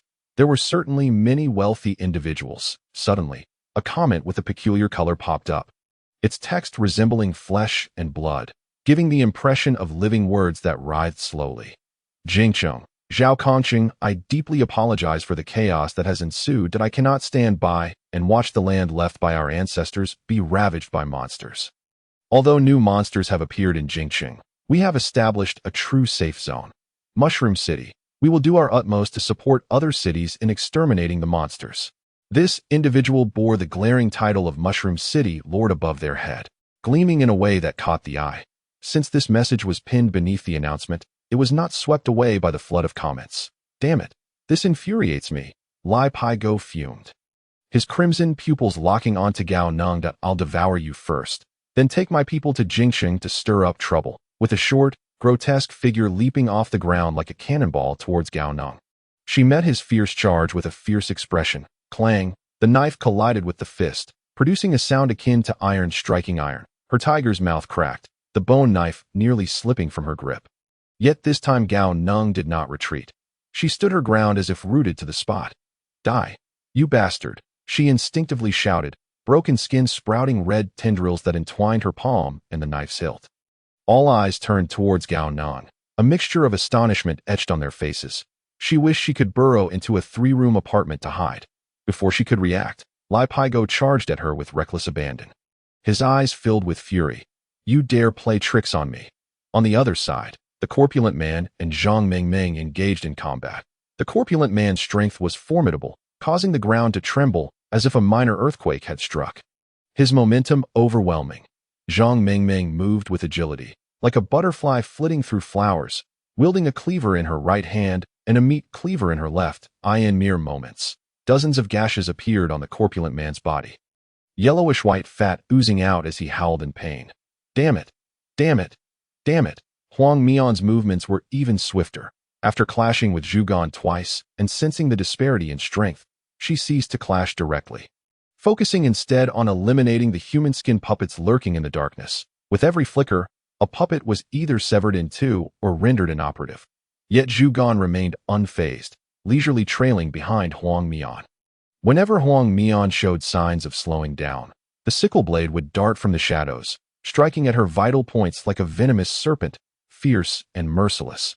After exchanging blows with Gao Neng a few more times, Lai Pai Go realized that regardless of how much force he exerted, even using all his strength, Gao Neng could firmly withstand it. His expression darkened as he shouted, Butcher, Zhu Gan, what are you waiting for? Get moving! Hee boss, it's not every day you encounter a wild stallion. I haven't had my fill of fun yet. Zhu Gan was in no rush, even going so far as to throw a flirtatious glance, wearing a playful grin. Boss, the piglet hasn't warmed up yet. Let her move a bit longer. The corpulent man grinned widely, seemingly unconcerned. Lai Pai Go clenched his fists, his nails digging into his flesh. Damn it. Just because I'm injured, you think you can ignore my orders? Move it. Don't forget, your strength comes from me. Though reluctant, the corpulent man and Zhu Gan finally sprang into action. The human skin scattered around Huang Mian seemed to lose the pull of gravity, slowly rising and swirling around Huang Mian and Zhu Gan. Zhu Gan lamented, What a pity, I originally wanted to play with my sister a bit longer, but the boss is eager to return to her fun. So my sister must suffer. The corpulent man grinned widely, his earlier cries of pain forgotten as he erupted in laughter. Suddenly, flames erupted from the wounds across his body. Fortunately, Zhang Mengmeng reacted swiftly, bending backward to evade the flames. The fire flared up quickly but dissipated just as fast, and in the next moment, a rotund figure, oozing with molten lava, emerged from the flames. Be careful, little beauty, my blood demon technique can turn fat into lava. Don't get burned, or it won't be tasty. The situation took a sudden turn for the worse, as the swirling human skin puppets acted like blades. Huang Mian's black cloak was instantly shredded into tatters, revealing her JK uniform beneath it. Oh, sister, still sporting a campus style. How unexpected. Huang Mian reacted with remarkable speed. Sensing her disadvantage, she leaped among the trees, escaping the encirclement of human skin puppets. Once free, she did not linger. Hoisting by Xiaowen on one shoulder while carrying two pale figures on the other, attempting to flee from Gao Neng's side. Gao Neng noticed Huang Mian's predicament and was more than willing to let her take by Xiaowen away. Immediately channeling all her energy into the 5-tiger breaking door blade, targeting Lai Pai Go, Gao Neng kept her steps low, utilizing sliding movements as she sensed that tendrils were connected to the ground beneath her feet. As long as her feet remained grounded, her injuries and stamina would rapidly recover. Trying to run. Did you ask me first? Zhu Gan roared, as countless shattered human skins spiraled toward Huang Mian at this moment. Huang Mian stood with her back to the bamboo pole. Although she sensed something amiss, it was evident that she lacked the power to intervene. Gao Neng was filled with an overwhelming sense of urgency. Yet restraining Lai Pai had already pushed him to his limits. He simply could not muster the strength to assist Huang Mian. Unexpectedly, at that moment, Lai Pai bellowed furiously, "Bamboo pole, I want it alive. How can we play if it's shredded? Damn it, stop. Did you hear me?" The playful expression on the bamboo pole's face froze instantly, and with a cold huff, she crossed her arms and rooted herself in place, rendering the human skin powerless as it drifted back to the ground. Seizing the opportunity, Huang Mian, accompanied by 3 burdensome companions, extracted the encirclement and vanished into the shadows, calling out from a distance, "Hold your ground. I shall fetch reinforcements." Lai Pai was infuriated, grinding his teeth as he exclaimed, "Bamboo pole, what the hell do you mean by that? Zhou Bapi, I have endured you for far too long. I have a name, and it is not bamboo pole. In the past, I listened to you because you were strong, but now you cannot even unleash the blood demon technique, nor can you kill a mere brat. Who gave you the audacity to bark orders at me?" The bamboo pole's expression was devoid of emotion, yet her tone dripped with venomous resentment. It seemed she felt this was insufficient, as she continued her tirade. "You are short, weak, and fat, and what's worse, you are a pervert. If it weren't for a few filthy coins, who would even cast a glance your way? After the apocalypse, you have only worsened, resembling a mangy dog." The bamboo pole unleashed a torrent of invective, exhibiting a level of expertise in cursing that could only come from decades of practice. Her words struck with a vicious sharpness. Gao Neng felt Lai Pai's strength surge once more, and those crimson eyes grew even redder. Seizing the moment, he tactically retreated, distancing himself from Lai Pai. Chapter 56. Distant gunfire. Gao Neng had initially anticipated that Lai Pai would disregard everything and confront the bamboo pole, but to his surprise, he did not. Instead, Lai Pai, seeing Gao Neng step back, defiantly planted his hands on his hips and engaged the bamboo pole in a heated exchange, exhibiting a strength that was not in the least inferior to hers. "With your sorry state, it's hard to tell front from back. Calling you bamboo pole is already generous." Gao Neng had never encountered such a man before. The rotund figure seemed unfazed, continuing to play a cat-and-mouse game with Zhang Mingming. He molded the fat on his body into fireballs and hurled them forth. Strangely, these fireballs clung to the trees without igniting a forest fire. However, the wisps of white smoke rising from the trunks indicated that the flames were no mere decoration. "Little beauty, my flames are specifically for burning fat. Care to give it a try?" Due to Zhang Mingming's reluctance to attack the rotund man, she could only dodge and weave to evade his assaults. As the number of fireballs surrounding her increased, her situation grew increasingly perilous. Observing the intensifying verbal battle between the bamboo pole and Lai Pai, which seemed to be escalating towards physical confrontation, Gao Neng decided to move to assist Zhang Mingming. Suddenly, he felt a gust of wind rush towards him. Instinctively, he ducked, and a tuft of short hair was swept away by the wind. "Stand still." The bamboo pole barked sharply.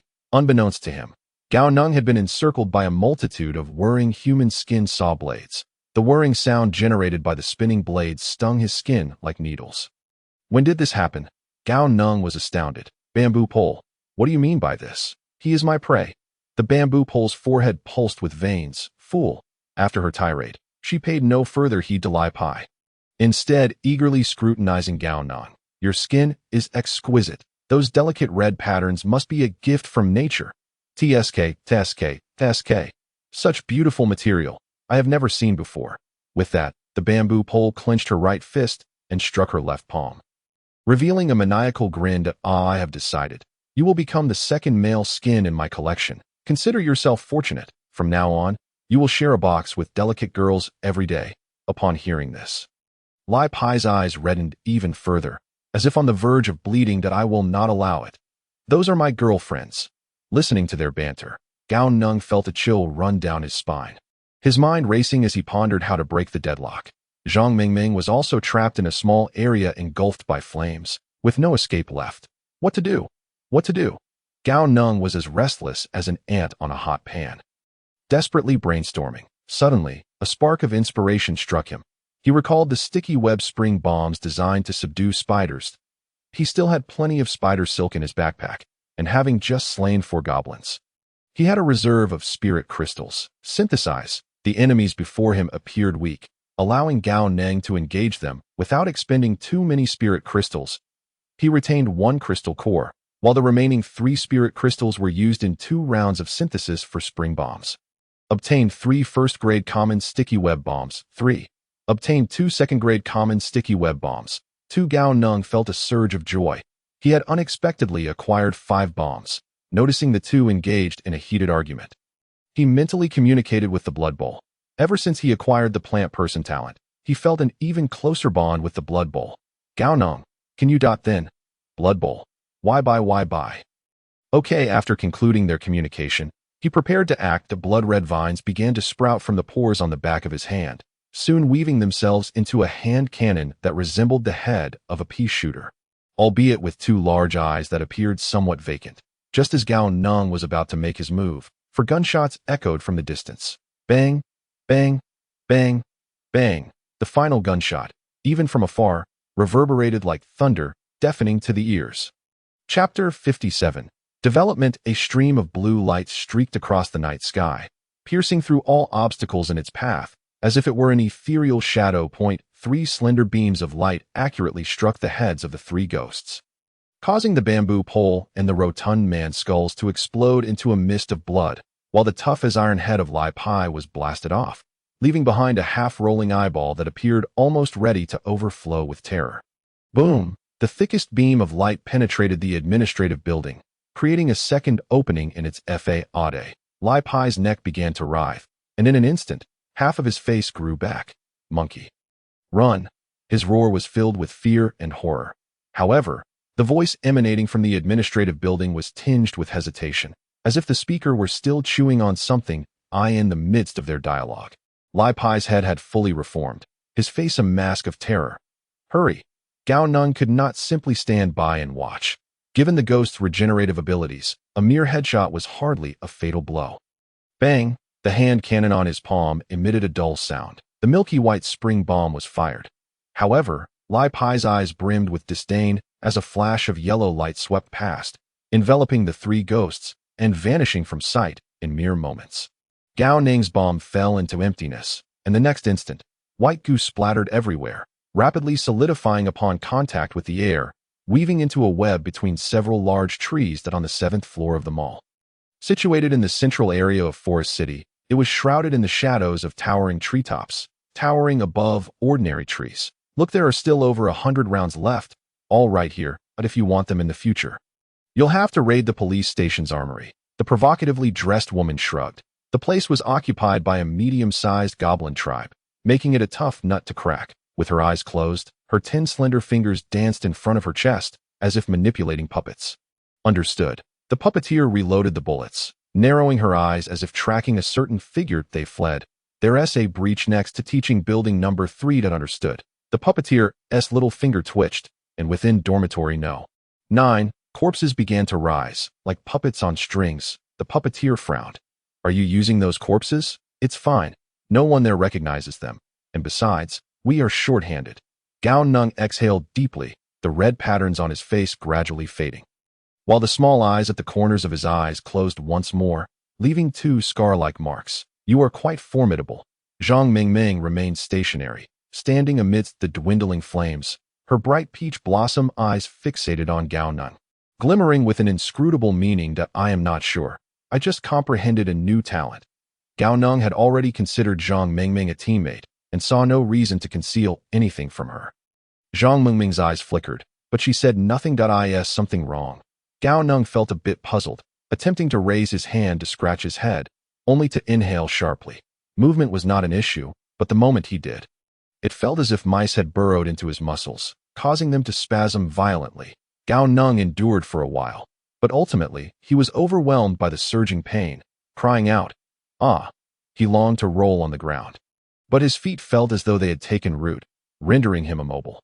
Thus, he could only clutch himself tightly, curling up. Witnessing this scene, Zhang Mingming was instantly alarmed.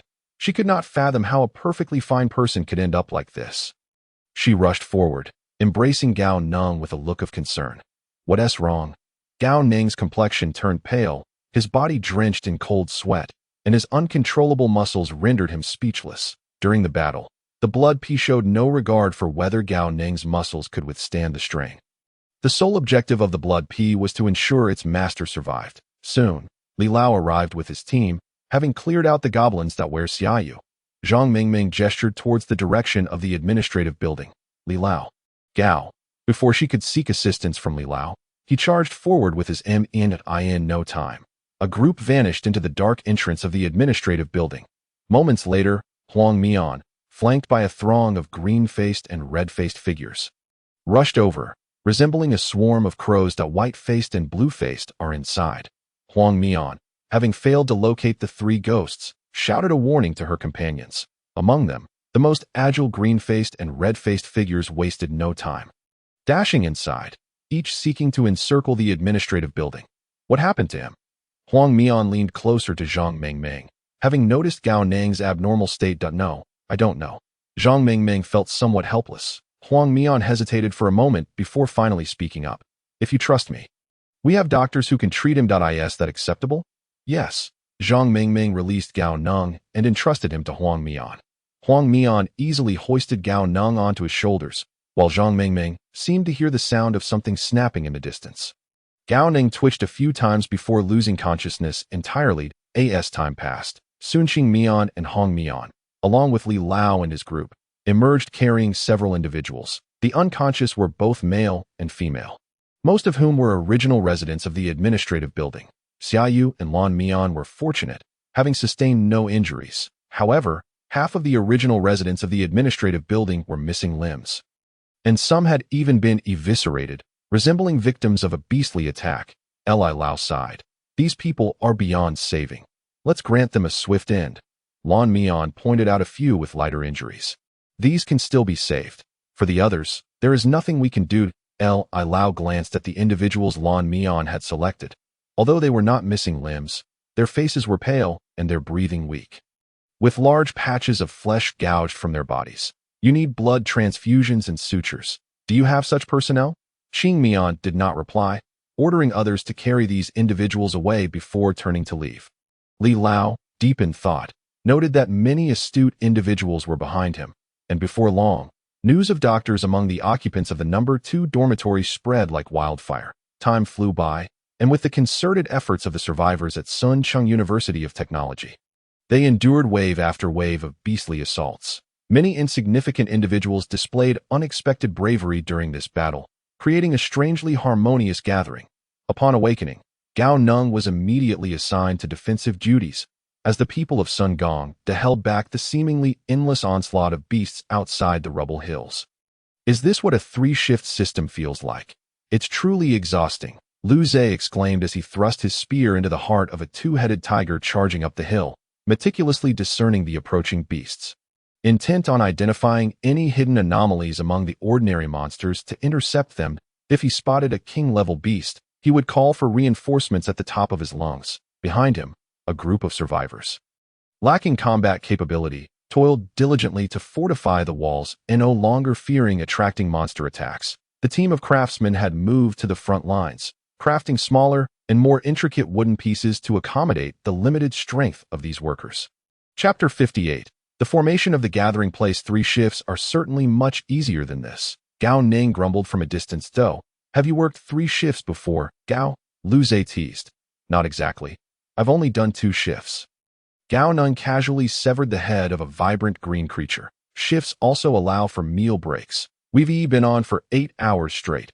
Who could endure that before the apocalypse? Gao Neng swallowed a large energy pill the size of a longan. The red tendrils on his face swelled, and a small eye at the corner of his eye suddenly opened wide.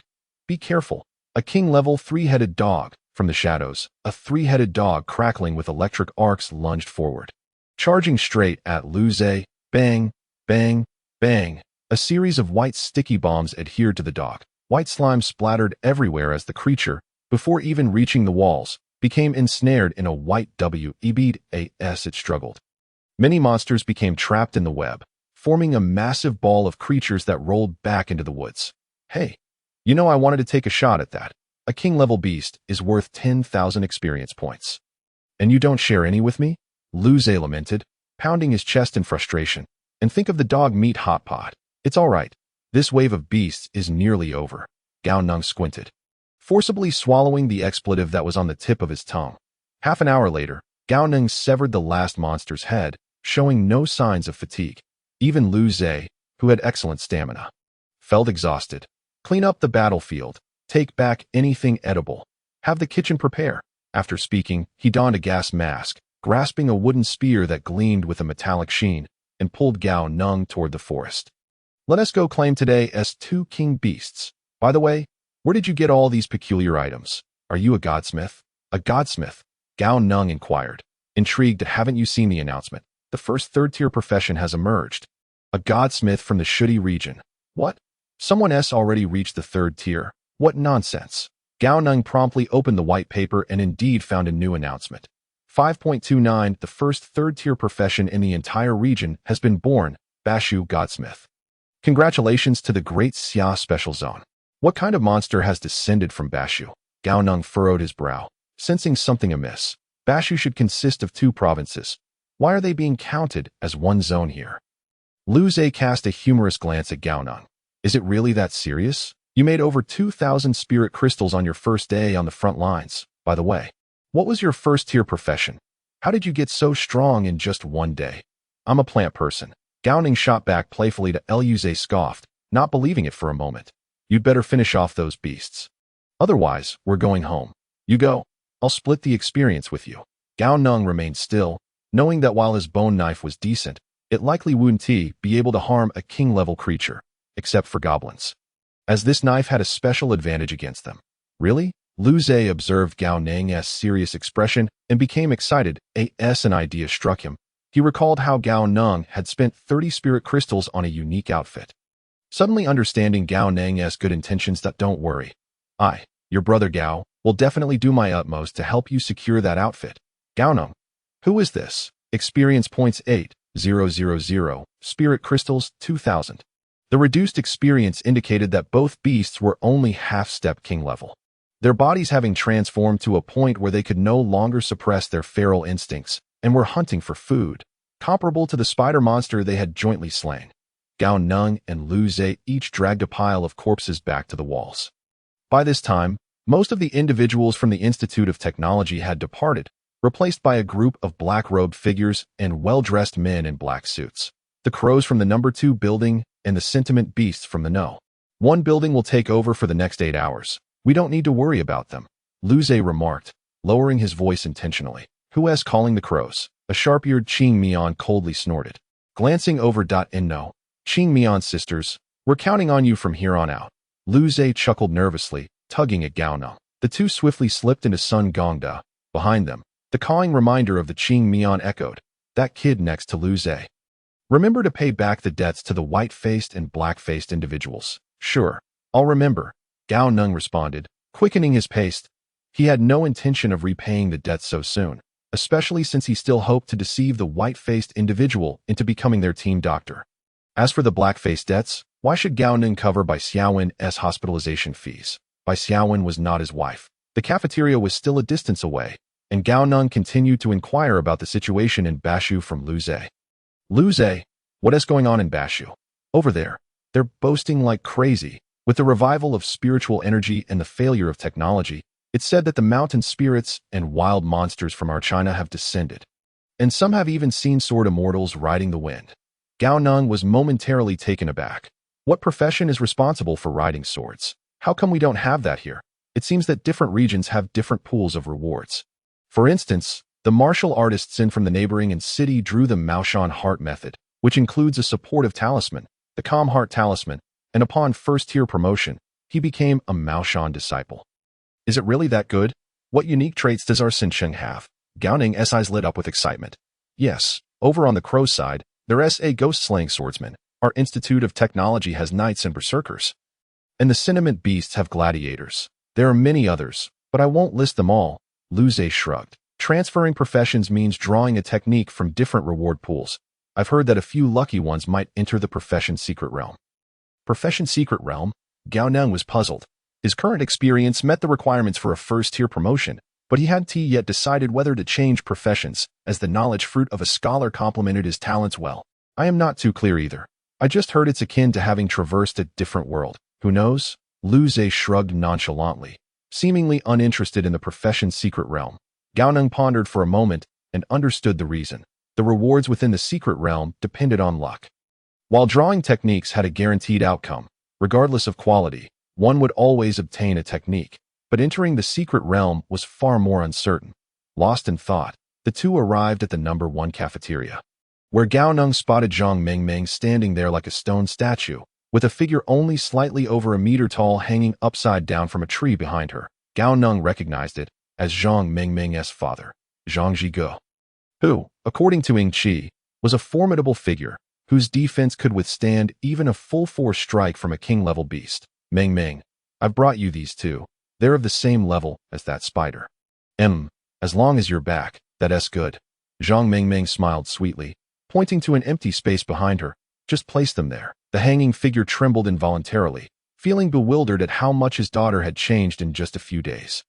Had she stood up to look for this boy? Why was her smile so sweet? Chapter 59. Freedom with electricity. Mengmeng, what's wrong with your father? Seeing the figure tremble incessantly, Gao Neng couldn't help but feel concerned. Zhang Mengmeng glanced back at the figure, her eyes filled with suspicion. My father is fine. He doesn't seem quite right that I've just shrunk. I've shrunk. The figure trembled even more violently, the color around his eyes deepening slightly. All right, you are good, and let us recognize each other once you emerge from the cocoon of humanity. Zhang Mengmeng comforted Renjian while preparing the ingredients. Gao Neng and Lu Zhe did not linger nearby. Lu Zhe nudged Gao Neng and inquired, who is this girl? You both seem quite familiar with each other. Her name is Zhang Mengmeng. If it weren't for her, I probably wouldn't be here today. Gao Neng sighed. He had heard Ying Qi mention that during their time at Ziyun Mansion, it was Zhang Mengmeng who helped him all the way to Sun Gong University. Speaking of the food, it has certainly improved since the beast tide occurred. Look at this meat. The two filled their plates and casually found a temporary outdoor seat. Lu Zhe eagerly showcased a piece of braised pork. The server, Sister Du, seems quite impressive in her profession. Just then, a figure appeared beside them, a young man named Chen Ziwen, dressed in a white t-shirt and black shorts, who claimed to be Ying Qi at heart. She's a lawyer, Lu Zhe nonchalantly replied. Doe. Lawyers are now competing for the cafeteria lady's job. Gao Neng exclaimed in surprise. Didn't everyone sign a labor contract? She knows how much she should be compensated. Lu Zhe waved his hand dismissively. Her goal is to transition into a combat profession, and she needs to accumulate quite a bit of experience. How does that work? Gao Neng became intrigued. He was quite interested in the idea of transitioning from non-combat to combat professions. I know about this, Chun Ziwen chimed in cheerfully. Non-combat professions can learn martial arts from combat professions. Once they master it, they only need to demonstrate their skills once to transition to a warrior apprentice. And then they can further advance to become a warrior. It's quite easy. Gao Neng nodded slightly. He had similar options in his own transition list. Sword-wielding attendant gains a foundational swordsmanship manual upon transitioning.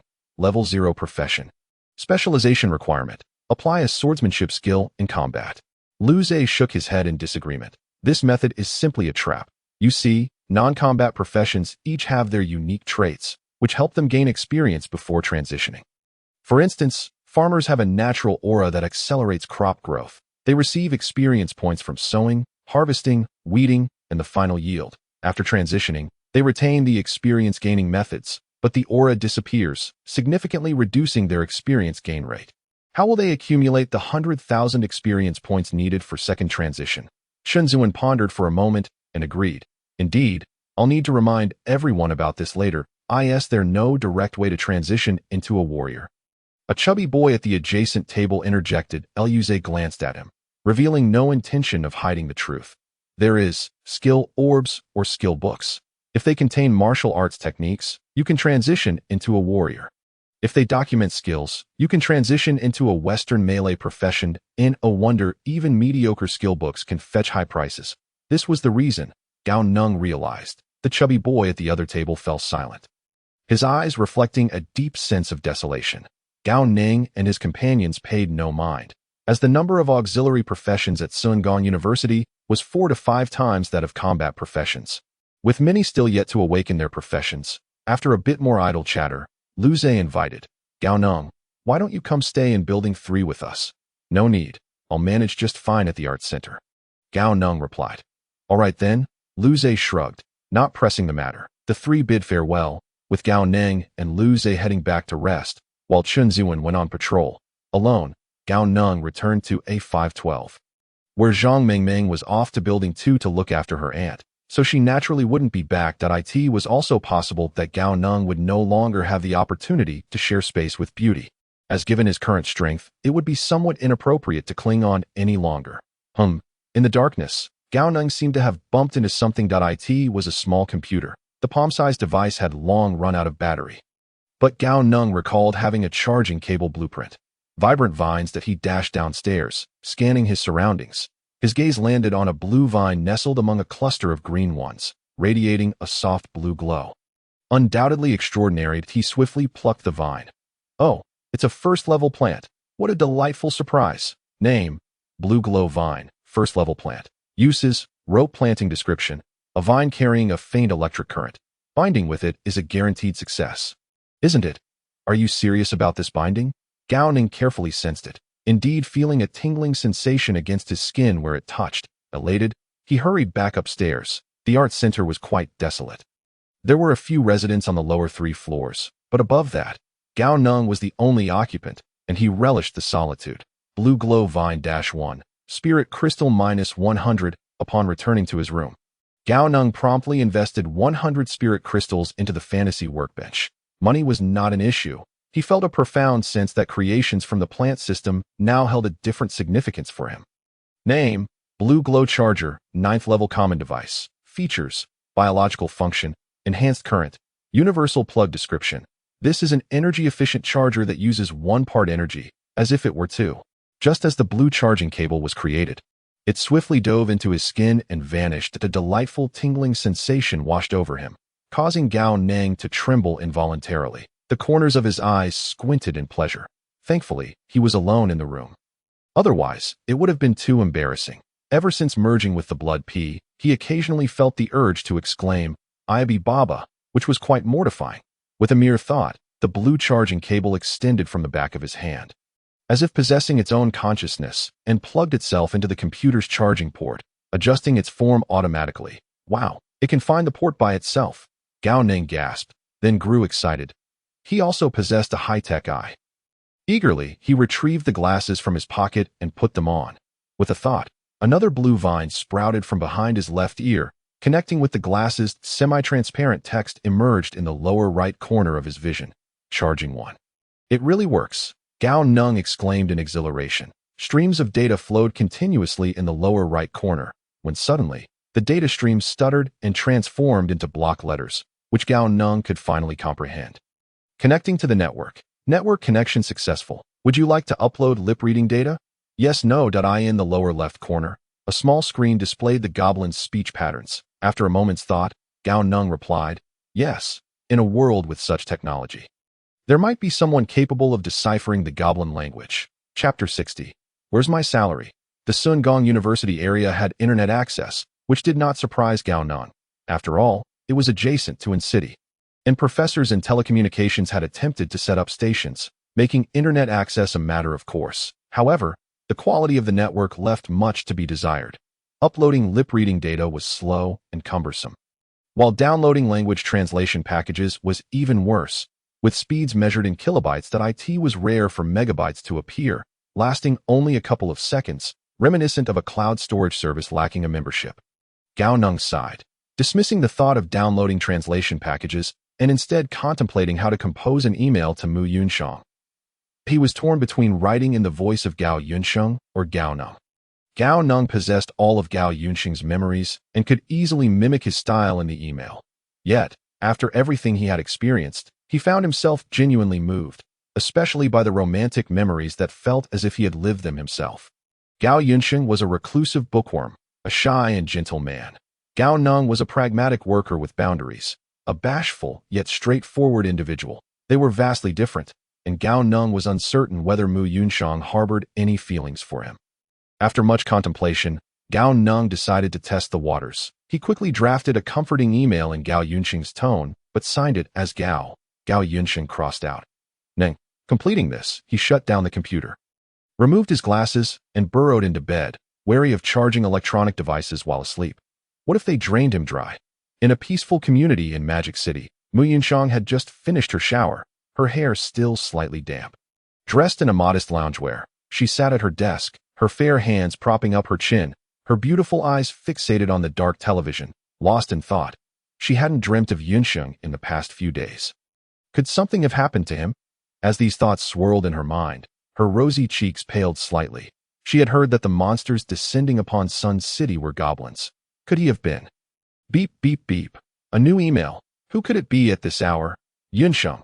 Her chaotic thoughts instantly cleared as Mu Yunxiang hurriedly opened the new email. Being observant, she immediately noticed the unusual signature, her complexion paling for a moment, only to flush again as a new thought crossed her mind. Perhaps a change of flavor could be nice. Recalling the masculine aura of Yunxiang in her dreams, her cheeks reddened even more. Appearing irresistibly alluring, hadn't the doctor said he was her husband? The latter half of her thoughts served as both a comfort and a justification. Mom, what are you saying? Mu Xingya sat at her desk, holding a book, seemingly engrossed in her studies. Yet her lively eyes were darting around, clearly plotting something mischievous. Nothing, Xingya. You must focus on your studies, or I'll have to send you back to school, Mu Yunxiang said sternly. Yesterday, she hadn't entered a dream, and the little girl had tested whether she was asleep, only to discover that she had indeed been awake. To her surprise, even the adorable Xingya had been sneaking in some gaming behind her back. Mu Xingya pouted, burying her head back into the book. Burying your head so low? Are you trying to eat the book? Lift it higher. Mu Yunxiang was simultaneously editing an email while admonishing her daughter, feeling an overwhelming sense of contentment. How delightful. Gao Neng stretched languidly and sat up. For the first time since the apocalypse, he had enjoyed such a comfortable sleep. Upon opening his computer to check the time, he was taken aback to find it was already 5 in the afternoon. What on earth? How could it be 5 already? His heart raced as he focused on the date, finally sighing in relief. As long as it wasn't the next day. He had only slept for an hour. It was worth noting that before dozing off, Gao Neng had engaged in a fierce battle for 8 consecutive hours. Although his body felt energized, his mind was utterly fatigued. To have awakened naturally after just an hour.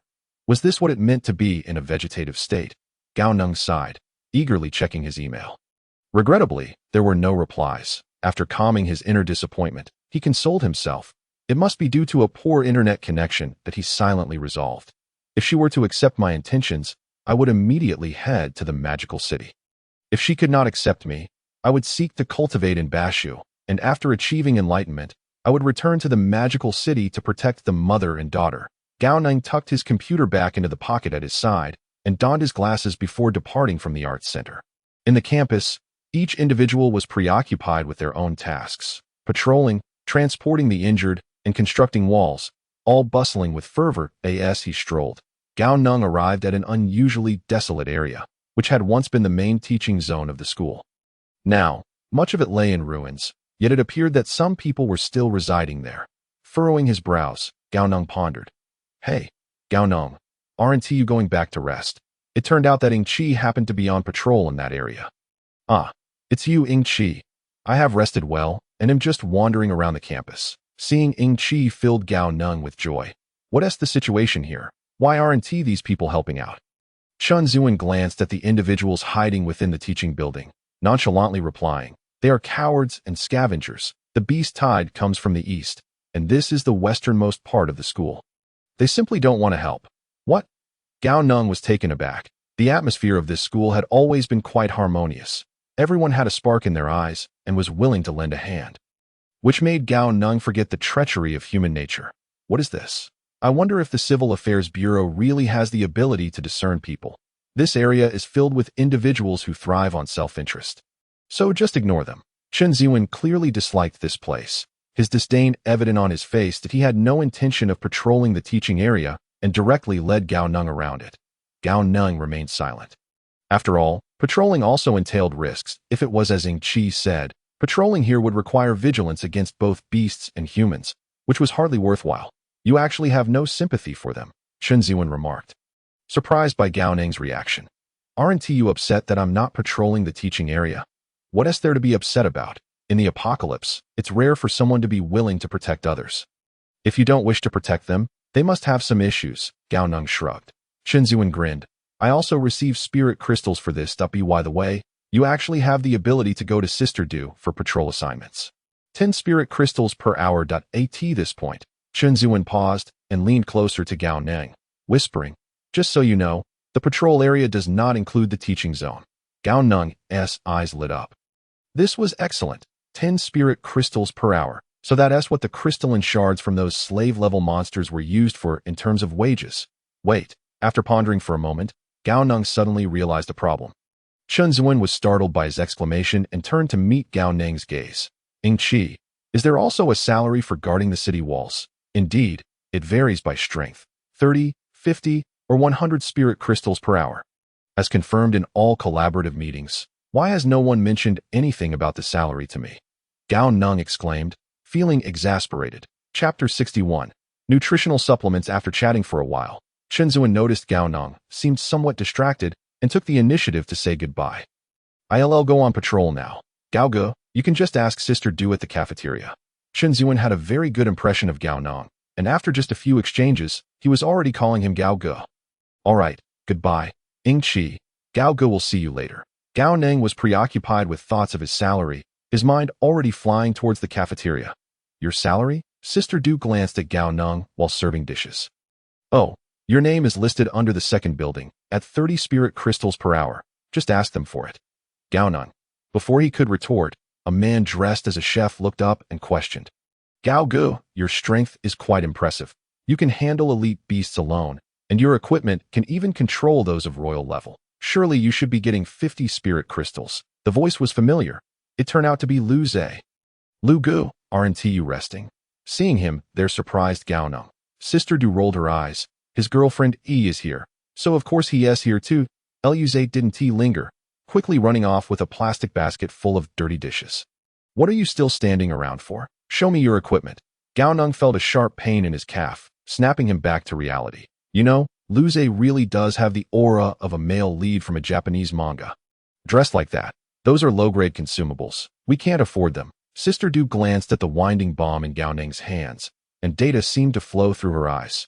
She was the first person Gao Neng encountered who could assess item properties without direct contact.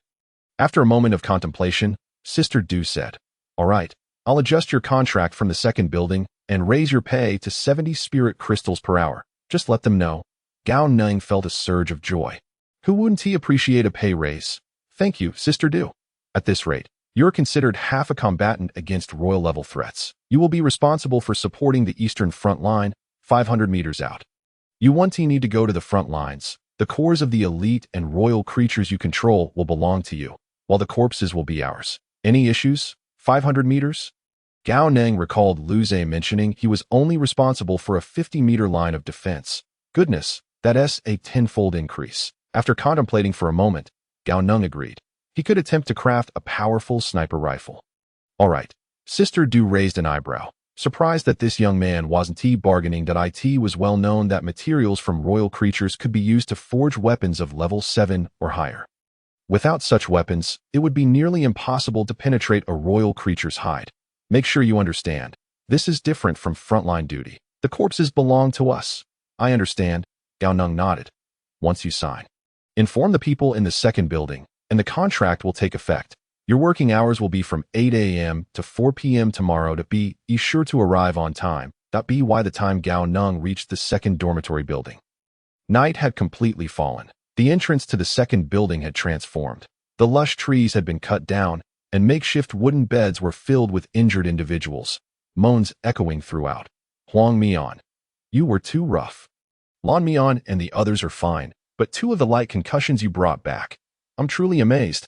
At the entrance of the dormitory building, a woman with a red face was scolding a yellow-faced person, who hung their head like a child caught misbehaving, their index fingers nervously fidgeting. Gao Neng couldn't help but chuckle, recalling how Huang Mian had looked in her white silk JK outfit last night. Who would have thought that beneath the black robe was such attire?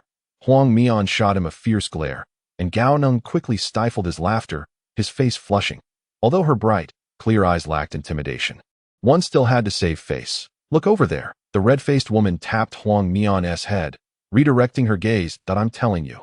Gao Neng withdrew his gaze and stepped into the main hall of the second building, which had also changed. The dormitory manager's window had been converted into a medication distribution window, giving it a somewhat hospital-like appearance. Hey, no men allowed. Didn't you see? Gao Neng was stopped at the entrance by a white-faced individual. This person was lounging at a desk, propping up their chin in boredom. Who are you looking for? Gao Neng thought for a moment before responding.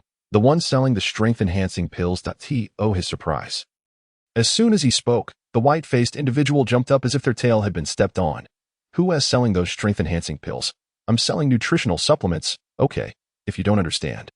Don't spout nonsense. Her loud voice not only drew laughter from the black-robed individuals, but also caught the attention of some lightly injured men outside. The strength-enhancing pills, nutritional supplements. Is this serious? What are you thinking?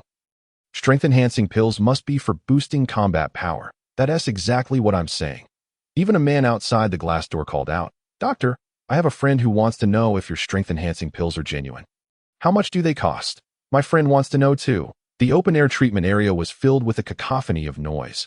Gao Neng felt a shiver run down his spine. The red-faced woman, who had been reprimanding Huang Mian, cast a cold glance in their direction and then barked at the crowd. Silence. Do any of you have girlfriends? Asking questions here. Do you believe I'll cut off your worries? The area fell silent, even the moans quieting down. Huang Mian's eyes lit up. What a great opportunity. She quickly slipped behind Gao Neng and whispered in his ear. Hey, you're here to collect your salary, right? Yes. Then you help me draw the fire, and I'll help you ask for it. That I have another matter that I know. The salaries are handled separately from us, and we don't plan to keep you. Gao Neng. All right. And you? Get out from inside. The crimson-faced individual had managed to restore order among the group outside, casting a disdainful gaze toward Gao Neng. Hey, oh, you not see the sign at the entrance? Are you not a man? Upon exiting the dormitory, Gao Neng was taken aback to find that the plaque of dormitory number 2 had been replaced with a notice forbidding entry to males. Faced with the irate crimson face, Gao Neng swallowed hard and forced a smile. Sister, who the hell do you think you are, calling me sister? Little girl, did you just emerge from a mountain hollow? Can you even speak properly? The crimson face hardened, fists clenched. What is wrong with this boy, so utterly lacking in decorum? No wonder he will remain single for a lifetime. Miss, I truly did not see it. I just arrived this morning. The crimson face scoffed, unwilling to further engage with this impolite man. What brings you here? Are you looking to buy some strength-enhancing pills? Gao Neng scratched his head, feeling somewhat embarrassed. He indeed had intended to purchase some, but in such a public setting, it felt rather awkward. Just as he was at a loss for words, Huang Mian approached, idly toying with several spirit crystals. Here is your salary for today, totaling 240. By Mian followed closely behind, unceremoniously snatching away 40 spirit crystals, retorting, You borrowed 20 from me this morning, plus another 20 for medical fees. I did not take it without reason. With that, Bai Mian turned on her heel and departed. Flustered, Gao Neng thought little of the situation. After all, he still had not secured the strength-enhancing pills. Chapter 62. I have many friends. Doctor, please wait. The crimson face trembled with rage. She could not believe he had addressed Bai Mian as doctor while neglecting her. With a huff, she spun around and left. Gao Neng, perplexed by her behavior, shrugged it off. He had only called Bai Mian doctor after overhearing a nearby brother inquiring about the price of the strength-enhancing pills. Bai Mian shuddered slightly, returning to face Gao Neng, her tone unconsciously softening. Yet she maintained an air of indifference. Speak. What else do you need? Compared to the raucous group outside, it was indeed a delight to be called doctor by someone she had treated. I would like to purchase some strength-enhancing pills. Bai Mian stiffened, the smile behind her mask vanishing in an instant, her voice growing icy. One strength-enhancing pill costs 10 spirit crystals. How many do you require? A few eavesdroppers perked up at this exchange. 10 spirit crystals were quite expensive for an ordinary person, but those capable of engaging in frontline battles could easily contend with extraordinary monsters. Even facing multiple ordinary monsters at once, Gao Neng scratched his head. Could you perhaps lower the price? I intend to buy in bulk. How many do you want? Gao Neng hesitated. Let us start with 100? What? Bai Mian and those around them fell silent, astonished at 100. Gao Neng reiterated to no. That's far too many. Bai Mian stepped back, flustered. It was clear she lacked such stock, and the onlookers were growing impatient. "Hey buddy, why are you buying so many? Yeah, you ought to leave some for your friends." "Silence. What are you all making such a racket for?" The crimson face, already in a foul mood, slammed her hand down on the bed in frustration. The injured person lying on the bed trembled in fear. "Sister, you still have the needle stuck in my flesh." Once the indignant, injured individuals quieted down, the crimson face resumed her work, though her movements became noticeably brisker, causing the one in pain to grimace. "I only have around 60. I can give you 60 that." After a brief pause, Bai Mian added, "I want to give you a discount, but I can throw in 10 would you buy foam pills." "Deal." Gao Neng nodded eagerly, promptly conjuring 400 spirit crystals to hand over to Bai Mian, and casually took the 200 spirit crystals from Huang Mian's hand, placing them into Bai Mian's. Huang Mian had initially lingered, expecting some gossip, but instead found herself merely a backdrop to the transaction for strength-enhancing pills. Her mentality collapsed. After all, it was said that one should not fear their brother's struggles, but rather fear their brother driving a luxury vehicle. The exhausting 8-hour shifts guarding the front lines could not compare to Bai Mian effortlessly crafting 40 pills. Who could endure this? Ignoring the sulking Huang Mian in the corner, Bai Mian hesitated before saying, "These strength-enhancing pills are merely supplements and do not enhance stamina. No worries. Just make sure to supplement." Gao Neng waved his hand dismissively. "If you lower the price, I'll take as many as you have." "What's the matter? This is a vital resource. Before alternatives emerge, I must stock up." The transaction concluded smoothly. Gao Neng's backpack, now containing 60 strength-enhancing pills and 10 would you buy foam pills, a few injured individuals, upon seeing Gao Neng preparing to leave, grew anxious. "Hey buddy, you want to need all that for yourself? Buy some for me." "Yeah, you can't just hoard everything." The atmosphere grew chaotic once more. "Bang, quiet down. What's all this noise about?" The crimson face slammed the bed once again. The unfortunate injured man, still lying there, turned pale, his gaze fixated on Gao Neng. Gao Neng glanced at the area being stitched up and quickly averted his eyes. He did not wish to attract further ire. Bowing slightly to the crowd, he explained, "I apologize. I have a few friends. Hurry up and scram." Crack. Gao Neng shuddered and could only make a hasty retreat. The bed had cracked from the force. Rushing back to the art center, he felt a sense of relief only once he had burrowed into his little nook. The translation pack had finished downloading, but there was still no reply from Mu Yunshang. Unable to sleep, Gao Neng practiced his swordplay in the empty corridor on the 5th floor. Before long, fatigue set in, without activating his blood energy.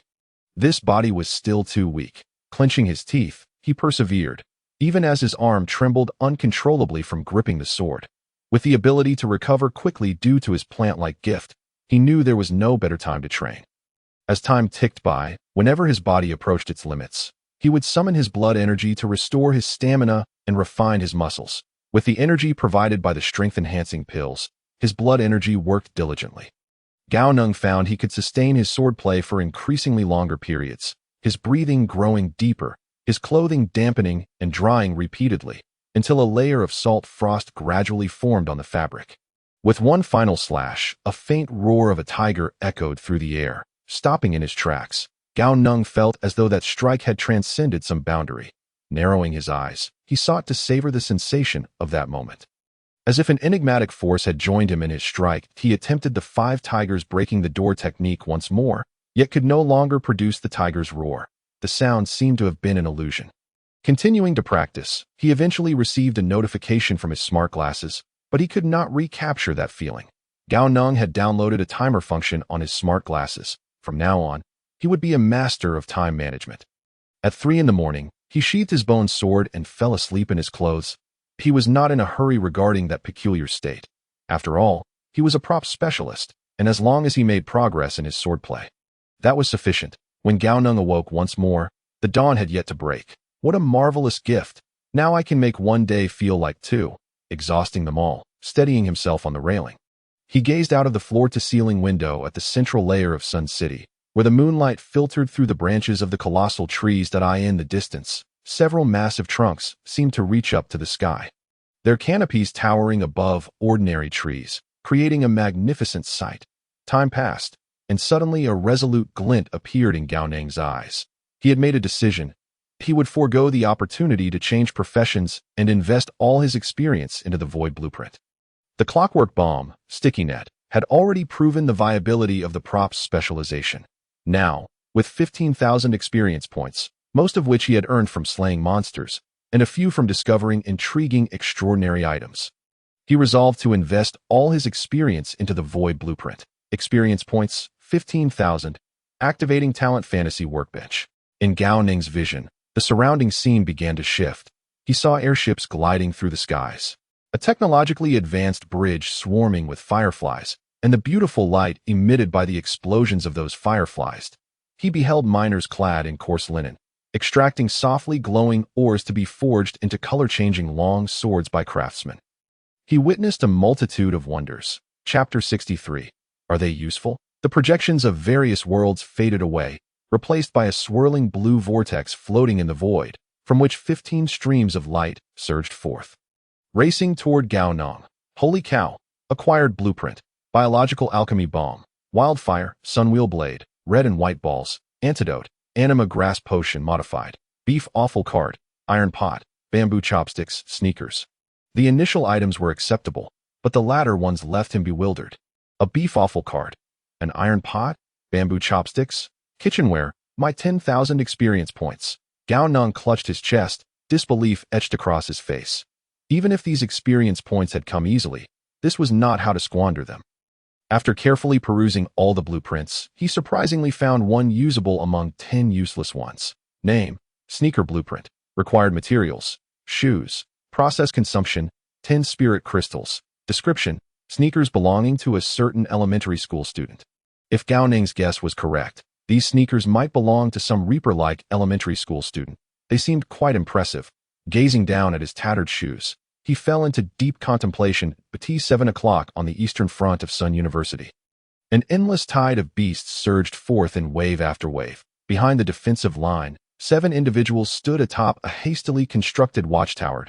Su Aoshua furrowed her brow, silently observing the oncoming beast tide. The woman, adorned with a cerulean mask and draped in a black robe, was the first to shatter the silence. These monsters are unlike any we have encountered before. A young man in a suit and trousers, holding a folding fan, nodded in agreement. They are mass-produced inferior products, devoid of combat skills. Merely charging forward isn't that a good thing, spoke a boy dressed like an elderly man playing chess in the park. Clad in a white vest and black shorts, grinding for experience, spirit crystals, and materials. In the corner, a middle-aged policeman shook his head. These monsters only know how to advance. My efforts in blocking these fools are but a drop in the bucket. When the other monsters learn to harness their power in battle, how many king-level foes must we confront? Moreover, a flicker of fear crossed the policeman's eyes. Have you ever encountered anything above the king level? Above the king level? The cerulean-masked woman inquired with curiosity. Before the middle-aged man could respond, an aged voice interjected. The physical prowess of goblins at the slave level is comparable to that of an adult male who regularly exercises. Some of the variants possess extraordinary strength, and upon advancing to the king level, their physical abilities are significantly enhanced, enabling them to articulate human speech. The speaker, an elderly man clad in a blood-stained white coat, held a pair of binoculars, leaning over the railing. If I am not mistaken, what we refer to as king level may merely be the starting point for these monsters, akin to the foundation establishment or chi refining stages in cultivation novels. The expressions of those on the beacon tower darkened, yet the young man in the white vest remained carefree. Professor, you read novels too? I do enjoy reading, he replied with a chuckle. What are you doing? Duanmu, the pale-faced young man lightly tapped the white-vested boy's head with his fan, smiling broadly. Lu Gao is discussing serious matters. Stop fooling around. Where is the rescue team? Su Aoshua turned to the military-clad man, standing alongside the professor. Compared to a few days ago, Neo Dali appeared to have aged decades. His uniform was tattered, and the black hair at his temples had begun to show hints of gray. It's possible that the entire army has perished. The smile on the white-vested boy's face faltered for a moment, only to return to a forced chuckle. Impossible.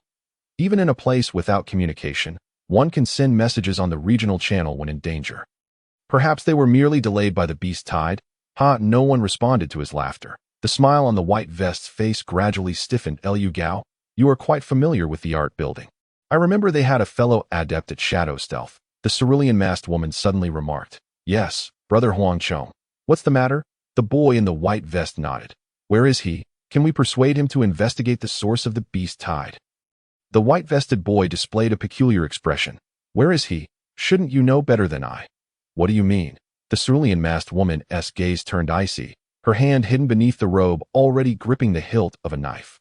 He went to your building too for facial stitching, didn't he, you know? The boy in the white vest shrugged. The cerulean-masked woman quietly released her grip on the hilt and stepped away. I will go find him. Duanmu, Lu Gao, you two restrain your classmates and ensure they stay away from the teaching area. Be cautious of dying on a woman's belly. The white-vested boy's face broke into a carefree grin once more. Understood. Once the cerulean-masked woman had walked far, the boy in the white vest leaned towards Su Aoshue, bowing and scraping. Sister Aoshue, then I will take charge. You leave. All right. Thank you, Sister Aoshue, you've worked hard. Soon, Su Aoshue was left alone on the beacon tower. Before long, a series of footsteps echoed from the stairs, prompting Su Aoshue to glance over a military youth, with a well-proportioned build but slightly sunken cheeks, approached. That fool who spent 30 spirit crystals on clothes. While 30 spirit crystals may not seem like much now, it was quite a sum back then. Su Aoshue pondered for a moment. Since he was an acquaintance, it would be polite to greet him. What was his name again? After a long pause, she finally managed to utter, have you succeeded in losing weight? Gao Neng looked around, pointing at himself in confusion. Me? Su Aoshue did not meet his gaze. Merely nodded slightly in affirmation. Gao Neng appeared somewhat speechless. It seemed this girl was named Su Aoshue. Did she truly know how to engage in conversation? Would you like my weight loss secret? Gao Neng leaned closer to Su Aoshue with a cheerful grin. Su Aoshue hesitated for a moment, seemingly tempted. But as her gaze wandered, she caught sight of Gao Neng's hollow cheeks and quickly altered her response. No need. Yuri not fat'd as he sniffed. Gao Neng caught a whiff of floral fragrance and began looking around. What a lovely scent. Have flowers bloomed? Where there are flowers, there are butterflies and bees. And such biological alchemical materials are precisely what is needed. Su Aoshue's face flushed slightly as she inwardly cursed, pervert, and regretted her decision to sell clothes, contemplating whether to ask, are the clothes useful? If the clothes were still intact, they definitely could not end up in the hands of a pervert. Gao Neng wore a serious expression. Miss Su, I must solemnly declare, clothes are not meant to be used. They are meant to be worn. Your clothes are quite comfortable to wear. Su Aoshue's face abruptly turned crimson. She turned her body, facing away from Gao Neng, and coldly stated, we're switching defenses soon. The area 500 meters north of this beacon tower is your territory. Leave now. She wished she could strangle the part of herself that had uttered that sentence. Why couldn't she think before speaking? Gao Neng blinked in surprise, intrigued. This girl could indeed engage in normal conversation. Her ethereal voice was truly melodious. He discovered the source of the floral scent, realizing he had misunderstood the situation, reflecting on it. He realized his previous statement had a rather teasing undertone. Apologies. After expressing his regret, Gao Neng swiftly departed from the beacon tower. Chapter 64. The 500-meter defense line was extensive. The Blood P, as a handgun, could only shoot within a range of 50 meters regardless of how it transformed. Thus, a figure sprinting with all their might to extinguish fires was added to the defense line. King-level creature. Here. They're coming. This variant is too troublesome. I can't handle it. Requesting support. Coming. Attribute counter. Requesting support. Come. Zing. The shoes on Gao Neng's feet flickered with electricity, the blue charging cables perpetually replenishing their energy. He consumed power pills as if they were free. And after 8 hours, Gao Neng felt completely exhausted on the beacon tower. Su Aoshue watched as Gao Neng was helped away by Lu Zhe, a smile curling at the corners of her mouth. Clearly pleased. Are you in a good mood? The cerulean masked man, arriving to take over the shift, tilted his head in confusion. Yes, Su Aoshue nodded slightly and turned to leave. The cerulean masked man thought, I never expected Brother Gao to possess such strength. At an outdoor dining table, Gao Neng and Lu Zhe sat across from each other. What strength are you talking about? My feet are smoking, Gao Neng replied with his mouth full, chewing as he spoke. Lu Zhe struggled to suppress a smile, occasionally glancing beneath the table, intrigued by Gao Neng's still smoking shoes. Are these shoes equipment? Quite interesting. Not equipment. If you want them, they're 30 spirit crystals a pair. What do you think? Gao Neng's mind whirled with a profitable idea. After a moment's hesitation, Lu Zhe shook his head. Too expensive, and they're not equipment.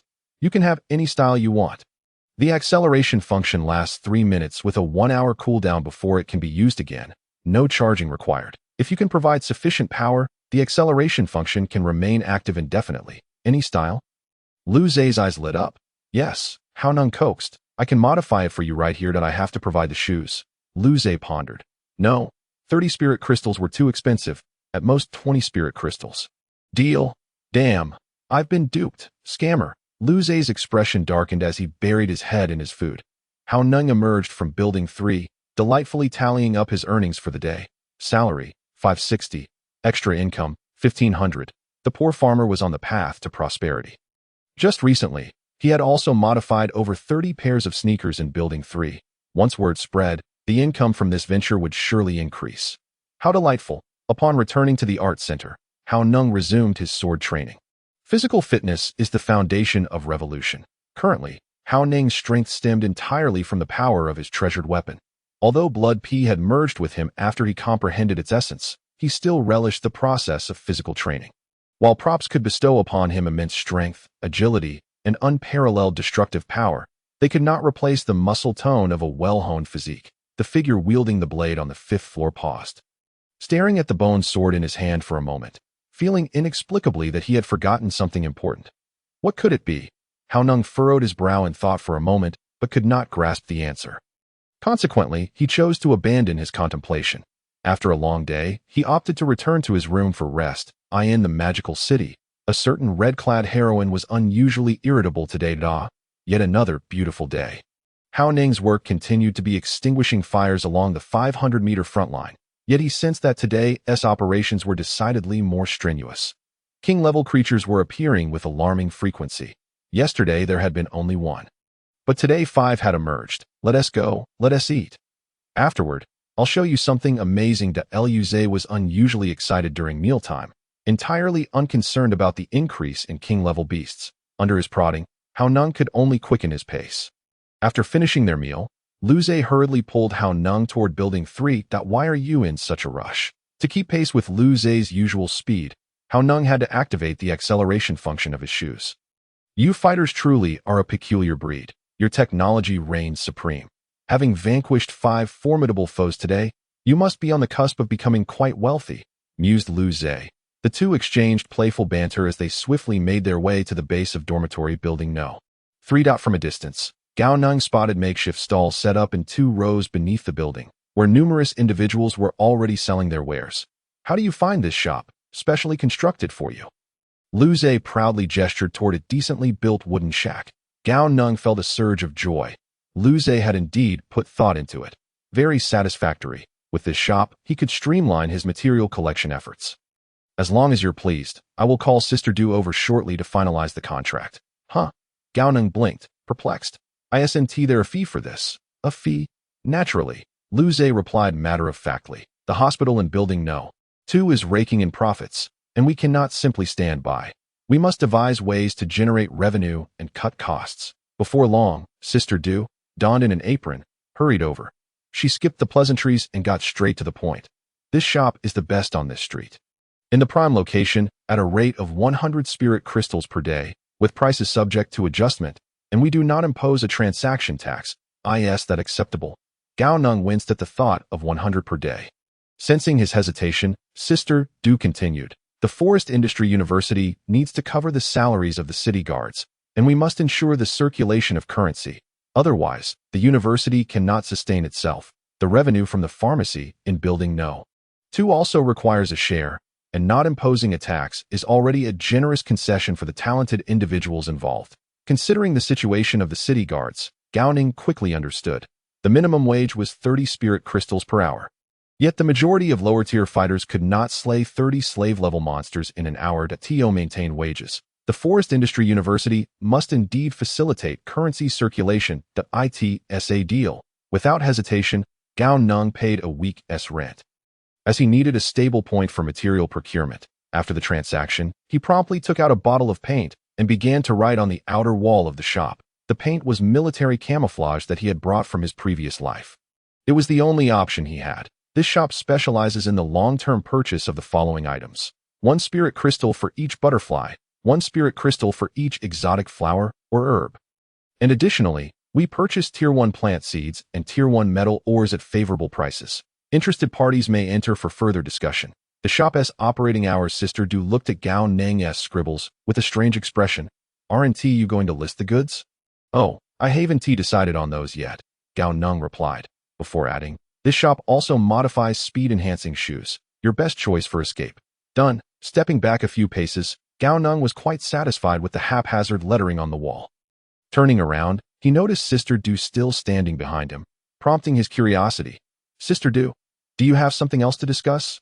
Indeed, I have another transaction I would like to discuss with you, Sister Du said. Her face adorned with a business-like smile. What do you need? Gao Neng asked, puzzled. Aren't you going to invite me inside for a chat?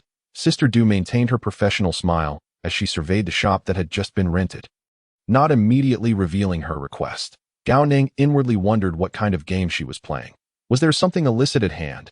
Please, he said, pushing open the rudimentary wooden door and stepping into the shop that temporarily belonged to him. The shop was bare, merely 4 wooden walls compared to the bustling stalls outside. Sister Du did not follow but instead blocked the doorway, closing the door behind her with a smile. I need you to modify these shoes for me. And I also require that power supply device you possess. Gao Neng narrowed his eyes, remaining silent. That I will also need at least 10 sticky web bombs. Name your price. When do you need them? Gao Neng tilted his head, completely baffled as to why she was bringing this up in the shop. 2 hours later, 10 pairs of identical sneakers, arranged from largest to smallest, lay before them, all evidently equipment given their sudden appearance. The price was 20 spirit crystals per pair, 200 for a charging cable, and 20 spirit crystals each for the bombs. Sister Du raised an eyebrow. Are you serious about the charging cables? She genuinely could not comprehend the pricing of the bombs and cables. Could they possibly be reversed? I want Tier 9 bombs. Are you sure they're only 20 spirit crystals each? Gao Neng squinted. He understood that bombs could certainly fetch a higher price. However, Sister Du must have some significant plans in mind, considering she had previously stated that bombs were unnecessary for city defense. Friendship pricing.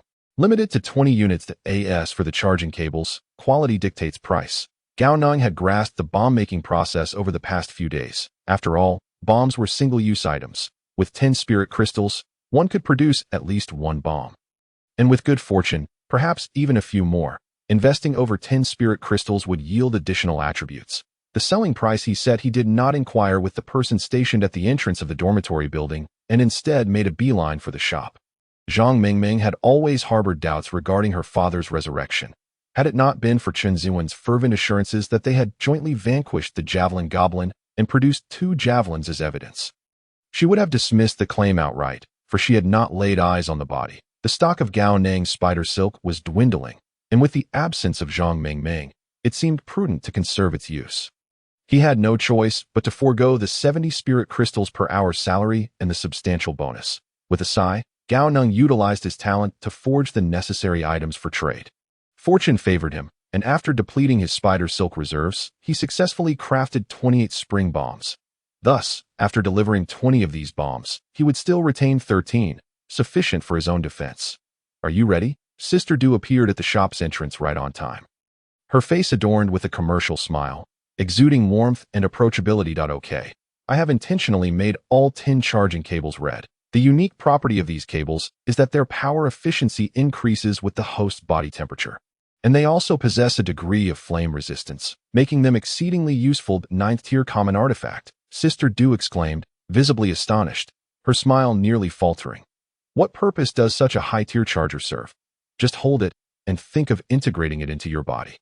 It will be controlled by your thoughts during use. With a wave of his hand, 20 spring bombs materialized before Sister Du. Here are the spring bombs, sticky web. You ordered. Please take a look. All right, no problem. The two swiftly concluded their transaction. Just as Sister Du was about to depart, Gao Neng suddenly recalled something and spoke up. Sister Du, could you please adjust my contract to 30 spirit crystals per hour? 500 meters is a bit much for me. Sister Du paused, her expression shifting back to seriousness as if the entire world owed her money. Fine, I'll adjust it to 50 spirit crystals per hour. Covering 50 meters, with your abilities, that should be manageable. Gao Neng felt a wave of exasperation. Was it really necessary to be so strict? By the way, the spring bombs will become sticky 3 seconds after pressing the trigger. Be careful not to get them stuck in your hand when using them. Thank you. Sister Du did not turn back, but Gao Neng sensed a slight softening in her tone. The shop was devoid of any items. So Gao Neng decided to sit cross-legged on the floor. He had opened this shop to acquire some tiered plants, which could be stored in his inventory and used as materials when needed. Excuse me, are you the owner of this shop? Just as he pondered, a greasy middle-aged man appeared at the entrance. The man appeared timid, his white shirt and black trousers tattered. How may I assist you? Gao Neng immediately stood up, donning a customer service smile akin to Sister Du's. Reflecting on his recent graduation from university, he realized it had been a while since he had smiled so genuinely. Perhaps it was Gao Neng's amiable demeanor that eased the middle-aged man's tension, allowing him to step into the shop. You recycle rare flowers and exotic plants here, correct? Indeed, 1 spirit crystal for a non-tiered plant. I will provide a quote for tiered ones if you agree to the price. We can finalize the transaction. The middle-aged man hesitated. Gao Neng remained unhurried, knowing that this street had only one shop for recycling items. All right, tell me how much this is worth. The man produced a seed shaped like a spindle and handed it to Gao Neng. Upon touching the seed, the blood pea within stirred restlessly, but Gao Neng, drawing on his experience with the devouring vines, swiftly quelled its movements. A second-tier plant seed. Gao Neng contemplated what price would be appropriate, considering its usefulness to him. How about 23 spirit crystals? Although the time was brief, beads of sweat had already formed on the middle-aged man's forehead. With the seed in Gao Neng's possession, he felt the possibility of Gao Neng absconding with it until he heard the offer. The middle-aged man finally exhaled in relief. All right. Thank you, boss. Thank you, boss. It wasn't until the man received the spirit crystals that he revealed a grateful smile. Pleasure doing business. Gao Neng smiled in return. After the transaction, the middle-aged man did not leave immediately. He began pacing back and forth at the shop entrance, his expression fraught with conflict. Gao Neng's eyes brightened. It seemed he had stumbled upon a significant opportunity. As darkness fell, the middle-aged man finally made up his mind. After half an hour of deliberation, he cautiously surveyed his surroundings before re-entering the shop and even shut the wooden door behind him. Gao Neng raised an eyebrow. This was becoming increasingly intriguing. The shop was not entirely dark. White luminescent plants had been transplanted high up on the walls, the only commendable feature of the establishment. Shopkeeper, keep your voice down. We mustn't startle it, or it could be fatal, the middle-aged man urged solemnly. Hearing this only heightened Gao Neng's interest, his curiosity barely contained. All right. After several reminders, the middle-aged man finally dared to retrieve the item from his backpack. In his hands appeared a peculiar potted plant, resembling an unformed human embryo, seemingly asleep, with its tiny nose bubbling rhythmically, an amusing sight. Gao Neng's pupils constricted as he fixated on the single verdant leaf atop the embryo. Mandrake, Gao Neng cautiously extended his palm to touch the pot, employing the system's appraisal function to confirm its identity. Name: Mandrake, first-tier rare plant. Use: medicinal material. Weapon description: do not awaken it, or else. He stifled his overwhelming joy and began to ponder the man's psychological price point. 100 spirit crystals. No, too low. I might scare him off. 500 spirit crystals. No, that feels like a loss. In that case, Gao Neng flipped his wrist, conjuring 3 100 spirit crystal denominations to display to the middle-aged man. Upon seeing so many spirit crystals, the man's breathing grew heavy. He immediately placed the pot on the ground and took 2 steps back. Distancing himself from it, Gao Neng sighed in relief as he tossed the spirit crystals to the man while securing the mandrake in his backpack. Pleasure doing business. Thank you, boss, for your generosity. The middle-aged man's eyes brimmed with tears of excitement. He produced a tattered book from his possession and, in the next moment, slammed it against his forehead. As the book made contact, it transformed into a stream of light that melded into his mind. Gao Neng clearly saw the title of the book, Changchun Gong, a martial arts manual. Haha, I have succeeded. The middle-aged man laughed exuberantly, turning to stride out of the shop, leaving behind the timid figure that had entered. What the Farizi Gu?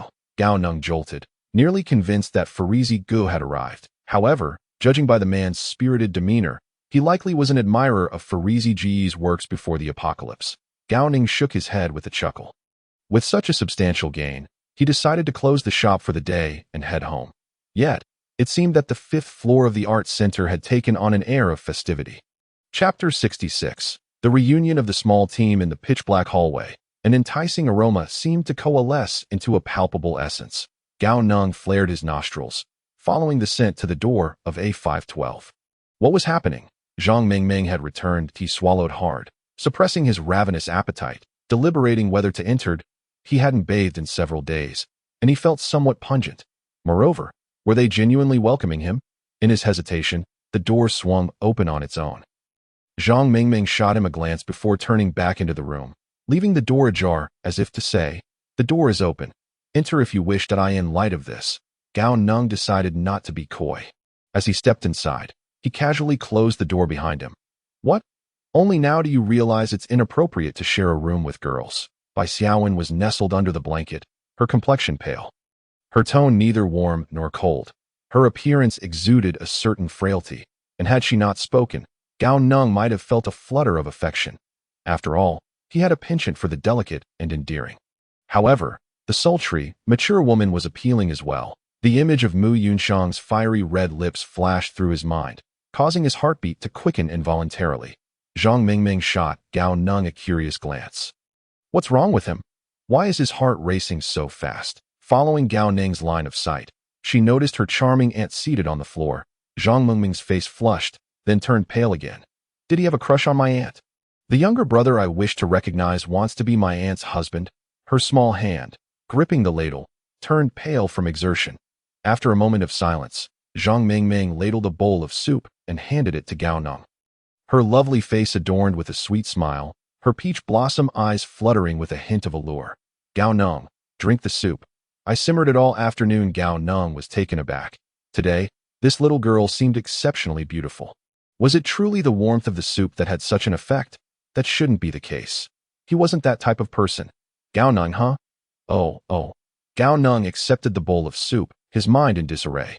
Failing to notice the shift in address, Gao Neng, you should also call me Mengmingjia like you do with Annie from now on, okay? Zhang Mingming's cheeks flushed slightly, her eyes sparkling as if they could spill over with water. Gao Neng tilted his head. This girl must have taken some strange medicine today, as she was acting so coquettishly, unlike their last meeting. Mingmingjia. Zhang Mingming looked quite pleased. Bai Xiaowen wore a strange expression. Sensing that her niece had been acting odd lately, her mood fluctuating, and today she seemed almost amorous. However, she refrained from questioning, opting to observe the situation, keen to discern Gao Neng's true character. The broth, transparent and viscous, revealed delicate strands of white meat floating gracefully within. Gao Neng took a gentle sip, the texture reminiscent of crab roe, a delightful combination of sweetness and stickiness, truly a rare delicacy. Especially given the generous portion that was quite filling. Sister Mingming, may I have another bowl? Gao Neng's eyes sparkled with anticipation. It's all right. Eat up. Zhang Mingming softly blew on the spoonful of broth before offering it to Bai Xiaowen. Feeding her, Bai Xiaowen had no choice but to open her mouth to accept Zhang Mingming's offering. Though she was fully capable of feeding herself, alas, she could not resist Zhang Mingming's insistence. Gao Neng eagerly devoured 2 more bowls. Finally satisfied, exclaiming, Sister Mingming, your culinary skills are ever improving. By the way, where is your father? Zhang Mingming's expression grew cold, and she offered no reply. Bai Xiaowen, puzzled, turned to Zhang Mingming, asking, Zhang Zhiga? He's not dead? Why didn't you tell me? Referring to the person cocooned in a suspended state, Bai Xiaowen furrowed her brow, realizing that this was the reason for the invitation. Zhang Mingming let out a cold huff and fell silent. You have invited him? Gao Neng exclaimed, surprised. Then why is he still hanging at the entrance of Building 2? What else could it be? He simply refused to come, Bai Xiaowen replied tersely. He claimed to have matters to attend to and told us to take care of ourselves. After addressing Gao Neng's inquiry, Bai Xiaowen murmured. In retrospect, his tone bore a striking resemblance to that of a brother-in-law. Zhang Mingming, incredulous, looked up at her aunt, hesitating.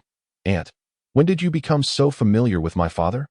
I stayed at your house for a while when I first came to work in Sun City, Bai Xiaowen replied, instantly comprehending her niece's gaze, her annoyance palpable.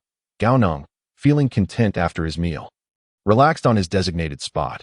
Pulling out his laptop to check his email, he muttered something to the 2 girls from Clinical Department 2. Entirely unconcerned, his thoughts preoccupied with Mu Yunshang. Indeed, an email awaited him, and he eagerly clicked to open it. The moment he read the beginning, joy filled his heart, leaving him feeling somewhat lightheaded. Mu Yunshang's reply was filled with concern, and she even addressed him as Dear Gao Neng. Although she referred to him as Yunsheng within the letter, he felt utterly gratified. What are you looking at? Gao Neng jumped, quickly closing the email. Oh, nothing. I discovered that Sun Gong University not only has a signal, but also internet access. Do you have any movies you'd like to watch? I can download them for you. In reality, the signal from Onqing TV had already become undetectable. Otherwise, the moment the computer booted up, the station's broadcasts would have appeared. No need. We have to head to Building 2. Would you like to join us? Zhang Mingming had already helped Bai Xiaowen to her feet, without Gao Neng noticing. It was evident that Bai Xiaowen still seemed quite weak. Is your aunt unwell? Gao Neng asked with concern. No, my aunt's wounds have healed, but she's a bit anemic. Are you coming or not? If not, we shall leave. Gao Neng hurriedly caught up with the two. There should be specialized medications for replenishing blood over there. Right? Why not purchase some? There are too many injured, and the supply is tight. We didn't want to impose, Bai Xiaowen explained. I see. Here, take this. What is this? Bai Xiaowen kept her mouth shut, blocking the pill Gao Neng offered. It's Wujibai foam pill, for blood replenishment. Gao Neng clarified. Do you think I've never seen Wujibai foam pill before? Though Bai Xiaowen feigned disbelief, she eventually opened her mouth and swallowed the pill. After taking the pill, a noticeable flush returned to her pallid face, and by the time they had walked a short distance, she was able to walk independently, no longer needing Zhang Mingming's support. Is there any more? If I could have another, I should be able to recover fully, Bai Xiaowen remarked, moving her body, her loose white athletic attire failing to conceal her graceful figure. There is, Gao Neng was generous, having already considered these two girls as teammates.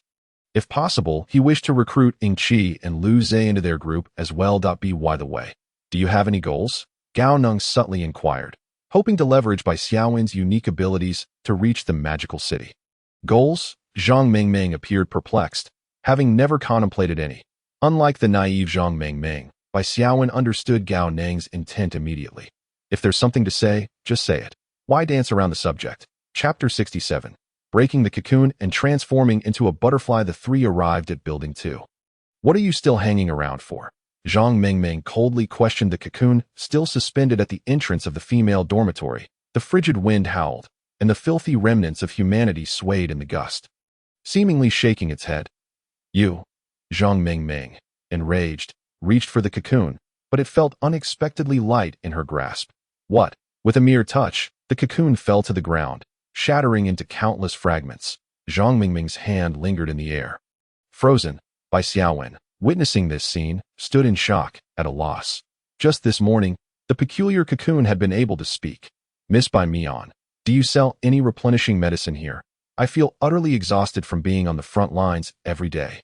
Upon entering Building 2, Gao Neng immediately approached the front desk, choosing not to disturb the reunion between Zhang Mingming and her father. Bai Mian, stationed at the front desk, did not respond right away. First, she adjusted her mask, then tugged at her robe, ensuring her attire was appropriate before muttering to herself, how does he always manage to find me so precisely? Miss, Gao Neng, noticing Bai Mian's prolonged silence, grew curious, observing her actions as if she were not asleep. Oh, Bai Mian abruptly snapped back, impatiently stating, No, the food for frontline soldiers already contains replenishing medicine. Please stop bothering me. You are the one selling. Be quiet, Bai Mian, resembling an irate cat, snapped. Get lost. Men are not welcome here. Can't you see that all the men are outside? Why can't you be more self-aware? Her words attracted the attention of others in Building 2. Gao Neng could even hear the sound of swords being drawn. Calm down, calm down. Gao Neng raised both hands, slowly retreating, feeling an unsettling sensation, as if danger lurked behind him. It seemed that if he acted even slightly out of line, his head would soon be rolling. Only after stepping outside the glass door did the green-faced figure sheath her weapon. Gao Neng sighed in relief, only then realizing his back was drenched in cold sweat. Damn, is it really necessary? Turning back, he was met with the sight of Zhang Mingming and her aunt, both standing in a daze. The cocoon that had hung at the door was no longer in sight. What happened? It shattered, it shattered. Zhang Mingming repeated the words in a low voice, tears streaming down her face. Why must heaven toy with me? I could have accepted disbelief, but why must it take my family only after I began to believe? Bai Xiaowen, seeing her niece in such a state, felt her own heart ache and embraced Zhang Mingming, offering comfort. Dream Ming, it's all right. Andy must have been mistaken. Don't cry, don't cry. Observing this, Gao Neng felt somewhat at a loss. Everything had seemed fine upon their arrival, but now, what had transpired? Are you family of Zhang Zhiga? Gao Neng spun around, startled and retreating repeatedly, only to realize something was amiss with the ground beneath him. Upon looking down, he saw shards of white powder and pieces of the cocoon scattered about. What the hell? This can't be ashes, can it? Gao Neng quickly jumped back. The green-faced figure, having appeared behind Gao Neng unbeknownst to him, seemed to ignore his presence entirely, as Gao Neng's gaze remained locked onto Zhang Mingming. Yes, something like that, Bai Xiaowen replied on behalf of Zhang Mingming. Then come with me.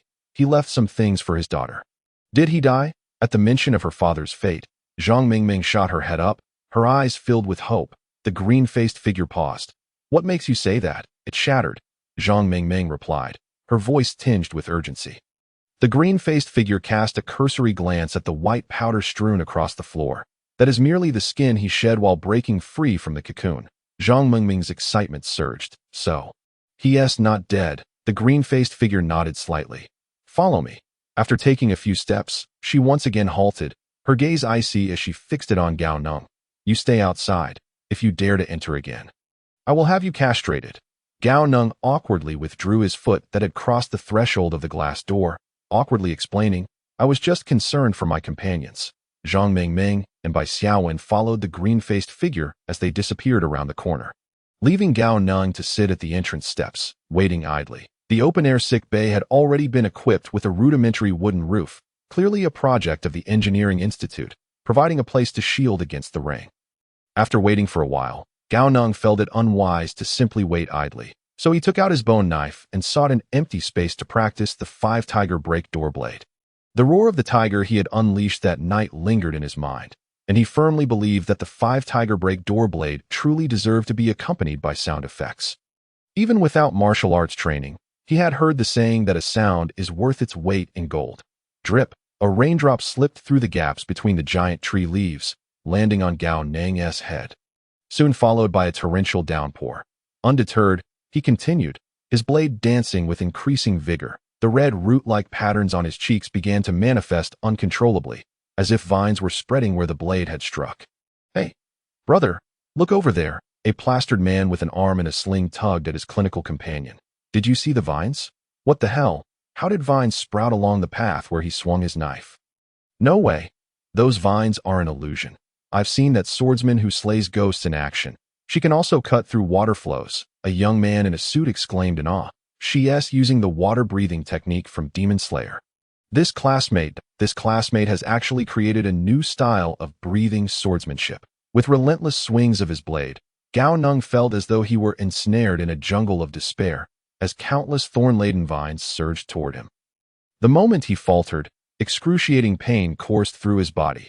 Not an illusion, for blood-red roots pierced his skin, greedily siphoning the rainwater.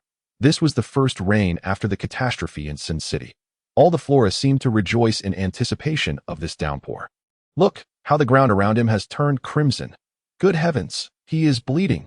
Bleeding. The blood-red roots on Gao Neng's face gradually faded, emanating a lustrous, milky glow to my goodness. He is glowing.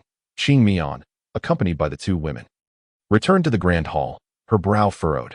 What is happening outside? Bai Mian, standing at the entrance and staring blankly at the curtain of rain, was startled and quickly replied, Sister Qing. It seems another person has transitioned to a demon slayer, and the breathing technique they are employing has never been seen before. What? Qing Mian furrowed her brow and instantly appeared beside Bai Mian, observing in silence for a moment before confidently asserting, This is not the swordsmanship from Demon Slayer. Bai Mian, astonished, responded. Then most techniques in Demon Slayer focus on decapitation, yet his swordplay is fierce and aggressive, targeting not the neck but clearly designed for human combat. Lo and behold, tracing the trajectory of Gao Neng's blade, ethereal vines began to weave together, with a resounding roar akin to a tiger's. Gao Neng's figure became obscured by the tiger crafted from the vines, and with each strike, he transformed into a true ferocious beast, exuding an overwhelming aura of menace. Chapter 68. We have professional doctors who can. The rain intensified on the earthen mounds of the western city wall of Sun Gong University. Figures, ghostly and battered, stood scattered, devoid of life. They remained there, yet utterly lifeless. Dozens of shadowy figures swept through the forest, launching a surprise attack under the cover of the rain. Claws slashed throats, and in the next moment, creatures resembling both man and beast lunged from the rain, aiming to sink their teeth into the figures instinctively clutching their throats. The fiends savored flesh and blood, their faces twisting into a grotesque smile, which gradually froze into a mask of horror. Seizing the opportunity, the one-armed figure, clutching his neck, lunged forward, his hand transforming and buzzing incessantly. In the next instant, a swiftly rotating blade of human skin whizzed past the location where Gao Neng had just been. Had he hesitated for even a moment, his head would likely have already tumbled to the ground. The rapid splashes of water echoed as a figure, slender like a bamboo pole, approached swiftly, clutching a severed human hand. Giggling ominously, she mused, "It seems that this little handsome fellow and I are truly fated." The water erupted as Gao Neng, armed with a bone knife, leaped out, swinging directly towards the neck of the bamboo-like figure. Fate, my foot. Is this woman deranged? He thought, his heart racing to the point of nearly leaping from his throat. And it continued to pound furiously. Clang, the sound of metal clashing. Gao Neng's pupils dilated in shock. The blow hadn't even pierced the skin. Oh dear, little handsome. It's not polite to curse. The satin-like, pale skin slipped from the sleeves of the bamboo figure. Curling towards Gao Neng, he twisted his body with great effort, his toes pressing firmly against the ground, propelling himself backward. Don't run, little handsome. This exquisite satin is specially prepared for you, crafted from the softest skin of a maiden. Get away. You pervert, he retorted, his toes tapping lightly on the water's surface, sending up splashes. Though he had no formal training in agility, instinct told him that within this lake, he could navigate as if on solid ground. The lotus swayed, and the leaves shifted gently. Once again, a buzzing sound arose behind him, and before Gao Neng could react, he felt the ground give way beneath him, plunging directly into the water. The serrated blade narrowly grazed the tips of his hair, releasing droplets of milky liquid that mingled with the rainwater as they dissolved into the lake. Tiny white fish darted past beneath the surface. With a sputter, Gao Neng expelled a mouthful of lake water and resurfaced. Barely given a moment to gather his thoughts before the strange human-skin satin lunged at him, the blade flew beneath the bamboo figure, propelling it toward Gao Neng. Clang, clang, clang. The bone knife and the satin collided repeatedly, forcing Gao Neng to retreat, the blade of his weapon chipping away with each clash. How have you grown so strong? The bamboo figure giggled softly, covering her mouth, resembling a villainous matriarch from a television drama. Last time, my companions came to hunt with grievous injuries. Little handsome, you can't possibly take this seriously. She gazed down at Gao Neng with an air of superiority, relishing the sight of his struggle. Especially now that he had transformed into a white-haired figure with seemingly porcelain skin. Oh my, such fine skin. I wouldn't want to ruin it. As she spoke, her gaze sharpened, and the skin on the back of her hand began to peel away, transforming into blades that sliced toward Gao Neng's neck from both sides. What a pity. Today I must hasten my feast. I can only pluck the flower hastily, having just deflected the satin's assault. Gao Neng was utterly unprepared to defend himself. Despair surged within him, and suddenly he felt the ground vanish beneath his feet once more, plunging him into the water again. Damn it, not again, he gasped, bubbles escaping his mouth as he struggled to stay afloat, kicking wildly to escape the dark tendrils wrapping around his feet. Where did this thing come from? Yet the more he thrashed, the tighter the roots constricted, eventually embedding themselves into his flesh. Milky liquid seeped from beneath Gao Neng's skin, absorbed eagerly by the dark roots without a trace of waste. Had he witnessed this, his jaw would have dropped in shock. It hurts. Let go, just a little, he thought desperately, and to his astonishment, the roots indeed slackened slightly, but their pulling force only intensified. The bamboo figure dove beneath the surface, her skin transforming into a propeller. Gaining speed, she soon spotted Gao Neng, realizing he was ensnared by something. How dare you steal my prey? With a surge of speed, she transformed into a dart, pursuing him relentlessly, the skin on her back whirled, slicing through the peculiar black serpents, which reacted sluggishly, oblivious to the impending danger. The saw blade cut through, severing the strange serpents, and a satisfied smile curled at the corners of the bamboo figure's mouth. It was time for the hunt. As the roots instinctively yanked downwards, she suddenly felt a sharp pain, realizing something had been severed. The most delicate, slender, and elongated root she had painstakingly selected, the very type her predecessor favored, had been cut. No, it's broken, it's shortened. The lakebed churned, and thick, black roots burst forth from the ground, and a massive black serpent emerged, coiling and yanking the skin blades away in an instant, vanishing from the bamboo figure's perception. What? The bamboo figure's eyes widened in horror. She finally comprehended that these were not mere serpents. They were the robust roots of plants, the beloved of the forest city, the true protagonists of this realm. Before she could surface, countless dark roots surged from the depths, engulfing her and dragging her into the inky abyss. As her vision faded into darkness, her mind was filled with questions. How had there been plant monsters in the Forest University all along? Why had she never encountered them before? Gao Neng, hoping to seize the opportunity to surface, felt a slender root encircle his ankle. The last remnants of oxygen in his lungs were depleted, as a black serpent slithered up his thigh. Creeping along his back and brushing against his cheek, the once reachable light grew ever more distant. Chapter 70. Transformation. The turbulent waters of the lake returned to tranquility, as though no one had ever set foot here. The lotus flowers at the center blossomed more vibrantly, swaying gently in the breeze like a maiden dancing gracefully. The downpour subsided, transforming into a delicate drizzle, obscuring one's sense of location. A flash of golden light heralded the arrival of 4 figures at the water's edge. Where's the monkey? What about the bamboo figure? As the rain ceased, a 4-eyed, scruffy man anxiously glanced back, his expression flustered. In his arms lay a comatose girl, her beauty striking and her skin fair. Her breath is at the bottom of the lake. The lanky man, resembling a monkey, wrinkled his nose, concern etching his brow. She's getting weaker. Should we save her? The 4-eyed man grew increasingly frantic. She's sick. What is she doing in the lake? Big boss. If we don't leave now, they'll catch up. The group of soldiers forming a military formation would not be easy to deal with. The scruffy man glared at the monkey, his eyes filled with menace. If you don't want to become fertilizer, hurry up and go. The monkey trembled, sensing the fear in the boss's gaze. What could instill such terror? He transformed into a streak of golden light, hoisting his companions and swiftly retreating to the next instant. 4 soldiers clad in jungle camouflage burst from the forest, forming a diamond formation, their shadows faintly resembling a hovering helicopter. Their speed was only slightly slower than that of the golden light. They closely pursued the golden streak, quickly disappearing back into the woods. Moments later, the rustling of branches heralded another soldier gasping for breath as he emerged from the foliage, discerning the direction before pursuing the golden light. Muttering to himself, what a sight to behold. After the transfer, I can't even outrun 4 men in formation. As the last lotus petal fell, the bare seed pod swayed gently, the portion above the water appearing to shorten. Not due to rising water levels, but because the entire cluster of lotus flowers began to sink. Time passed, and the sudden downpour ceased. The cluster of lotus flowers at the center of the lake submerged. As if it had never existed, suddenly, the previously calm lake's surface erupted in waves, and among the ebb and flow, a figure emerged, naked and unadorned. The skin glistened like white jade, and the snowy hair seemed to emit a soft, radiant glow.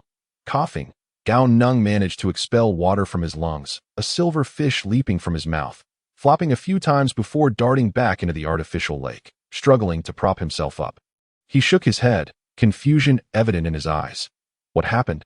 A sharp intake of breath escaped him as he suddenly clutched his lower back, recalling the girl in the azure lotus leaf dress with pink hair. And that extraordinary, soul-bonding experience. No, did I just fall for her charms? He cast a complex glance at the center of the lake, feeling a profound sense of frustration. For heaven's sake, at least leave me my clothes. After a moment of indecision, he resisted the urge to return to the lake's center for an explanation and decided to seek out a change of clothes under the cover of night. Suddenly, a slender, pinkish-white root emerged from the water's surface, delicately wrapping around a pair of ordinary black-framed glasses. His high-tech spectacles. The root seemed to help him don the glasses, akin to a dutiful spouse. Gao Neng paused, a sudden pang of guilt washing over him, shaking his head vigorously. What am I thinking? She is merely a flower, a plant. This doesn't count as infidelity. What are you doing? The pinkish-white root dove back into the artificial lake, only to resurface moments later, presenting something to Gao Neng, seemingly wanting to feed him. What is this? He pondered, bewildered. The root swayed, urging him to take it. With a wry smile, Gao Neng found it amusing that he had genuinely begun to perceive her as human. She is just a flower, after all. Upon this realization, Gao Neng no longer hesitated. He opened his mouth, eagerly awaiting the offering of the lotus flower. If he were a mere mortal, he would indeed refrain from such actions. Yet the lotus flower was no human. One round, succulent orb after another entered his mouth, a bittersweet taste accompanied by a hint of refreshing sweetness. It was lotus seeds. 8 in total, as the lotus seeds settled in his stomach. Gao Neng felt an undeniable transformation.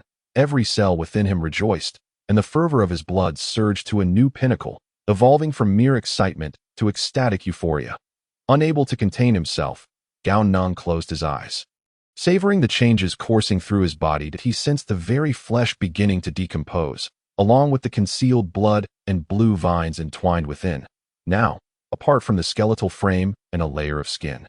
The rest of his form had transformed into a jelly-like substance. The remaining power of the lotus seeds began to invigorate him. The red, blue, and white viscous matter intertwined, regenerating muscle fibers, while internal organs reformed. With a singular liver gleaming brightly, Gao Neng opened his eyes, and the white book automatically flipped open.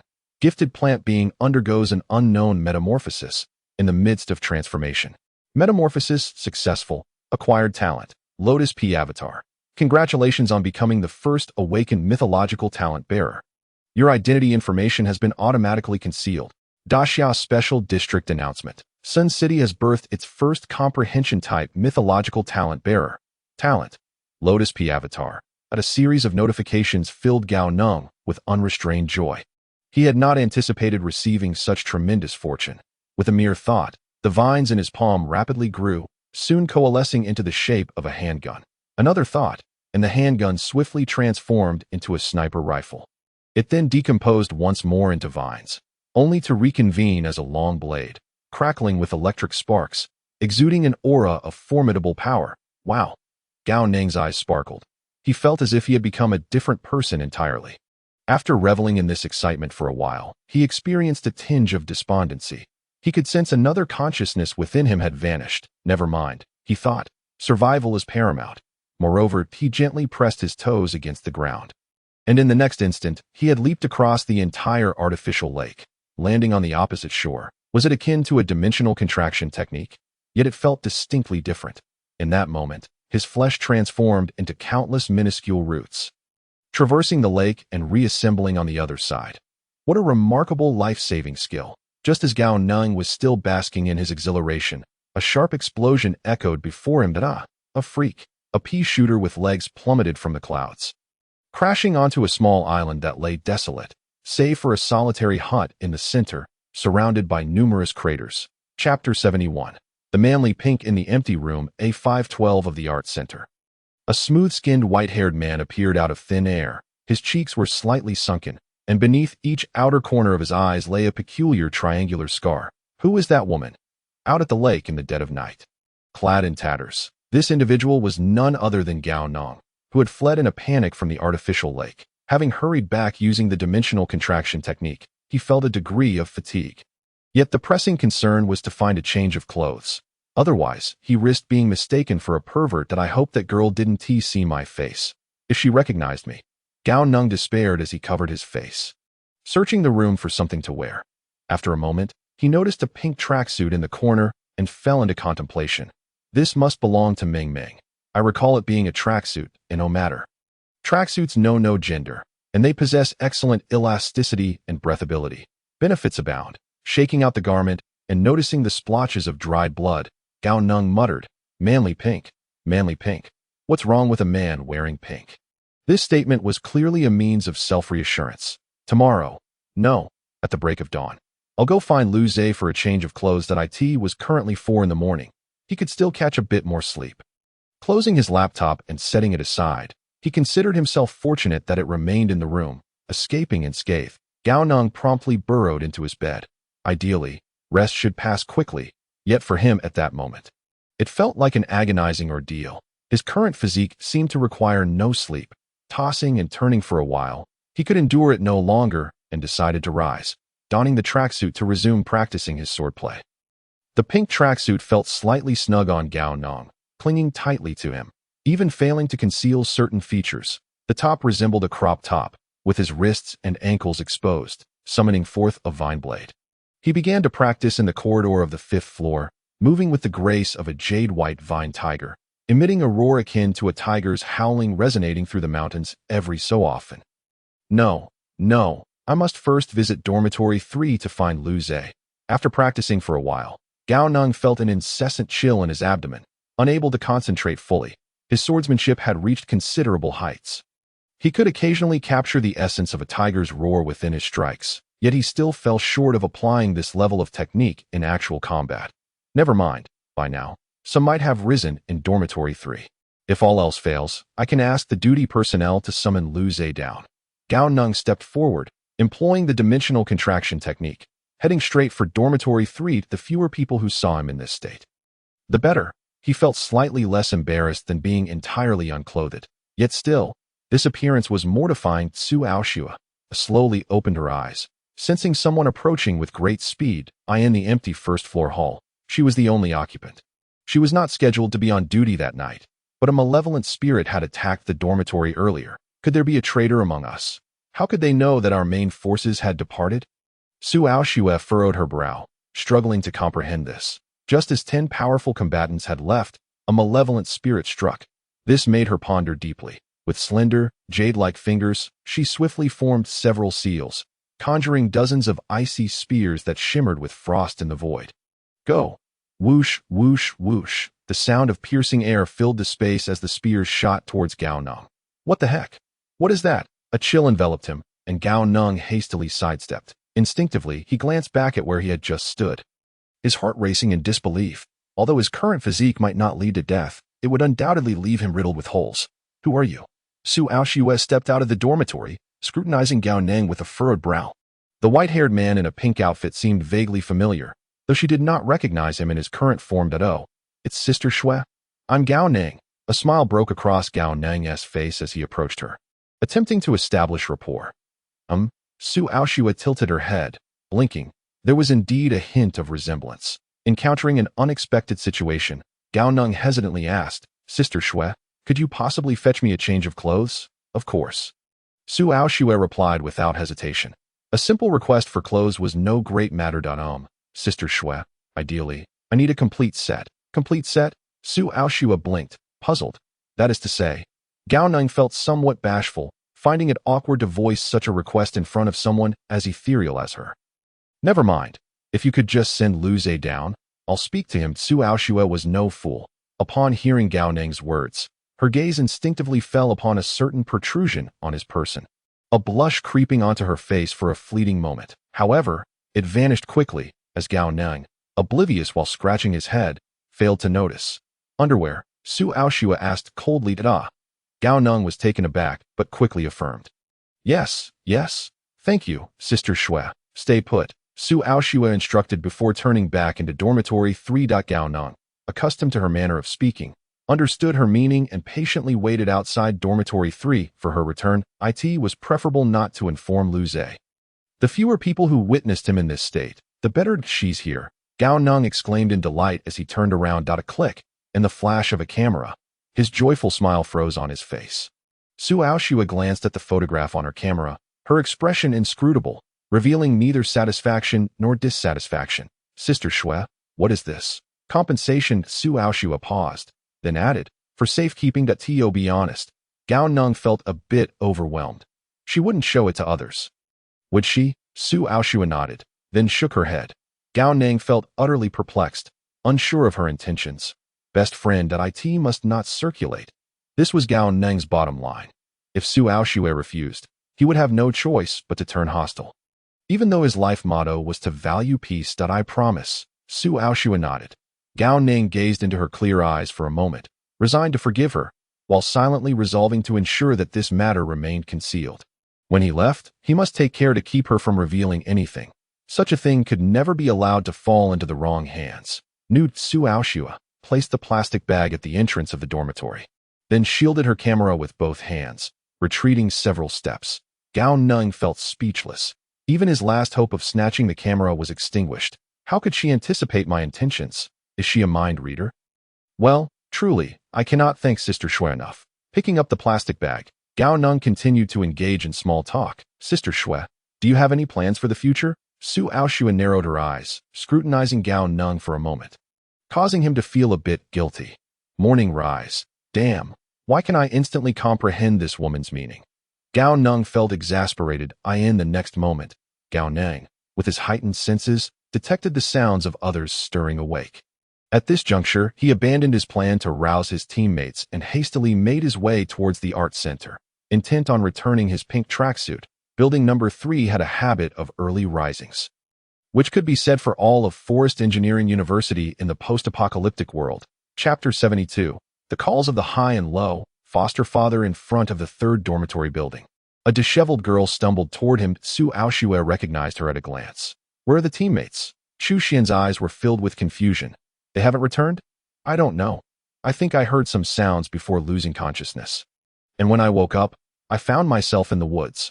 What terrible luck! A flicker of understanding crossed Su Aoshua's eyes. Bad luck? Just returning is already fortunate. I estimate the casualties from tonight's patrol will be considerable. Fortunate? Huh? Fortunate. Sister Aoshua, you have no idea. On my way back, I even ran into a pervert, walking his dog in the woods at night. He had needle marks all over him. Chu Xian's cheeks flushed slightly. Despite her complaining tone, there was an intriguing glint in her eyes. It was truly unfair how quickly fate favored such a pervert. What a pity. Upstairs, Su Aoshua's expression remained impassive as Su Aoshua seemed particularly fond of black sportswear. She had chosen a black tracksuit for Gao Neng.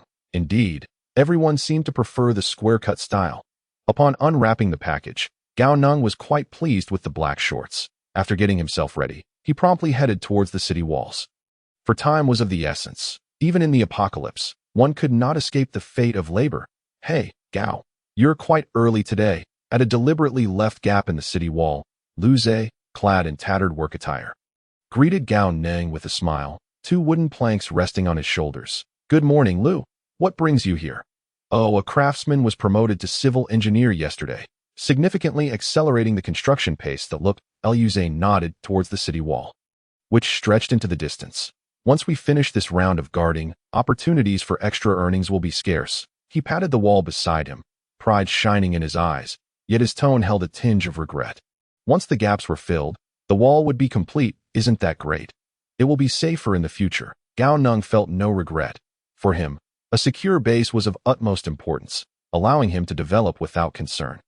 The merchant profession had vast potential for stockpiling goods, and the trading functionality that occurred every 7 days promised ample opportunities. Speaking of which, he could initiate a trade tonight. What goods should he bring?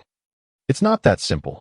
Until the wall is fully enclosed, there's still danger. We've only just completed one side of it. Hey, why are you daydreaming? Lu Zhe clapped Gao Neng on the shoulder, following his gaze, and his expression turned peculiar. TSK.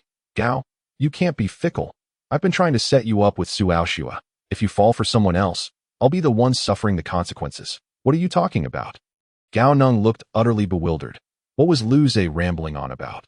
Gao, are you pretending with me? Lu Zhe's face darkened as he turned to leave. Gao Neng steadied himself, finally realizing he had been staring at a stunning young woman, who, due to the aftermath of battle, bore several injuries, her tattered clothing revealing a shapely thigh. Wait, Lu, I was just lost in thought. Lu Zhe smirked. You think I believe that? He could tell Gao Neng was not lying. But friends know how to read between the lines. Gao Neng hurried to catch up. What do you mean by setting me up? Don't go messing with my relationships. I'm a man with a daughter. This guy couldn't he possibly be serious about matchmaking? Could he? That would be unacceptable. Gao Neng was no scoundrel. His dream was simply to have a stable and happy home. Gardening and nurturing plants wouldn't disrupt family harmony. But if, daughter? Lu Zhe scrutinized Gao Neng for a moment before bursting into laughter. Brother, don't joke around. Although you've changed a bit, when I first met you, You look no older than a college freshman. Some would even say you were a high schooler. After saying this, Luze halted as he reached his designated post. Old man, I'm here to take over. You can't hold the fort any longer today. Luze drew his long gun and rushed to the mound to assume his position in the fight. The disheveled middle-aged man who had been guarding the wall appeared utterly exhausted. Upon seeing reinforcements arrive, he relaxed, collapsing onto the ground without a thought of leaving his post. The variety of monsters is increasing, and those with strange abilities are surfacing too. Be careful. Suddenly, a snake, as thick as a thumb, sprang from nowhere, its tail snapping against the ground as it transformed into a streak of green light. Heading straight for the middle-aged man, the man widened his eyes, filled with regret, realizing he should not have succumbed to momentary greed. Just as he was about to meet his fate, a white, jade-long knife, crackling with lightning, emerged from an angle, perfectly blocking the path of the green light. Crack! Lightning flashed. Gao Neng felt a jolt in his wrist. The knife had not severed the snake in two, but only sliced off half its head. Your new knife isn't doing the job, huh? Luze let out a sigh of relief, teasingly commenting. Gao Neng could only feel speechless. His bone knife was left at the bottom of the lake, and the Lotus Demon had not returned it to him. He had been so elated with his new abilities that he had forgotten about it. Now, he likely wouldn't be getting it back. The knife is damaged. I'll make do with this one. Luze rolled his eyes. Look at what you're saying. You've worn out your own equipment. He glanced at the wooden long gun he had painstakingly acquired. Made from the fallen branches of the giant tree in the school library, it boasted the quality of a grade 7 ordinary weapon. Even a wooden long gun was indestructible, and you've already found a second piece of equipment so quickly. Get going to your post. Don't linger here. Luze waved him off, urging Gao Neng to leave promptly. Damn it, you came to help, and now you're complaining? Gao Neng spat on the ground and turned to leave. Luze twitched his mouth. Had they grown this familiar? When did he start taking advantage of him? Oh, by the way, remember not to meddle with matchmaking. I'm a man with family responsibilities. Gao Neng descended from the mound. A twinge of unease lingered, prompting him to call back. Make sure not to meddle. Got it. Though he agreed verbally, Luze had other thoughts. Since he dared to take advantage of him, he shouldn't blame him for being ruthless. After all, this could turn out to be beneficial for Gao Neng. Hey, old man, do you know how to help a brother pursue a girl? The old man, just standing up, looked bewildered and scratched his head. If I knew how to pursue a girl, I wouldn't still be single at my age. All right, old man, hurry back to the safe zone. Don't get into trouble again. Gao Neng recalled that was Su Aoshua's roommate. Perhaps this matter would require her assistance. Initially indifferent to the situation, Luze now found himself curious about how Gao Neng would react once it all came to fruition that if Gao Neng had a girlfriend, that would surely irk him. If he didn't, helping him find one would make it impossible for Gao Neng not to call him foster father the next time they met. Chapter 73. Teacher.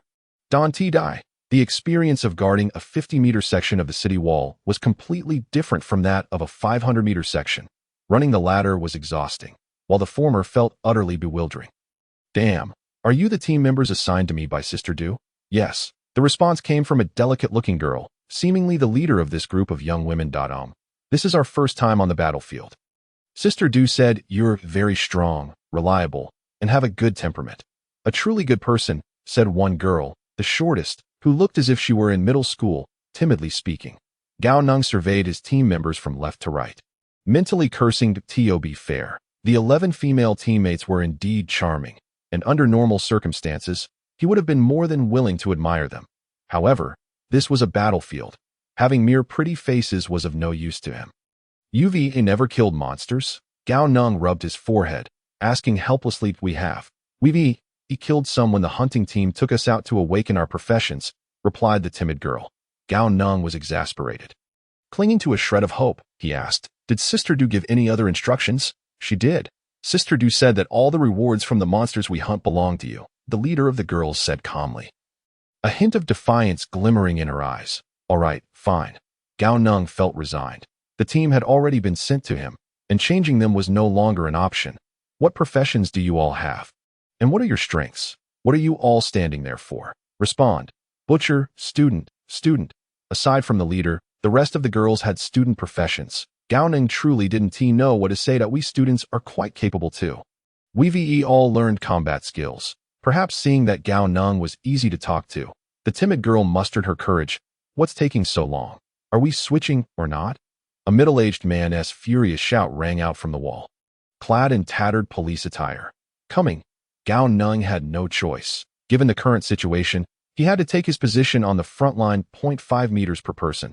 The last one fills in the gaps, and I'll maneuver. With a burst of energy, Gao Neng swiftly took the place of the police officer. The 11 novices displayed a conspicuous lack of awareness regarding their positions, charging headlong into the defensive line and taking over the battle. It was evident that this group of young ladies were inexperienced. The previous guards did not immediately retreat, but rather offered some kind-hearted guidance before departing. Before leaving, the middle-aged officer patted Gao Neng on the shoulder and jested. "Young man, you are quite fortunate in your romantic pursuits. Don't blame Uncle for being chatty. You might find it overwhelming that if you can't handle it, don't hesitate to call for reinforcements. A breach in the defense could be fatal." Damn it, overwhelming indeed.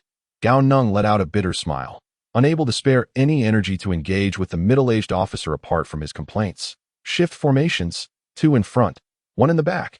Don't stand in a line like fools." Gao Neng bellowed. These individuals were akin to a group of clueless geese. Aside from their adeptness with weapons, they possessed no practical combat experience. Observing this scene, Gao Neng felt a sense of relief. Their proficiency with weapons was commendable. Out of the corner of his eye, Gao Neng planted his foot firmly on the ground, and in the next moment, he appeared instantaneously beside the young girl. With one hand, he grasped her collar, while with the other, he swiftly severed the head of a large cat, casually collecting a tuft of its white fur before tossing the girl behind him. "You, take your position." The young girl wielded her knife skillfully. But her strength was insufficient. She couldn't dispatch an ordinary goblin in an instant. She might as well be a mascot. Lin Yao stood dazedly behind Gao Neng, gripping her wooden sword tightly. Was she being looked down upon? She certainly could not perceive her own shortcomings. Tightening her grip on the wooden sword, she stifled the tears that threatened to spill from her eyes.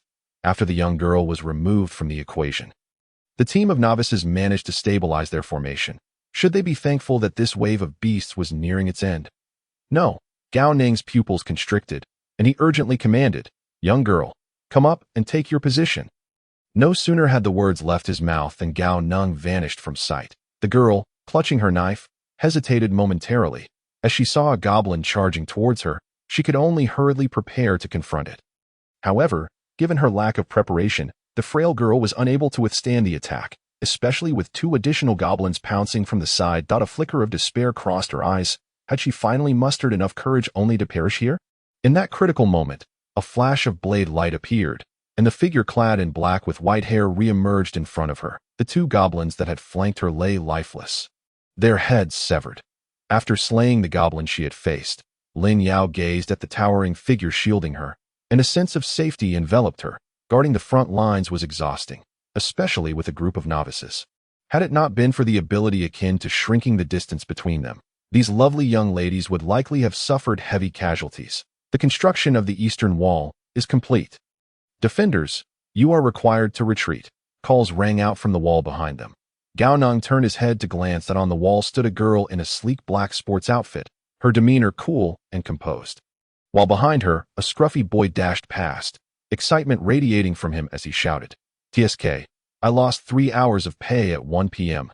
Gao Neng clicked his tongue, still savoring the moment, although his teammates were somewhat of a hindrance. He had to admit the slender waist felt quite nice, though the young girl was too short. To the left of Area 3. "Retreat to the left. Retreat," Gao Neng commanded, and in a flash, he found himself holding a small, struggling dirt ball. This was the sole king-level creature encountered today, a black marten.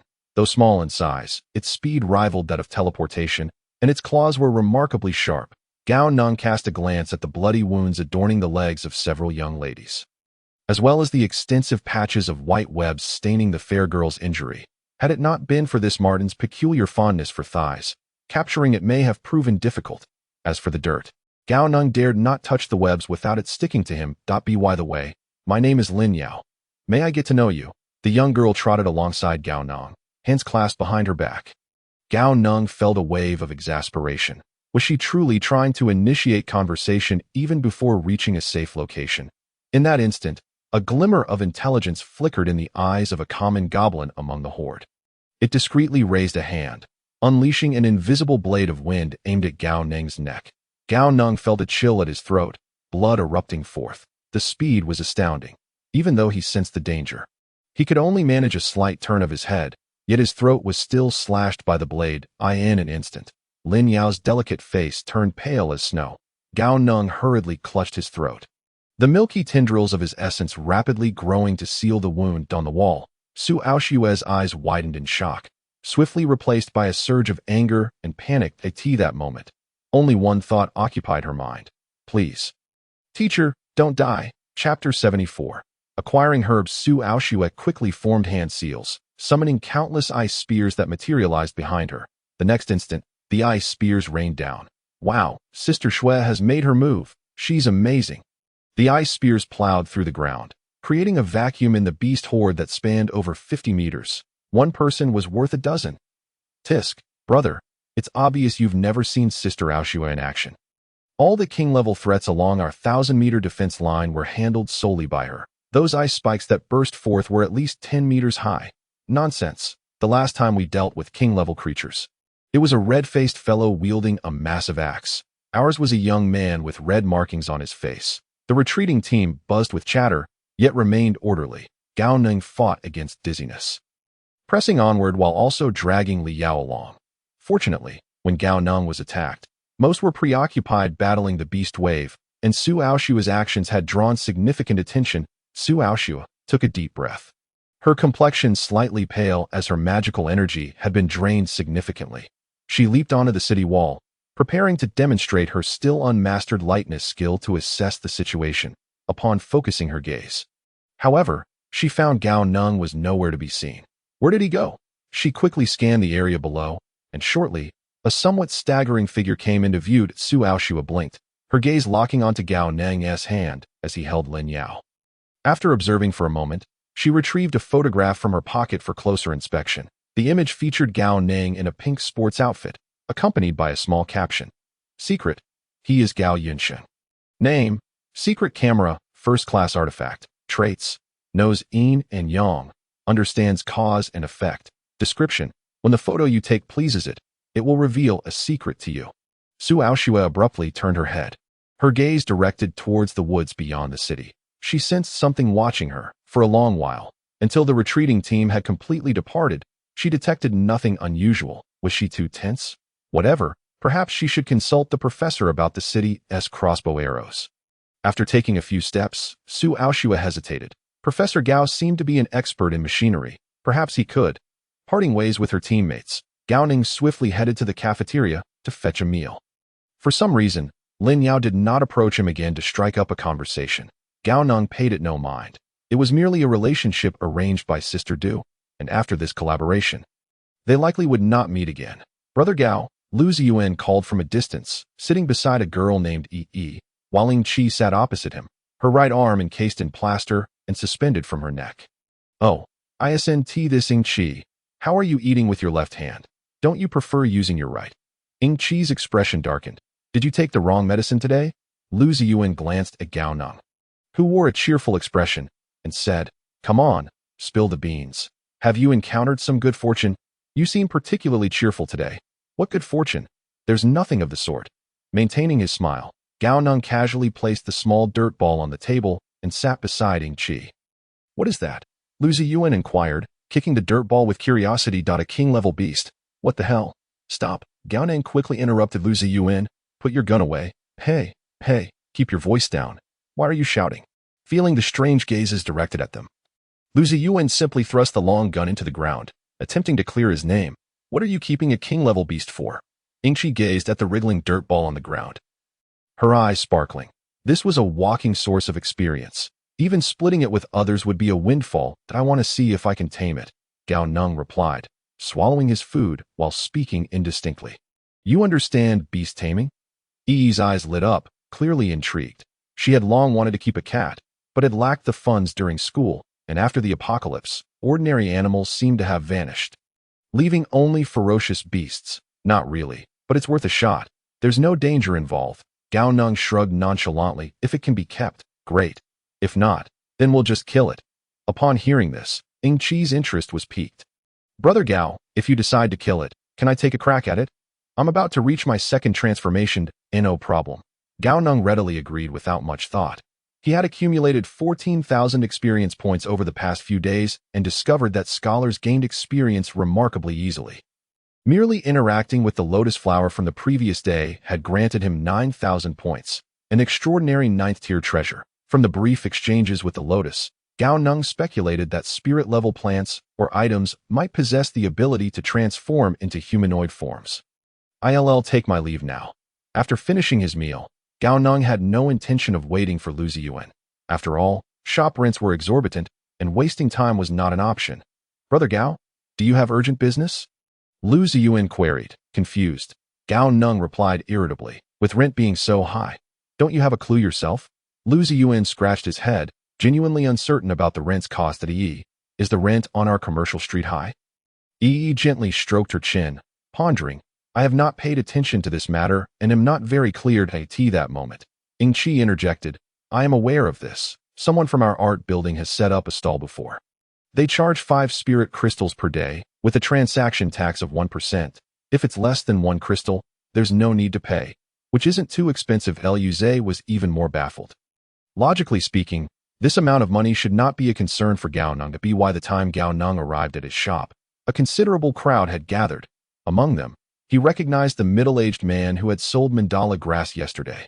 A significant portion of the people were clearly his companions. Boss, are you still collecting plants and minerals today? Upon seeing Gao Neng, the middle-aged man immediately approached him with excitement. Yes, as long as the price is recognized by the white paper. We can negotiate. For herbs, I will also provide a price based on quantity and value. That's good. That's good. The middle-aged man displayed a delighted expression, and he did not even mention the price of 1 spirit crystal per plant written on the wall. As they were all social beings who understood the unspoken rules, let's begin. One at a time. Opening the shop door, Gao Neng sat cross-legged on the floor to attend to his customers. This nut is inedible. A tier 3 common material. How about 28 points for it? All right, thank you, boss. These weeds were just something I collected along the way, so I'll give them to the shopkeeper. The emaciated old man beamed with joy. Although the value of spirit crystals at Sungang University had significantly depreciated, under Du Jie's connections, 1 spirit crystal could still buy half a kilogram of rice. With so many spirit crystals, an ordinary person could save a bit and eat for a month. Not to mention the old man had brought over a dozen at once.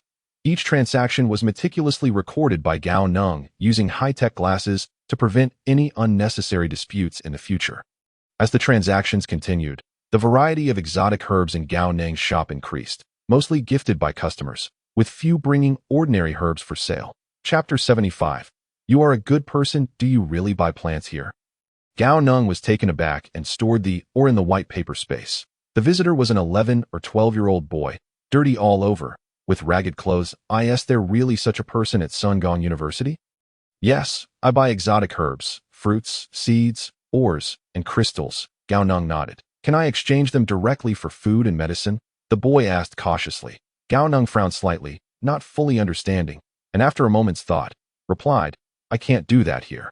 But you can take the spirit crystals to the dormitory building by the lake to exchange. All right, okay.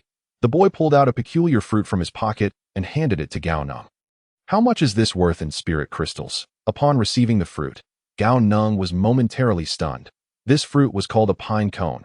However, he felt a twinge of regret, as pine cones were merely tier 1 common items.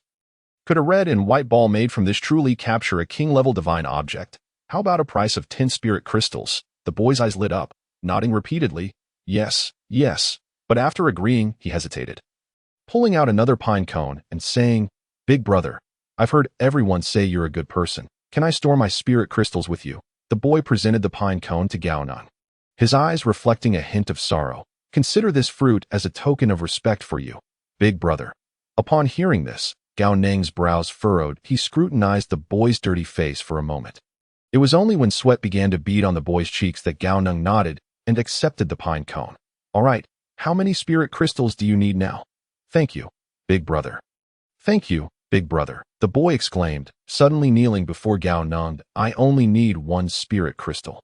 Watching the boy's actions, Gao Neng felt a chill in his heart. He had always believed that Sungang University was a paradise. But this boy's demeanor suggested otherwise. conjuring a spirit crystal with a value of 1. Gao Neng handed it to the boy. The crystal did not merge into the boy's body, indicating he was not a practitioner. Do you live in the teaching area? The boy hurriedly shook his head. No, I don't live there. The boy's panic was evident, and Gao Neng quickly discerned it. If you need anything, come find me. I am generally here in the afternoons this week. Okay. Thank you, brother. Gao Neng watched as the boy left with the spirit crystal, feeling somewhat restless. The boy was the last customer of the day, and Gao Neng could surmise the reason he was at the end of the queue. Upon reflection, Gao Neng realized he had indeed not seen any children at Sun Gong University. I must find Lu Zhe and inquire. How could a gathering place not have children? Lu Zhe had just received a summons from Su Aoshua to find Gao Neng. As he approached the entrance of Gao Neng's shop, he spotted Gao Neng hurriedly exiting, looking quite anxious though. Boss Gao, why are you in such a rush? I was just about to look for you. Gao Neng glanced around, noticing the sparse crowd, and decided to pull Lu Zhe into the shop, shutting the door behind them. Hey, what are you doing? I have family matters. Lu Zhe quickly shook off Gao Neng's grip. Dramatically crossing his arms and stepping back, Gao Neng felt a wave of nausea, but had no time to jest with Lu Zhe. He recounted the encounter with the boy from earlier. Upon hearing Gao Neng's tale, Lu Zhe grew serious. That I'm not really sure about this. How about this? First, come with me to the Industry Education Integration Building. Representatives from all factions at Sun Gong University are there. Any matters can be discussed directly there. All right, let's not delay. Let's go. What did that boy sell you? Let me see. As the two were about to step out, Lu Zhe suddenly asked, what do you want this for? Gao Neng closed the shop door, still puzzled, but handed over a pine cone to Lu Zhe. Took the pine cone, sniffed it, and casually tossed it back to Gao Neng. Gao Neng stared in confusion. What does that mean? Nothing. Lu Zhe shook his head and quickened his pace, leading the way. Watching Lu Zhe's slow pace, Gao Neng, having experienced the art of instantaneous movement, felt an overwhelming impatience. Forget it. You take your time. Go ahead. After walking a little further, Gao Neng could no longer contain himself, took a step forward, and in the blink of an eye appeared before Lu Zhe. With another step, he vanished from Lu Zhe's view. Lu Zhe halted, rubbed his eyes in disbelief. Damn, when did this kid become so impressive? After a few steps, Lu Zhe suddenly stopped. Forget it. Since Gao Neng is going on his own, I'll go check on that little boy. With that, he twitched his nose, discerned the direction, and vanished into the depths of the forest. Gao Neng rushed to the Industry Education Integration Building, where Du Jie had been waiting. Upon seeing Gao Neng appear out of thin air, a flicker of surprise crossed her eyes. Follow me. She did not find it strange that Lu Zhe was not with them. Given that speed, it was impossible for Lu Zhe to catch up. As they ascended the stairs, Du Jie kindly advised, with such agility, it's best to keep it as a trump card. It will increase your chances of survival. Understood. Gao Neng nodded in agreement. The two arrived at the entrance of a factory. And before they could step inside, Gao Neng overheard several elderly voices engaged in a heated debate. This ancient large city defense crossbow is simple to manufacture and immensely powerful. It is very suitable. With our technology, we can completely manufacture firearms. That type of crossbow takes up too much space, and our walls are only 2.5 meters wide, which will pose some issues in practical implementation. No, without the talent for firearms, the power of hot weapons will be significantly diminished, leading to poor results. I believe the urgent task is to clear the concrete blocks outside the city walls. Du Jie led Gao Neng inside, where a dozen people turned to look at them simultaneously. Gao Neng recognized a few familiar faces: the knife-wielding Qing Mian, Li Lao, Su Aoshue, and the old alchemist. As for the others, he did not know them. Upon seeing Gao Neng, Li Lao instantly burst into laughter, exclaiming, "Ha! You little rascal! You are the expert that Aoshue mentioned. See, we have talent in our art center too." The boy in the floral shirt scoffed and turned his head away, refusing to respond. "You are the technician that Aoshue spoke of." Dean Su frowned, feeling that this young man looked somewhat familiar, yet he should not be one of his students. Could he be the genius featured in the newspaper? With this thought, his attitude softened a bit. We are discussing what kind of city defense weapon to use. Do you have any suggestions? Hearing this, Gao Neng fell into contemplation. The best city defense weapons are those that are easy to repair and not overly reliant on specialized skills. Ideally ones that ordinary craftsmen can produce. Otherwise, if something happens to the manufacturer at this point, Gao Neng paused, and the three elderly men fell into deep thought. Chapter 76. city walls, and development indeed. Dean Su mused. All constructions now depend on our alchemical agents. If I were to perish, his expression turned pale. Teaching someone to fish is better than giving them a fish. This is indeed necessary. Moreover, we need to establish a complete economic system to achieve internal economic circulation. Otherwise, he did not finish his sentence, but everyone present understood what he meant. The boy in the floral shirt snorted in dissatisfaction. Those who are useful will naturally survive. Those who are not, Lau interrupted him with a loud shout. Nonsense. In such a situation, humanity needs to band together even more. Which faction do you represent to be so thoughtless? Shut up, Qing Mian coldly admonished, giving a frosty glare at the floral shirt boy. The beast tide has not yet ceased.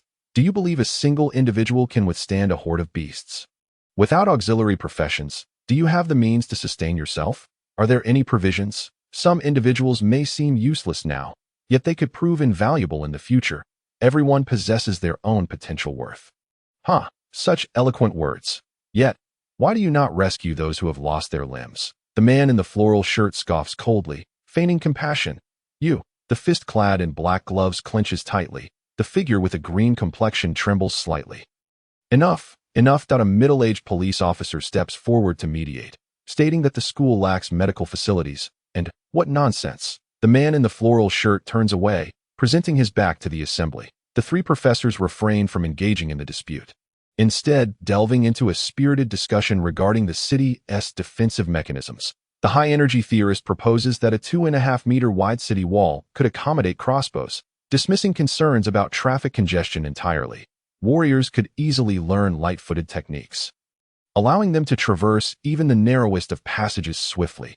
Your argument has merit. Given our current scientific advancements, our crossbows are undoubtedly superior to those of antiquity, and we can even employ Zhuge Liang's rapid-fire technology. Dean Su concurs, suggesting the use of ratchet and gear systems to create a device akin to a bicycle for rapid string tensioning. We could utilize generators. We are, after all, modern individuals. No, what if the machinery malfunctions? Human power is far more reliable that we could incorporate a switching mechanism. What do you think, old Su? After a moment of contemplation, Dean Su responds earnestly. I believe it is feasible, but such a device should not be installed directly on the battlements. That would be too perilous. The plan is swiftly finalized. The remaining unconstructed walls will be widened, solid walls will incorporate power rooms, and the eastern wall will be expanded with additional power facilities. All right, gentlemen, let us cease the bickering. The plan is set. Dean Su claps his hands to gather everyone's attention, succinctly outlining the proposal. We will expedite the crossbow blueprints. Xiao Chun, swiftly develop a viable design with the civil engineering department. Move. Very well, Dean Su. The man in the suit, who had remained silent until now, acknowledges and promptly exits. Wait a moment. The high-energy theorist, recalling the initial purpose of their gathering, hurriedly interjects, informing everyone of the encounter with that child. Are you suggesting that our school is affiliated with a gang? The floral shirt man's face darkens, veins bulging in anger, exclaiming, while we fight against monsters, those imbeciles are forming gangs. Damn it, I will deal with them immediately. Calm down. This matter requires further investigation. The expression of the suited Xiao Chun becomes neutral. The middle-aged police officer also reassures, such matters cannot be rushed. Strike the snake at its weakest point. Uproot the weeds entirely. Ascertain who is involved, and then apprehend them all. The military representative, a tall figure named Jin Kai, with a hoarse voice states, in chaotic times, one must prioritize, but I believe it suffices to eliminate the principal offenders. There is no need for total annihilation that a leopard cannot change its spots. Some may act out of desperation, yet that does not excuse their crimes. What if they become foolish when facing formidable foes? The middle-aged police officer retorts, even before locating these bullies, the assembly has begun to debate whether they should simply eliminate them all. The high-energy theorist furrows his brow, while he believes this approach is not without merit. The atmosphere in the room feels excessively lethal. Enough, let us cease this discussion in a moment of clarity. The green-faced figure stands up, suggesting that someone be dispatched to ascertain the situation, and based on that, a resolution can be reached. Additionally, let the law school draft new regulations and the economics department conduct a field investigation to establish pricing arrangements. Is there any issue with this plan? The floral shirt man shrugs. Indicating no objections from the law school, The suited Xiao Qin's expression stiffens. The economics department may pose challenges. The green-faced figure frowns, aware of the economics department's predicament, with only a handful of students remaining, most having left the school. Old Li chuckles heartily.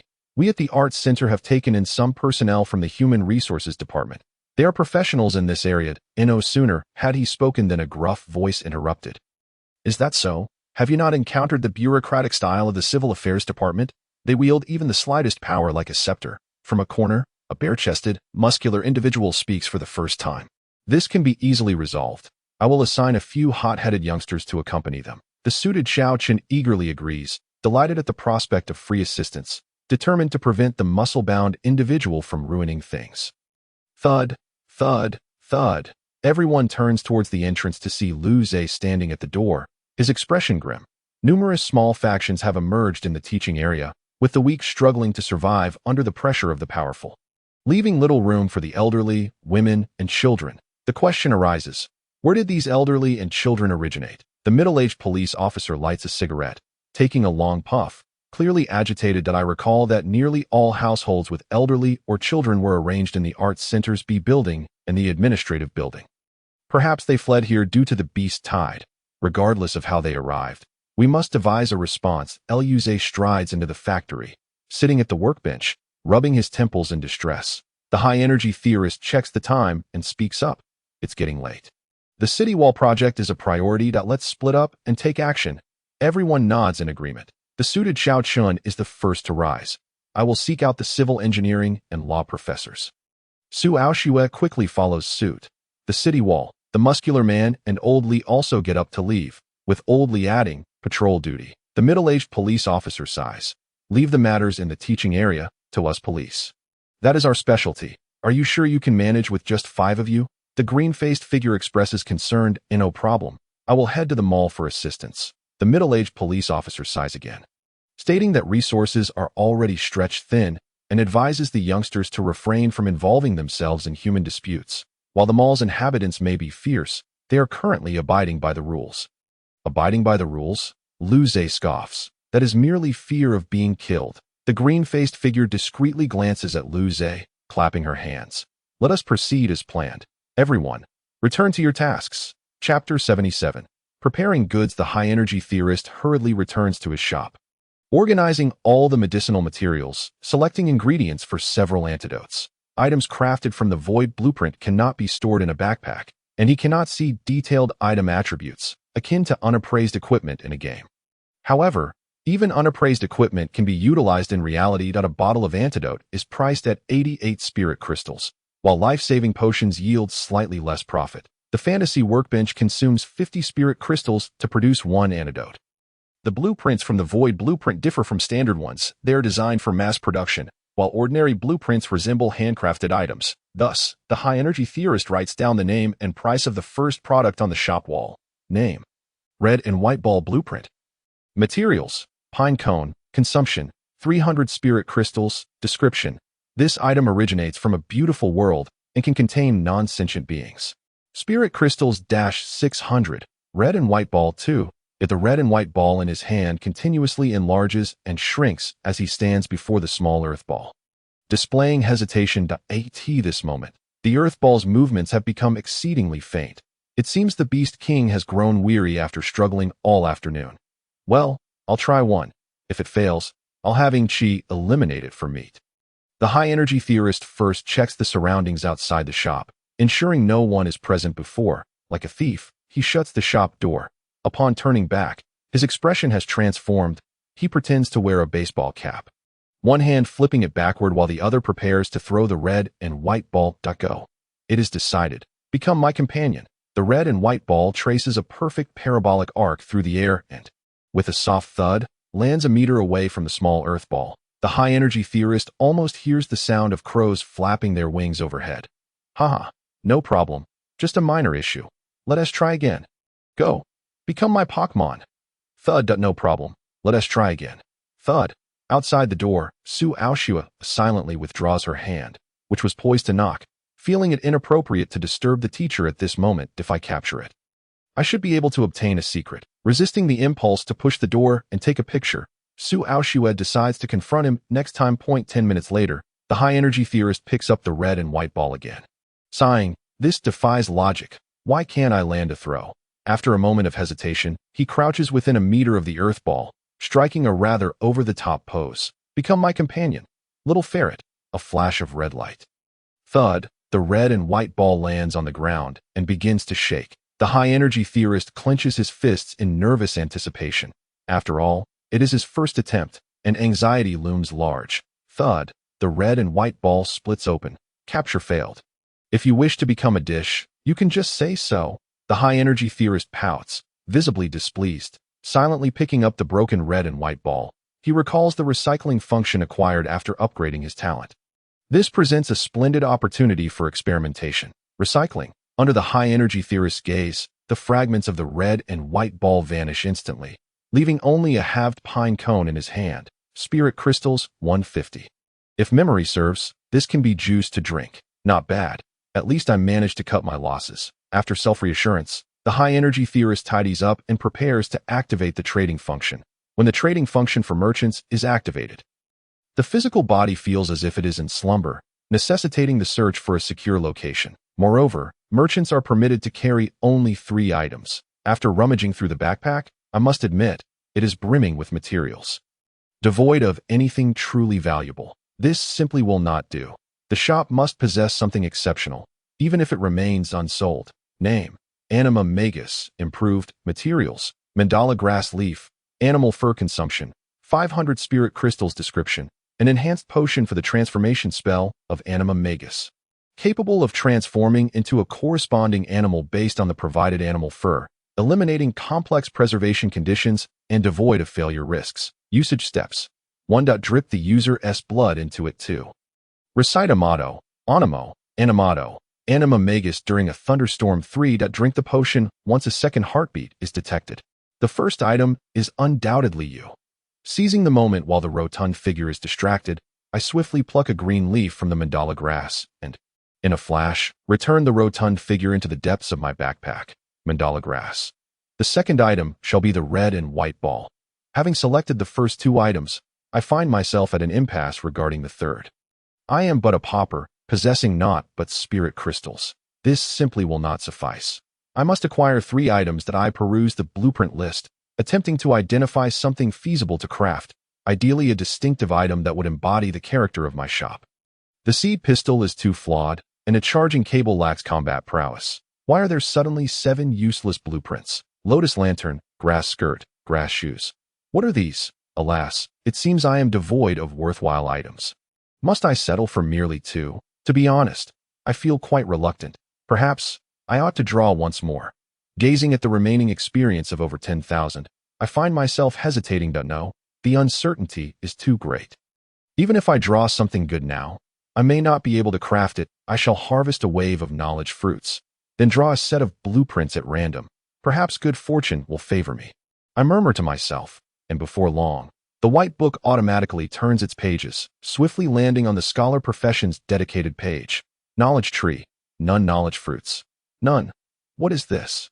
Where is my tree? Did the white book encounter a bug? Without further ado, I instinctively lean back in the shop and close my eyes, entering the realm of the mind. On the uneven island, a small mechanical ball with the number 6 etched in its eyes frolics with a long-legged pea shooter. Suddenly, they both glance towards the island's edge and joyfully rush forth. Wubby, wubby, learning, learning. I stand dazed at the island's brink. Ah, where is my tree? He suddenly recalls that peculiar log, his gaze locking onto the mechanical ball. Did you consume my forest? The mechanical ball halts abruptly, turning tail to flee. Observing the ball bouncing away, I instantly comprehend the culprit and promptly give chase. You better stop right there. Wubby, the pea shooter, witnessing the chase unfolding, becomes thrilled. Is this a game of tag? I want to play too. I want to play too. With this thought, it joins me in pursuit of the mechanical ball. As for why there are 2 pursuers, well, the pea shooter certainly wishes to team up with its master. You better spit it out. At the very least, return the seeds. I grasp the mechanical sphere, my hand plunging into its wide mouth. Feeling utterly exasperated, after a moment of searching, I sense something within, my heart leaping with joy. Yes, simultaneously, The number 6 in the mechanical ball's eye shifts to 5. Chapter 78. Opening Trade, Guangshan Region. A faintly glowing alchemical manual. The hefty tome in my hands rivals an English-Chinese dictionary. Casually tossing the mechanical ball aside, I skimmed through the book. Though the characters and symbols are unfamiliar, their essence resonates within me. This is the real deal. My jaw drops, nearly drooling at the sight of this authentic alchemical technology manual. The author's name glaringly shining as singed, radiating a golden light. I had been lamenting the lack of alchemical potions for wildfire. Little did I expect a pillow to accompany my slumber. Yet, why was I able to retrieve this from the core of the mechanical city? The mechanical ball bounces back in fear, realizing this villain has taken something from its mouth. And what is with that gaze? Cautiously, I placed the hefty tome on the shelf, intending to return here for study. However, my immediate priority is to initiate trade. Opening my eyes, I swiftly exit the shop and head towards the art center. If I must slumber, it is safer nearby Xiaowen. Speaking of which, did I forget something today? Pausing at the entrance of A512, an unsettling silence envelopes the room. You're back. The door swings open to reveal Zhang Mengmeng clad in a pink tracksuit. It appears I have yet to wash the outfit I donned this morning. Glancing at Zhang Mengmeng's expressionless face, I prudently swallow the words that almost escape my lips. The busy bee finally returns. Bai Xiaowen sits cross-legged on the floor, her gaze fixed on the computer without raising her head. Did you change into new clothes? Zhang Mengmeng narrows her eyes at my black tracksuit. The scent on you has changed as well. This thought remains unspoken, for it bears a hint of ingredients. I was ambushed yesterday along the way, and my clothes were ruined. I scratch my head. Bai Xiaowen steals a glance at me, her eyelids twitching slightly. When did you two start wearing matching black outfits? I warn you, Mengmeng is still young. Do not harbor any ill intentions towards her. Zhang Mengmeng shifts her gaze to her aunt, her temples throbbing. Seizing the opportunity, I sidle into the room. Ladies, I shall rest for a while. I will keep watch tonight. Call me Sister Mengmeng. Her voice is calm. All right, Sister Mengmeng. I respond casually, curling up in my blanket. As long as I'm not called father or mother, I am indifferent to the title. Initiate trade. Zhang Mengmeng's expression softened slightly. I saved a bit of dinner for you. Would you like to eat? At that moment, the only response is the faint sound of snoring. I stand behind the counter, boredom weighing down my chin, while outside the transparent glass door lies a desolate street. The sky is shrouded in dark clouds, with thunder rumbling ominously. It seems unlikely any customers will arrive soon. Why must it rain on a thunderstorm? I remove my glasses and don the wooden mask resting on the counter, instantly transforming from a youth into a middle-aged man. Replacing my glasses, I squint at the street signs across the way, which provide a rough indication of my surroundings. Longjiang pig trotters rice. My lips twitch. At least I now know I am still in Daxia. Judging by the current situation, I should not be in Forest City. And it seems I can also rule out Magic City. Where could this be? I do not see any monsters. Why do all the households remain shuttered? Just as I ponder this, a resounding mountain song echoes from afar. The king has summoned me to patrol the mountains. I shall turn the world around, strike my drum, ring my gong. Life is filled with rhythm, my pupils constrict. Could it be the small turning wind? Journey to the west. What city is this, and how unfortunate? What peculiar profession might exist here? A seeker of scriptures, the great sage, equal to heaven, or something else? My heart feels restless, as if a cat's paw were scratching at it. I seem to know, and I am now eligible for the transfer conditions. If I were to change careers now, would the White Book consider me in Forest City or here? With a thought, the White Book flies before me and opens automatically, revealing the transfer list, which shows no changes. This was expected since transfer conditions must be met. The pages turn, landing on the regional channel page. For the first time, I spend a bit of spirit crystals to activate the regional channel service. The mechanical shop is now open, offering low-tier skill books, pokeballs, and magical potions at affordable prices. Fair to both young and old. The previously quiet chat channel erupts in chaos. Black Wind Mountain Miner number 192. Holy crap, a new profession, and they are using their real name. Huanghuawen Pharmacist number 4913. Dude. You awesome. You weren't captured by monsters. The regional channel is flooded with messages, almost all usernames indicating some form of servitude. Wait, are you guys serious about these usernames? I inquire. Daughter Nation Servant No. 111. We don't want this either. We can't change our names. It's just how we register online. Black Wind Mountain Miner number 192. Brother, is this for real? I'm envious of your real name. Huanghuawen Pharmacist number 4913. Envious of your real name 1. I respond. Envious of your real name 1. Huanghuawen Pharmacist number 4913. Let us get to the point. Where's your shop? I reply. I don't know. Across the street is Longjiang Pig Trotter's Rice.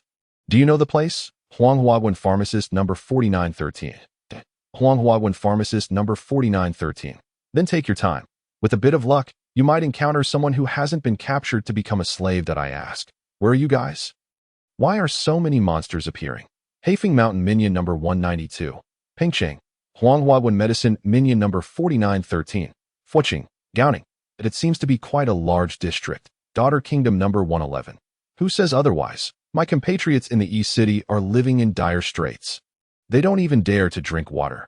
Do you understand? Do you understand? Humans, have you obtained the king's permission to open a shop here? Crash. The glass door was kicked open with a bang, crashing heavily against the wall. As a creature with a rat's head and a human body barged in, whether it was an illusion or not, Gao Neng felt that there seemed to be a translucent membrane covering the creature's surface. Welcome. How may I assist you today? Assist? Can't you understand the language of demons? I ask you. Do you have a business license? Gao Neng remained unperturbed. Every shop has its own rules, and he was not the least bit worried about being attacked. Welcome. How may I assist you today? Damn. Seeking death. I'll make your ears into a side dish. As soon as the words fell, the rat demon vanished from sight, only to reappear right in front of Gao Neng. Its claws gripping Gao Neng's ears. Added to the blacklist, Gao Neng said coldly. Detected customer engaging in aggressive behavior towards the shop owner. Conditions met for blacklist entry. With a swish, the rat demon disappeared before Gao Neng's eyes.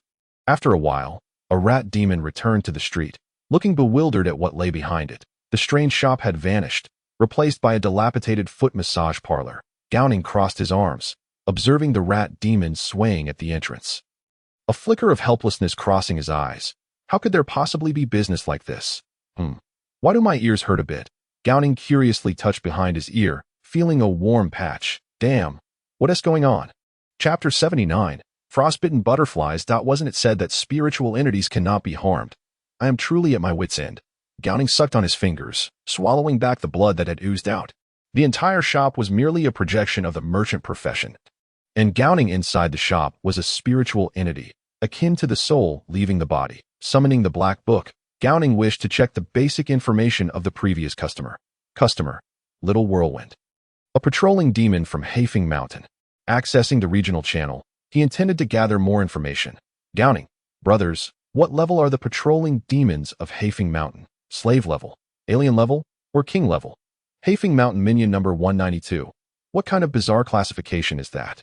The most useless patrolling demon in Haifeng Mountain is at the Golden Core stage. Anything below Golden Core cannot even take human form. Are you an outsider, brother? What nonsense. Golden Core. Golden Core still engages in hand-to-hand combat. Gao Neng. Come on, brother. Are you joking? Golden Core still engages in hand-to-hand combat. What about spells? What about magical treasures? Shuyu. Forces like Haifeng Mountain that are beneath notice wouldn't teach their little demons spells. Let alone magical treasures. They are merely full of realm without substance. Daughter Kingdom number 111. Fairy Shuyu has actually found the time to log in, truly illuminating the regional channel. Worship, JPG Shuyu. I am hardly a fairy. Just fortunate to have entered Wuzhuang Temple. Gao Neng. Damn. Wuzhuang Temple. The great immortal Jin Yuan has also descended. Shuyu. Not quite. Currently, Wuzhuang Temple only has 2 acolytes. Haifeng Mountain Minion number 192. Brother, you know nothing and still survive. You truly have good fortune. What is the situation in your province? In the regional channel of Guangshan Province, there are probably only a couple of small cats. Gao Neng chatted with them aimlessly, also gaining a rough understanding of the situation here. When the disaster began in Guangshan Province, they lost contact with the outside world until the great channel of Huaxiao Special Zone was opened, allowing them to reconnect. Interesting, are those little demons from the 81 tribulations in Journey to the West. According to their words, these little demons can coexist with the great demons, but the great demons cannot descend. The 2 acolytes of Wuzhuang Temple possess swords that are merely ordinary treasures within a few minutes. The topic in the channel shifted to the creature classification Gao Neng had mentioned. Hafeng Mountain Minion number 192. According to your description, I believe the patrolling demons of Hafeng Mountain could run rampant in Sin City. Gao Neng. How so? Shuyu. Because 7th grade mundane weapons cannot harm patrolling demons. They leave no trace whatsoever, Shuyu, but it cannot be said that way. We cannot harm the little demons with mundane weapons.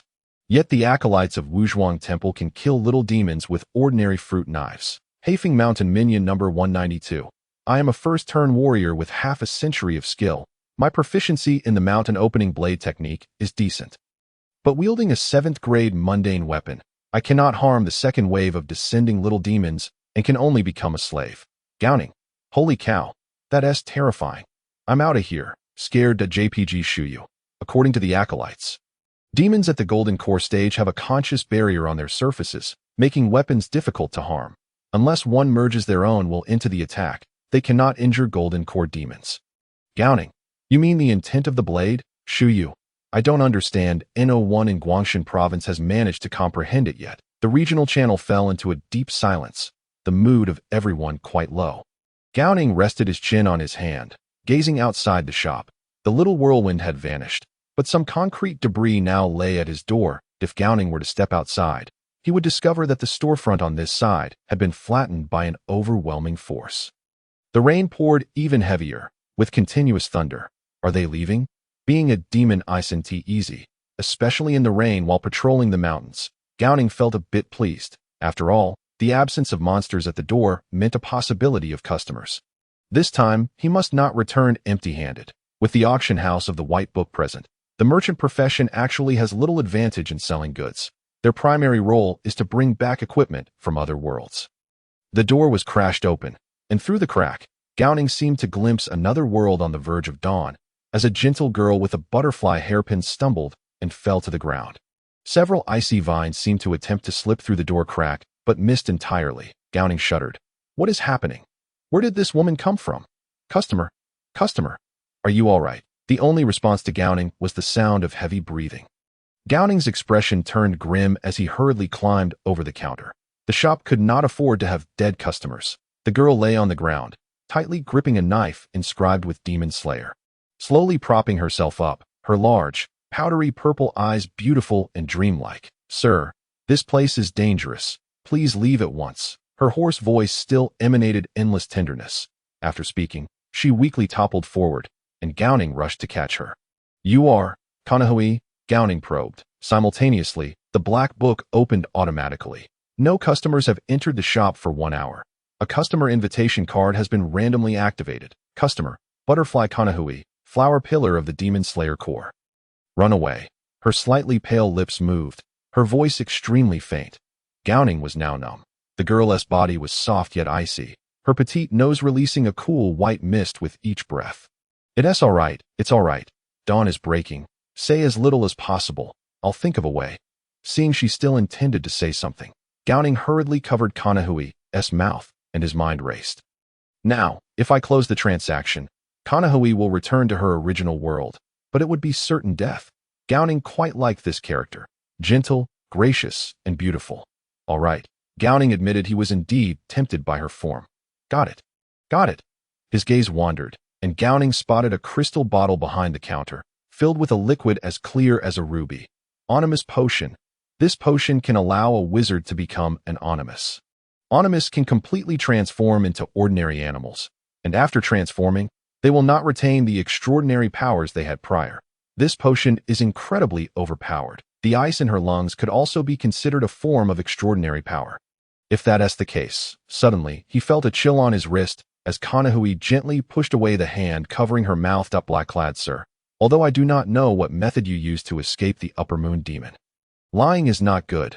You know the reflection of the flashing lightning outside danced in her powdery purple pupils, and in a brief moment, she had regained her composure. Black-clad sir, may I trouble you to convey my next words to my sister? Her mouth was once again covered, and Kanahui's eyes widened in confusion. She could not comprehend what this man intended to do. You can deliver the message yourself. From now on, behave obediently, and you will live. Kanahui's large eyes brimmed with confusion, mingled with a hint of anxiety and bewilderment. The next moment, under Kanahui's astonished gaze, Gao Neng took her index finger into his mouth. Kanahui initially felt a tickling sensation, a kind of tingling numbness, followed by a sharp pain. Her finger was bitten. Chapter 80. For sale. Kanahui released her grip on the Nicaran blade, even though she felt that the man before her was a pervert. Taking advantage of her, the gentle Kanahui still refrained from striking him. Her blade was only meant for slaying demons. Gently pushing away his hand that covered her mouth, her voice remained tender. Perverted sir, I am on the brink of death. Before doing such unseemly things, could you allow me to leave a last word? If you wish to leave a last word, you must do as I say afterwards, rest assured. You will have time to leave one. Listening to this soothing voice, Gao Neng's tone softened slightly. He extended one hand into Kanahui's field of vision, beckoning, and the crystal bottle containing the ominous potion appeared in his grasp. Drip! Blood dripped into the crystal bottle, creating ripples, and Gao Neng shook the bottle. He leaned close to Kanahui's ear and whispered, "In a moment, I will recite a series of incantations. You must follow along. When you hear the second heartbeat in your body, do not panic. Just nod to indicate." The second heartbeat, in her large, powdery pink eyes, confusion was evident. Shanhui, hailing from a family of physicians, had never before encountered such medical arts. Could it be that this man before her was also a malevolent spirit? As her pupils quivered, she considered that she might be right. Only the blood sorcery could transport her from the battlefield to this very location in an instant. This ghost had saved her. Could it be that there truly existed spirits capable of coexisting peacefully with humans? Or was he merely vying for sustenance? A glimmer of hope flickered in Shanhui's gaze. Yet the pain radiating from her fingertip reminded her of what this man had just done.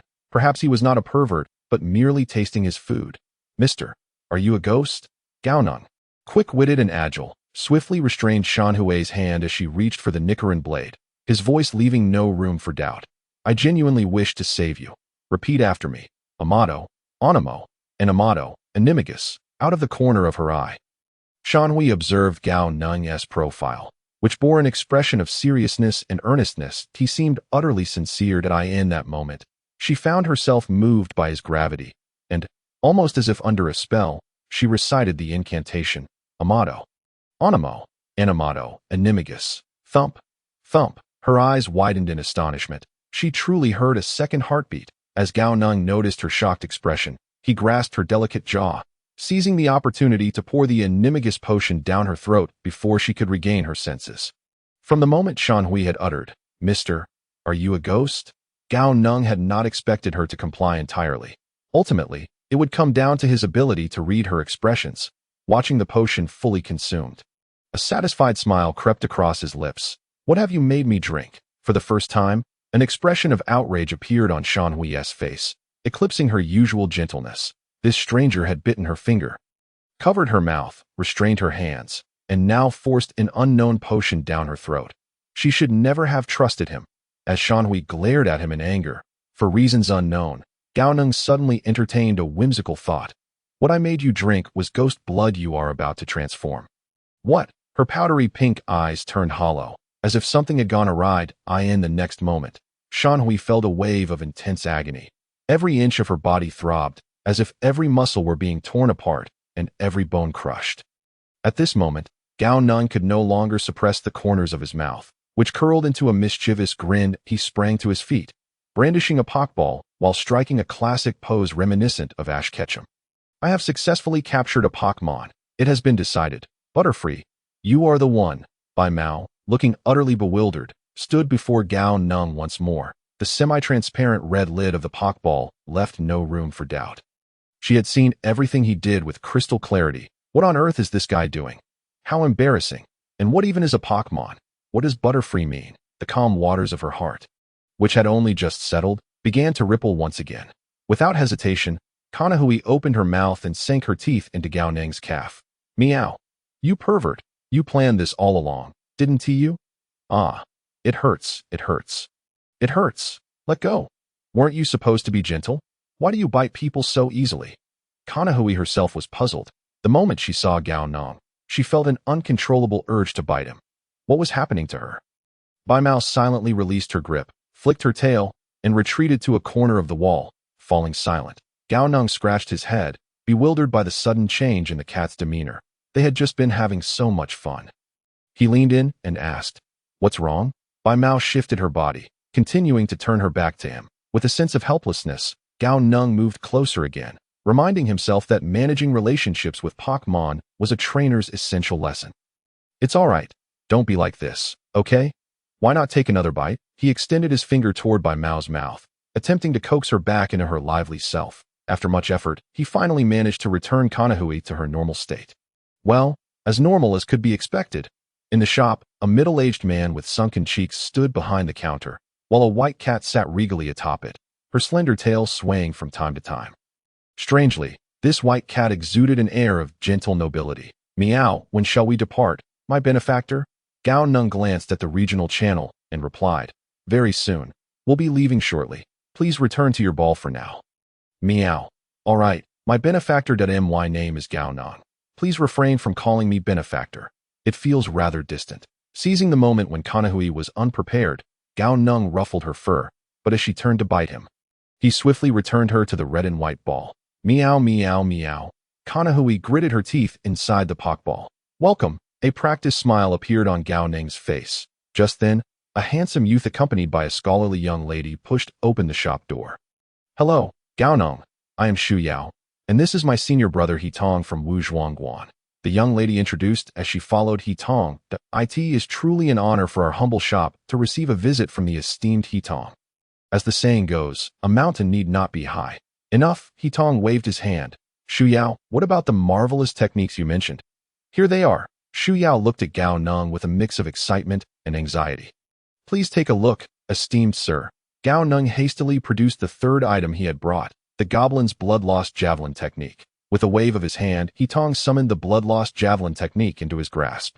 Rapidly flipping through its pages, soon, he had read through the entire skill book, and after a moment of silence, he remarked, "This is rather dubious, a minor technique, hardly worth mentioning."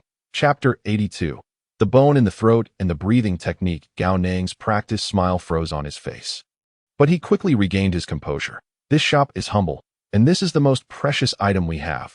Esteemed SIR.IT resembles a military training method and has a hint of the blood sea and underworld."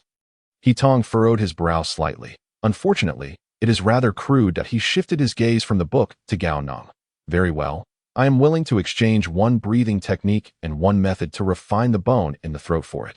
Do you agree?" Gao Neng's heart was as clear as day. He Tong was far too young to employ such tactics. "Esteemed sir, you jest. This is the treasured possession of our shop, a rather rare item indeed."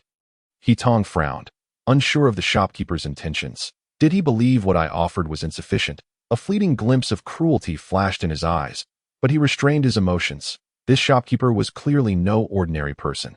Adept at negotiating, he discreetly glanced at a pile of clothes at his feet, wondering what kind of technique could make a person disappear. "I shall add one heart-uniting beast control technique. Will you agree?"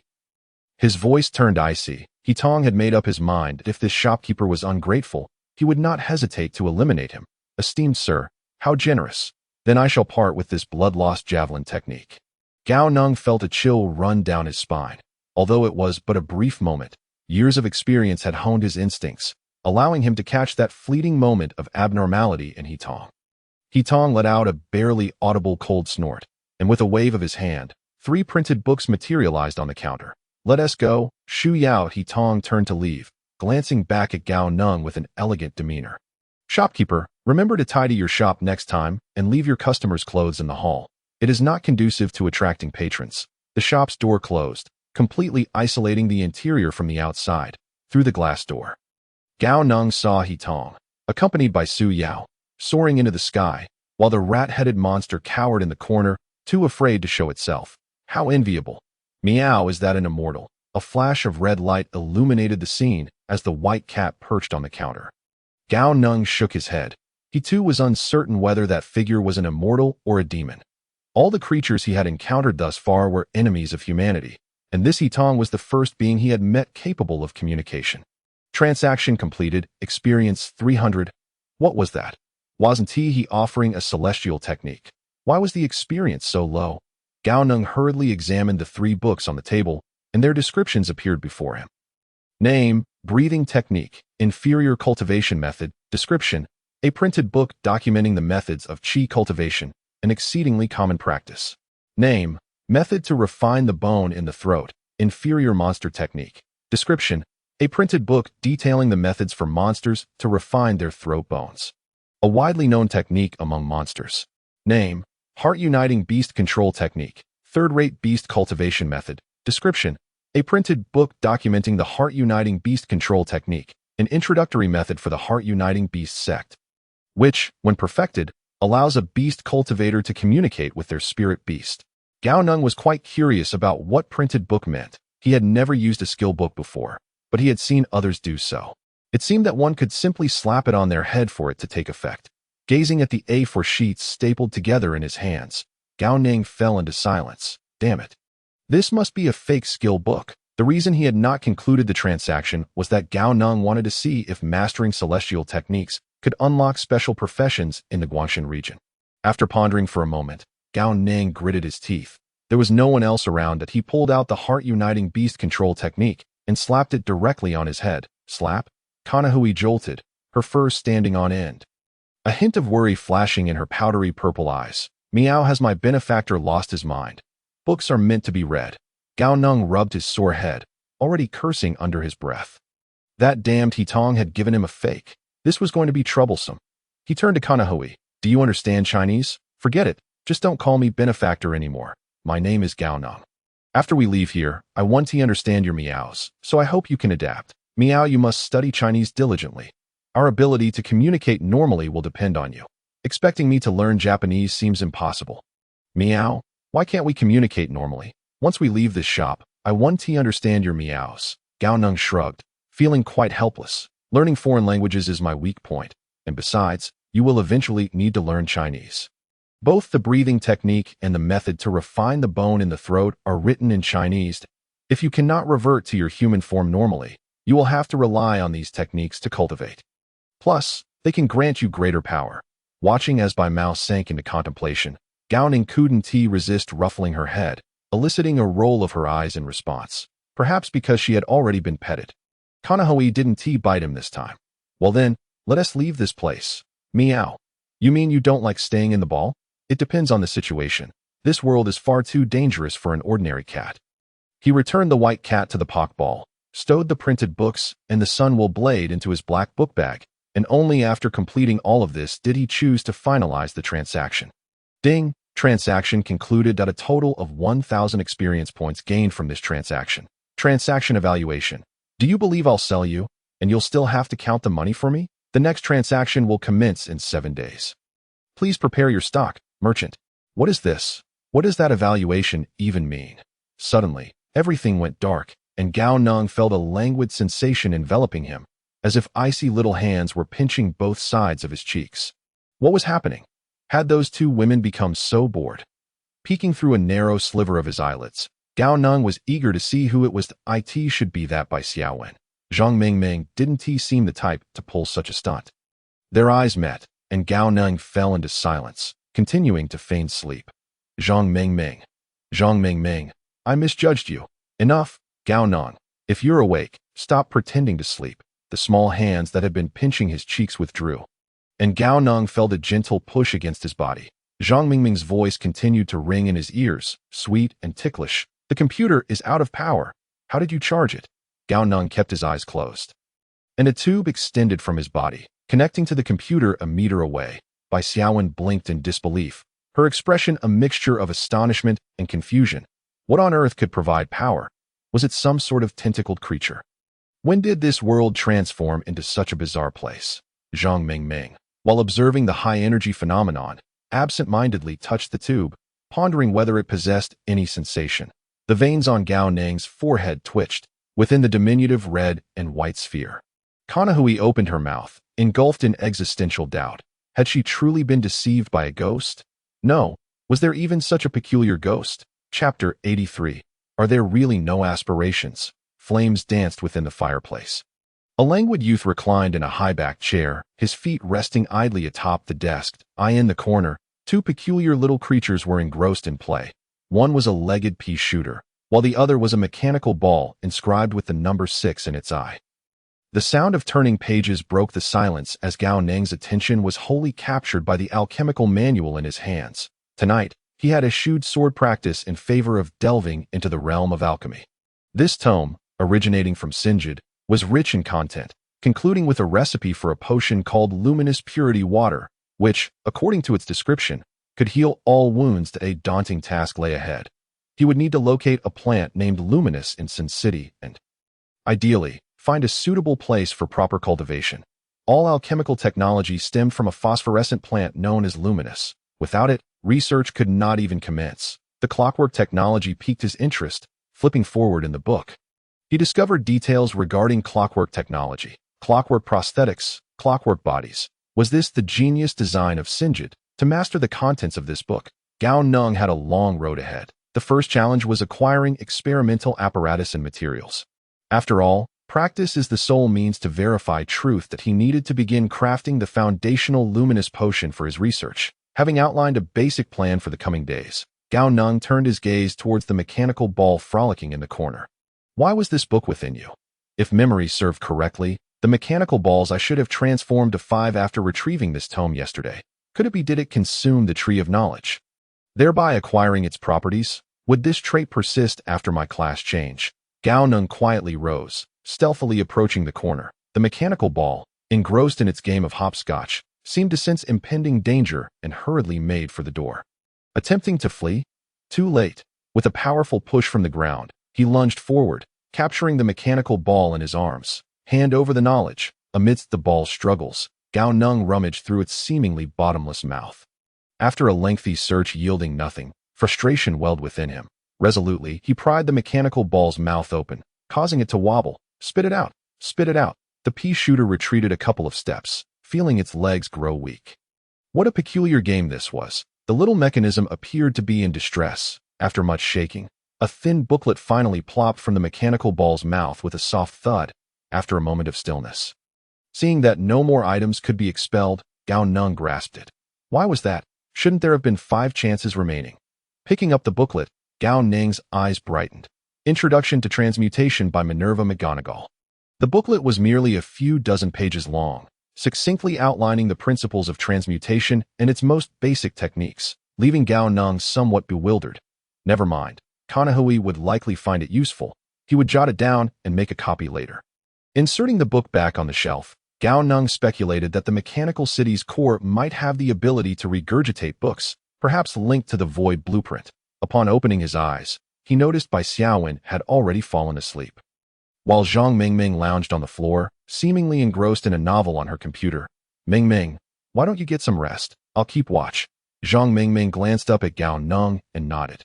All right, but you must call me Sister Mingming very well. Sister Mingming, sleep well.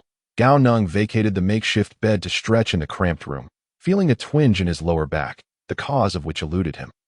Zhang Mingming's eyes darted, closing her computer with a gentle touch as she slipped out from under Bai Xiaowen's blanket, transforming into a nimble butterfly that flitted over to Gao Neng's side of the bed. Gao Neng, I no longer need the computer. Please return the charging cable. After swallowing a vitality pill to replenish his energy, Gao Neng felt somewhat speechless. These 2 women truly had stamina. It felt as though dawn was approaching, which explained his growing fatigue. Taking the computer, Gao Neng settled into a corner, beginning to compose an email to Mu Yunshang, simultaneously encrypting the breathing method to send along if it were Mu Yunshang. She would surely unravel the password. Having completed these tasks, Gao Neng released the white cat from its pockball. It was sound asleep. Understandably so, as Kanahui was merely an ordinary kitten at this stage. And it was natural for cats to indulge in slumber. Gently stroking the white cat, he noted its fur was exceptionally soft, imbued with a unique fragrance reminiscent of flowers, offering a comforting scent.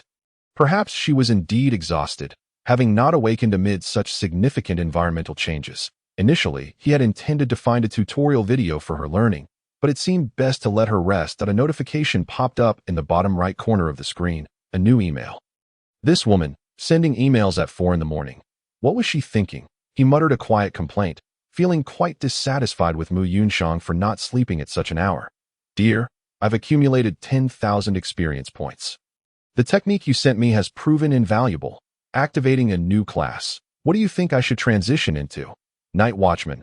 randomly awakens a new talent upon class change. Level 2 class White Dove, randomly acquires a cookery upon class change. Level 2 class First Transition Swordsman, randomly draws a martial skill upon class change. Level 2 class Hidden Class.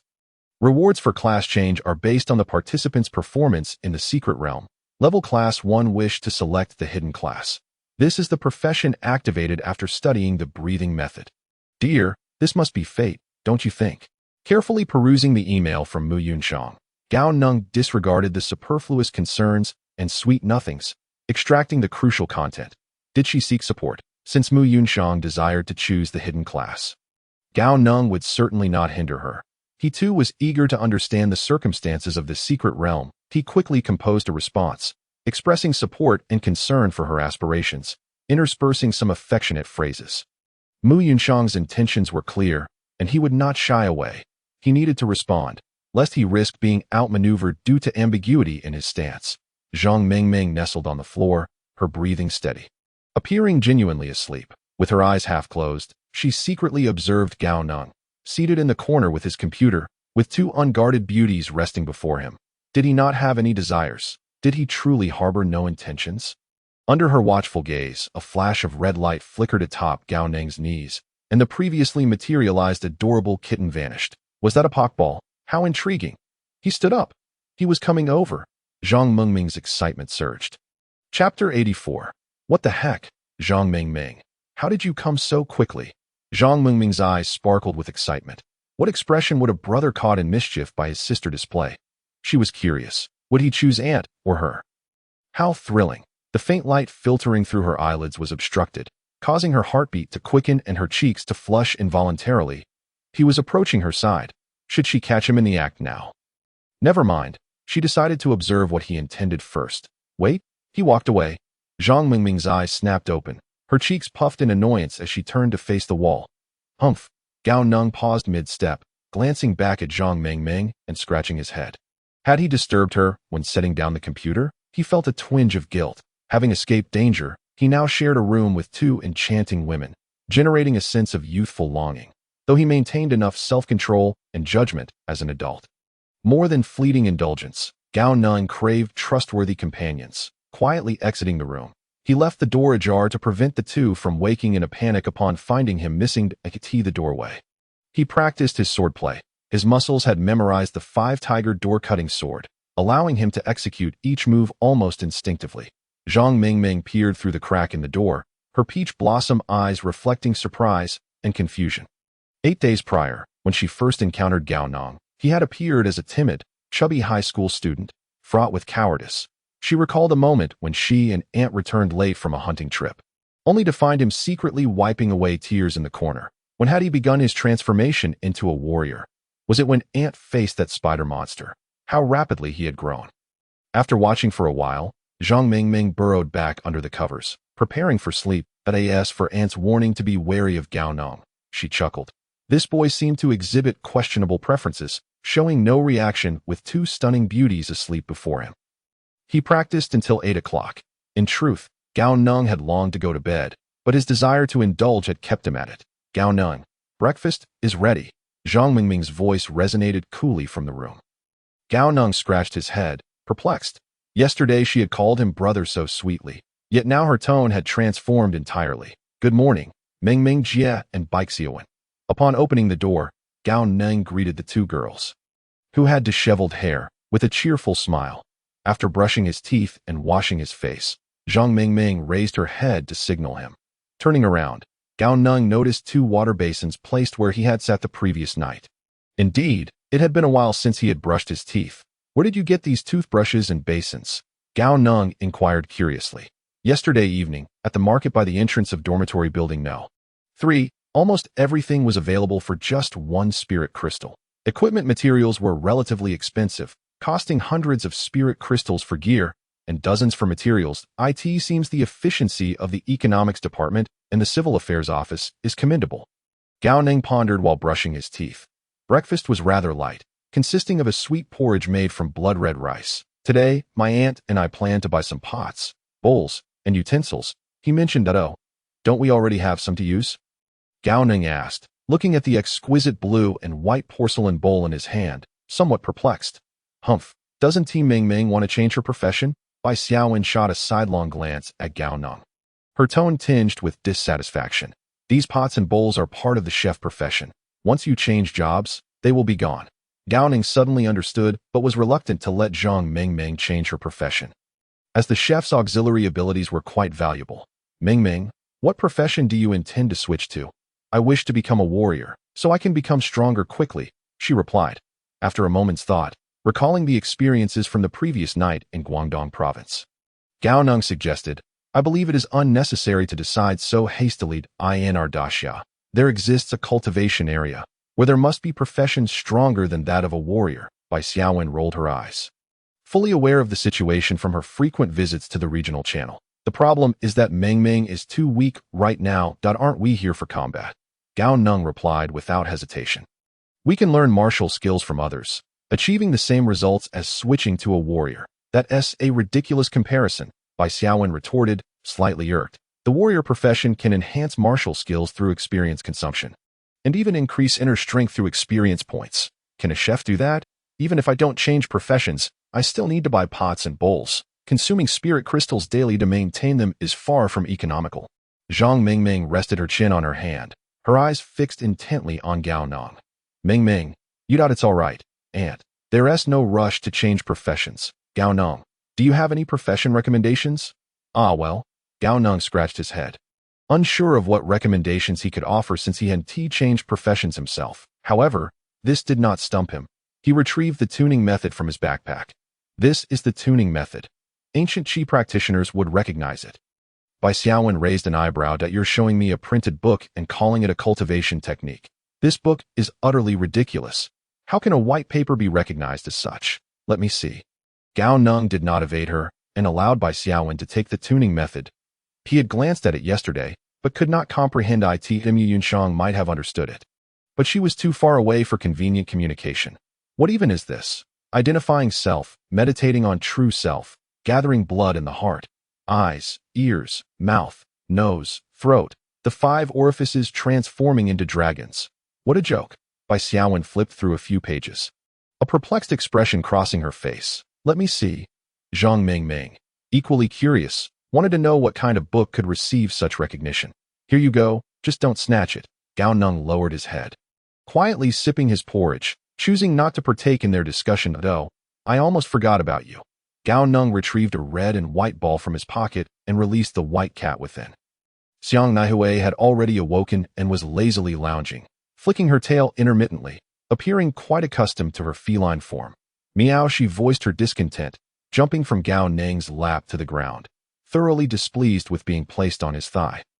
As she was, after all, a lady, however, her soft meow instantly captured the attention of the other 2 girls in the room. Wow, so cute. Zhang Mingming squealed, swiftly seizing Xiang Naihui into her embrace, burying her face in the soft fur behind the cat's neck. Meow. The white cat initially struggled, but being gentle by nature, she refrained from using her claws on the well-meaning girl, rendering her efforts futile. Eventually, after a brief struggle, she lost the energy to resist. Whoa, Zhang Mingming. How did you do that so fast? Gao Neng gasped in astonishment, having missed the quick motion of Zhang Mingming. Chapter 85. A bad premonition. My father authorized the Lingdai technique and the Luohan gold to a teacher in dormitory building No. 2. The Lingdai technique's agility is remarkable. Zhang Mingming rubbed her face against the white cat, nearly lost in the experience. This cat smells so good, so different from other cats. Humph, you're not trying to win us over with your cute pet, are you? Just so you know, I'm not falling for that. Bai Xiaowen sat off to the side, feigning indifference, but her occasional glances at the white cat betrayed her true feelings. Gao Neng felt a bit speechless. He had intended to bring out the white cat to feed Xiang Naihui, only for her to be snatched away. That Mingming. She hasn't eaten yet. Call her Mingming Jia.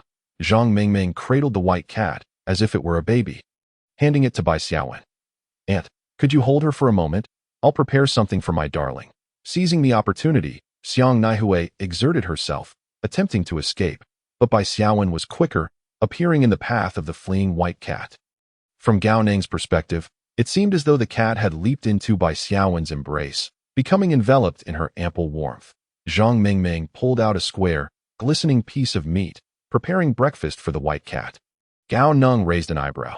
This was meat from a royal-level creature. Wow, this extravagant girl is feeding her this, and calling her darling right off the bat. Gao Neng, what is the cat's name?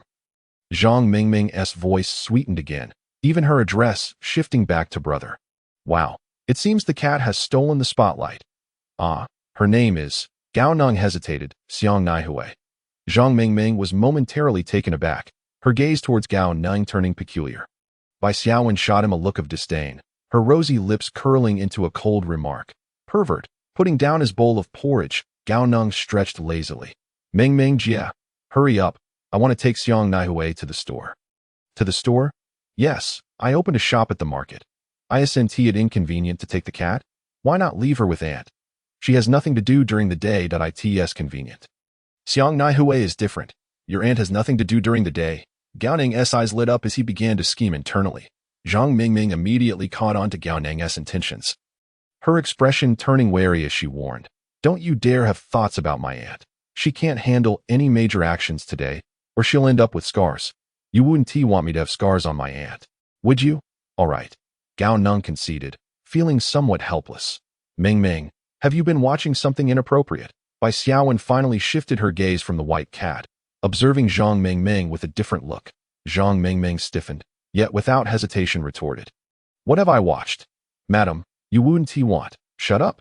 Zhang Mingming and Bai Xiaowen simultaneously glared at Gao Neng, their fierce gazes causing him to involuntarily shiver. 10 minutes later, Gao Neng took the soft white cat from Zhang Mingming, resolutely departing from A512 under her reluctant gaze. Before leaving, Zhang Mingming requested that he charge their phones, while Gao Neng took the computer with him, regretting leaving his phone at Ziyun Mansion. Meow, the white cat nestled in Gao Neng's arms, occasionally mewing, her eyes glistening. Gao Neng shook his head. These two sisters were truly adept at pampering cats. Look at how they spoiled that girl. As dawn broke, the forest in front of the arts building bustled with activity.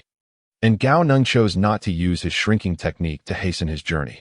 Instead, he strolled through the woods, relishing the rare liveliness around him. Not long after, he exited the woods, where extensive logging had occurred within the university grounds to meet the demands of the market, hospital, and city walls, all requiring timber. Upon reaching the market entrance, Xiang Naihui finally succumbed to her instincts and bit Gao Neng's hand while he was petting her. Meow. The sound carried a hint of displeasure, though it was unclear whether it stemmed from her dissatisfaction with Gao Neng's lack of rescue or his overstepping boundaries. Perhaps she was genuinely upset, as the white cat leaped to Gao Neng's head. Curling up into a fluffy ball, Gao Neng didn't hold a grudge against the little cat. After all, she was the team doctor he had coaxed out. It was well known that the medical standards in Demon Slayer were quite high. However, he couldn't help but think that her character seemed a bit inconsistent. Why did she bite so easily? After a short walk, Gao Neng arrived at his shop, but did not immediately enter. Instead, he was drawn to a gathering of people a short distance away. Approaching, he curiously asked, "What are you guys up to? Looking for some work to earn a meal?" A gaunt young man smiled weakly, his frail form suggesting that a gentle shove could send him flying. There was a hiring notice on the signboard. Gao Neng nodded, glancing over the group and forming a hypothesis. Are these the people from the teaching area? They all look quite emaciated. What kind of harsh evaluation did Ing-Chi have of these folks? Hey, Gao Neng, speak of the devil, and he doth appear. Upon turning his gaze, Gao Neng beheld Ing-Chi, who was laden with an assortment of bags, seemingly having procured numerous items. Ing-Chi, good morning. What have you there? Ing-Chi glanced at the bundles he carried. These? My art center is set to receive over 100 little radish heads. And these are the provisions I acquired for them. Where did all these children come from? Naturally, they emerged from the teaching district over yonder. Look, are they not all present? Ing-Chi raised his chin, indicating the children confined in the underground garage, treated by those above as mere bargaining chips in their dealings with phantoms, in exchange for sustenance. Gao Neng blinked in confusion. Wasn't it said that it was merely the underworld? Indeed, the underworld, Ing-Chi affirmed with a nod. The situation there is rather intricate. Many survivors from the vicinity have arrived, forming several small factions that I heard they only dealt with the most unruly among them last night. Gao Neng pondered thoughtfully, contemplating the influx of survivors and the numerous children, that he suddenly recalled a concept that seemed only to exist within the realm of fiction: Human circles. Could these individuals have been driven here by monsters? Shaking his head, he dispelled such chilling thoughts. There were formidable individuals from Sun Gong University, and such matters were beyond his concern. Well, I shan't keep you. I still have a great deal to procure. You ought to stock your shop promptly. It's nearly turning into a pawn shop. Ing Chi laughed as he dashed away. Your reputation as a noble benefactor is spreading. Don't end up with naught but your undergarments. Wait a moment. Do you want that black marten from yesterday? If not, I shall take care of it myself. Ing Chi nearly stumbled in surprise. You must save it for me. I shall offer you spirit crystals. Upon returning to the shop, Gao Neng retrieved his computer and brought up a Chinese language tutorial video, gently removing the white cat from atop his head. Xiang Nai Hui, you must study diligently. He patted the white cat before settling himself in the center of the shop. Opposite him was a makeshift stall, where the proprietor, clad in black and shrouded in layers, wore a conical hat.